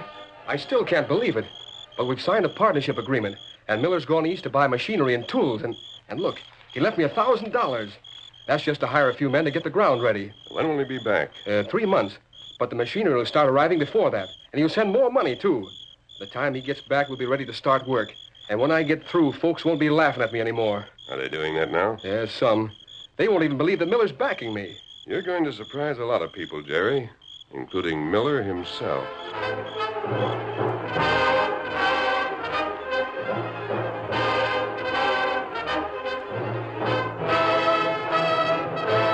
3 months passed. 3 months of hard work for Jerry from morning till night. The first machinery and tools were shipped from St. Louis to Fort Benton by steamboat and then by wagon to Virginia City. He was forced to hire more and more men, and the laughter of the miners turned to open amazement. At last, word was received that Miller was returning from the East, and Jerry waited for his stage to arrive with Betty at his side. I don't see why you're so nervous, Jerry. I can't help it. After all, it isn't your money that you've been spending. That's all the more reason for me not to make mistakes. And I have, Betty. I made a lot of them at first. Well, you're not going to make any more. When I show Miller my figures, Gosh, I hate to think of it. Here comes the stage. Gather around, boys. The mail's here. Now, there he is, leaning out of the window. Betty, I want to take him straight to the office and get it over with. Do you mind? No, I'll see you tonight. Oh, there! Oh, there! Oh, there, Bill! Oh, Kitty! Oh, there! Oh, Jim! Now, let me through, boys. Let me through. Howdy, Mr. Miller. Hello, Jerry. I want you to meet Al Norton. Oh, howdy. You from the East? I'm not a tenderfoot, Jerry. I should say he isn't. He's going to work for Nugget Mountain. Fine. But you gents must be tired, I know. Maybe you'd like to go straight to the hotel. Only, could you come over to the office first? Anything wrong? Well, not exactly. I'd just like to make my report. We'll be glad to hear it. Come along, Al.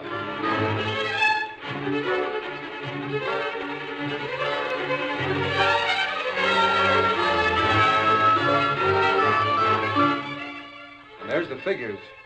From the bills that came with the machinery and the wages I've paid, we've spent $30,000. And you haven't washed out an ounce of dust yet. Well, not yet. We haven't even crushed any quartz. The mill runs by water power, you know, and...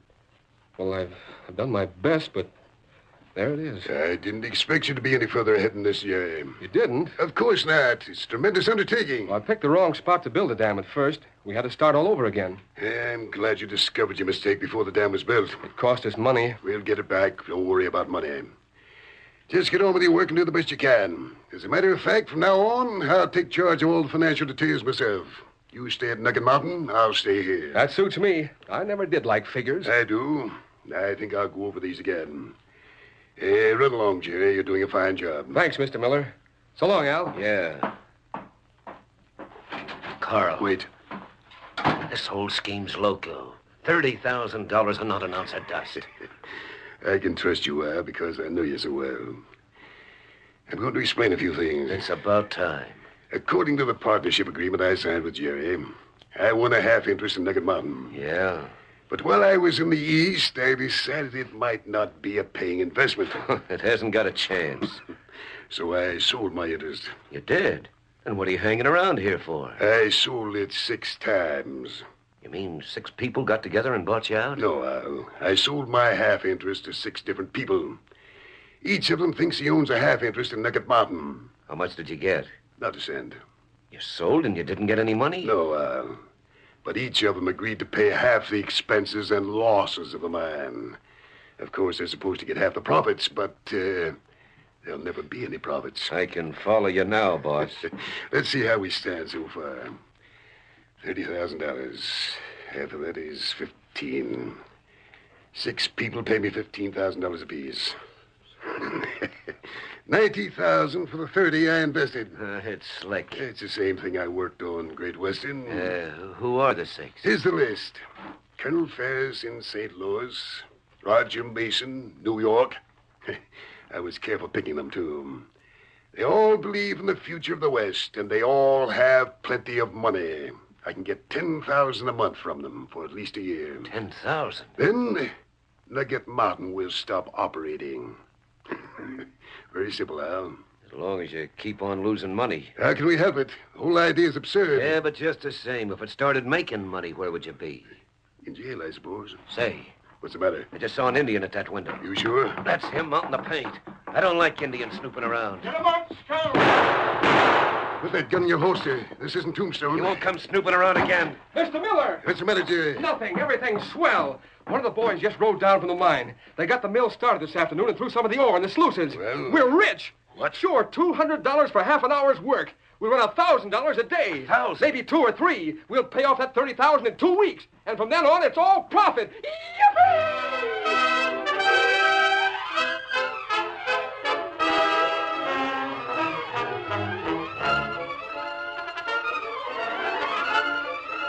The curtain falls on the first act of our Lone Ranger story. Before the next exciting scenes, please permit us to pause for just a few moments.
Now to continue our story. A week after the first gold was washed out on Nugget Mountain, the sluices were cleaned out a second time and precious dust put into bags and weighed. The Lone Ranger and Tonto watched the men at work from the cover of some trees high up on the hill. All men happy. Yes, and Jerry's the happiest of the lot. Plenty gold dust there. He thinks his troubles are over, Tonto, but they're only beginning. You tell him what Miller do? I don't think I will, Kimosabe. He's young and headstrong. He might spoil our plans. It's time we went to work, though. The first thing we have to do is find out the names of those 6 men. Oh, Miller have list? We'll pay him a visit tonight. Jerry bring gold into town tonight. We'll follow him to the office. Maybe Miller keep gold, not tell men about it. That won't work for long. Nugget Mountain will be talked about from one end of the West to the other. Even if we didn't take a hand in it, the East would hear about it sooner or later. Our job is to make it sooner and protect Jerry's life.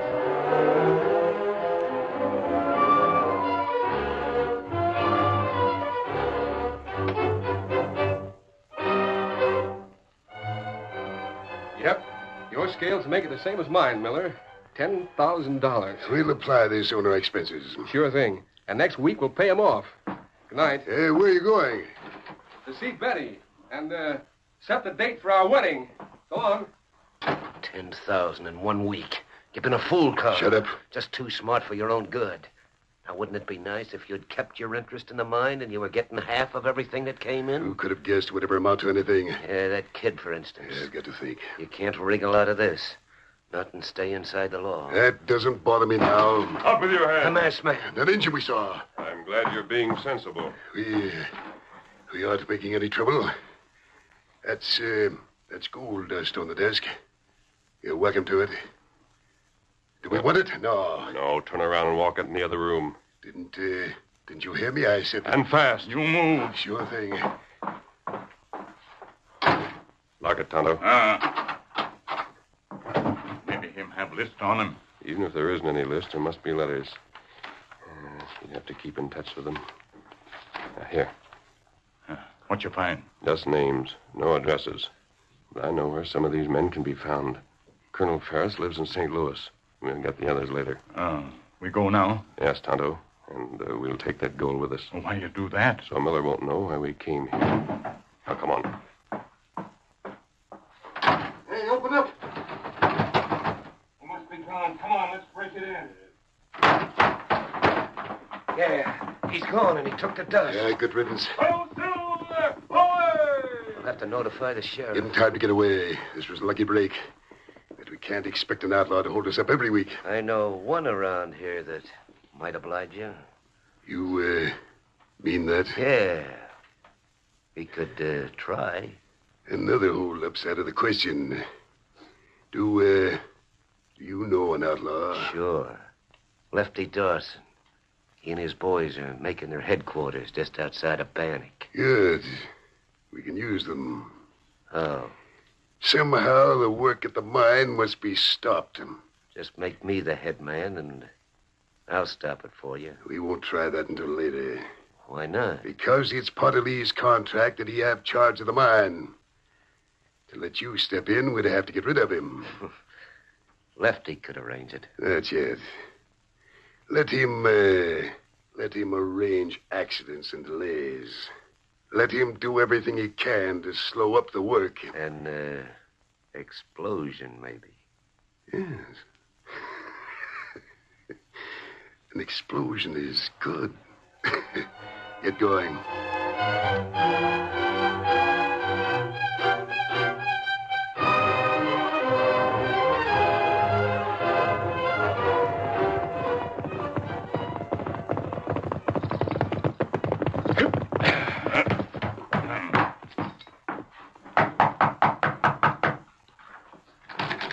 We saw you and Tonto ride up, masked man. Is the sheriff here? Paul? I'm coming. Did you say it was the masked man? Good evening, Sheriff. Well, I've just held up the Nugget Mountain office. You what? I had to get some information from Miller's desk, and I didn't want him to know what we were after. You're still working on your scheme? Yes, Sheriff, yes. Take the gold, Jerry. But I don't savvy. You don't have to. Keep it here until everything's all over. And when Miller describes Tonto and me, don't let him know you recognize us. You can trust me. I won't give him a tumble. Tonto and I won't be here for a week. Take care of Jerry while we're gone. Take care of me? Adios. Adios. Well, 3 months ago, he talked about a crook. I wonder... Another month and you won't have to wonder anymore. Get out, Scout! Oh, Silver!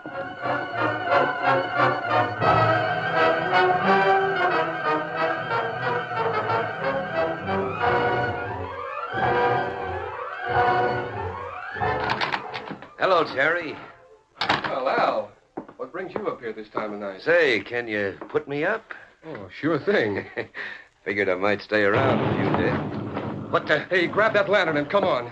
What was it? A blast. It sounded like it came from the mine. A blast? Yeah. I can't understand it, though. The men all quit work hours ago. They're running out of the bunkhouse. There's the entrance just ahead there. Something's wrong there. I'll say there is. That blast started a landslide. It's blocked. Oh, tough luck. You'll have to dig it out again. We'll have to... Al, look at this. Sure took a hunk out of the hill. Look, a vein of pure gold. Gold. We might never have hit that vein. I don't know who set that blast off, but I'd sure like to shake his hand. Come on, come running, boys. Take a look at Nugget Mountain.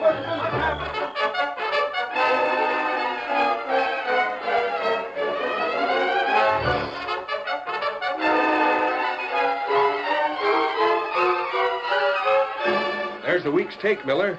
20,000. Better lock it up. And you don't have to worry about outlaws getting it. My deputies are posted all around. Whitey's going to stand guard all night, and tomorrow morning he'll go with you when you take it to the bank. Thanks, Sheriff. Thanks for your trouble. No trouble at all, Miller. After all, half of that belongs to my future son-in-law. That's right, Pa. 10,000 belongs to Jerry, and the other 10 belongs to you. But you got to pay out 60,000 with your 10, Miller. It can't go on. Well, it has been going on, week after week. The word's going out from Virginia City. It won't be long before your backers start showing up. We've got to stop him. There's only one way to do that. I told you before. Once I'm running the mine, you won't have any more trouble. But until then... All right. Go ahead. You mean it? Yes. Get him. Get him out of the way. Keno. I'll pass the word along to Lefty tonight.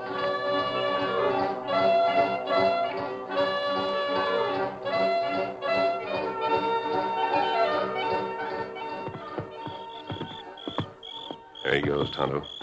You better follow him and find out what they're up to now. Oh, Tonto, do it. I'll ride back to the camp. You can report to me there. Oh. Get him up, Scout.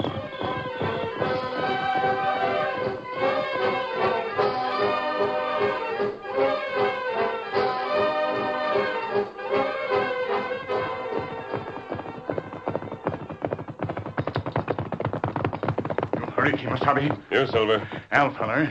Him go to outlaw camp. Lefty Dawson's camp? Tell him kill Jerry tonight. Did they make any plans? Well, Lefty take men up to mine, hour before dawn. Cabin where Jerry lived, plenty small. Then put plenty bullet through window. They'd be sure to hit him. That right. And kill him. Then ride way fast before men catch him. Another few days and Colonel Ferris would have been here, Kemosabe. I hoped we could have put Miller in jail without any gunplay. But that's impossible now. We'll ride to the sheriff's first, then we'll pay a call on Miller and Al. Come on, Silver. Get him up, Scout.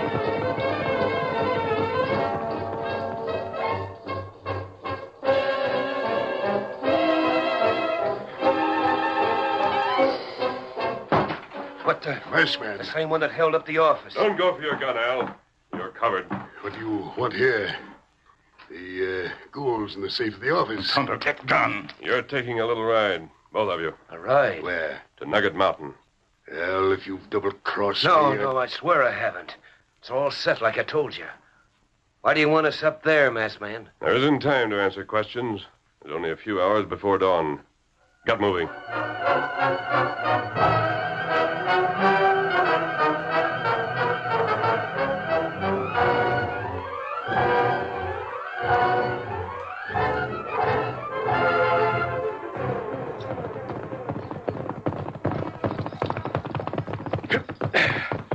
All right, climb down. This is Jerry's cabin. Hurry up. You weren't going to make us go inside, are you? That's the idea. Get the horses out of the way, Tonto. Tonto, do it. Come on, Scout. Knock on the door, Miller. You're an outlaw. Jerry'll have a gun. If you want to get the drop on him, you can open the door yourself. He never locks it. He has been lately. Knock. All right. What's all the commotion out there? I can see him. He's lighting a lamp. You won't need that for long. It's nearly dawn. Masked man. And Miller and Al. Inside, you two. He took us prisoner, Jerry, but the three of us could... Could what? Nothing. Put out the lamp, Jerry. And open the window and sit over there in that far corner. Sure. But what's this all about? He's an outlaw. He's the one that stole the gold. Oh, you're loco. He's the Lone Ranger. Lone Ranger? In that far corner, Jerry. Sure. Miller, you and Al can sit on Jerry's bunk. No. Why not? No reason, but Then don't argue. Lone Ranger. He knows about Quiet. it. We'll do what you say, masked man. How long you going to keep us here? Until sunrise. No, you can't. Why not? That was Lefty Dawson and his gang just rode up. I'll riddle the cabin with bullets in another minute. Let us get down the floor anyway. Stay where you are. It's murder, I tell you. How do you know there's Lefty Dawson outside? I can see him. You can't see a thing. I want the truth. If you don't tell him, I will. Go ahead. Please. We hired him to kill Jerry. Why, the dirty, low-down coyote. Now you gotta let us Yes, Miller. You can get out on the floor if you want to. Sheriff. Waiting right outside the door, masked man. Then I think you heard all that's necessary. Now you're prisoners. And that just about winds it up, don't it? I think so. Adios. It was a sheriff. It wasn't Lefty at all. And what happened to him? The masked man led me and a posse to Lefty's camp. We rounded him up before we went after you. It was only a trick to make us confess. You did a fine job, boys. You were both under arrest for attempted murder. And Miller... What? All those men who invested in Nugget Mountain will be paying you a call before long. Hey, you know about that? And I guess all you can do is divvy up your share among the 6 of them. Sometimes it just don't pay to be so all-fired smart.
The story you have just heard is a copyrighted feature of the Lone Ranger Incorporated. Get ready for adventure with Blue Beetle, up next on Nightly Old Time Radio Shows.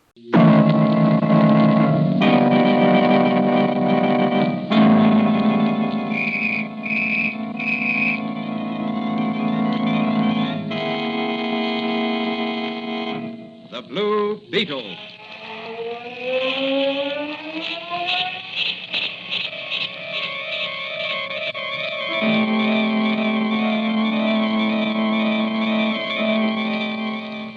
Sweeping down upon the underworld to smash gangland comes the friend of the unfortunate, enemy of criminals. A mysterious, all-powerful character, a problem to the police, but a crusader for law. In reality, Dan Garrett, a rookie patrolman, loved by everyone but suspected by none of being the Blue Beetle. As the Blue Beetle, he hides behind a strange mask and a suit of impenetrable blue chain armor, flexible as silk but stronger than steel.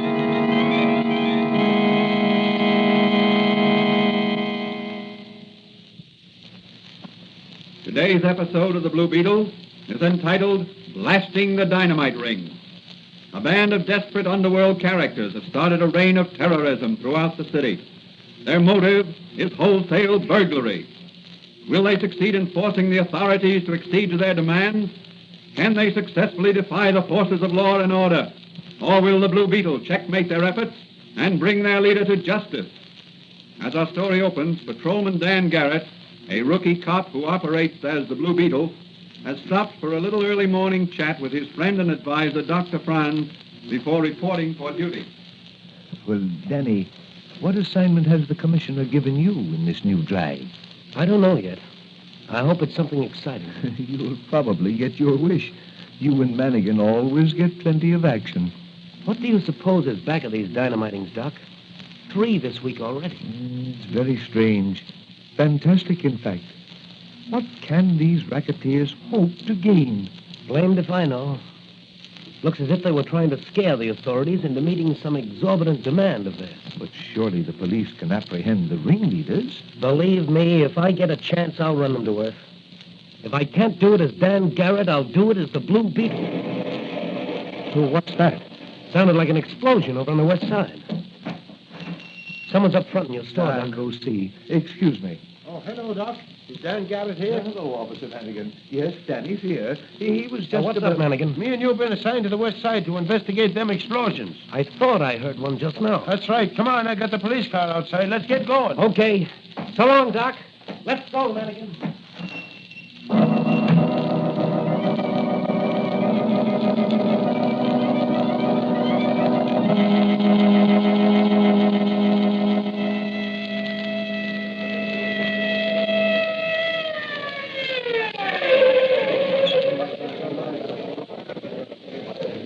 Mister. That furniture factory that blew up. Furniture factory? Yeah. I heard somebody say it was bombed. That's the 4th this week. Come on, Mannigan, let's see if we can help. There may still be some people in that burning building. Right after you, my lad. I'm going to search the cellar first. Take it easy down there, Danny. The floors overhead may cave in any minute. I'll have to take that chance. There's somebody down here in the cellar who's either dead or overcome by smoke. Give me a lift. I can't get down to you, Danny. The fire's between us now. Can you throw your coat down to me? Well, I'll try. Wait a minute. Here it comes. You got it? Okay. I'm going to bring this guy up on my back. I'm using your coat as a hood. You better wait till I can get the fireman in here with the hoses. There's no time for that. I think I can make it alone. I'm coming down, Daddy. Wait for me. No, Mannigan. No use both of us risking our lives. You stay there and grab me when I come up those stairs. Here I come. Take it easy, Danny. Steady now, boy. You're almost up. Don't make it snappy. The floor's giving way. Here's behind. I got you. Look out, Danny.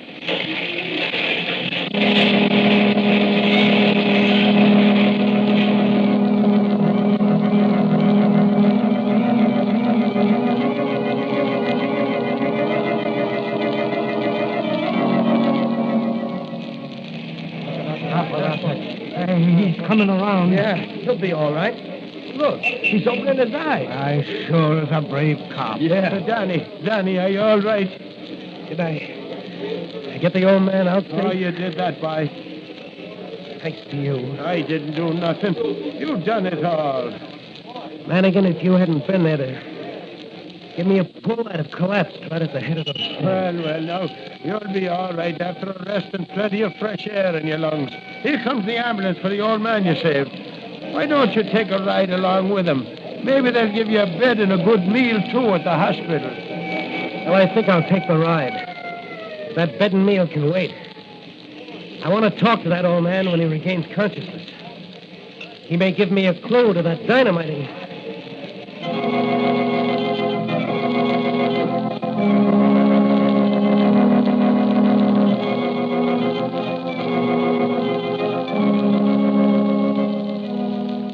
Will the old man be able to furnish a clue as to the dynamite gang? Will Danny continue his investigation as Patrolman Dan Garrett or as the Blue Beetle? Let's look in on the mayor of the city to see if we can discover what is back of these mysterious explosions. Telegram for you, sir. No, thanks. Now, wait a minute, George. There may be an answer. Yes, sir. If you don't have electricity shut off throughout the city tonight, something unpleasant will happen to you or your family. Signed, the Octopus. Say, what is this, a joke? If it is, someone has a perverted sense of humor. Why, this is preposterous. I never heard of anything so brazen. What are you going to do, sir? Get me the commissioner on the phone. Yes, sir. Yes? Get the police commissioner on the phone. The mayor calling. Thank you. You'd better have a bodyguard, Your Honor. Not for me, but for my boy. Since his mother died, he's had nobody but me to look after him. Hello. Hello, Commissioner? His Honor the Mayor calling. Here you are, sir. Hello, Commissioner. Hello, Mr. Mayor. What's on your mind? I want to read you a telegram I just received a moment ago. Where is it, George? Oh, thanks. Now, listen to this, Commissioner. If you don't have electricity shut off throughout the city tonight, something unpleasant will happen to you or your family. And it's signed, the Octopus. That's bad. Who is the Octopus? As far as we can discover, he's a power in the underworld. Our best men have been working secretly to track him down. But so far, we've had no success. Well, I want you to assign one of your best men to guard my son. I'll assign Mike Manigan on the job. He's the best I have. Good. I know him. What about you? You should have a bodyguard. Oh, never mind me. I can take care of myself. It's my son I'm worried about. Well, everyone will be taken care of, Mr. Mayor. Okay, Commissioner. As soon as you issued the necessary orders, I wish you'd drop over to my office. I'd like to discuss a plan of action to checkmate the Optimus and his gang.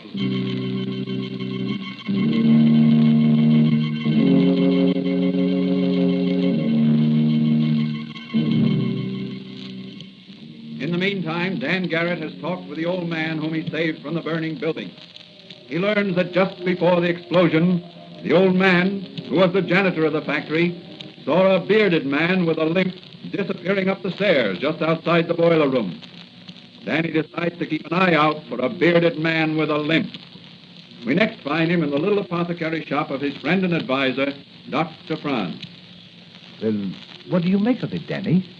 I think it's a diabolical plan of wholesale robbery, backed by terrorism and blackmail. But I don't understand. How could any gang of thieves hope to... As I see it, the mastermind of this gang has a well-thought-out plan. First, his unholy crew terrorizes the city by a series of explosions. Yes? Then they plan to suddenly plunge the city into darkness one night. And while the blackout is on, they'll systematically rob jewelry stores, banks, and fur storage plants. What makes you think that?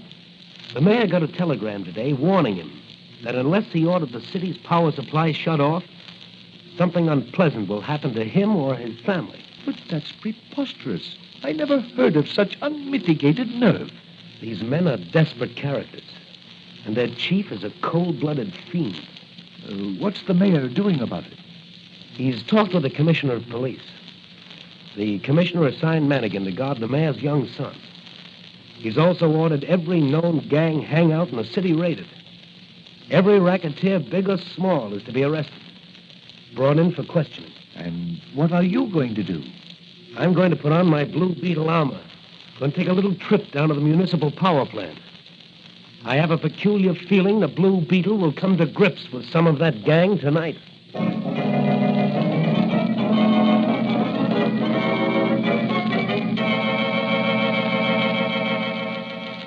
Out into the night sped the Blue Beetle in his super dynamic speedster to save the city's power plant from destruction and prevent wholesale burglary throughout the city.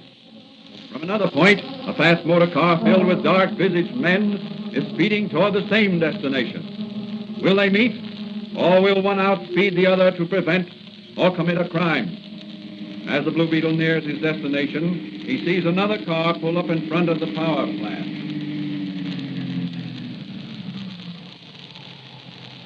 That's a suspicious-looking car there. Several men are getting out. Tough-looking bunch. There's one with a beard and a limp. That's my man, all right. And there's the watchman coming up to me. All right, boys. All right, now make it snappy. Right in here. And be sure to suck me hard and tie me up so I won't be suspected of being in on this. Don't worry about that, Pop. We'll fix it for you. Well, here's the dynamo room. And here's the stock. Okay. Tie him up and put him over there in the corner. Come on, Slit-Eye. Give me a lift with this bozo. Okay, Gimpy, here we go. Hey, Gypsy, what did you do with that sledgehammer? Back of you. I'll be over to help you after we dump this. The Blue Beetle. Yes, the Blue Beetle. Hey, there's the Blue Beetle. Give him a load of lead. Put down that sledge or I'll blast you. You and who else? I'll mow you down with this sledgehammer. Hold up, you guys, or you're liable to nick me. I can handle this mud alone. Let me see you handle this one. Go on, empty your guns, you fools. You can't injure the Blue Beetle. Now I'm coming after you, rats back there. Come on, let's beat it, Split Eye. No, we gotta fight it out. You know the octopus. This Blue Beetle's only a guy in a masquerade costume. Let's get him, Gimpy. Give me that wrench. Here we go. Give me that wrench, Split Eye. Here is this Blue... right on the... Boom! Your aim is bad, Split Eye. You should have ducked my left first. But my aim ain't, Blue Beetle. Oh, gotcha that time, Blue Beetle. Come on, Muggsy, I got him. I got the Blue Beetle. Yeah, good work, Gimpy. That's tossing a hammer, all right, yeah. You got him right in the eye. Boy, he certainly packs an awful wallop in that left of his. Yeah, you sure got a lump in your jaw. Hey, what'll we do with him? He ain't dead. Tie him up and take him out to the island after we wreck this place. The octopus will take care of the Blue Beetle. Okay. Listen, slap some life into Slit Eye there while I plant a bomb under that dynamo over there. Sure. Hey, Slit Eye, snap out of it. Come on. We're getting out of here. Oh, what happened? Did the place blow up? No, the Blue Beetle sucked you. Where is he? Lying there. Gimpy plugged him. Oh, good work. Where's Gimpy? Planting a dynamite under those dynamos. Here he comes now. Come on, let's go. I lit the fuse. It won't be long now. Here. Give me a hand with the Blue Beetle. Right, let's make it snappy. I don't want to be around when the dynamite goes off. What about the watchman? He'll have to take his chances. We ain't got room for him. Okay, come on, let's go. I cut a short fuse.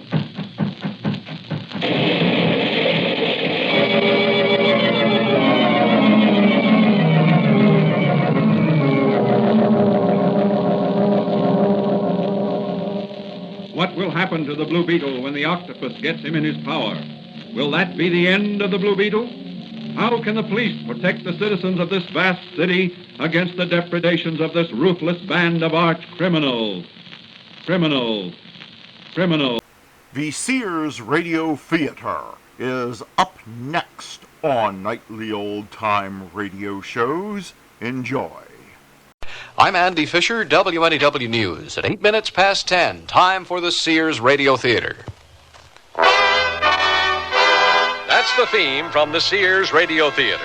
Tonight, a program of love and hate with Cicely Tyson as your hostess. Here's a preview.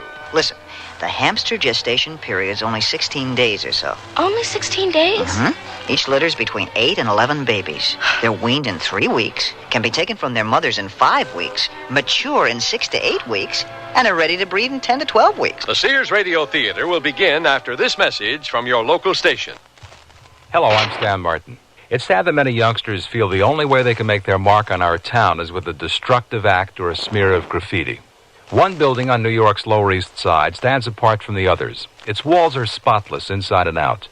The youngsters who work and play there have earned the respect of the entire city, just as they've learned to respect themselves. I'm talking about the Boys Brotherhood Republic. The BBR has been helping underprivileged boys work their way out of the slums for almost 50 years. By giving them the responsibility of governing and policing themselves, the BBR helps create a set of values which guide its members all their lives. I know because I was a member from the time I was 6, and the BBR helped change my life. It's doing the same right now for hundreds of youngsters with no other place to turn but the streets. Help the BBR turn out solid citizens. Please send whatever financial support you can to the Boys Brotherhood Republic, 888 East 6th Street, New York, 10009. Thank you. Tell them plaids are out anyway. Yeah, we'll back order his silly trousers. We get the piece goods on the 4th, we finish them on the 15th, we ship them on the 15th. That means you receive shipment on the 18th. Oh, no. That's a Sunday. The 19th, at the absolute latest. I'm very sorry. Thank you. Nobody but nobody is showing cuffs this year. They're a waste of good polyester, which, by the way, no one's buying either this year. Yeah. Oh, okay, baby. Ciao. Boy, the things people expect from you these days. Here's that invoice, Mr. Stanley. Are you feeling all right? You're sweating. It's heartburn or something. Get Give me a seltzer. I feel nauseous. It could be heartburn. It could be heart attack. Know the symptoms of heart attack. Contact your American Heart Association. We're fighting for your life. This is Cicely Tyson. There are billions of people on our planet Earth. That two people out of that many could find each other and fall in love is, as Louise Ledlow would say, a mathematical improbability. But she and her boyfriend Curtis Cleaver have beaten the odds. I love you, Louise. And I love you, Curtis. But But we can't get married. why not? Have you seen my bank balance lately? What balance? Exactly. I don't care, Curtis. I don't want a house. I don't even need an apartment. A vacant lot and a tent, a sleeping bag under the stars. Look, all I need is one terrific idea. Then I'll be able to give you everything you've ever wanted. But all I want is you, Curtis. And you've been so distant lately. Light years away from me. Are you angry with me? Oh, why would I be angry with the woman I love? Because I can't see your vision of great things to come. Because all I see is that I love you. Louise, out of the billions of people on Earth, somehow we found each other. Now, you're the mathematician. You know that it's at least 1,000,000 to 1 shot. And Louise, I think I'm really going to find that idea. But what Curtis doesn't realize is he may find what he's looking for, but end up losing something very special to him. Something he hadn't bargained on. And that's only the beginning of our story.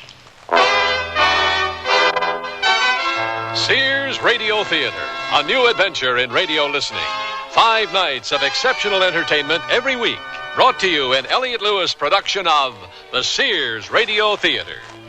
Our story, The Hamster Caper of Curtis Cleaver, by Annie Caroline Schuler. Our stars, Robert Towers and Noel North. The Sears Radio Theater is brought to you by Sears Roebuck and Company. Sears, where America shops for value. The word's out and spreading fast about the jeans from Sears Men's Store that grow beautifully. It's a sure sign they're feeling fine and feeling good. For the denim that keeps going strong a long time. Get them trim cut, regular cut, even get them pre-washed. The jeans that grow beautifully. Now at most Sears retail stores.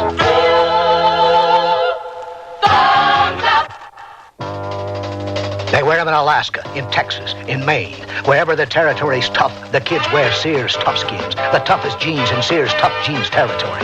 Fashioned from a perma-pressed tri-blend fabric so tough, kids can actually jump on trampolines made from it. Sears Tough Skins in boys and girls sizes. Now in latest spring colors, styles, patterns. Brushed finish, too. You have tough kids, Sears has Tough Skins. Only in the children's store at most larger Sears retail stores and through the catalog. Sears National Automotive Sale. Dirt inside your shock absorbers can cause them to fail. Get Sears Heavy Duty Plus shocks with a self-cleaning wiper ring. On sale now, only $7.99 each. You save 20%. Installation available. And save now on Sears SuperGuard steel-belted radial tires. Steel-belted strength, smooth ride, radial performance. Super values, too. Save $40 to $76 on a set of 4. Sale ends June 30th at most Sears Tire and Auto Centers. Prices and dates may vary in Alaska and Hawaii. Stop at Sears.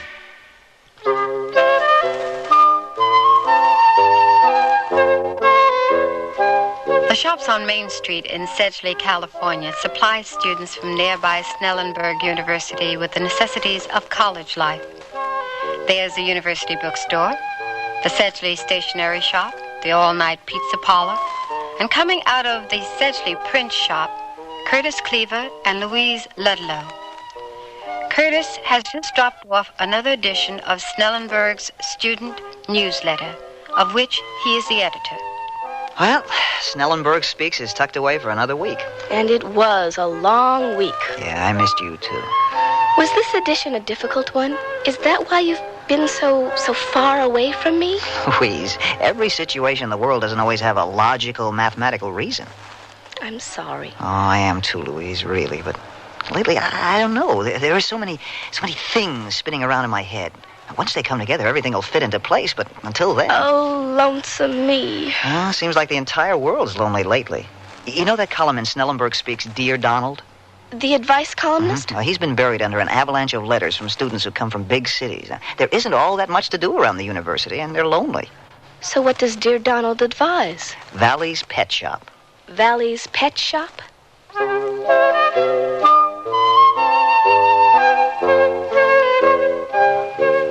Curtis, look through that window. I've never seen Valley so crowded. Why did Dear Donald recommend it? Well, Valley's is the only pet shop for miles, and he sells hamsters and parakeets and small pets like that, which the dormitory house mothers will overlook. And, Dear Donald is Mr. Valley's nephew. But how many poor college students can afford to pay $12.99 for one hamster? $12.99? Look at the sign in the window. For a little ball of fluff? Expensive fluff, if you ask me. I wonder why Valley charges that much. Hey, I would imagine hamsters practically raise themselves. Don't eat much. Well, come on, Curtis.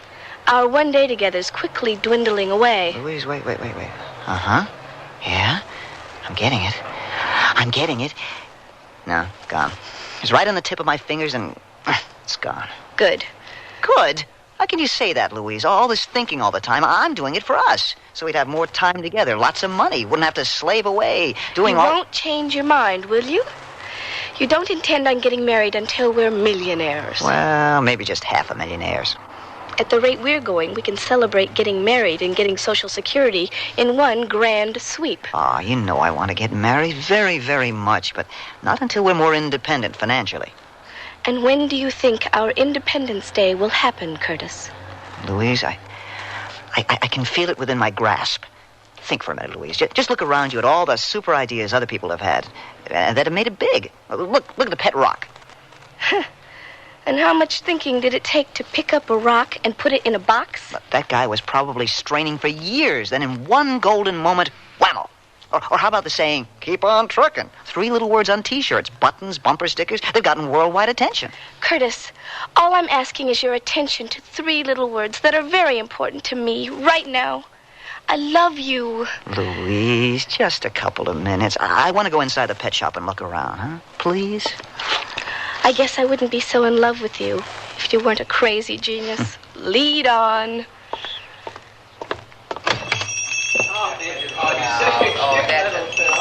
Sure is a good Snellenberg U-turnout. Hello there. May I help you? Oh, we're just looking around. Thanks, Mr. Valley. Well, may I suggest a speciality this week? Right over here. Hamsters. So, that's a hamster. Never saw one close up. Adorable little creatures, aren't they? They look like fat mice. Ah, you're interested in mice. Oh, well, that cage is... Here, I'll take this book. All about hamsters. Very good, sir. That's $5.95. Ring up $6.31 with tax. Curtis, $6.31 with tax? Trust me, Louise. I've got this feeling. It keeps coming back. I'm really close to something. Excuse me. Mr. Valley, I've got a complaint. Complaint? About what? Your unfair prices. Dear Donald advised me to get a little hamster to keep me company in the dorm, but I'm a student and I'm poor. Sir, I sympathize with your problem. But believe me, I'm not price gouging. You could get them cheaper direct from a breeder. But the closest is way over in Marlow. Oh, gee, this is terrible. All I want is a little companionship. A little love. Love! Curtis, please. Everyone's watching. Love, Louise. It's all right here. This book is all about it. The book is about hamsters, Curtis. Love. That's what we all need. That's what we all want. Love. Curtis, I think you need some fresh air. And I'm going to get some. We're millionaires. What was that? That, I'll have you know, is a world-famous 1,000,000-to-1 shot millionaire. Or a crazy genius I've driven insane.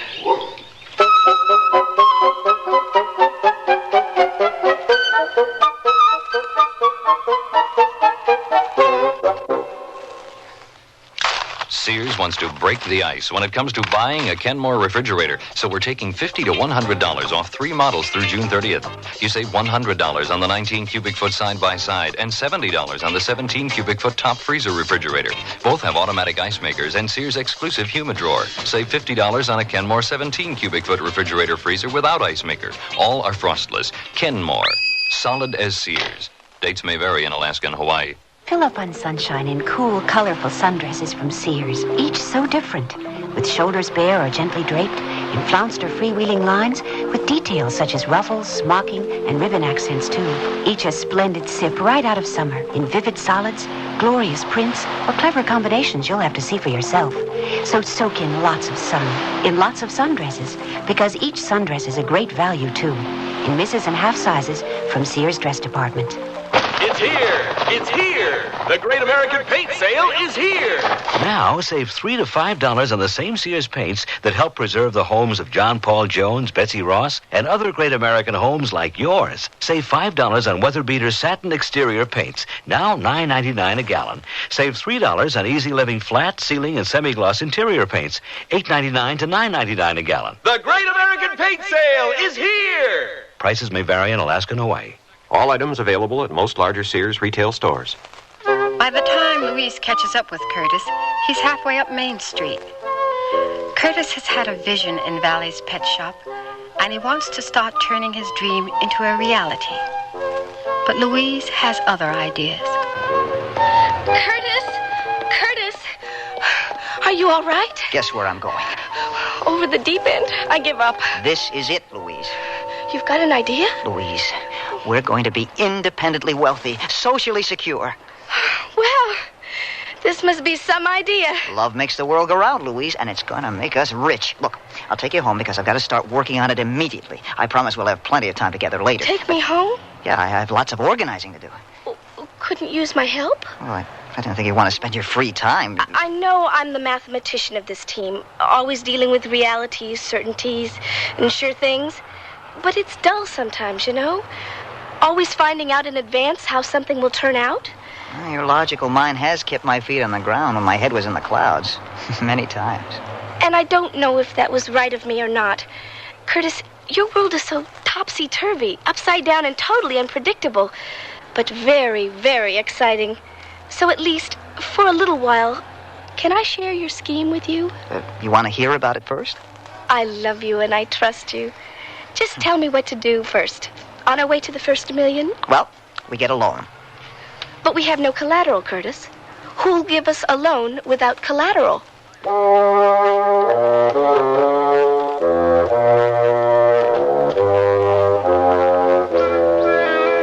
Well, hello, Curtis. Oh, this is a great surprise. Welcome to Shoe Mart. How are you, son? Okay, Dad. And you, Louise? Oh, just fine, Mr. Cleaver. How's the shoe business? Well, you know what they say. There's no business like shoe business. Dad, can we talk to you privately for a minute? Oh, sure, son. Here, come on, right over here. Now, what can I do for you? Loan us some money? Oh, sure. How much you need? Well, this is to be a loan, Dad, a business loan. Curtis, I'm your father. I don't loan money to my son. I give. You want a loan, go to a bank. We already did. Uh-huh. Oh, okay. How much of a business loan? $500. The separate checks or one tab? We need 1,000, Louise. But we shouldn't start off with such a large debt. All right, compromise. $750. Okay. So, what business are you going into? A real moneymaker, an innovation in gimmicks. We call it Love for Sale Enterprises. Love for Sale. Picture this. An adorable little hamster, his liquid eyes staring out at you with an unspoken plea. Adopt me, love me. We call him Harlan the Hamster. He's our symbol.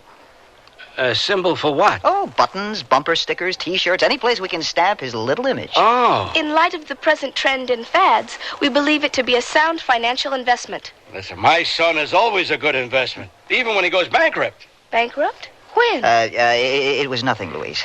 Let's see. First was the souffle delivery service. That fell flat. Yeah, I think we've heard enough, Dad. And then the chocolate perfume that, instead of attracting the opposite sex, attracted an invasion of every insect within 10 miles. Oh, but my favorite was the plastic socks. Plastic socks? Louise, I was 16. Yeah, problem started when the feet got hot. Socks melted, gluing shoes to feet. Very sticky situation. I think we just lost our financing. Oh, nonsense. Listen, it takes years to be an overnight success. Right, Louise? Well, now what are you up to this time? Hamsters, Dad. Yeah. Our pivotal product, our main draw at Love for Sale Enterprises, inexpensively priced hamsters. Doesn't Valley's pet shop sell hamsters? Well, yes, but he has a high overhead, a store and all. We won't have so many expenses. Especially if Mrs. Cleaver will cooperate. Right. Dad, we're asking your permission to check with Mom about the attic. The attic? Uh-huh. Oh, you mean the attic on top of our house? That attic? Yes. Oh, you want my permission to talk to your mother about our attic? Exactly. Can we ask Mom? Well, sure. And if she figures out what you're talking about, tell her to call me.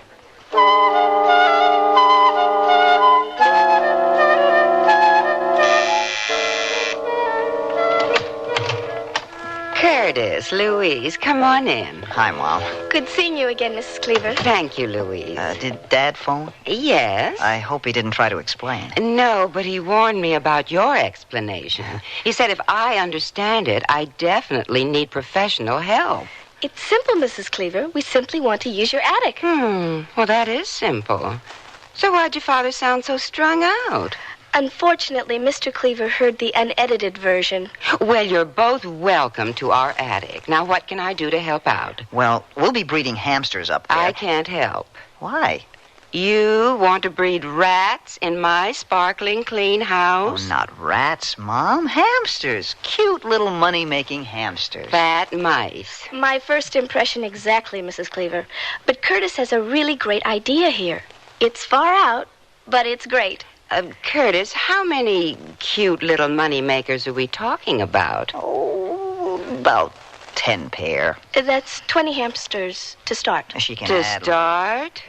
Well, Mom, they're not just going to sit there. They're going to breed. Well, I don't know if my weak heart can handle so much activity going on right above my head. Mom, my apartment's crammed as it is, and Louise has a little place, too, so it's either the attic or forget the whole thing. We can't afford to rent. All right. But you promise they're clean. Immaculate and odor-free. My book says so. Well, bring the little darlings over then. We can't yet, Mom. What's the problem now, Curtis? Well, there's one little thing we've got to do before we bring them over. Oh, and what's that? Buy them.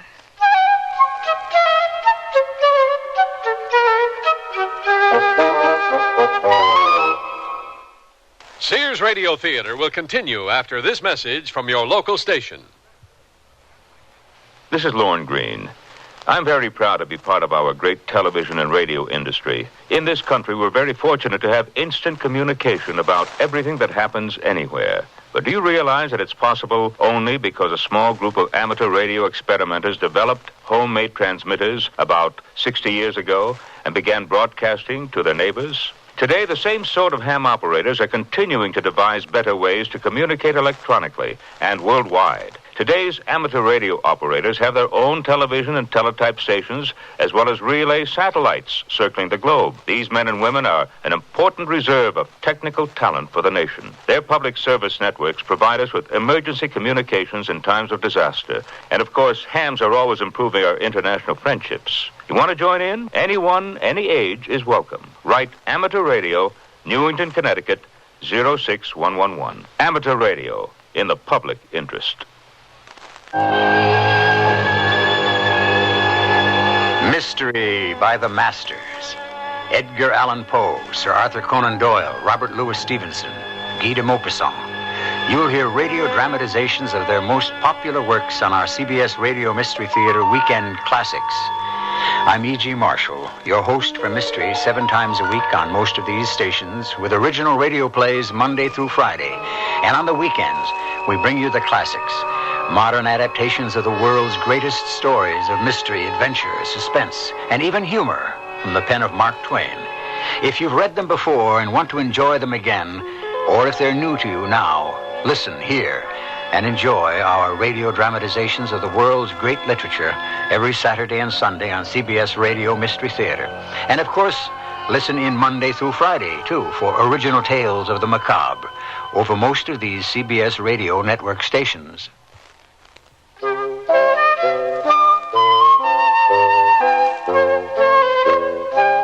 Curtis and Louise are on their way to a successful business venture.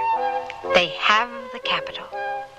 They're having Holland the hamster posters and buttons and bumper stickers and notepads printed with Holland's cute little fuzzy face. They've even acquired a nursery for hamster breeding. The only things missing are the hamsters themselves. But Louise and Curtis are about to remedy that situation.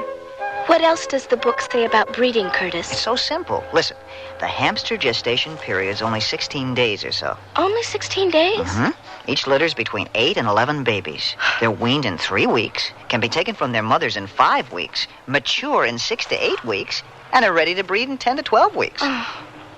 Simple. For the hamsters. It says here all you've got to do is keep them fed and keep them warm. Well, let's see what Mr. Valley, the expert, says. Yes? What can I do for you? Well, we're interested in hamsters. Oh, that makes a lovely panda hamster. Which one? 10 pair. 10 pair. You're going into the breeding business. That obvious, huh? Well, it seems to be a popular get-rich-quick scheme. Oh? Lots of people do this? Yeah, but lots of people don't have love-for-sale enterprises, Louise. Mr. Valley, do these new breeders do well? Well, let's just say that the hamsters do well. They're quite prolific, you know.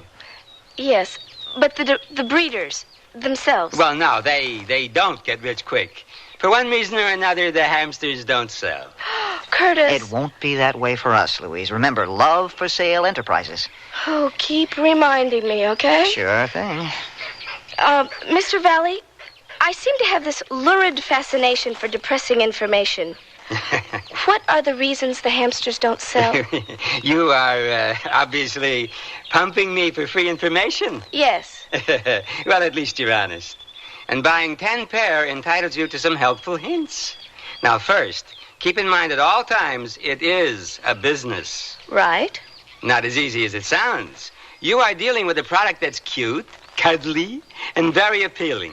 No offense, Mr. Valley, but I'm not fond of hamsters. They look too much like rodents. Well, that's just because they are.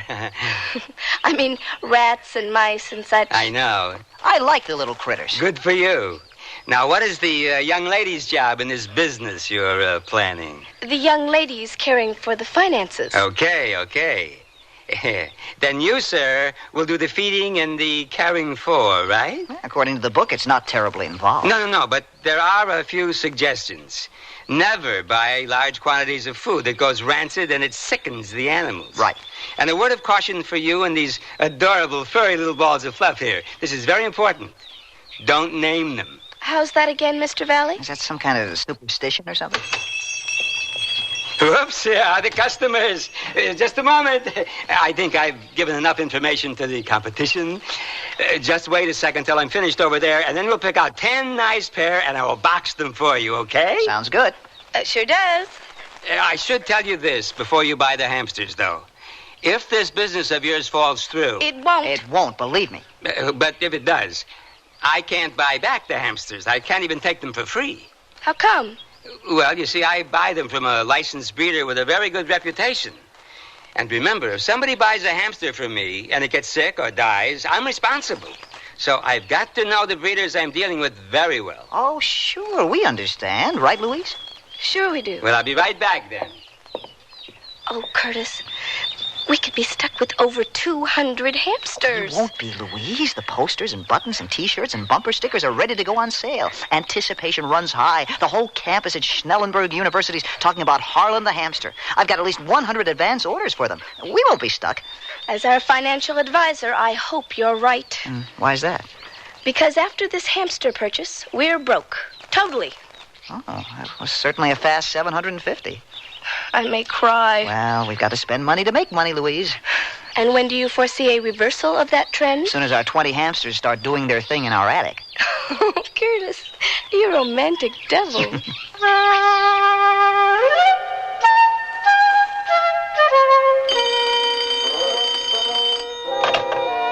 Love for Sale Enterprises, Curtis Cleaver speaking. Yes, we're taking orders for hamsters. First litter's nearly ready for sale, but most of them are reserved. Well, you may have to wait for the second litter. Due any time now. Send in a check or money order for $4.98. That's right, just $4.98. How do we sell them so cheap? Low overhead. Don't you know anything about business? It's your major, isn't it? Oh. No, I guess a football major wouldn't know much about business. Thanks for calling. Tell your friends. Any word from the nursery? We're still expecting. How's business? As bloated as the mama hamsters. Gotta order another shipment of posters, buttons, bumper stickers, and double-line T-shirts. At the school store at Snellenburg, they can't stock enough of them. It's working, Louise. It's really working. Don't shout for joy just yet, Curtis. Louise, darling, unless the pregnant mama hamsters decide not to give birth, this second litter's gonna put us in the black all the way across the board. See? Phone hasn't stopped ringing. We're a success. Oh, let me answer it, Curtis. I feel so important, so rich, when I say, Love for Sale Enterprises. Mrs. Cleaver! Oh, no. We'll be right over. Curtis, you told your mother that hamsters have no odor. Well, the book plainly states a hamster has no odor. A hamster, Curtis. A hamster. And we've got over 200. Come on.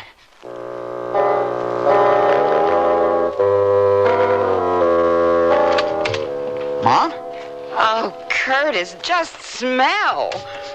Oh, but they've been here for weeks. Well, it was chilly last night, so we turned on the heat. It's freezing. And an hour later, we noticed the odor and had to turn the heat off again. And the heat's been off ever since? Your father threatened to sleep at the Y, and I may join him. The hamsters.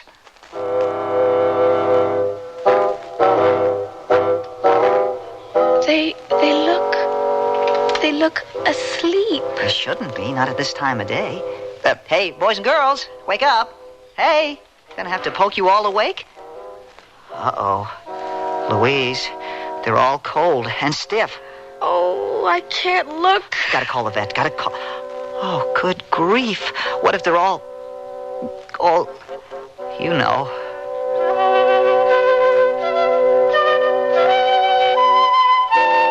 The hamsters are only hibernating. Hibernating, Dr. Tober? Mm-hmm. Then none of them are dead? Hardly. It's been so cold in here for so long that the hamsters instinctively went into hibernation. You see, adults, babies, even the expectant mothers. Really, they're fine. Just in a deep sleep. Are they all right, Curtis? Yeah, Mom. Oh, then I don't feel guilty about that, at least. About what, then? I'm evicting your hamsters.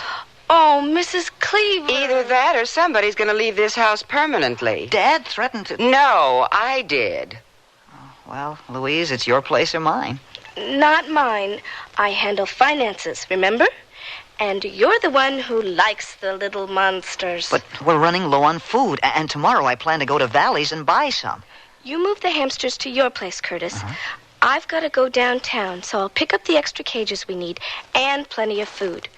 I know a place where I can get it cheaper than Valley's. Ever the financial wizard.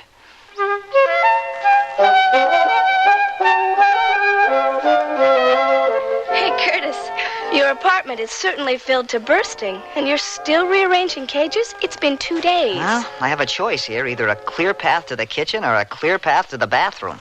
Want to help me with the feeding? Did they love the food I bought? Why did you get 20 pounds? It was on sale. Only $5. Valley charges that for 5 pounds. This discount place downtown How can a store sell so... Louise, do those hamsters look strange to you? Curtis, I don't know hamsters, but they do look strange. And if my eyes aren't playing tricks, just a little green. Curtis, they all look that way. And they haven't touched their food since I fed them the new food yesterday. Oh, where's that food sack? Ugh. Louise, smell this food. It's rancid. And all of our hamsters, they're poisoned.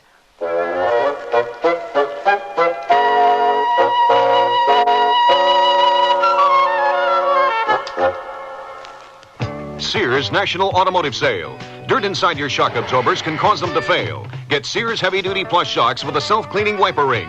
On sale now, only $7.99 each. You save 20%. Installation available. And save now on Sears SuperGuard steel-belted radial tires. Steel-belted strength, smooth ride, radial performance. Super values, too. Save $40 to $76 on a set of 4. Sale ends June 30th at most Sears Tire and Auto Centers. Prices and dates may vary in Alaska and Hawaii. Stop at Sears. When is a window more than a window? When it's decorated with elegant spindrift semi-sheer panel curtains from Sears. Sears Spindrift semi-sheers are so natural looking. The fabric is full-bodied. The pattern texture is soft and subtle. I had to choose curtains for my new house. Spindrift semi-sheers come in so many colors and can be used to create so many styles. They're easy to care for. Machine wash and tumble dry. That's nice. Make your windows more than just windows with Spindrift semi-sheer curtains in the drapery department at larger Sears retail stores.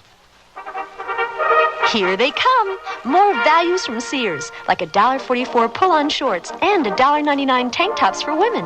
They're colorful polyester tank tops that slip on neatly over the double-knit nylon shorts. Shorts with elastic waist and stitched front creases. Just watch them go. Sears $1.44 shorts and $1.99 tank tops for women. All set for action. Hurry in while quantities last. Prices may vary in Alaska and Hawaii. At most larger Sears retail stores.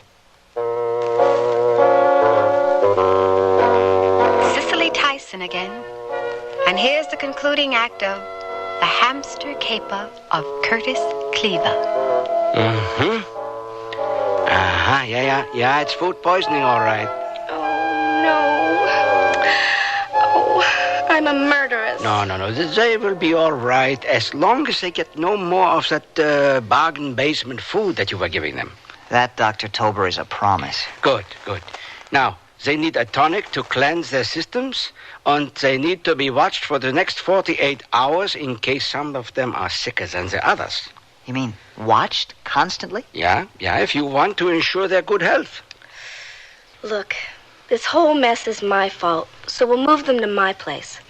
It's close to the university, so I can drive over and back every couple of hours to check on them. Will that be all right, Dr. Tober? Yeah, well, I think so. But kids, please, try to make this the last move. Hamsters are many things to many people, but good travelers they're not.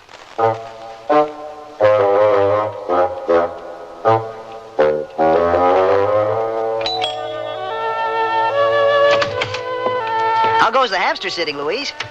Okay, I guess. I guess they're all okay so far. Great.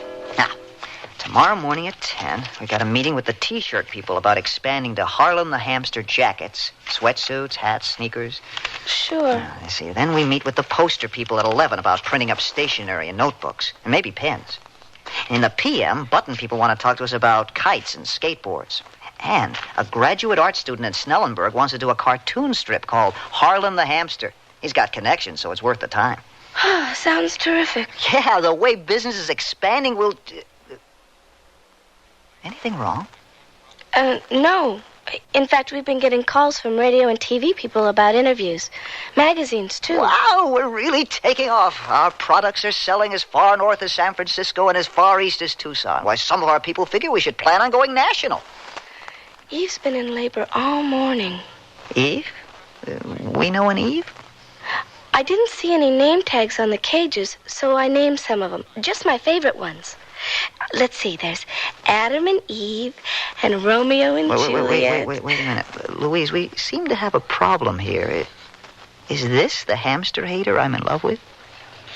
Louise? I never hated them, Curtis. And they do grow on you. They didn't grow on me. I mean, it is a business. Excuse me, Curtis. Well, where are you going? Well, we haven't finished our conversation. To check the nursery. Be right back. Great. Just great. And she was the stable member of our team. Oh,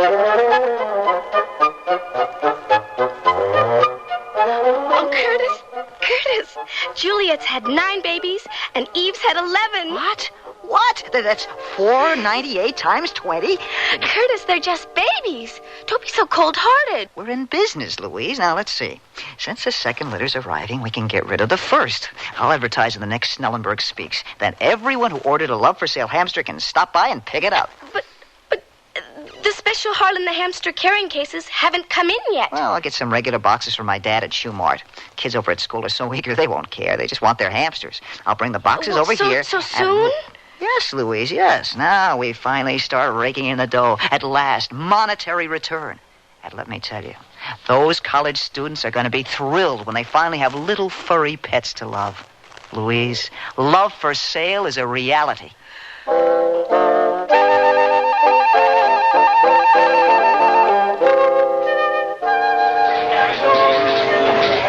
I don't understand why all you students are so upset. Myron, are you the spokesperson? Yes, I'm. Let me talk. We all decided to stop by your office to settle something.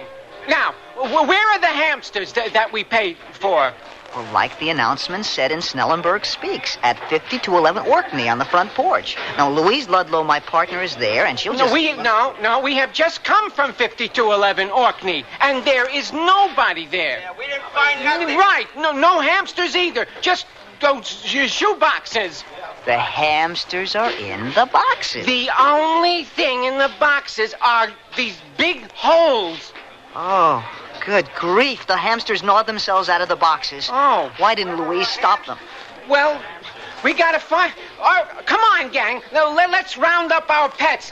They must be roaming all over the streets of Sedgley. Come on, Harriet. And, Mr. Cleaver, we better find them, or else. Come on, gang. You will. And I'll find Louise.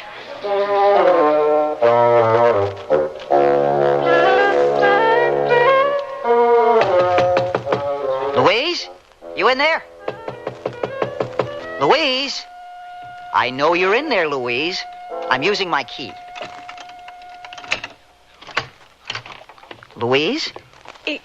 Yes, Curtis? Why are all the lights out? I'm a fugitive from justice. Well, I'm turning on the lights. Oh, no. Louise, you really are a fugitive. Curtis, I couldn't do it. I couldn't willingly hand these darling hamsters over to careless college clods who'd feed them cold pizza and beer. Oh, Louise, you've gone maternal on me. You've gone maternal on 200 hamsters. You just 225. 225. We'll go and counting. Oh, I've bankrupted the company. No, you haven't. You know better than that. The way sales are going on all the other items, we don't need to sell hamsters to turn a profit. Oh, we don't? Of course not. But, Louise, face it. We cannot keep 225 pets. Oh, 226. Oh, don't answer it. It's been ringing for hours. Time to pay our debt to society, Louise. Love for Sale Enterprises. Hello? Dear Donald who? Oh, yeah, Dear Donald from the newsletter. How are you? Oh, he does? Sure, send him right over. We'll talk to him. Bye. That was Dear Donald. His uncle, Mr. Valley, wants to talk to us. He's coming right over. I guess he's starting to feel the competition. I don't see how. Once he gets a look at our hamster population, he'll know we're not stealing away his hamster business. We haven't unloaded one of these little dickens. Maybe he's angry that we're underpricing him. Hey, Louise, hold up there. Listen to us. Did you just hear us? What? Don't you hear it? We're talking like business partners. Yeah, so? What did we start out as? Well... What? Louise, has it been so long ago? We started out as lovers. Lovers? Yeah. Louise, we found a 1 in a million dream, but we lost something much more precious. Each other. Oh, Curtis. I'll get it.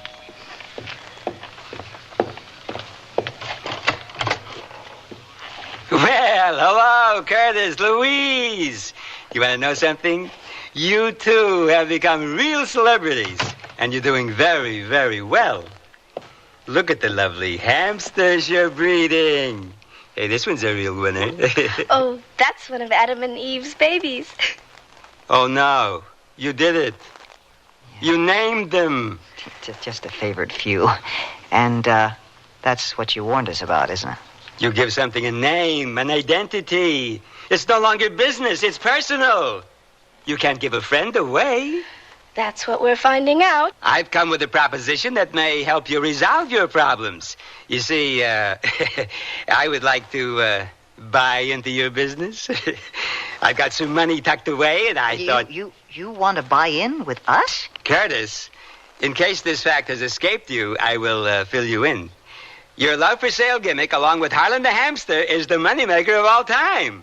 You were unaware of this, but I have been keeping tabs on you and your business. You are going the distance, my boy, right up through the clouds to $1 million. And past that, even. Wow, this is something.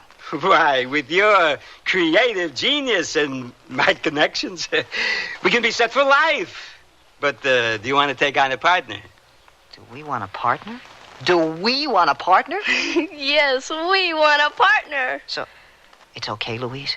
Curtis, I just want it to be like it was before with us. Yeah. Oh, okay, Mr. Valley.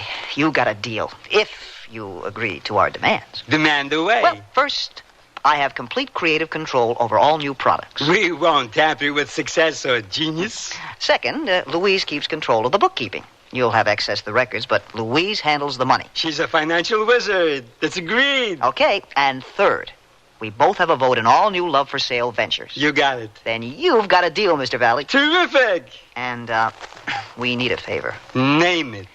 Take our hamsters. All of them?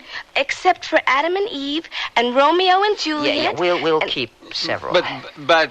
Well, most have been purchased. You just have to be paid for it and picked up. Well, that's marvelous. That's very good. Oh, and, Mr. Valley, since you're getting so many quality hamsters, maybe you could lower your prices so other deserving college students can afford them. Why, certainly.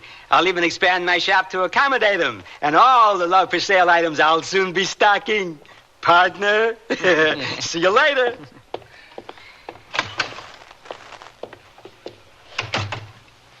Alone at last. Alone at last. Yeah, well, almost. I think we can keep 2 sets of hamsters and maybe several... Oh, no more business talk, Curtis. Just one more item. As creative genius, I ask you, the financial wizard, to write a check. Yes, sir. The check will be made out to... Us. From? Us. Amount? Oh, a couple of thou. Wow. What for? A hasty elopement and a long honeymoon. Oh, Curtis, you mean it? When's the date? Independence Day. But not for a long time. It's next week. Curtis, Independence Day is I beg to differ, Louise.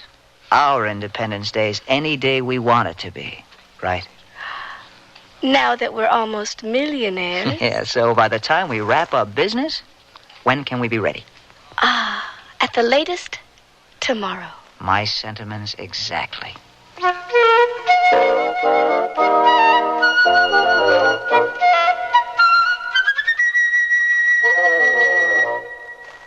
It's here! It's here! The Great American Paint Sale is here! Now, save $3 to $5 on the same Sears paints that help preserve the homes of John Paul Jones, Betsy Ross, and other great American homes like yours. Save $5 on Weather Beater satin exterior paints, now $9.99 a gallon. Save $3 on Easy Living flat, ceiling, and semi-gloss interior paints, $8.99 to $9.99 a gallon. The Great American Paint Sale is here! Prices may vary in Alaska and Hawaii. Available at most larger Sears retail stores. Honey, I can't sleep. Maybe you should try counting sheets. You mean sheep? No, medley sheets from Sears in so many great colors from light to dark. Rest easy, knowing your bed looks fantastic, because Medley solids come in up to 24 colors, like Indian copper, royal blue, lemon yellow, and jungle green. But don't just count them. Mix and match them with Medley pattern sheets and cases for a designer effect. Then dream in color tonight. Available at most larger Sears retail stores in the catalog. Sears, where America shops, invites you to apply for the Sears credit card. It gives you credit in over 3,600 Sears stores coast to coast. Whether you live or travel in any of the 50 states, there's a Sears store where you can shop for what you need for your family, home, or car. You can apply for the Sears credit card at any Sears store or by calling this toll-free number now. Call 800-526-0444. That's 800-526-0444. New Jersey residents call 800-652-2777.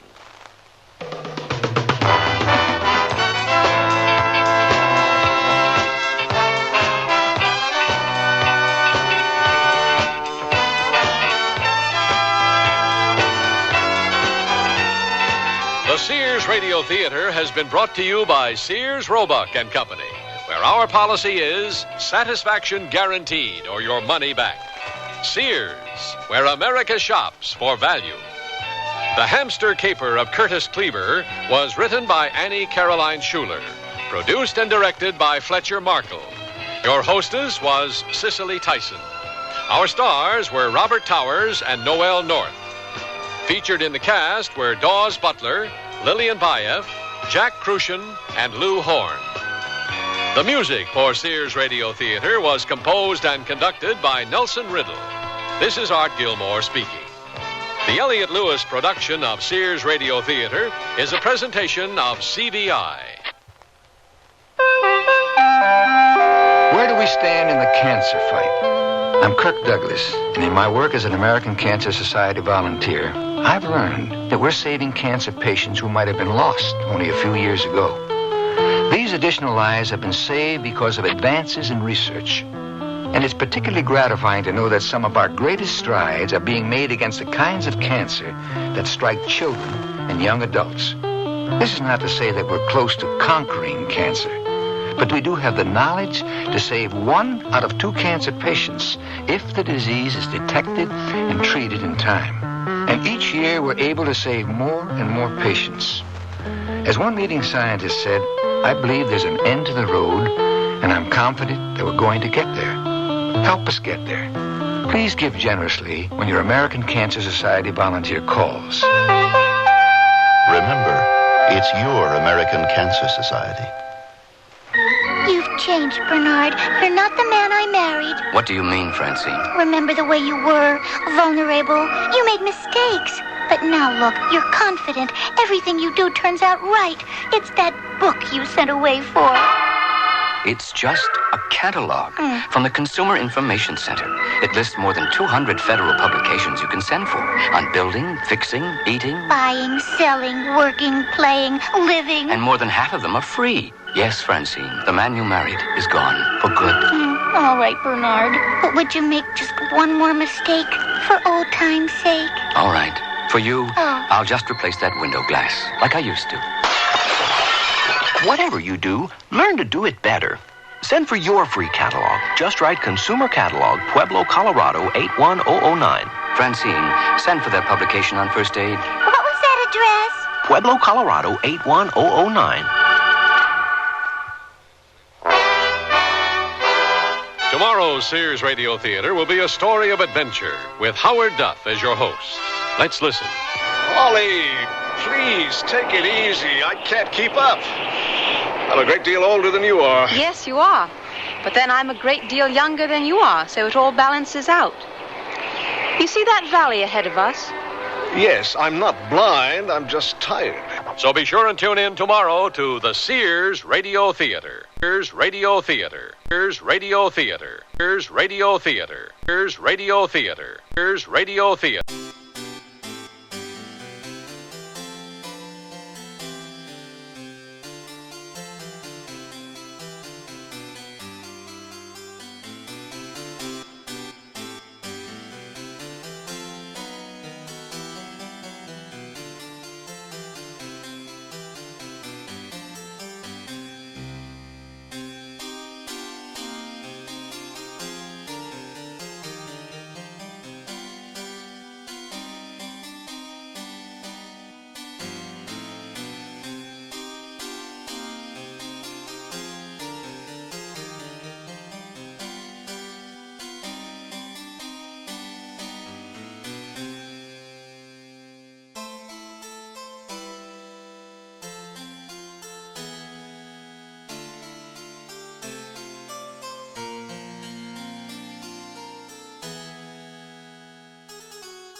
Journey to the Stars with Space Patrol. Coming up next on Nightly Old Time Radio Shows.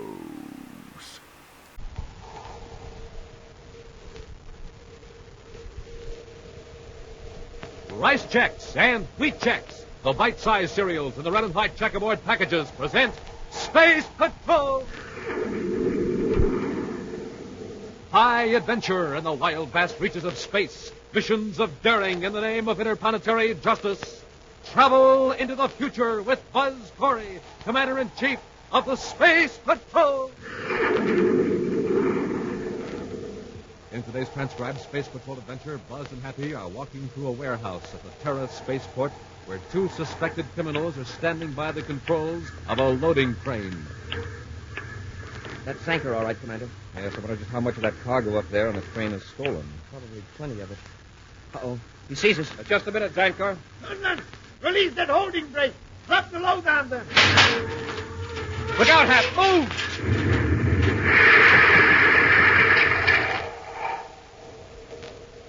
We'll return in just a moment with today's exciting Space Patrol adventure, Formula for Crime.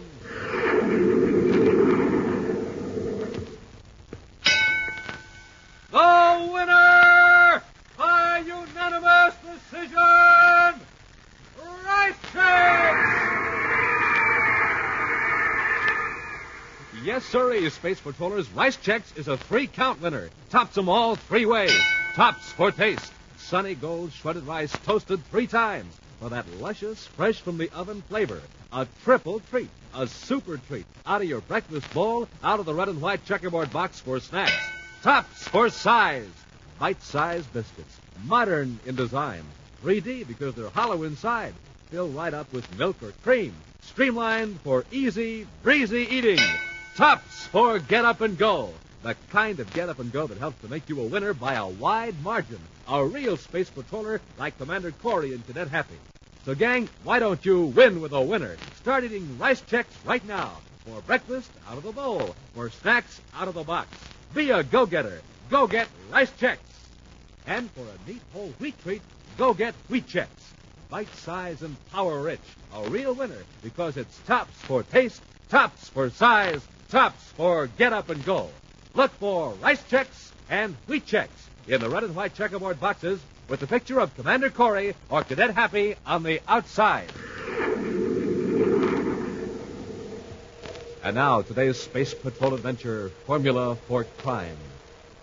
Are you in the market for Jupiter Jade? Are you trying to locate a set of Martian silverware? You need a pair of horns from a Venus water buffalo. Then one visit to the office of Interplanet Procurement Corporation will solve your problems. At least so is the claim of Eric Zanker, president of the firm. If you ask Mr. Zanker what channels he uses or what methods he employs to obtain these out-of-the-ordinary items, he will smile mysteriously and murmur something about trade secrets. At this moment, in his office on Terra, Eric Zanker is not smiling, and his tone, as he speaks to chemist Gant Hanlon, is pitched somewhat above a murmur. You're an idiot, Conlon. If you think the Space Patrol was following you, why did you come here? Now, wait a minute, Mr. Zanker. Let me finish. I'm only following your orders, Mr. Zanker. You told me to come here and report as soon as I found out how Alpha Chemical was shipping out that vitriolitic acid. Well, just be careful, Conlon. Did you get that information? It's all written down. I've marked the best point in separate shipments. Good. I'll work out a plan of attack later. Now, about the special formula. Well, one of the lab chemists was working on it several months ago. She's got it locked up. If it will do what you say it will, we've got to have it at any cost. Can you bribe this girl, this Mardis Rendell? Let me work on it, Zanker. I'll come up with something. In the experimental laboratory of the Alpha Chemical Company, Gant Hanlon waits until the other technicians have left. Then he speaks to Mardis Rendell. I'm going to knock off for dinner. How about you, Mardis? Oh, thanks. I'll work a while longer, Mr. Conlon. We're the time an hour already. Take 30 minutes. Stockholders of Alpha Chemical will never miss me. I happen to be interested in this experiment, Mr. Conlon. I can't leave now. I'm right at a critical point in this test. Yeah, that's the trouble with you, Mardis. You're always at a critical point. What about that experiment you were working on 2 weeks ago? You worked night after night on your own time, then shelved it. All that time wasted digging your way into a blind eye. In pure research, Mr. Conlon, there are no blind alleys. Behind every blank wall is a new truth. Yeah. And while you're tearing down blank walls, the front office is yelling, "Get on with the project." Discovery of yours, the one you locked up. What was it about? I'd rather not discuss it right now, Mr. Conlon. It's a new chemical, one that can deaden the higher centers of the brain. Why, isn't it unethical to read someone else's private lab notes, Mr. Conlon? Look, kid, I'm on your side. You got a gold mine there. Turn it over to the scientists and you can make a fortune. It hasn't been thoroughly tested. And anyway, I'm working for Alpha Chemical. The discovery isn't mine to sell. If it belongs to Alpha Chemical, why don't you turn the data over to the front office? Why hold out on it? I'm not holding out. I discovered Formula G3. Formula G3K. What? I see you know my private code. Well, all right. I discovered Formula G3K by accident while I was working on another project. But it's potentially dangerous. Until I find a way to control its effects, I'm keeping it locked up. But, Martis, as a scientist, it isn't your responsibility to invent a remedy for the possible bad effects of your discovery. Is it your responsibility to tell me my responsibility? Now you just get the pig head. That's the thanks I get for trying to tell you how it makes sense. Mr. Conlon, I'm frankly not interested in real money, as you call it, not on Formula G3K. I think you really mean that. All right, Martis, be a company girl. Let your brains and youth and good looks boil away in those test tubes and beakers. Someday you'll wish you listened to me. I'm going out to get something to eat.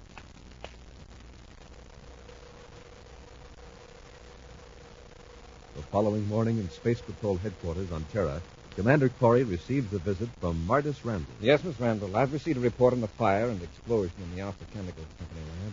Happy you find that bulletin for me. Yes, sir. As I recall, Miss Randall, the report listed the cause as accidental. That's what the lab superintendent decided, Commander. And you think differently, Well, I don't know. When I came to work this morning and saw the damage, it looked like an accidental fire. Here it is, Commander. The report says probable cause, defective wiring and temporary test circuit. Failure of thermostat control. Exact cause undetermined due to almost total destruction of laboratory. Signed by your lab superintendent and our inspector. They could be right. Perhaps I'm making things complicated. Go on, Miss Randall. Well, there was a metal cabinet in the lab where I kept some private records and chemicals. The heat had damaged the inside of the cabinet, exploded most of the components. Yes? I think something was missing from that cabinet. Not destroyed by heat, just plain missing. That's right, Commander. You see, I've been working privately on a substance I call Formula G3K. If used properly by doctors and psychiatrists, it could be of great benefit to science. How? It deadens the higher control centers of the brain without affecting the sensory or the motor nervous system. Under the influence of this chemical, a person would behave on a purely emotional basis. He would react according to basic instincts or his conditioned reflexes. The doctor could tell how a person wants to react, or how he would react if he weren't held back by reason or conscience. Exactly. It could be a quick way to determine personality conflict. You mean if I wanted to slug somebody, I'd go right ahead and do it and not worry about what people would think? Well, that's a good rough example. Naturally, a doctor would never let you get into trouble. Oh, no. But in the wrong hands, this chemical could be used for evil purposes. Its effects make a person subject to suggestion. And they do things against their better judgment. Yes. For a time, their better judgment wouldn't exist. And that's why I kept Formula G3K a secret, until I found a way to control it. Miss Randall, you think someone may have stolen this formula and started the fire in an attempt to cover up the theft? Yes, I do. Who else besides yourself knew about that formula? One of the lab technicians. Only last night he tried to talk me into selling it. He got rather angry when I refused. What's this man's name? Conlon. Gant Conlon. But I have no proof that he did anything wrong. But don't worry, Miss Randall. We'll check up on Gant Conlon. If he's innocent, he hasn't anything to fear. At the office of the Interplanetary Procurement Corporation, behind the locked doors, Gant Conlon shows a notebook to Eric Zanker. Before them, on the desk, is a plastic bottle containing a violet-colored liquid.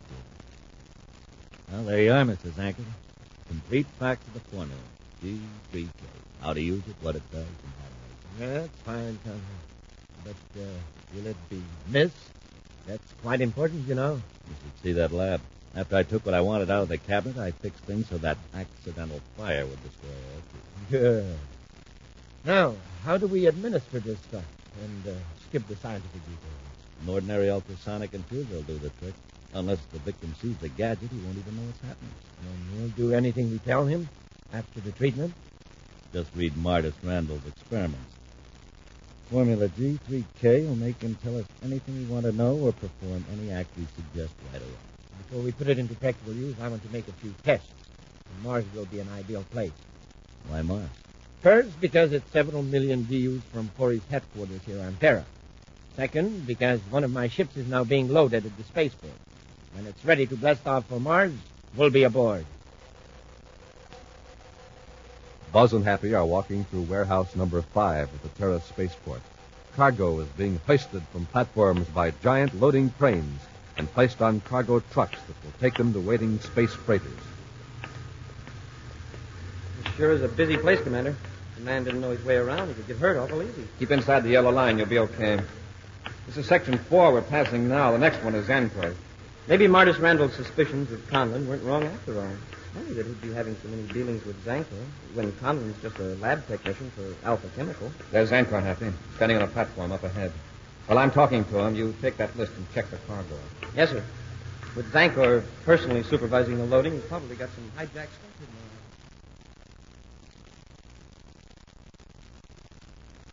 there. One more truckload out to do it, Conlon. Then we can blast off for Mars. Where's the crane operator? He knocked off for a few minutes. Anyway, that's our last load out there. Hanging from the crane? Yeah. When the next empty truck pulls out, we lower the load and the job's finished. Believe me, I'll be glad when we blast off from Mars. Come. Turn this way quick. No. Looks like trouble. Here comes Corey and the kidnapper. You better get out of here. Wait. If we run now, they know us for sure. What are we going to do? Since they aren't here to invite us for a lunch, the officers... Just take it easy. Look, a few more steps and they'll be right under the crane. There's about 6 tons of cargo out there, right over their heads. Mac, are you crazy? Shut up! Get out of the way. All I've got to do is release this holding brake and the load drops. Look, I'm getting out of this right now. I never figured You're in this with me. In a couple of seconds, we'll both get away. Franco, I want to talk to you. Here it goes!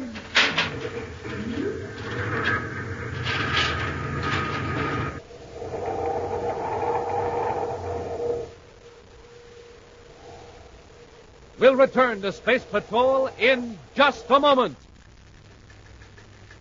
This is Dick Tufeld reporting on the twin-jet Air Force fighter, the McDonnell Voodoo XF-88A. In a moment, we'll hear from the noted test pilot who flies this plane, Phil Houghton. Speed of the Voodoo is a military secret, but it's plenty fast.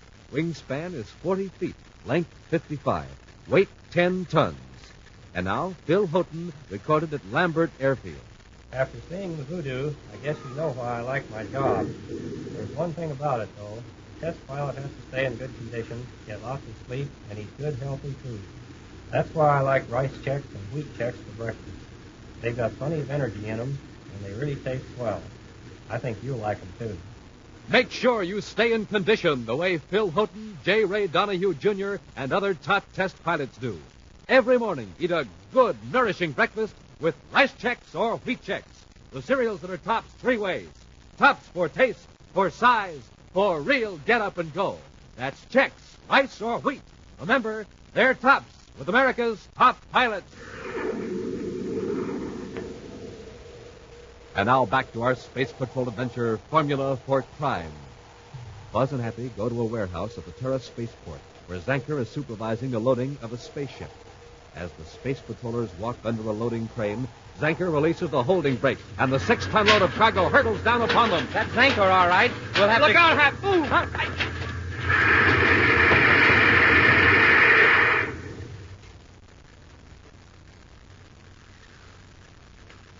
The rockets. If you hadn't pushed me out of the way, I'd be under that mess. You're okay, Hap. Let's get Zanker. Yes, sir. Hey, he's gone. He can't be very far away. What's that? The emergency alarm. Somebody must have turned it in when the cargo dropped. Zanker deliberately tried to drop that load on us. The whole warehouse is in an uproar. Look, people are rushing in all directions. We'll never find Zanker in this mess. Get to a phone, Happy. It'll alert Space Patrol headquarters. Come on. A few hours later at Space Patrol headquarters, Buzz and Happy stand by for reports from the Space Patrol agents who are searching the spaceport and other parts of Terra for Zanker and Conlon. Nothing on either of them yet, Hap. Zanker must have got away from spaceport before we could alert the guards. At least they can't leave the planet. Space Controller's orders to have every private freight and passenger ship checked before clearing for blast off. I wonder who it was with Zanker. I don't know. I've got 3 men watching Zanker's office. If he or anybody else shows up, they'll be mad. Space Patrol Headquarters, Commander Corey here. This is Martis Randall. I'm afraid I gave you a wrong lead yesterday in regard to the fire at the laboratory. About Conlon, you mean? Yes. He's not the man you're looking for. Perhaps not, but he keeps some pretty strange company for an honest chemist. How do you know Conlon is in the clear? I have some new information, Commander. All right, let's have it. I can't give it to you over the phone. I'll explain in detail when you get here. When I get there. It's very urgent, and I can't come to your office. Where are you? At my home, 618 Orion Way. It's just 2 blocks west of Terra Boulevard. I can't possibly tell you any more right now. I just have to talk to you personally. Right away. Another hour may be too late. All right, Miss Randall. I'll be there in 15 minutes. Corey out. I wonder what she found out. She didn't sound excited or in danger. From what I've seen of her, Martis Randall seems pretty level-headed and competent. Something's wrong. Better get over there. Have you stay here in case we get a lead on Zanker. Yes, sir. I'll check back with you from Miss Randall's case.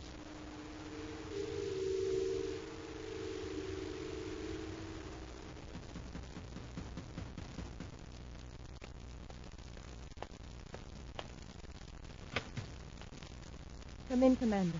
Thank you, Miss Randall. It was good of you to come so quickly. It certainly was, Commander. Get your hands up. Zanker. Yes. Just remember there are 2 ray guns covering you. This one and one in the next room. What's the setup here, Miss Randall? Are you in the Zanker? I am the Zanker? Marty, sit down. Sit down and remain quiet.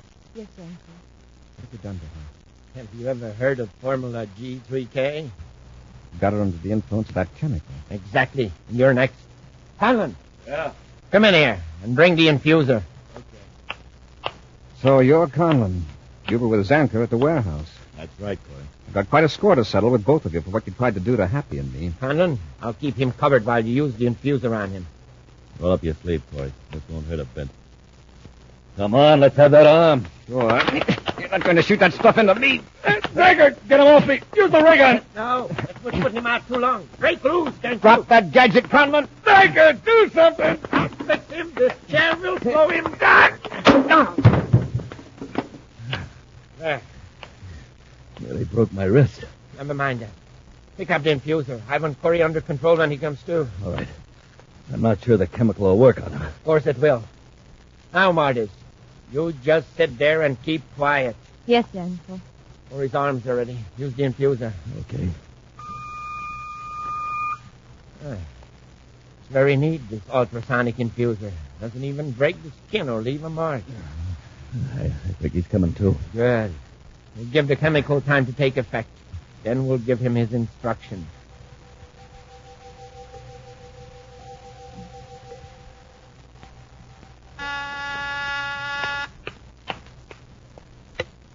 Space Patrol Headquarters, Commander Corey's office. Cadet Happy here. Happy, this is Commander Corey. Yes, sir. Everything all right? Everything's under control, Happy. Now listen carefully. Go to the spaceport immediately and see that Terra 5 is ready to blast off. Yes, sir. Where are we going? I'm going alone, Happy. Just learned something very interesting. I'll tell you about it when I get back. Fine, Commander. For the time being, no one is to know about this flight. No one, understand? Yes, sir. I'll give special instructions to Space Control when I get to the spaceport. Now, one more thing. I've got an errand for you to run. There are some papers in file H7 on the Henderson case. Take them to the Research Records Division and have 6 microfilm copies made of them.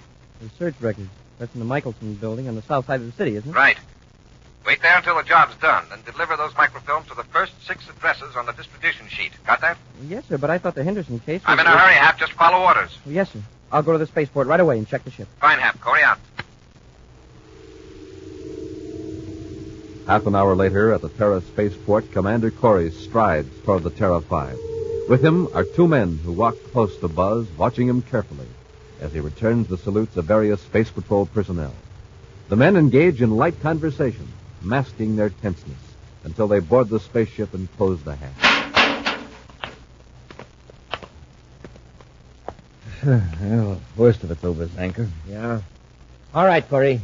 Get to the controls and blast off. I'll check with Space Control. You are making a special flight to Mars, to Lowell City. Is that clear? Perfectly. This flight is to be logged under secret operations until further official notice. Jack, All right, get busy. You trust me? Sure. Can you handle that call to the cadet just as I instructed? With the G3K in him, he'll follow orders to the letter. I hope so. I still think we should have brought the girl along, though. What for? She served her purpose. The way we tied her up in her apartment, we'll be safely away from her long before she gets loose. It's a great idea, you're making Corey take us in his own ship. Sure. And even if we had been recognized, who's going to interfere with the business of the Commander-in-Chief of the Space Patrol? Commander Corey aboard Terra 5 calling Space Control. Space Control here. Go ahead, Commander. Request permission to blast off immediately. Destination Mars. Space lock number 2 is clear, sir. Log this flight under secret operations file until further notice. Enter 2 unidentified civilian passengers under Technical Space Patrol custody as per Regulation 185-D. Very good, Commander. You may blast off when ready. Space Control out. Great. When we're clear of Terra, we'll order Corey to change vector for Jupiter's fourth moon. High rockets, Corey. Corey doesn't know it, Conlon, but this is his last flight.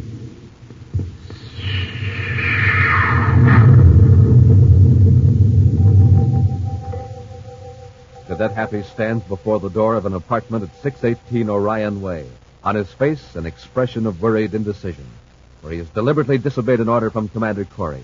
Finally, his mind made up, he knocks at the door. Who is it? Cadet Happy. Is Commander Corey there? No. Will you open the door? I want to talk to you. Come in. It's locked. I say it's locked. You'll have to let me in. I can't. I'm tied up. You mean you're busy?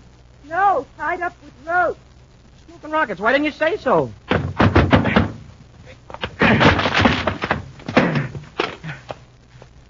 Miss Randall. Miss Randall, what happened? Who did this? Denford and Conlon. Where's Commander Corey? Wasn't he here? Miss Randall, answer me. Where's the commander? I don't know. Well, look, you called the commander at his office. Then he called me. Did he call from here? I don't know. Now, look, don't be afraid, Miss Randall. No one's going to hurt you. Where are Zanker and Conlon? They've gone to Mars. Mars? They made the commander take them. They made him phone me and get the ship ready, right? Well, you said they were going to Mars. Now, whereabouts on Mars? Lowell City? Come on, tell me. No, they're not going to Mars. They're going to Jupiter's fourth moon. Let's have it straight, Miss Randall. Which is it? It's wearing off now. I can tell you the truth. What's wearing off? The formula G3K. They gave some to me to the commander with an ultrasonic infuser, and they had us under complete control. All right, they're making the commander take them to Jupiter number 4. You're sure of that? Yes. They've got a ship hidden there. When they land, they're going to destroy the Terra 5 and commander. Not if I can help it. I'm going to get a ship and blast off after them. But they've got a half-hour start. Well, chances are they set a vector for Mars to make it look good. By the time they correct it to a vector for Jupiter 4... Look, every second counts. You're free now. I'm getting to the spaceport.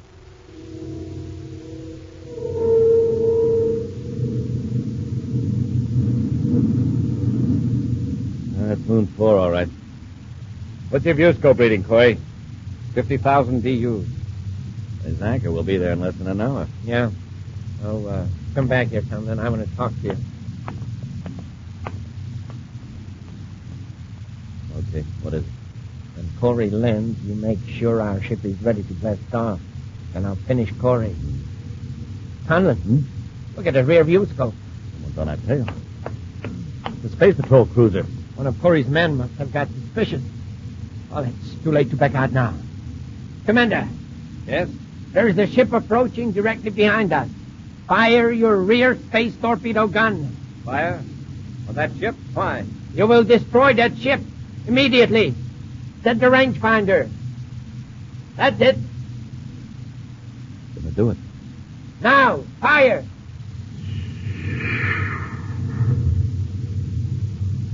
It missed. Zanker, double-crossed us. No, I think it's the G3K. The chemical is making him obedient, but it's affecting the higher reasoning center of his brain. He made a mistake. Corey, fire again. Space Patrol cruiser T-65 calling the Terra 5. Zanker, I've alerted Jupiter Space Patrol. Play it smart and surrender. Happy. Cadet Happy. Corey, don't touch the spaceophone. Commander, if you can hear me, listen. This is Happy. If they're ordering you to fire on the ship off your stern, resist. This is a Space Patrol ship. Do you understand? You're under the influence of a chemical. Formula G3K. Fight it. Happy, but what's he telling me? Commander, fire! That's not Happy. You ordered him to stay on Terra, remember? It's Cadet Happy. Then it is obeyed your orders. He must be punished. Fired at torpedoes. That's it. This time you won't miss. You're right, Zanker. This time I won't miss. Now, Zanker, you're next. Cadet Happy to Commander Corey. Listen to me, please. Corey here. Everything's under control, Happy. Oh, what a relief. What about Zanker and Conlon? They won't be giving us any more trouble. I hope that torpedo didn't scare you too much. Who do I thank for the bad marksmanship? Me. The chemical was wearing off. Your voice really snapped me out of it, Hap. That's good. I didn't know what to do. How did you happen to take off after us? Well, it was what you told me about the Henderson file. That case was closed weeks ago, and yet you told me to chase all over town with useless microfilm. I took a chance and checked with Martis Randall. Is she all right? Yes, sir. How come you picked the Henderson file, anyway? It's lucky I did, but it wasn't intentional. If the G3K formula hadn't deadened my reasoning ability, I might have sent you on a plausible errand. Oh, by the way, under regulations, I can't ignore the fact that you did disobey orders. No, sir, I guess not. And according to Regulation 145W, the form of punishment is left to the discretion of the commanding officer. I understand, sir. Very well. Your punishment will consist of a 7-day special duty at the Space Patrol Recreation Camp at Lake Azure on Venus. You'll swim, hike, fish, or play ball not less than 1 hour each day, and that, Cadet, is an order. Yes, sir. Yes, sir. Hurry out.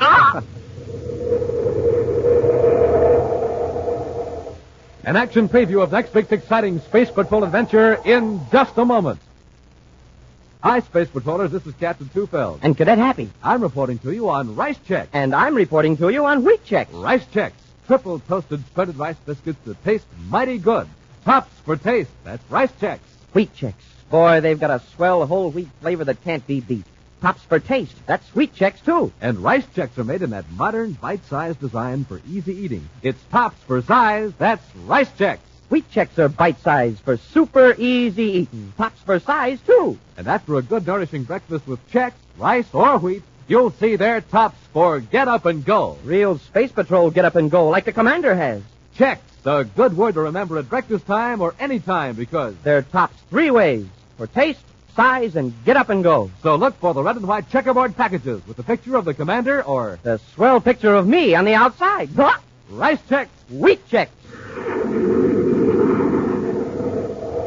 And now, a preview of next week's exciting Space Patrol adventure. Buzz and Happy are aboard the Terra 5 out in space. Joined to the airlock is another ship whose pilot has identified himself as a Space Patrol agent. This may be the break we need, Commander. Maybe this agent can tell us where to locate Zorba, that spy ship from Tirana. You'll know in a minute, Hap. Our man's in the airlock. Get your hands up, both of you. Zorba. Let's get him, Hap. I want you not to move. Oh. Yeah. That paralyzer ray will prevent any more nonsense. You are prisoners of war, captives of Tirana. Be sure to join us next week for the thrilling story, Shipment to Tirana, when Rice Chex and Wheat Chex again present Space Patrol. Space Patrol, created by Mike Moser, starring Ed Kemmer as Commander Corey and Lynn Osborne as Cadet Happy, was written by Lou Houston, produced and directed by Larry Robertson, executive producer Helen Moser. Other players were Virginia Hewitt, Bela Kovac, and Ken Mayer. Dick Tufeld speaking. Now, don't forget to tune in next Saturday and every Saturday when Rice Chex and Wheat Chex present exciting action on Space Patrol. This program is broadcast to our armed forces overseas through the worldwide facilities of the Armed Forces Radio Service. Space Patrol came to you transcribed from Hollywood. Look, up in the sky. It's a bird. It's a plane. It's the Adventures of Superman on nightly old-time radio shows. Coming up next. Presenting the transcription feature, Superman. Up in the sky. Look. It's a bird. It's a plane. It's Superman.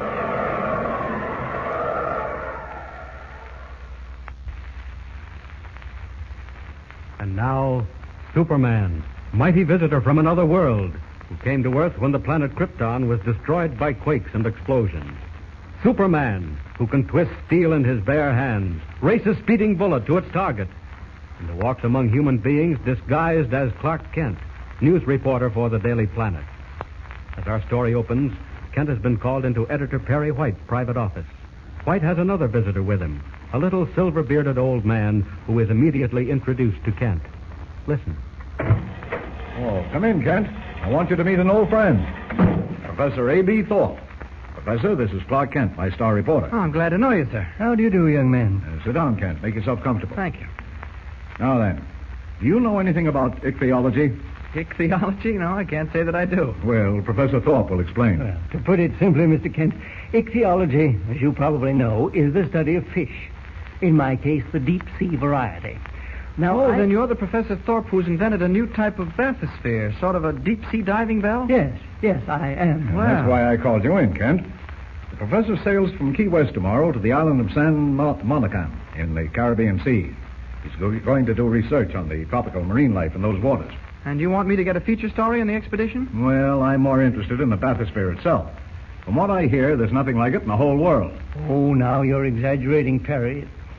But it does contain a few new ideas. Suppose you tell Kent about it right now, Professor. Well, you can take notes in the story as you talk. Yes. What's it like, sir? What are the new features you've invented? Well, for one thing, my bathysphere allows men great freedom of movement at the very bottom of the sea. Uh-huh. Well, just imagine a fully equipped scientific laboratory at the ocean bed. Wow. Equipped with a system of safety doors allowing divers to walk right out onto the floor of the ocean. Deeper than man has gone before. I see. About how far down can you go with your bathysphere? Oh, easily a quarter of a mile. Hey, that's pretty good. The bathysphere is my life's work, Mr. Kent. And it represents a life savings. If anything should ever happen to it, I don't know how I'd ever manage to build another. Excuse me, Professor. Surely. Steady, desk. White. Oh, hello, Sloan. What is it? What? You don't say. Left Key West this morning. Well, that's impossible. Telephone back for confirmation. You've already done that, and the story is confirmed. Oh. Professor, I've got bad news for you. What is it, Perry? I heard you say something about Key West. That's where my ship, the Juanita, is docked. You mean that's where your ship was docked? What happened, Mr. White? Why do you say that, Perry? What do you mean? That telephone call was from Sloan, Yes. our teletype editor. We've just received word on our news ticker that your ship sailed from Key West a few hours ago. The Juanita sailed? Oh, that's impossible. It can't be. There's some mistake. There's no mistake. We have a confirmation from the Key West authority. But we were scheduled to leave until tomorrow. The Juanita couldn't leave without me. Where could she have gone? Don't you have any idea, Professor? Well, Mr. Kent, I don't know anything about this. I don't know what to say. The bathysphere was on board, all our equipment, all my private papers and charts. Mr. White, that ship has been stolen. You're right. I'll notify the Coast Guard. They'll stop her before she gets far. No, please. I won't have the police drawn in. Why not, Professor? I don't want that sort of publicity. I couldn't stand it. Well, in that case, there's nothing we can do. Oh, yes, there is, Mr. White. I have an idea. What is it, Kent? Is the Daily Planet seaplane still moored in the bay? Yes. Well, let me take it and pilot Professor Thorpe to Key West. We could overtake the Juanita before she gets far out to sea. Mr. Kent, that's a lifesaver. It's the only solution. Now, please, Perry. Idea? Well, it's my only chance to straighten this mess out without publicity. Perry, you have just got to help me. Now, relax, Professor, relax. Of course I'll let you have the plane. Kent will fly you down there immediately. Oh, thank you. Thank you, Perry. Thank you so much. Now, come along, Mr. Kent. Hurry, because there's no time to lose. We must get underway at once.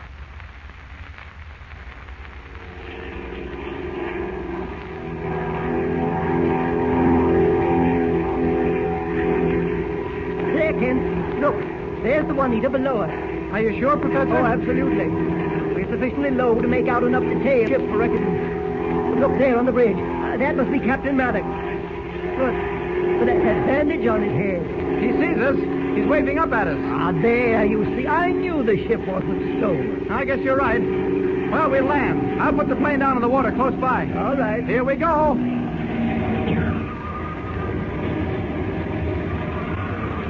Kent, for heaven's sake. No danger, Professor. Just hold tight.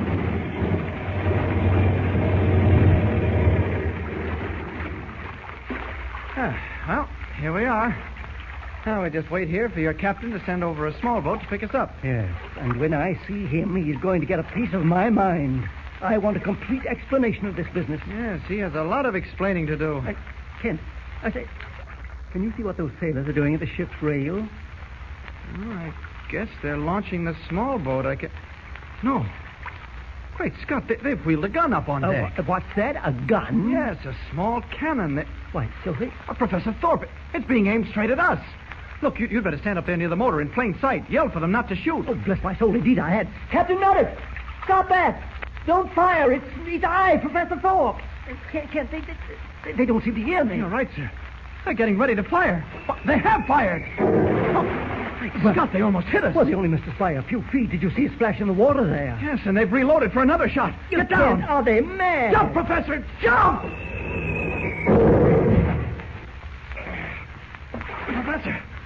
Professor Thorpe! Well, he hasn't come up. Great Scott, I hope he wasn't hit by that shell. Well, this is where Clark Kent gives way to Superman, and quickly. I'll have to work fast. Dive down after him. Here goes. Down, faster. No time to lose with a life at stake. Where is he? It's hard to see through this murky water. Hold on. What's that? It looks like... Yes, it is. Professor Thorpe sinking to the bottom. He must have struck his head when he fell. Got him. Now to bring him to the surface. Up.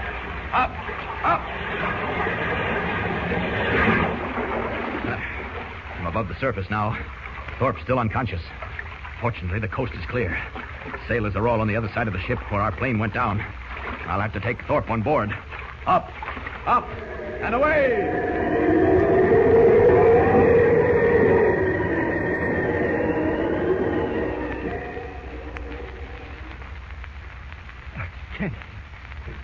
Kent. Professor, you all right? Yes, I suppose so. I swallowed a little water. But what happened, Kent? How did you get me on board? Well, after I found you in the water, I pulled you over to the side of the ship. I found a rope and brought you up here on deck. A little first aid treatment, and here you are. I see. Oh, Kent, I'm grateful. Someone's coming this way. Yes. A man with a bandaged head, wearing the captain's uniform. Yes, that's Captain Maddox. Maddox, come over here. Well, I'll be. Professor Thorpe. Were you on that seaplane I just sank? Yes, of course I was. Don't tell me you didn't recognize me. Word of honor, Professor. I'd never have shot at you if I had. You had no business firing on anyone, Maddox.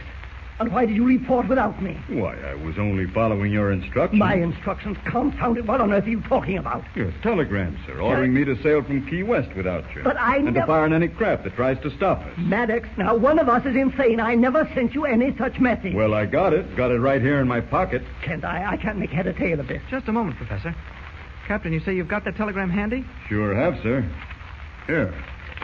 Read it for yourself. Thank you. He's right, Professor. What? Listen to this. Well, what does he say? Captain Maddox, proceed to San Monicam without me. What? Strict orders to fire on any craft attempting to stop you. But We'll explain later. Signed, A.B. Thorpe. I never sent that telegram. Somebody sent it, sir. I got it. It's an outrage. It's a forgery of my name. I'm sorry, sir. I've got to get back to the bridge. Engine room's calling. All right. Keep right on your course, Maddox, and come to my cabin as soon as you get free for a moment. Wait a moment. What happened to your head? Why is it bandaged? Just a little accident, sir. Nothing serious. It looks serious, but you can tell me about it later. Come along, Kent. We'll go to my cabin. Okay, Professor. Say, what do you make of that telegram? I don't know, Kent. But it may mean that we're in protective trouble. Someone's evidently trying to get hold of this boat. Well, who do you think it might be? I haven't the faintest idea. How about Maddox? Are you sure he's trustworthy? No question about it. He came to me with the highest recommendation. Well, Professor, I'm sure Maddox is mixed up in this. Why do you say that? Well, look at the evidence. Who took the ship out of port? Maddox. Who gave the orders to fire on us with murderous intent? Maddox again. Well, right. And his only explanation is the telegram he claims to have received. Well, isn't that sufficient proof of his innocence? No, sir, it's not. He could have sent that telegram to himself. Kent, if you're correct, Maddox meant to kill us both. That's the way it adds up, Professor. Good heavens. Oh, there we are. This is my cabin. Oh. Come in, Kent. No. Hold on a moment. Well, Kent, what's the matter? It might be nothing at all, but listen to that sound, that tapping. Yes.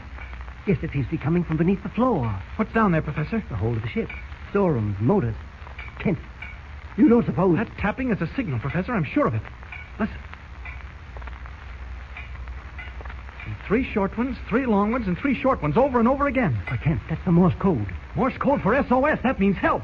Come on, Professor. We've got to get down into the hold of that ship.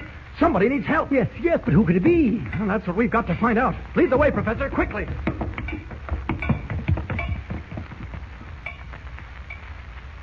Gathering mystery on board the Juanita. A frantic SOS for help. Who is the prisoner in the ship's hold? Will he reveal the sender of the telegram that almost caused the death of Professor Thorpe? Is Kent right? Is Captain Maddox the culprit? If so, why is he trying to seize the science ship? Into what grave dangers is the Juanita sailing? Listen in next time and follow the thrilling story with Superman.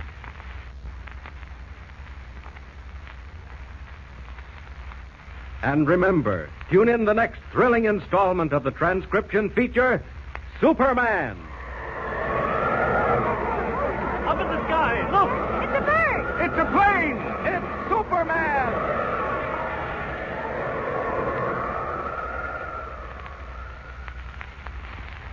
Superman is a copyrighted feature appearing in action. My countrymen and my friends, tonight my single duty is to speak to the whole of America. Until 4:30 o'clock this morning, I had hoped against hope that some miracle would prevent a devastating war in Europe and bring to an end the invasion of Poland by Germany. For 4 long years, a succession of actual wars and constant crises have shaken the entire world and have threatened in each case to bring on the gigantic conflict, which is today, unhappily, a fact. It is right that I should recall to your minds the consistent and at times successful efforts of your government in these crises to throw the full weight of the United States into the cause of peace. In spite of spreading wars, I think that we have every right and every reason to maintain as a national policy the fundamental moralities, the teachings of religion, the continuation of efforts to restore peace. Because someday, though the time may be distant, we can be of even greater help to a crippled humanity. It is right, too, to point out that the unfortunate events of these recent years have, without question, been based on the use of force or the threat of force. And it seems to me clear, even at the outbreak of this great war, that the influence of America should be consistent in seeking for humanity a final peace which will eliminate, as far as it is possible to do so, the continued use of force between nations. It is, of course, impossible to predict the future. I have my constant stream of information from American representatives and other sources throughout the world. You, the people of this country, are receiving news through your radios and your newspapers at every hour of the day. You are, I believe, the most enlightened and the best informed people in all the world at this moment. You are subjected to no censorship of news, and I want to add that your government has no information which it withholds or which it has any thought of withholding from you.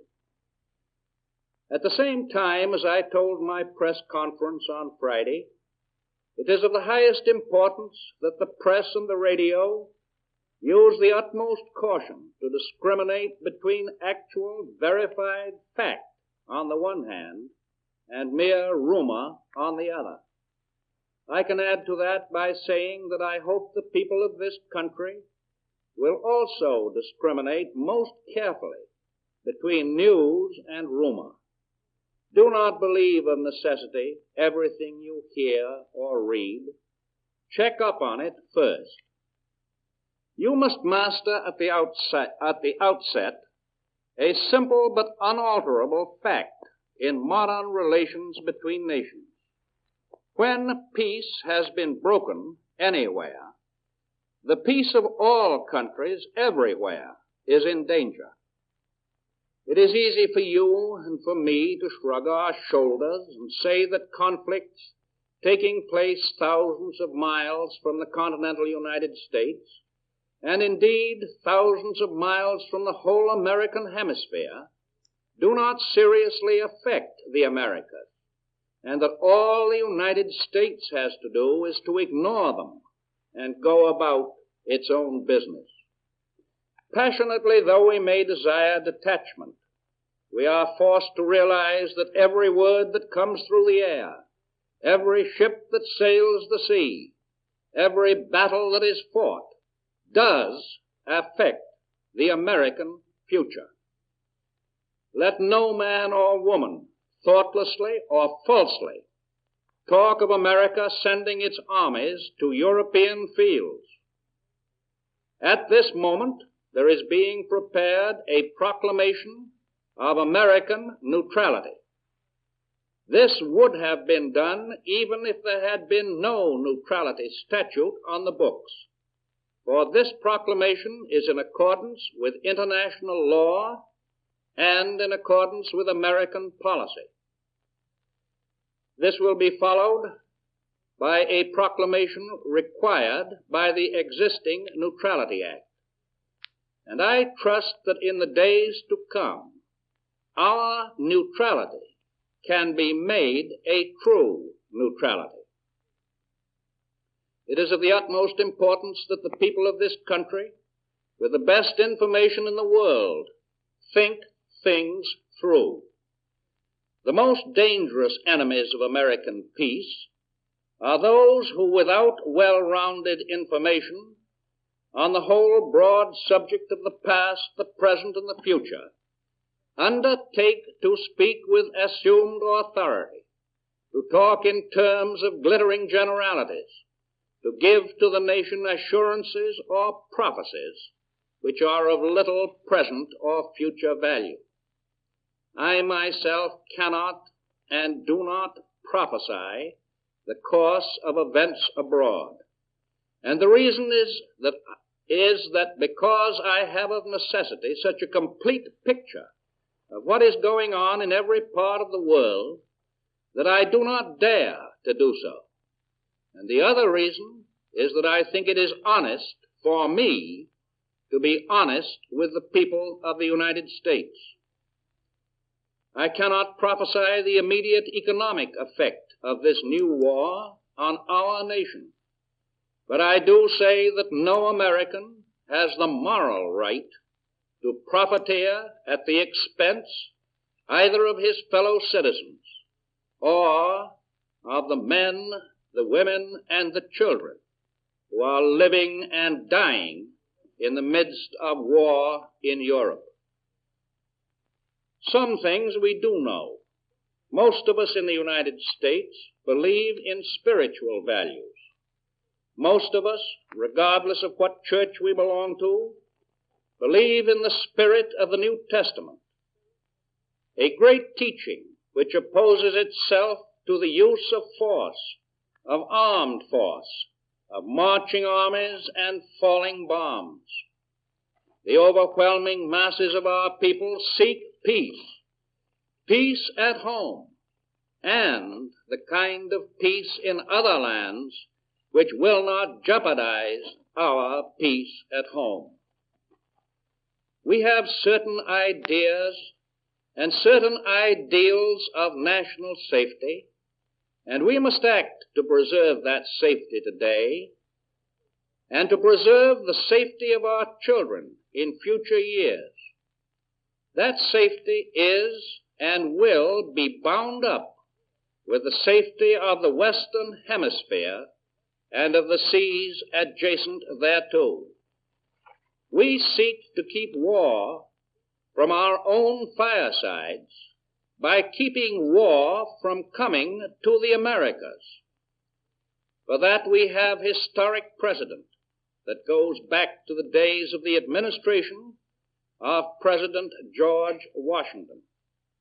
It is serious enough and tragic enough to every American family in every state in the Union to live in a world that is torn by wars on other continents. And those wars today affect every American home. It is our national duty to use every effort to keep those wars out of the Americas. And at this time, let me make the simple plea that partisanship and selfishness be adjourned, and that national unity be the thought that underlies all others. This nation will remain a neutral nation, but I cannot ask that every American remain neutral in thought as well. Even a neutral has a right to take account of facts. Even a neutral cannot be asked to close his mind or close his conscience. I have said not once, but many times, that I have seen war and that I hate war. I say that again and again. I hope the United States will keep out of this war. I believe that it will. And I give you assurance and reassurance that every effort of your government will be directed toward that end. As long as it remains within my power to prevent, there will be no blackout of peace in the United States. Classic stories from the Screen Directors Playhouse are up next on nightly old-time radio shows. Waiter. Yes, sir? I'll have some cold salmon, some potato salad, and a cold bottle of Pabst Blue Ribbon. Yes, sir. Finest beer served anywhere.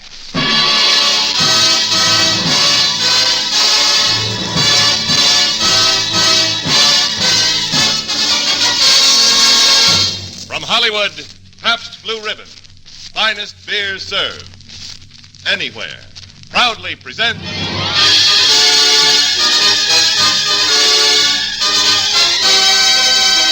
Screen Directors Playhouse. Production, Mr. Blandings Builds His Dream House. Director, H.C. Potter. Star, Cary Grant.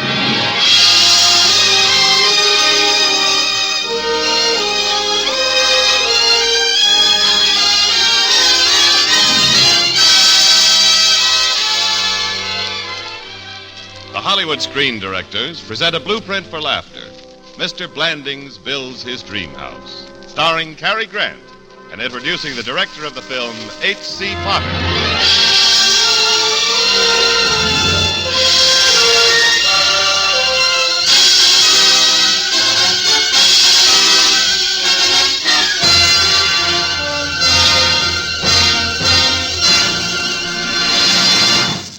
Directing of motion pictures can ordinarily be expected to satisfy anyone's urge for creative achievement. But not our guest screen director tonight, for he's also the director of such significant Broadway plays as Abel Floridano and Anne of 1,000 Days.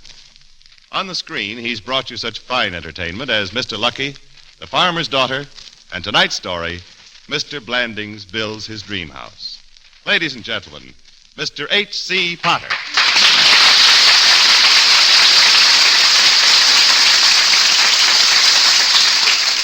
Thank you. People laugh at most comedies because something funny happens to the characters. But in the case of Mr. Blandings, they laugh because the joke was on them. As millions of Mr. Blandings saw themselves discovering the ferocious fact that homes are built, not born.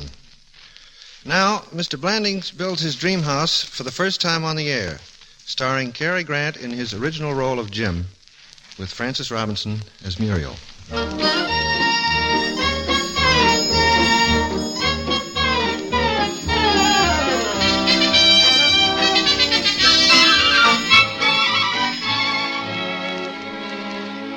Man was once a carefree fellow who swung happily through the jungle trees, every man his own Tarzan.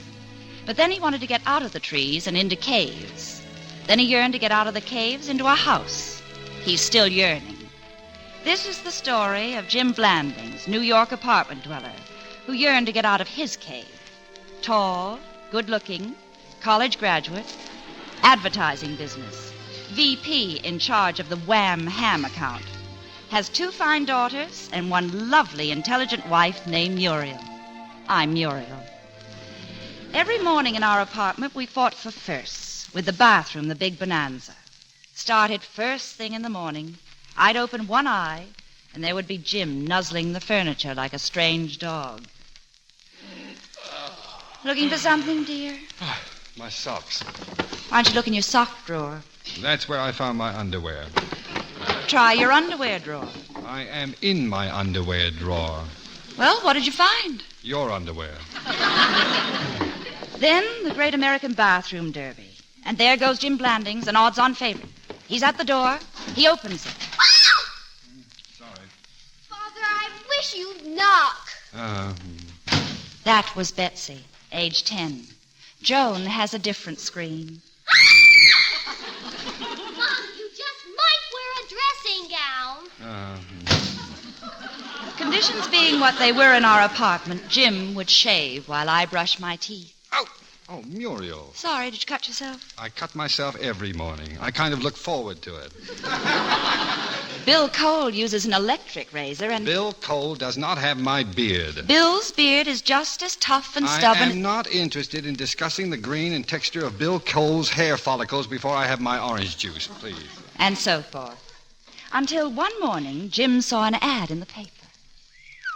Listen to this, Muriel. Forced to sell. Farm dwelling. Original beams. Oak Grove.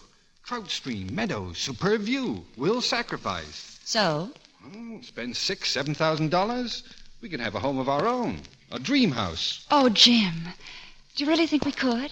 Doesn't cost anything to look.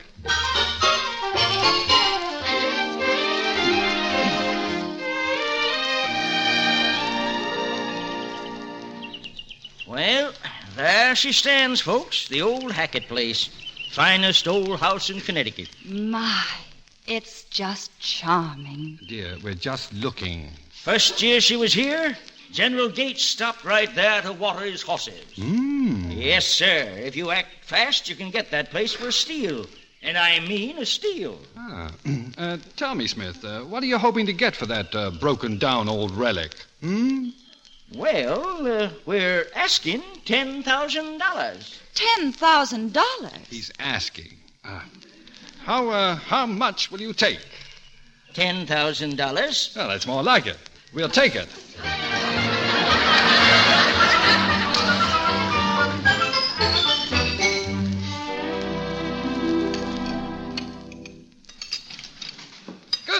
Good morning, Gussie. Good morning, children. Good morning, Mr. Blanding. Good morning, Father. Morning, Muriel. Morning, dear. I'll go get your wham and eggs now, Mr. Blanding. Well, girls, did your mother tell you about our new home? Yes. Well? Our teacher, Miss Stillwagon, says the current craze for modernizing old farmhouses is a form of totem worship. Oh, Miss Stellwagen does, huh? I was just thinking, Jim.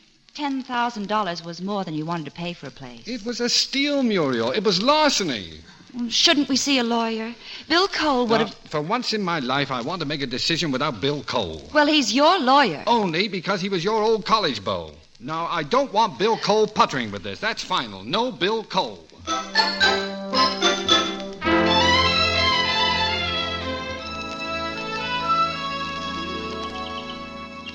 Well, there's our house, Bill.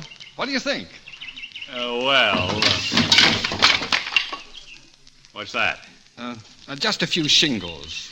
Oh, it's a nice old house, Bill. It just needs someone to love it. That's all.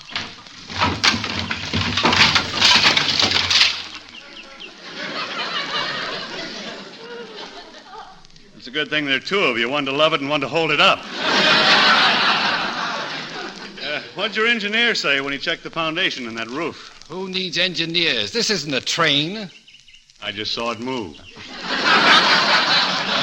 Now, look here, Bill. It so happens that General Gates stopped at this very house to water his horses. I don't care if General Grant stopped in for a cold beer. You're getting rooked. Jim, you don't think we've made a mistake? Oh, now listen to me, both of you. I've gone out and found what I'm not ashamed to call my dream house. It's like a beautiful painting. You buy it with your heart, not with your head, because it's beautiful and you love it. And when I sign those papers Saturday, I can look the world in the face and say it's mine. My house, my home, my 50 acres. Our house, our home, our 50 acres. Well, all right. You better let me have Joe Apollonio look the house over for you. Who? He's the man who advised the government not to raise the Normandy. Oh. Yeah. They didn't listen to him and wasted $5 million. Bill, you have my word. If I were raising the Normandy, I wouldn't make a move without Joe Apollonio. Okay, Jim. Muriel, a kiss goodbye for an old college chum, and I'll be on my way. I'm going to look around inside again. Coming along, Muriel? Jim, the porch floor.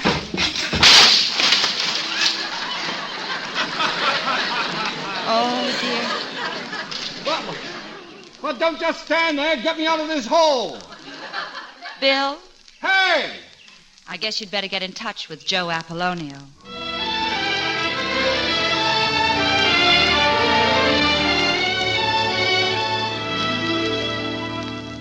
Any small changes in this house, Mr. Apollonio, would have to conform with the character of the countryside. And still be functional. Well, Mr. Apollonio, what's your professional opinion? Tear it down. Tear it down? Tear it down. Get yourself an architect and build a new house. Get an architect? Build a new house. We certainly will not get an architect. Build a new house. The idea. Indeed. Yeah. So, 4 experts later, we got ourselves an architect and had the old house torn down and began to discuss plans for a brand new house. And lots of closet space, Mr. Sims. If there's one thing this family needs, it's closet space. Closet space. And bedrooms, Mr. Sims. 4 big, roomy, airy bedrooms. 4 bedrooms, Mr. Blandings? And each bedroom to have at least 1 bathroom. With your limited budget, couldn't you do with 1 less bathroom? Well, of course. Absolutely not. It'll save $1,300. I refuse to endanger the health of my children in a house with less than 4 bathrooms. Muriel, for $1,300, they can live in a house with 3 bathrooms and rough it. Now, Mr. Sims, we'd like a terrace off the study and a 3-car garage and, of course, a bar. We must have a bar. Of course. What else? Just one thing. Keep the cost down to $10,000. Yeah.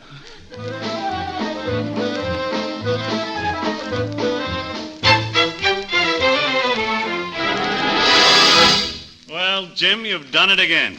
Done what? What's wrong, Bill? Did that idiot Sims let you tear down your house without consulting me? Well, what if he did? What of it? Wasn't anyone aware of the legality involved? What did I do? What did I do? Tell me. Didn't you realize that you're dealing with Ephraim Hackett? Will you tell me what crime I've committed? Jim, what in the world did you do? I don't know. He won't tell me. You merely tore down a house on which Hackett held a $6,000 mortgage, which now becomes fully payable upon demand, and Mr. Hackett does so demand. Where'll we get it? Oh, well, I suppose I could turn in my insurance policies. No, Jim. Not yet. No, rather than see you do that, I'll be glad to sign a note for that amount. Thanks, Bill. Yeah, forget it. Well, kiss goodbye for an old college chum, Muriel, old chum? Huh? Goodbye, Bill. Hey! So long, Jim. Bye. What a wonderful friend. What's with this kissing all of a sudden? Lately, every time he leaves this apartment, he shakes hands with me and kisses you. Would you prefer it the other way around? Well, I don't like it, that's all. Why doesn't he get married or something? Because he can't find another girl as sweet and pretty and wholesome as I am. Oh, darling, it isn't Bill. It's the house you're upset about. Yeah, I suppose so. It isn't too late to change our minds about the house, Jim. Muriel, so far, our $10,000 house has cost us $24,698.45. But there's one thing you've got to admit. What? We've got the prettiest vacant lot in the state of Connecticut.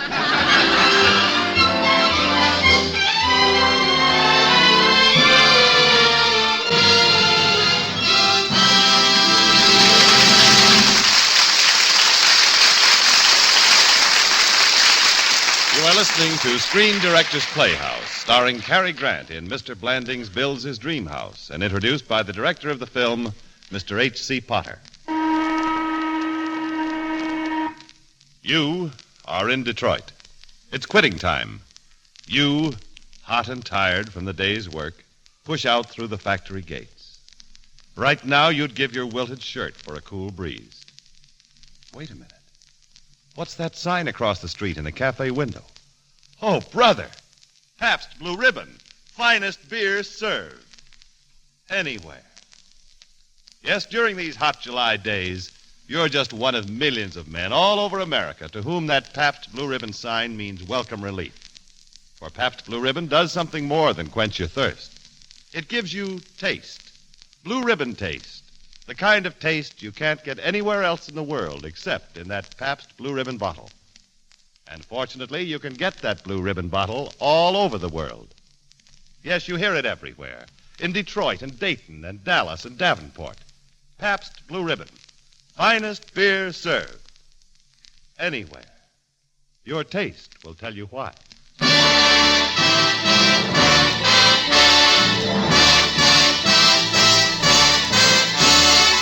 Now, back to our Screen Director's Playhouse production of Mr. Blanding's Builds His Dream House, starring Cary Grant. They cleared the ground for the house. They began digging. They struck solid rock. They had to blast it. Blast it? It was now $27,000. And down at the office, Jim's deadline for the new slogan for Wham was getting nearer. Mary. Yes, sir. How about this? When you want a snack of ham, why not take a whack at Wham? You want a professional opinion? Never mind. The highly touted trout stream dried up. We had to dig a well. At $4 1/2 a foot, Jim thought he ought to have a word with Mr. Tarzan, digger of wells. Mr. Tarzan! Oh, Mr. Tarzan! Yep. How's it coming? Oh, it's coming. No, I mean, Mr. Tarzan! Yep. I meant... Oh, how far down are you? Oh, about 190 feet. Well, isn't that pretty deep? Yep. Have you hit anything at all? Hit some nice limestone yesterday. Limestone? Yep. Oh, swell. Nothing on a hot day like a nice cold glass of limestone. Oh, nothing. Go right ahead. I'll just slink back to my office and rob the petty cash. And then, wonderful to relate, we had our well at last. In fact, we had two wells. One in the yard and another in our basement, 6 feet down. Now, how do you explain it, Mr. DeSander? The men hit good water in my basement at 6 feet. And over there, just 25 yards away, you had to go down 227 feet to hit the same water. Yep. Well, how do you account for it? Well, way it seems to me, over here the water's down around 6 feet. And over there, it's down around 227 feet.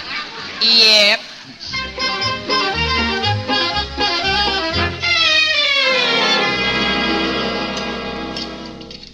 There you are, Mr. Blanding, your favorite breakfast dish. Gussie. Not Wham again. I love it. I hate it. Gussie, I spend 8 long hours a day selling this stuff. I know all about its succulent goodness, its sugar-cured tenderness, its vitamin-drenched gazebo. Oh, you don't have to sell me, Mr. Blanding. I like it. Beef and lamb, don't raid with Wham. Night and day under the hide of me, Wham. Dear, Bill's driving me out to the house again today. Every time I turn around, Bill's driving you out to the house. He's only being helpful. I thought he was a lawyer. Why isn't he out suing somebody? Oh, who's that? Hello? Oh, good morning, Bill. Oh, give him my love. Oh, wait a minute. What? Oh, that's outrageous.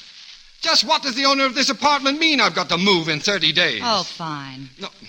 I know my rights. I have no intention of moving in 30 days. No. Well, Well, how can I move into a house without doors and windows? This is not legal, and I want you to fight it. I don't care if it takes every penny I've got. I am not moving. Right. Yeah. All right. Well? We're moving in 30 days.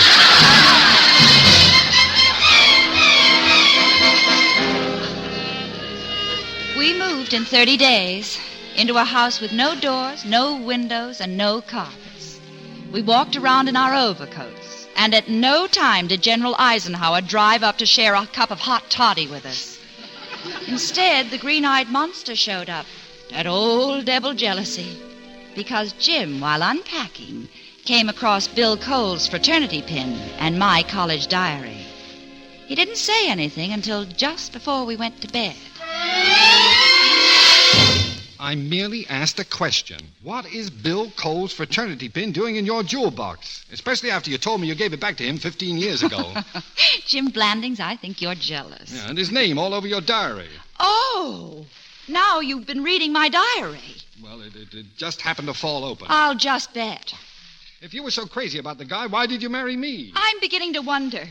Maybe it was those big cow eyes of yours. Or that ridiculous hole in your chin. Or maybe I just happened to fall in love with you. Don't ask me why. Oh, Muriel, I'm sorry. Sometimes I act like a schoolboy. Forgive me. Oh, Jim. Oh, why do I love you so much? Darling, it's awfully late.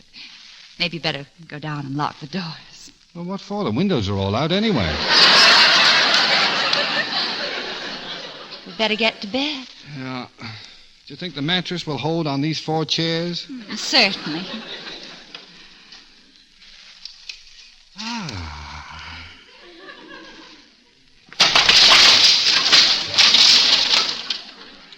Good night, dear. Good night.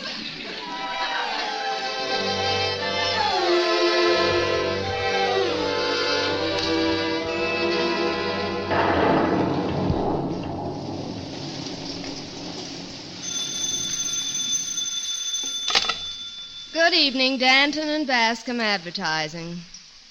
Oh, yes, Mrs. Blandings, he's right here. It's your wife, boss. Yes, Muriel? Yes, it's raining here, too. Well, no, I'm sorry, dear. I can't make it for dinner. I'm going to be here all night with this slogan. What? Bill is coming to dinner. Bill. Oh, all right, Muriel. I've got to get back to work. Bye, Muriel. Bill. Boss, how's this for a slogan? East is east and west is west. Ham is ham, but wham is best. Sorry. Wait a minute. How's this? If you'd buy better ham, you'd better buy wham. That's Boyle Petroleum. You better buy oil, you better buy Boyle. Yeah, confound those monopolies. Wait a minute. I've got it. Win with wham. The ham that came from behind. Oh, no.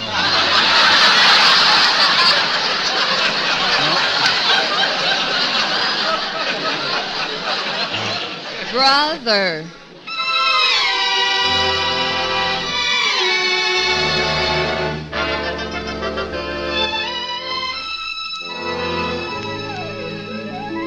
Well, by 5 o'clock in the morning, Jim gave up in disgust and started out for the house. Jim, dear. Morning, Muriel. Oh, you must be exhausted. How'd it go? Oh, fine. Oh, Muriel, I can't seem to find Jim's other slipper. Oh, hello, Jim. Morning, Bill. What brings you... What are you doing in my pajamas and dressing gown? Well, how would I look without them? Bill dropped in and had to stay all night when the bridge was washed out. Yeah, slept like a rock. Rock. Slept like. Good morning, folks. Sure hope it wasn't as bad here last night as it was in Lansdale. Gussie wasn't here last night? Lansdale. Saw the girls at the Williamses. They'll be along for breakfast any minute. The children weren't here last night either? Visiting the Williamses. Williamses? If you'll excuse me, I'll slip into something more comfortable. Williams is. Now, Jim, you're upset. You've a lot of things on your mind, and There's only one thing on my mind. This house and how to get rid of it. that's not what you're thinking. Well, maybe I'm thinking I was once a happy man. I didn't have a closet, and I didn't have 3 bathrooms, but I did have my sanity, a few dollars in the bank, 2 children who loved me, and a wife I could trust. That's a fine thing to say. I also had a job, something I don't have at the moment. Jim, I'm resigning, and I blame this house for everything. you love this house. I hate it. Anybody who builds a house today is crazy. The minute you start, you're on the all-American sucker list. Everywhere you turn, there's a hand in your pocket. Take out the hand, they find more pockets. I tell you, it's a conspiracy against every man and woman who want a home of their own, against every boy and girl who were ever in love, against... Excuse me, Mr. Blandings. Now, what do you want, Mr. DeSander? We've got our well. There's a matter of $12.86. $12.86. Why be a piker, Mr. DeSander? Take everything I've got. Here, take my watch, my keys, my pocket money, my driver's license, my wallet. Take it all. Mr. Blandings, you don't understand. This $12.86, you don't owe me. I owe you.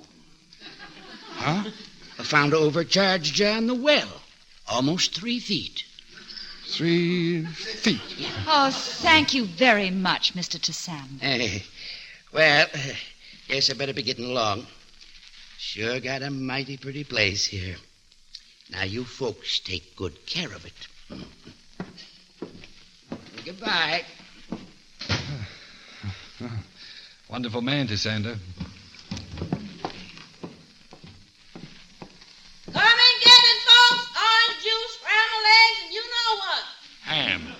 Not ham, wham. If you ain't eating wham, you ain't eating ham.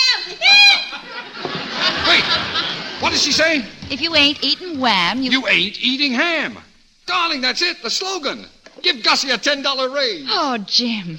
Oh, Muriel. Oh, and darling, you didn't mean what you said. You do love our house, don't you? Oh, Muriel, I don't know. If I had it to do all over again, if I had to put up with tearing it down and architects and well diggers and builders and contractors and bathrooms, if I had to mortgage my future, my job, my peace of mind, just to wind up with a house, a simple $45,000 house, if I had it to do all over again... Yes. I guess I'd do it.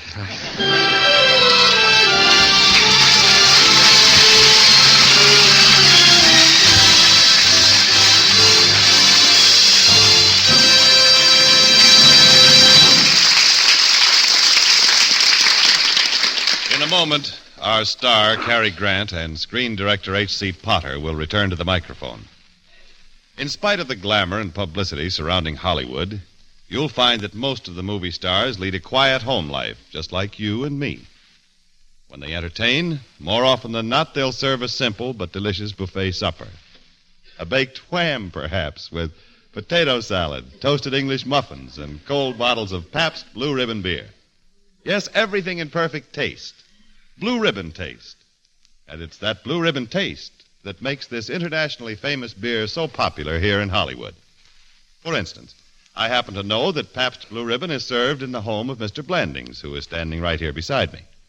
Mr. Blandings, of course, is none other than Cary Grant.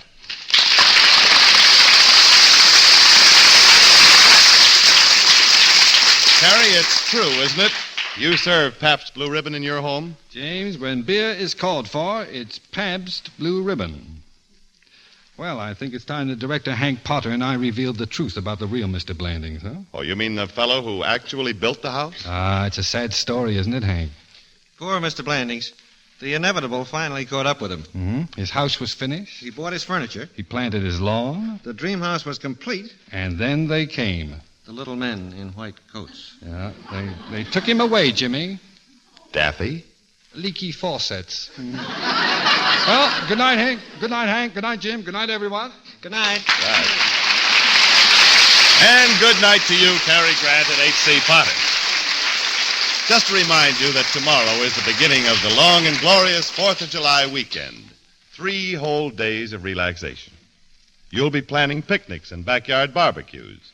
Be sure you have plenty of Pabst Blue Ribbon beer cooling in your refrigerator. It's the delightful way to celebrate the 4th with friends and neighbors and Pabst Blue Ribbon. Finest beer served. anywhere. Your taste will tell you why.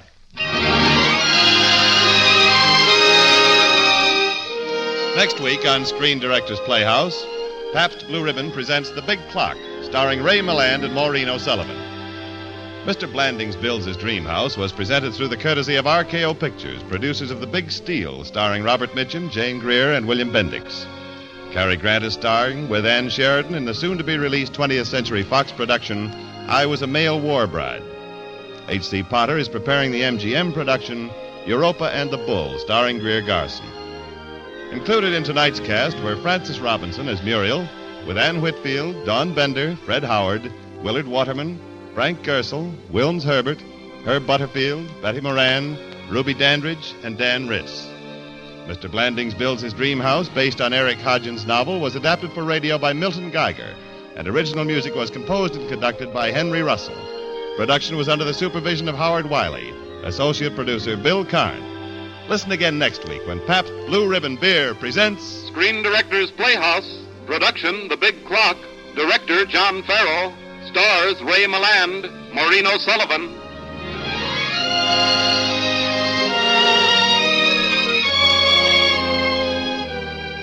Screen Directors Playhouse is brought to you by the Pabst Brewing Company of Milwaukee, Wisconsin, Newark, New Jersey, and Peoria, Illinois, and sent your way with the best wishes of the Pabst Blue Ribbon dealers from coast to coast. James Wallington speaking.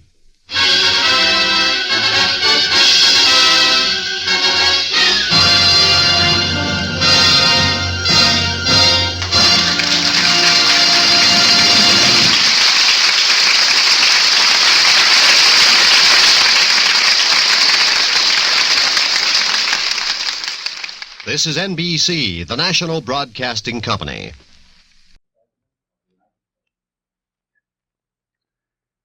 My friends, this is not a fireside chat on war. It is a talk on national security. Because the nub of the whole purpose of your president is to keep you now and your children later and your grandchildren much later out of a last-ditch war for the preservation of American independence and all of the things that American independence means to you and to me and to ours. Tonight, in the presence of a world crisis, my mind goes back 8 years to a night in the midst of a domestic crisis. It was a time when the wheels of American industry were grinding to a full stop, when the whole banking system of our country had ceased to function. I well remember that while I sat in my study in the White House, preparing to talk with the people of the United States, I had before my eyes the picture of all those Americans with whom I was talking. I saw the workmen in the mills, the mines, the factories, the girl behind the counter, the small shopkeeper, the farmer doing his spring plowing, the widows and the old men wondering about their life's savings. I tried to convey to the great mass of American people what the banking crisis meant to them in their daily lives. Tonight, I want to do the same thing with the same people in this new crisis which faces America. We met the issue of 1933 with courage and realism. We face this new crisis, this new threat to the security of our nation, with the same courage and realism. Never before since Jamestown and Plymouth Rock has our American civilization been in such danger as now. For on September 27th, 1940, this year, by an agreement signed in Berlin, 3 powerful nations, 2 in Europe and 1 in Asia, joined themselves together in the threat that if the United States of America interfered with or blocked the expansion program of these three nations, a program aimed at world control, they would unite in ultimate action against the United States. The Nazi masters of Germany have made it clear that they intend not only to dominate all life and thought in their own country, but also to enslave the whole of Europe, and then to use the resources of Europe to dominate the rest of the world. It was only 3 weeks ago that their leader stated this: there are two worlds that stand opposed to each other. And then in defiant reply to his opponents, he said this: others are correct when they say, with this world we cannot ever reconcile ourselves. I can beat any other power in the world. So said the leader of the Nazis. In other words, the Axis not merely admits, but the Axis proclaims that there can be no ultimate peace between their philosophy of government, and our philosophy of government. In view of the nature of this undeniable threat, it can be asserted properly and categorically that the United States has no right or reason to encourage talk of peace until the day shall come when there is a clear intention on the part of the aggressor nations to abandon all thought of dominating or conquering the world. At this moment, the forces of the states that are leagued against all peoples who live in freedom are being held away from our shores. The Germans and the Italians are being blocked on the other side of the Atlantic by the British and by the Greeks and by thousands of soldiers and sailors who are able to escape from subjugated countries. In Asia, the Japanese are being engaged by the Chinese nation in another great defense. In the Pacific Ocean is our fleet. Some of our people like to believe that wars in Europe and in Asia are of no concern to us, but it is a matter of most vital concern to us that European and Asiatic war makers should not gain control of the oceans which lead to this hemisphere. 117 years ago, the Monroe Doctrine was conceived by our government as a measure of defense in the face of a threat against this hemisphere by an alliance in continental Europe. Thereafter, we stood guard in the Atlantic with the British as neighbors. There was no treaty. There was no unwritten agreement. And yet, there was the feeling proven correct by history that we as neighbors could settle any disputes in peaceful fashion. And the fact is that during the whole of this time, the Western Hemisphere has remained free from aggression from Europe or from Asia. Does anyone seriously believe that we need to fear attack anywhere in the Americas, while a free Britain remains our most powerful naval neighbor in the Atlantic? And does anyone seriously believe, on the other hand, that we could rest easy if the Axis powers were our neighbors there? If Great Britain goes down, the Axis powers will control the continents of Europe Asia, Africa, Australasia, and the high seas, and they will be in a position to bring enormous military and naval resources against this hemisphere. It is no exaggeration to say that all of us, in all the Americas, would be living at the point of a gun loaded with explosive bullets, economic as well as military. We should enter upon a new and terrible era in which the whole world, our hemisphere included, would be run by threats of brute force. And to survive in such a world, we would have to convert ourselves permanently into a militaristic power on the basis of war economy.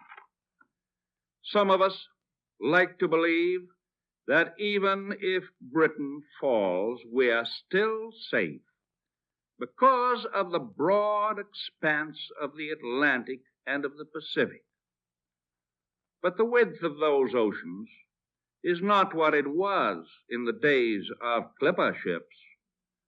At one point between Africa and Brazil, the distance is less from Washington than it is from Washington to Denver, Colorado. 5 hours for the latest type of bomber. And at the north end of the Pacific Ocean, America and Asia almost touch each other. Why, even today we have planes that could fly from the British Isles to New England and back again without refueling. And remember that the range of the modern bomber is ever being increased. During the past week, many people in all parts of the nation have told me what they wanted me to say tonight.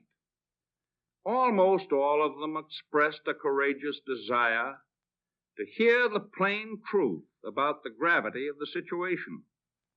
One telegram, however, expressed the attitude of the small minority who want to see no evil and hear no evil, even though they know in their hearts that evil exists. That telegram begged me not to tell again of the ease with which our American cities could be bombed by any hostile power which had gained bases in this Western Hemisphere. The gist of that telegram was, please, Mr. President, don't frighten us by telling us the facts. Frankly and definitely, there is danger ahead, danger against which we must prepare. But we well know that we cannot escape danger or the fear of danger by crawling into bed and pulling the covers over our heads. Some nations of Europe were bound by solemn non-intervention pacts with Germany. Other nations were assured by Germany that they need never fear invasion.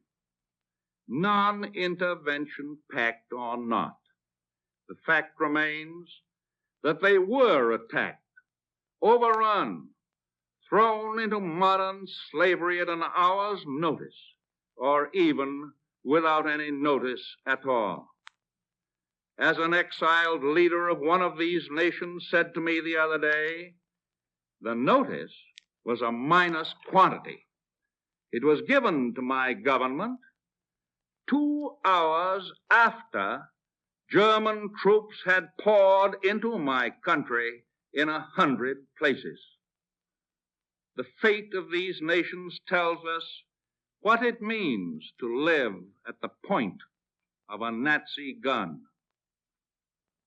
The Nazis have justified such actions by various pious frauds. One of these frauds is the claim that they are occupying a nation for the purpose of restoring order. Another is that they are occupying or controlling a nation on the excuse that they are protecting it against the aggression of somebody else. For example, Germany has said that she was occupying Belgium to save the Belgians from the British. Would she then hesitate to say to any South American country, we are occupying you to protect you from aggression by the United States? Belgium today is being used as an invasion base against Britain, now fighting for its life. And any South American country in Nazi hands would always constitute a jumping-off place for German attack on any one of the other republics of this hemisphere. Analyze for yourselves the future of two other places even nearer to Germany if the Nazis won. Could Ireland hold out? Would Irish freedom be permitted? As an amazing, pet exception in an unfree world. Or the islands of the Azores, which still fly the flag of Portugal after 5 centuries. You and I think of Hawaii as an outpost of defense in the Pacific. And yet the Azores are closer to our shores in the Atlantic than Hawaii is on the other side. There are those who say that the Axis powers would never have any desire to attack the Western Hemisphere. That is the same dangerous form of wishful thinking which has destroyed the powers of resistance of so many conquered peoples. The plain facts are that the Nazis have proclaimed time and again that all other races are their inferiors and therefore subject to their orders. And most important of all, the vast resources and wealth of this American hemisphere constitute the most tempting loot in all of the round world. Let us no longer blind ourselves to the undeniable fact that the evil forces which have crushed and undermined and corrupted so many others are already within our own gates. Your government knows much about them, and every day is ferreting them out. Their secret emissaries are active in our own and in neighboring countries. They seek to stir up suspicion and dissension, to cause internal strife. They try to turn capital against labor, and vice versa. They try to reawaken long slumbering racial and religious enmities which should have no place in this country. They are active in every group that promotes intolerance. They exploit for their own ends our own natural abhorrence of war. These trouble breeders have but one purpose. It is to divide our people, to divide them into hostile groups, and to destroy our unity and shatter our will to defend ourselves. There are also American citizens, many of them in high places, who unwittingly, in most cases, are aiding and abetting the work of these agents. I do not charge these American citizens with being foreign agents, but I do charge them with doing exactly the kind of work that the dictators want done in the United States. These people not only believe that we can save our own skins by shutting our eyes to the fate of other nations. Some of them go much further than that. They say that we can and should become the friends and even the partners of the Axis powers. Some of them even suggest that we should imitate the methods of the dictatorships. But Americans never can and never will do that. The experience of the past 2 years has proven beyond doubt that no nation can appease the Nazis. No man can tame a tiger into a kitten by stroking it. There can be no appeasement with ruthlessness. There can be no reasoning with an incendiary bomb. We know now that a nation can have peace with the Nazis only at the price of total surrender. Even the people of Italy have been forced to become accomplices of the Nazis, but at this moment they do not know how soon they will be embraced to death by their allies. The American appeasers ignore the warning to be found in the fate of Austria, Czechoslovakia, Poland, Norway, Belgium, the Netherlands, Denmark, and France. They tell you that the Axis powers are going to win anyway, that all of this bloodshed in the world could be saved, that the United States might just as well throw its influence into the scale of a dictated peace and get the best out of it that we can. They call it a negotiated peace. Nonsense. Is it a negotiated peace if a gang of outlaws surrounds your community and on threat of extermination makes you pay tribute to save your own skins? For such a dictated peace would be no peace at all. It would be only another armistice leading to the most gigantic armament race and the most devastating trade wars in all history. And in these contests, the Americas would offer the only real resistance to the Axis power. With all their vaunted efficiency, with all their parade of pious purpose in this war, there are still in their background the concentration camp and the servants of God in chains. The history of recent years proves that the shootings and the chains and the concentration camps are not simply the trenchant tools, but the very altars of modern dictatorships. They may talk of a new order in the world, but what they have in mind is only a revival of the oldest and the worst tyranny.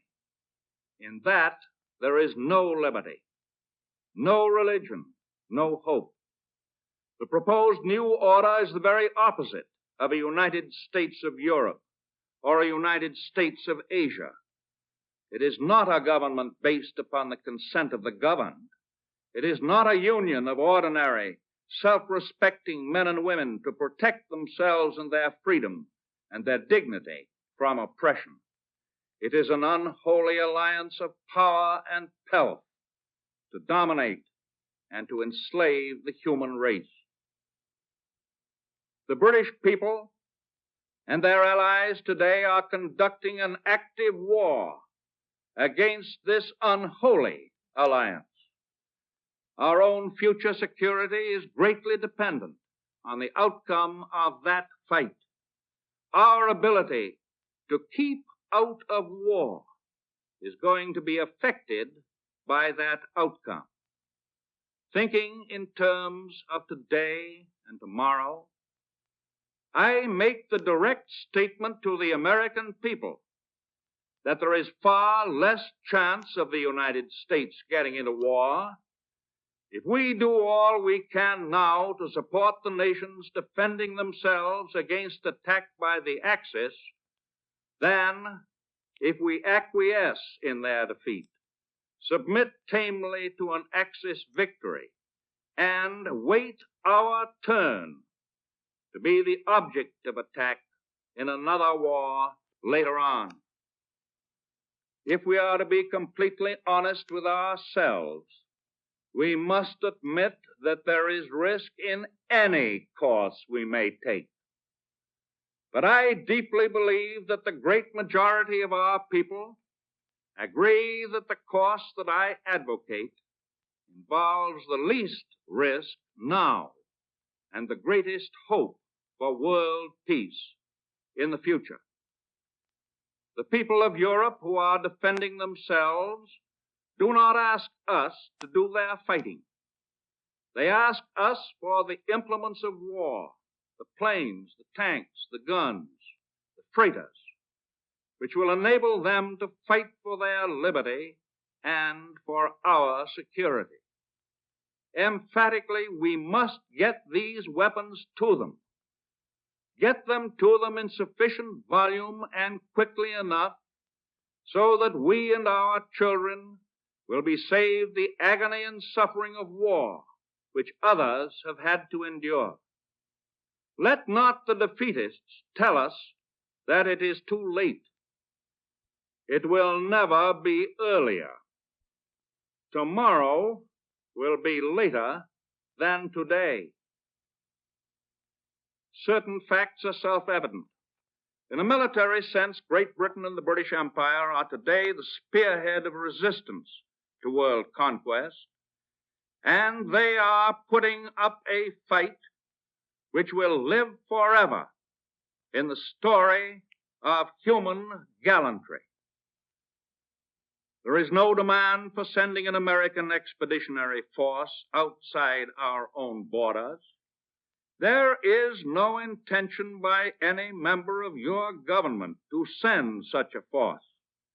You can, therefore, nail any talk about sending armies to Europe as deliberate untruth. Our national policy is not directed toward war. Its sole purpose is to keep war away from our country and away from our people. Democracy's fight against world conquest is being greatly aided, and must be more greatly aided, by the rearmament of the United States and by sending every ounce and every ton of munitions and supplies that we can possibly spare to help the defenders who are in the front lines.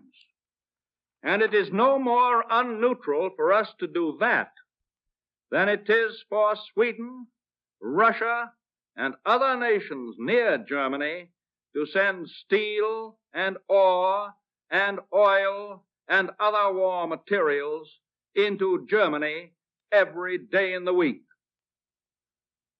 We are planning our own defense with the utmost urgency, and in its vast scale we must integrate the war needs of Britain and the other free nations which are resisting aggression. This is not a matter of sentiment or of controversial personal opinion. It is a matter of realistic, practical military policy, based on the advice of our military experts who are in close touch with existing warfare. These military and naval experts and the members of the Congress and the administration have a single-minded purpose: the defense of the United States. This nation is making a great effort to produce everything that is necessary in this emergency, and with all possible speed. And this great effort requires great sacrifice. I would ask no one to defend a democracy which in turn would not defend everyone in the nation against want and privation. The strength of this nation shall not be diluted by the failure of the government to protect the economic well-being of its citizens. If our capacity to produce is limited by machines, it must ever be remembered that these machines are operated by the skill and the stamina of the workers. As the government is determined to protect the rights of the workers, so the nation has a right to expect that the men who man the machines will discharge their full responsibilities to the urgent needs of defense. The worker possesses the same human dignity and is entitled to the same security of position as the engineer or the manager or the owner. For the workers provide the human power that turns out the destroyers and the planes and the tanks. The nation expects our defense industries to continue operation without interruption by strikes or lockouts. It expects and insists that management and workers will reconcile their differences by voluntary or legal means to continue to produce the supplies that are so sorely needed. And on the economic side of our great defense program, we are, as you know, bending every effort to maintain stability of prices, and with that, the stability of the cost of living. 9 days ago, I announced the setting up of a more effective organization to direct our gigantic efforts to increase the production of munitions. The appropriation of vast sums of money and a well-coordinated executive direction of our defense efforts are not in themselves enough. Guns, planes, ships, and many other things have to be built in the factories and the arsenals of America. They have to be produced by workers and managers and engineers with the aid of machines which in turn have to be built by hundreds of thousands of workers throughout the land. In this great work, there has been splendid cooperation between the government and industry and labor, and I am very thankful. American industrial genius, unmatched throughout all the world in the solution of production problems, has been called upon to bring its resources and its talents into action. Manufacturers of watches, of farm implements, of linotypes and cash registers, and automobiles and sewing machines and lawn mowers and locomotives are now making fuses and bomb-packing crates and telescope mounts and shells and pistols and tanks. But all of our present efforts are not enough. We must have more ships, more guns, more planes, more of everything.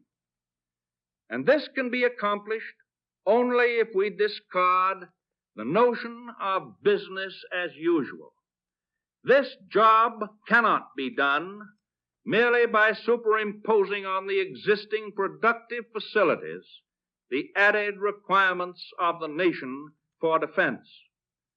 Our defense efforts must not be blocked by those who fear the future consequences of surplus plant capacity.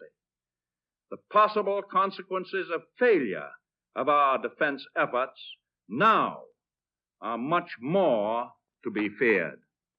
And after the present needs of our defense are past, a proper handling of the country's peacetime needs will require all of the new productive capacity, if not still more.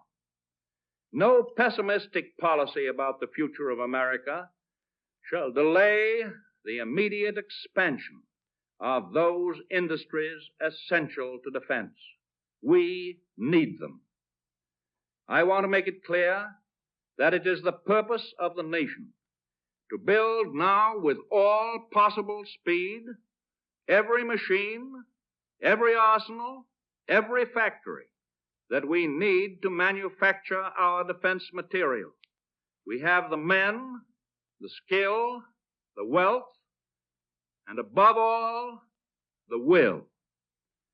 I am confident that if and when production of consumer or luxury goods in certain industries requires the use of machines and raw materials that are essential for defense purposes, then such production must yield and will gladly yield to our primary and compelling purpose.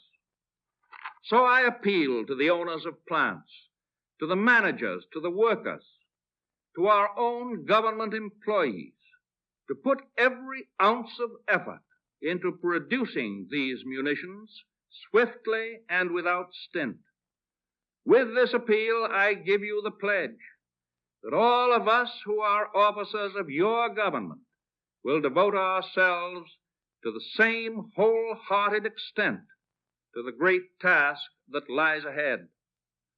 As planes and ships and guns and shells are produced, your government, with its defense experts, can then determine how best to use them to defend this hemisphere.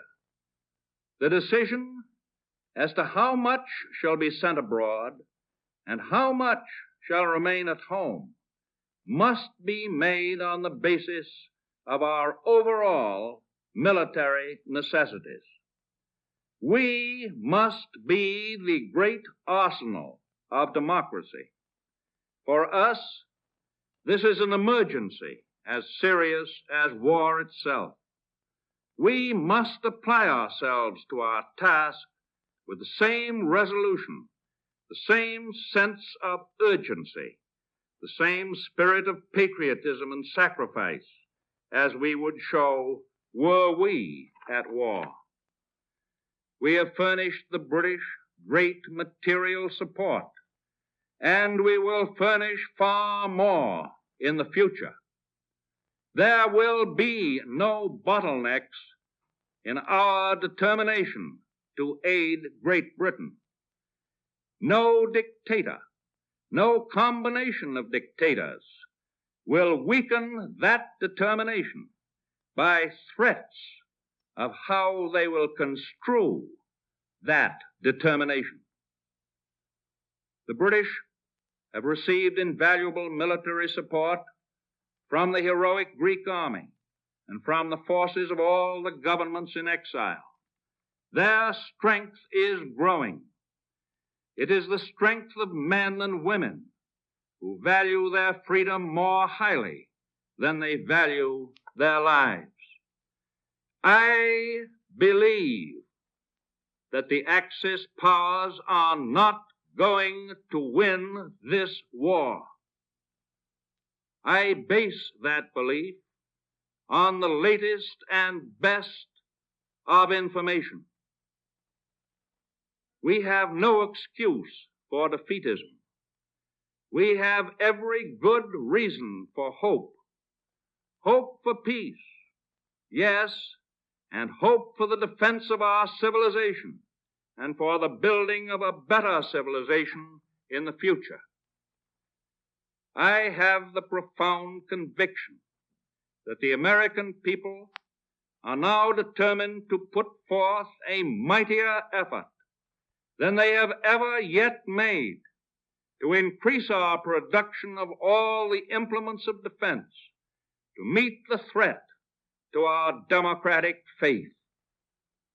As President of the United States, I call for that national effort.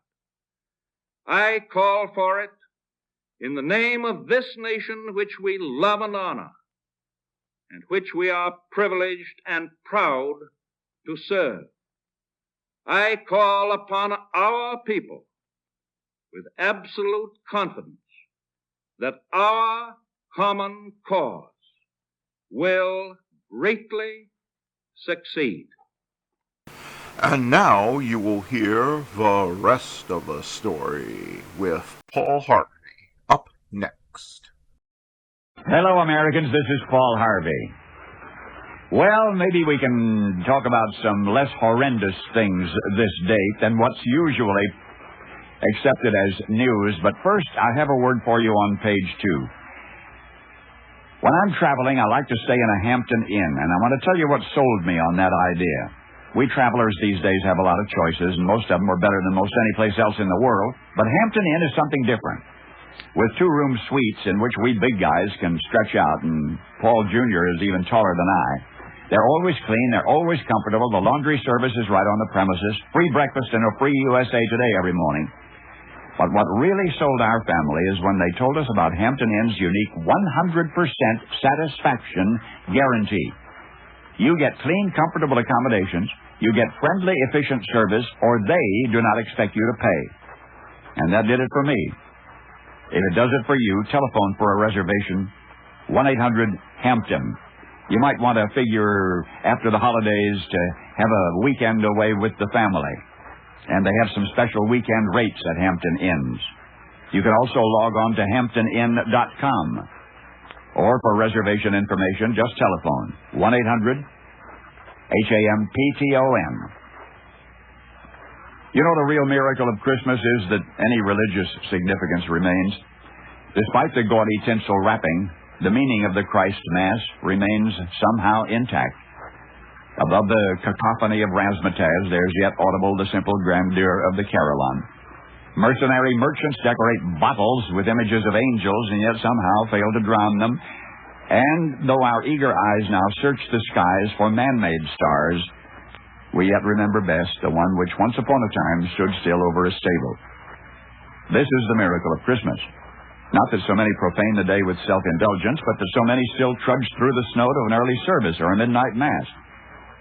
The unbelievers are the greatest proof of what they profess to disbelieve. For 2 centuries they've tried to destroy Christmas. They coined ribald greeting cards to divert the devout. They sought with finite science to deny the infinite. They negotiated with union contracts for Christmas gifts. They crowned the day with imitation gold and hung it on an artificial tree and said, "See?" But when they'd done their worst, Christmas was still there, haunting them, shaming them, calling out to them, "Believe." If after generations of effort we still tend to disparage the day, what do you suppose would happen if we instead renewed it?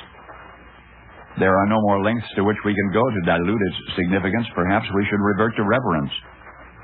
For if this magic day, despite the slings and arrows of outrageous fortune, has somehow survived and thrived, my goodness, with proper care and tending, the love it represents might heal all of our hurts. The faith we could not starve to death, properly fed just once each year, might overwhelm the world. Anyway, we've tried everything else. The revitalization of Christmas will be as tedious as its erosion was gradual, but there's no better time than right now, because it's later than it's ever been. Where do we begin? With prayerful thankfulness, I think. Merry Christmas, we traditionally say to one another. Merry Christmas. Yet that's not the larger meaning of the day. It's his birthday, not ours. And now, page 2. Our nation's Food and Drug Administration, after a diligent 3-year study, has concluded that something you and I can buy in any grocery store reduces the risk of heart disease. Soy. Soy. Delicious soy milk or soy burgers or soy in any food or by itself in Nova Soy in the health food store. You know, the soy capital of the whole world is Decatur, Illinois, the home of Archer Daniels Midland. And their new and expanded facilities are turning out more soy and soy products than ever before. Today, ADM plants are processing 90,000 metric tons of oil seeds. You know what choline is, important in the function of the neurotransmitters in your brain. Choline comes from lecithin, which comes from where? From soy. In the interest of your health, read the fine print on the grocery store labels, and whenever you can, buy the product which is heart healthy because it includes soy. ADM using the old bean to make us healthy and wealthy and wise. Until right now, the story I'm about to relate was told by Mary Cleaver of Salinas, California, only to her own children. But I asked her permission to share it with you. Every Saturday morning, Sarah Michaels, Robin Michaels, and Mrs. Michaels went to Harmony Manor to visit Grandma Lottie. Sarah liked going to Harmony Manor because everybody there was so cheerful. That is, almost everyone. Mr. Gerhardt, who used to be a clown in a circus, told funny stories and everybody laughed. Almost everybody. Mrs. Escobar, who used to be a great dancer when she was younger, waltzed around the room and everybody swayed back and forth. Almost everybody. Then there was Mr. Washington. When Mrs. Weinstein played the piano, he did not sing, and he did not laugh at Mr. Gerhardt's funny stories, and he did not sway back and forth when Mrs. Escobar waltzed around the room. The fact is, he just sat in his chair looking at the wall. Well, one morning, Sarah asked her mother, why didn't Mr. Washington ever smile? And the mother said, maybe he doesn't have anything to smile about. No family ever comes to visit him. Not ever? As far as I know, Mother said, not ever. Well, Sarah thought about that for a little while and then noted that there are people all around Mr. Washington, and yet he never speaks to them. He's never spoken even once to me, Sarah said. Mother said that sometimes people appear unfriendly when they really are just shy. Well, Sarah thought that was very sad and began to wonder what she might say or do to cheer up the lonely Mr. Washington. And then Sarah remembered one Christmas gift that had meant more to her than any other. When she was very young, she'd lived in an orphanage in San Francisco. And then she had no family, nobody to visit, but on Christmas Day when she was 5, somebody had handed her an envelope with her name on it in big red letters. She opened it ever so carefully, and inside was a card with Santa Claus on the front, wearing the most beautiful red velvety suit that you can imagine. She brushed her fingers over it back and forth. She placed the red velvet against her cheek, and it was so soft. Wanting to be sure it was really for her, she opened the card, and inside it said, "Merry Christmas, Sarah, from your friends, the San Francisco Firemen." Sarah had carried that card with her for a very long time, even slept with it. And whenever she felt sadness coming back, she'd brush the velvety Santa against her cheek. She rubbed the velvet so much that one day it was all rubbed away, and finally the card just fell apart, but by then she had been adopted by the Michaels family and didn't need it anymore. After the conversation with her mother, and before Sarah went to bed, she got out paper and markers and glue and scissors and some velvety material that she'd been saving for something very special, and the next day, Sarah and Robin and Mrs. Michaels went to the Christmas party at Harmony Manor. And Mrs. Weinstein was playing the piano, and Mr. Gerhardt was telling funny stories, and Mrs. Escobar was waltzing around the floor, and everybody was singing and swaying and laughing. But there sat Mr. Washington looking at the wall. This time, Sarah walked up to Mr. Washington and said, "Sir, this is for you." Mr. Washington appeared at first surprised. He looked at the envelope to be sure it was for him, and sure enough, there in big red letters it said, "Mr. Washington." His fingers were shaking as he slipped the card from the envelope. And then he saw the most wonderful Santa Claus wearing the most beautiful red velvety suit, and he brushed his fingers across the velvet back and forth, and he lifted it to his face and rubbed it against his cheek. And when finally he opened the card, he saw inside the words, "Merry Christmas, Mr. Washington, your friend Sarah." Well, Mr. Washington held that card against his chest near his heart. Tears began to spill down his face, but Sarah knew they were happy tears because the corners of his mouth turned up. She gave him a kiss on his cheek. She said, "Whenever you feel sadness, Mr. Washington, just take out your card and remember how special you are and that I care about you." And Sarah tiptoed away. And Mr. Washington was swaying back and forth to the music. Later, when they were leaving, Sarah's mother said, "You gave Mr. Washington the best gift of all." "Mom," Sarah said, "do you remember what Mr. Washington did when he was younger?" "Oh, yes," Mom said. "He was a San Francisco fireman." Merry Christmas, Sarah. Page 3. I'll never forget her first baby steps. She walked right into my arms. The first book she ever read, she read to me. The first skinned knee, she wanted me to make it all better. I took her to her first day of school. She came to me when she had trouble with her homework, and when she learned that cooties aren't real. When that boy from math class wouldn't stop pulling her hair, I was the one she came to. And when word about the birds and the bees started to travel in her circle, she came to me. So why didn't she come to me the first time someone passed her a joint?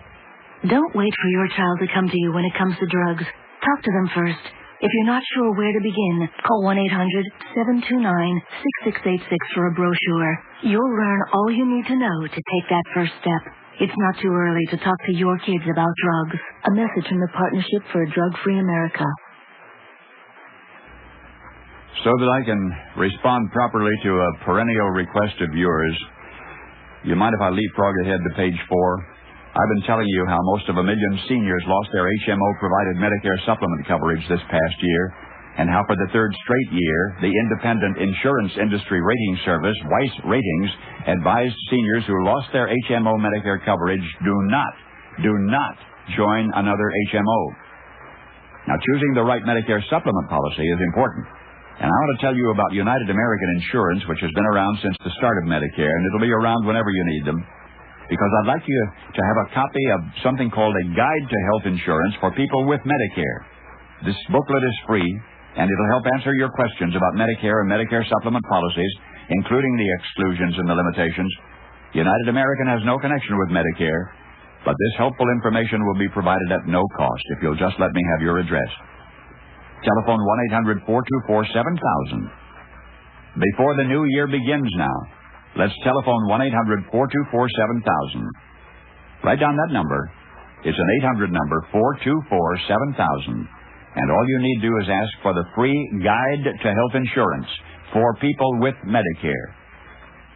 1-800-424-7000. The Christmas Story. I mean, the God born a man in a manger and all that escapes some moderns, mostly, I think, because they seek complex answers to their questions, and this one is so utterly simple. For the cynics and the skeptics and the unconvinced, may I submit a modern parable. The man I'm going to describe was not a Scrooge. He was a kind, decent, a mostly good man, generous to his family, upright in his dealings with other men, but he just didn't believe all that incarnation stuff which the churches proclaim at Christmas time. It just didn't make sense, and he was too honest to pretend otherwise. He couldn't swallow the Jesus story about God coming to earth as a man. I'm truly sorry to distress you, he told his wife, but I'm not going with you to church this Christmas Eve. He said he'd feel like a hypocrite, that he'd much rather stay home, but that he would wait up for them. So he stayed, and they went to the midnight service. Shortly after the family drove away in the car, snow began to fall. He went to the window to watch the flurries getting heavier and heavier, and then he went back to his fireside chair and began to read the newspaper. Minutes later, he was startled by a thudding sound, and then another, and then another. At first, he thought somebody must be throwing snowballs against the living room window. But when he went to the front door to investigate, what he found was a flock of birds huddled miserably in the snow. They had been caught in the storm and in a desperate search for shelter had tried to fly through his large landscape window. Well, he couldn't let the poor creatures lie there and freeze, so he remembered the barn where his children stabled their pony. That would provide a warm shelter if he could direct the birds to the barn. Quickly, he put on a coat and galoshes and tramped through the deepening snow to the barn. He opened the doors wide, turned on a light, but the birds did not come in. He figured food would entice them, so he hurried back to the house and fetched breadcrumbs and sprinkled those on the snow, making a trail to the yellow-lighted, wide-open doorway of the stable. But to his dismay, the birds ignored the breadcrumbs and continued to flop around helplessly in the snow. He tried catching them. He tried shooing them into the barn by walking around them, waving his arms. Instead, they scattered in every direction, except into the warm-lighted barn. And then, of course, he realized that they were afraid of him. To them, he reasoned, I'm a strange, terrifying creature. If I could only think of some way to let them know that they can trust me, that I'm not trying to hurt them, I'm trying to help them. But how can I do that? Any move he made tended to frighten them, to confuse them. They just would not follow. They would not be led. They would not be shooed because they feared him. If only I could be a bird, he thought to himself. If I could be a bird and mingle with them and speak their language, I could tell them not to be afraid. I could show them the way to the safe, warm barn. But I would have to be one of them. One of them so that they could see and hear and understand. I would have to be one of them. At that moment, the church bells began to ring, and the sound reached his ears above the sounds of the wind.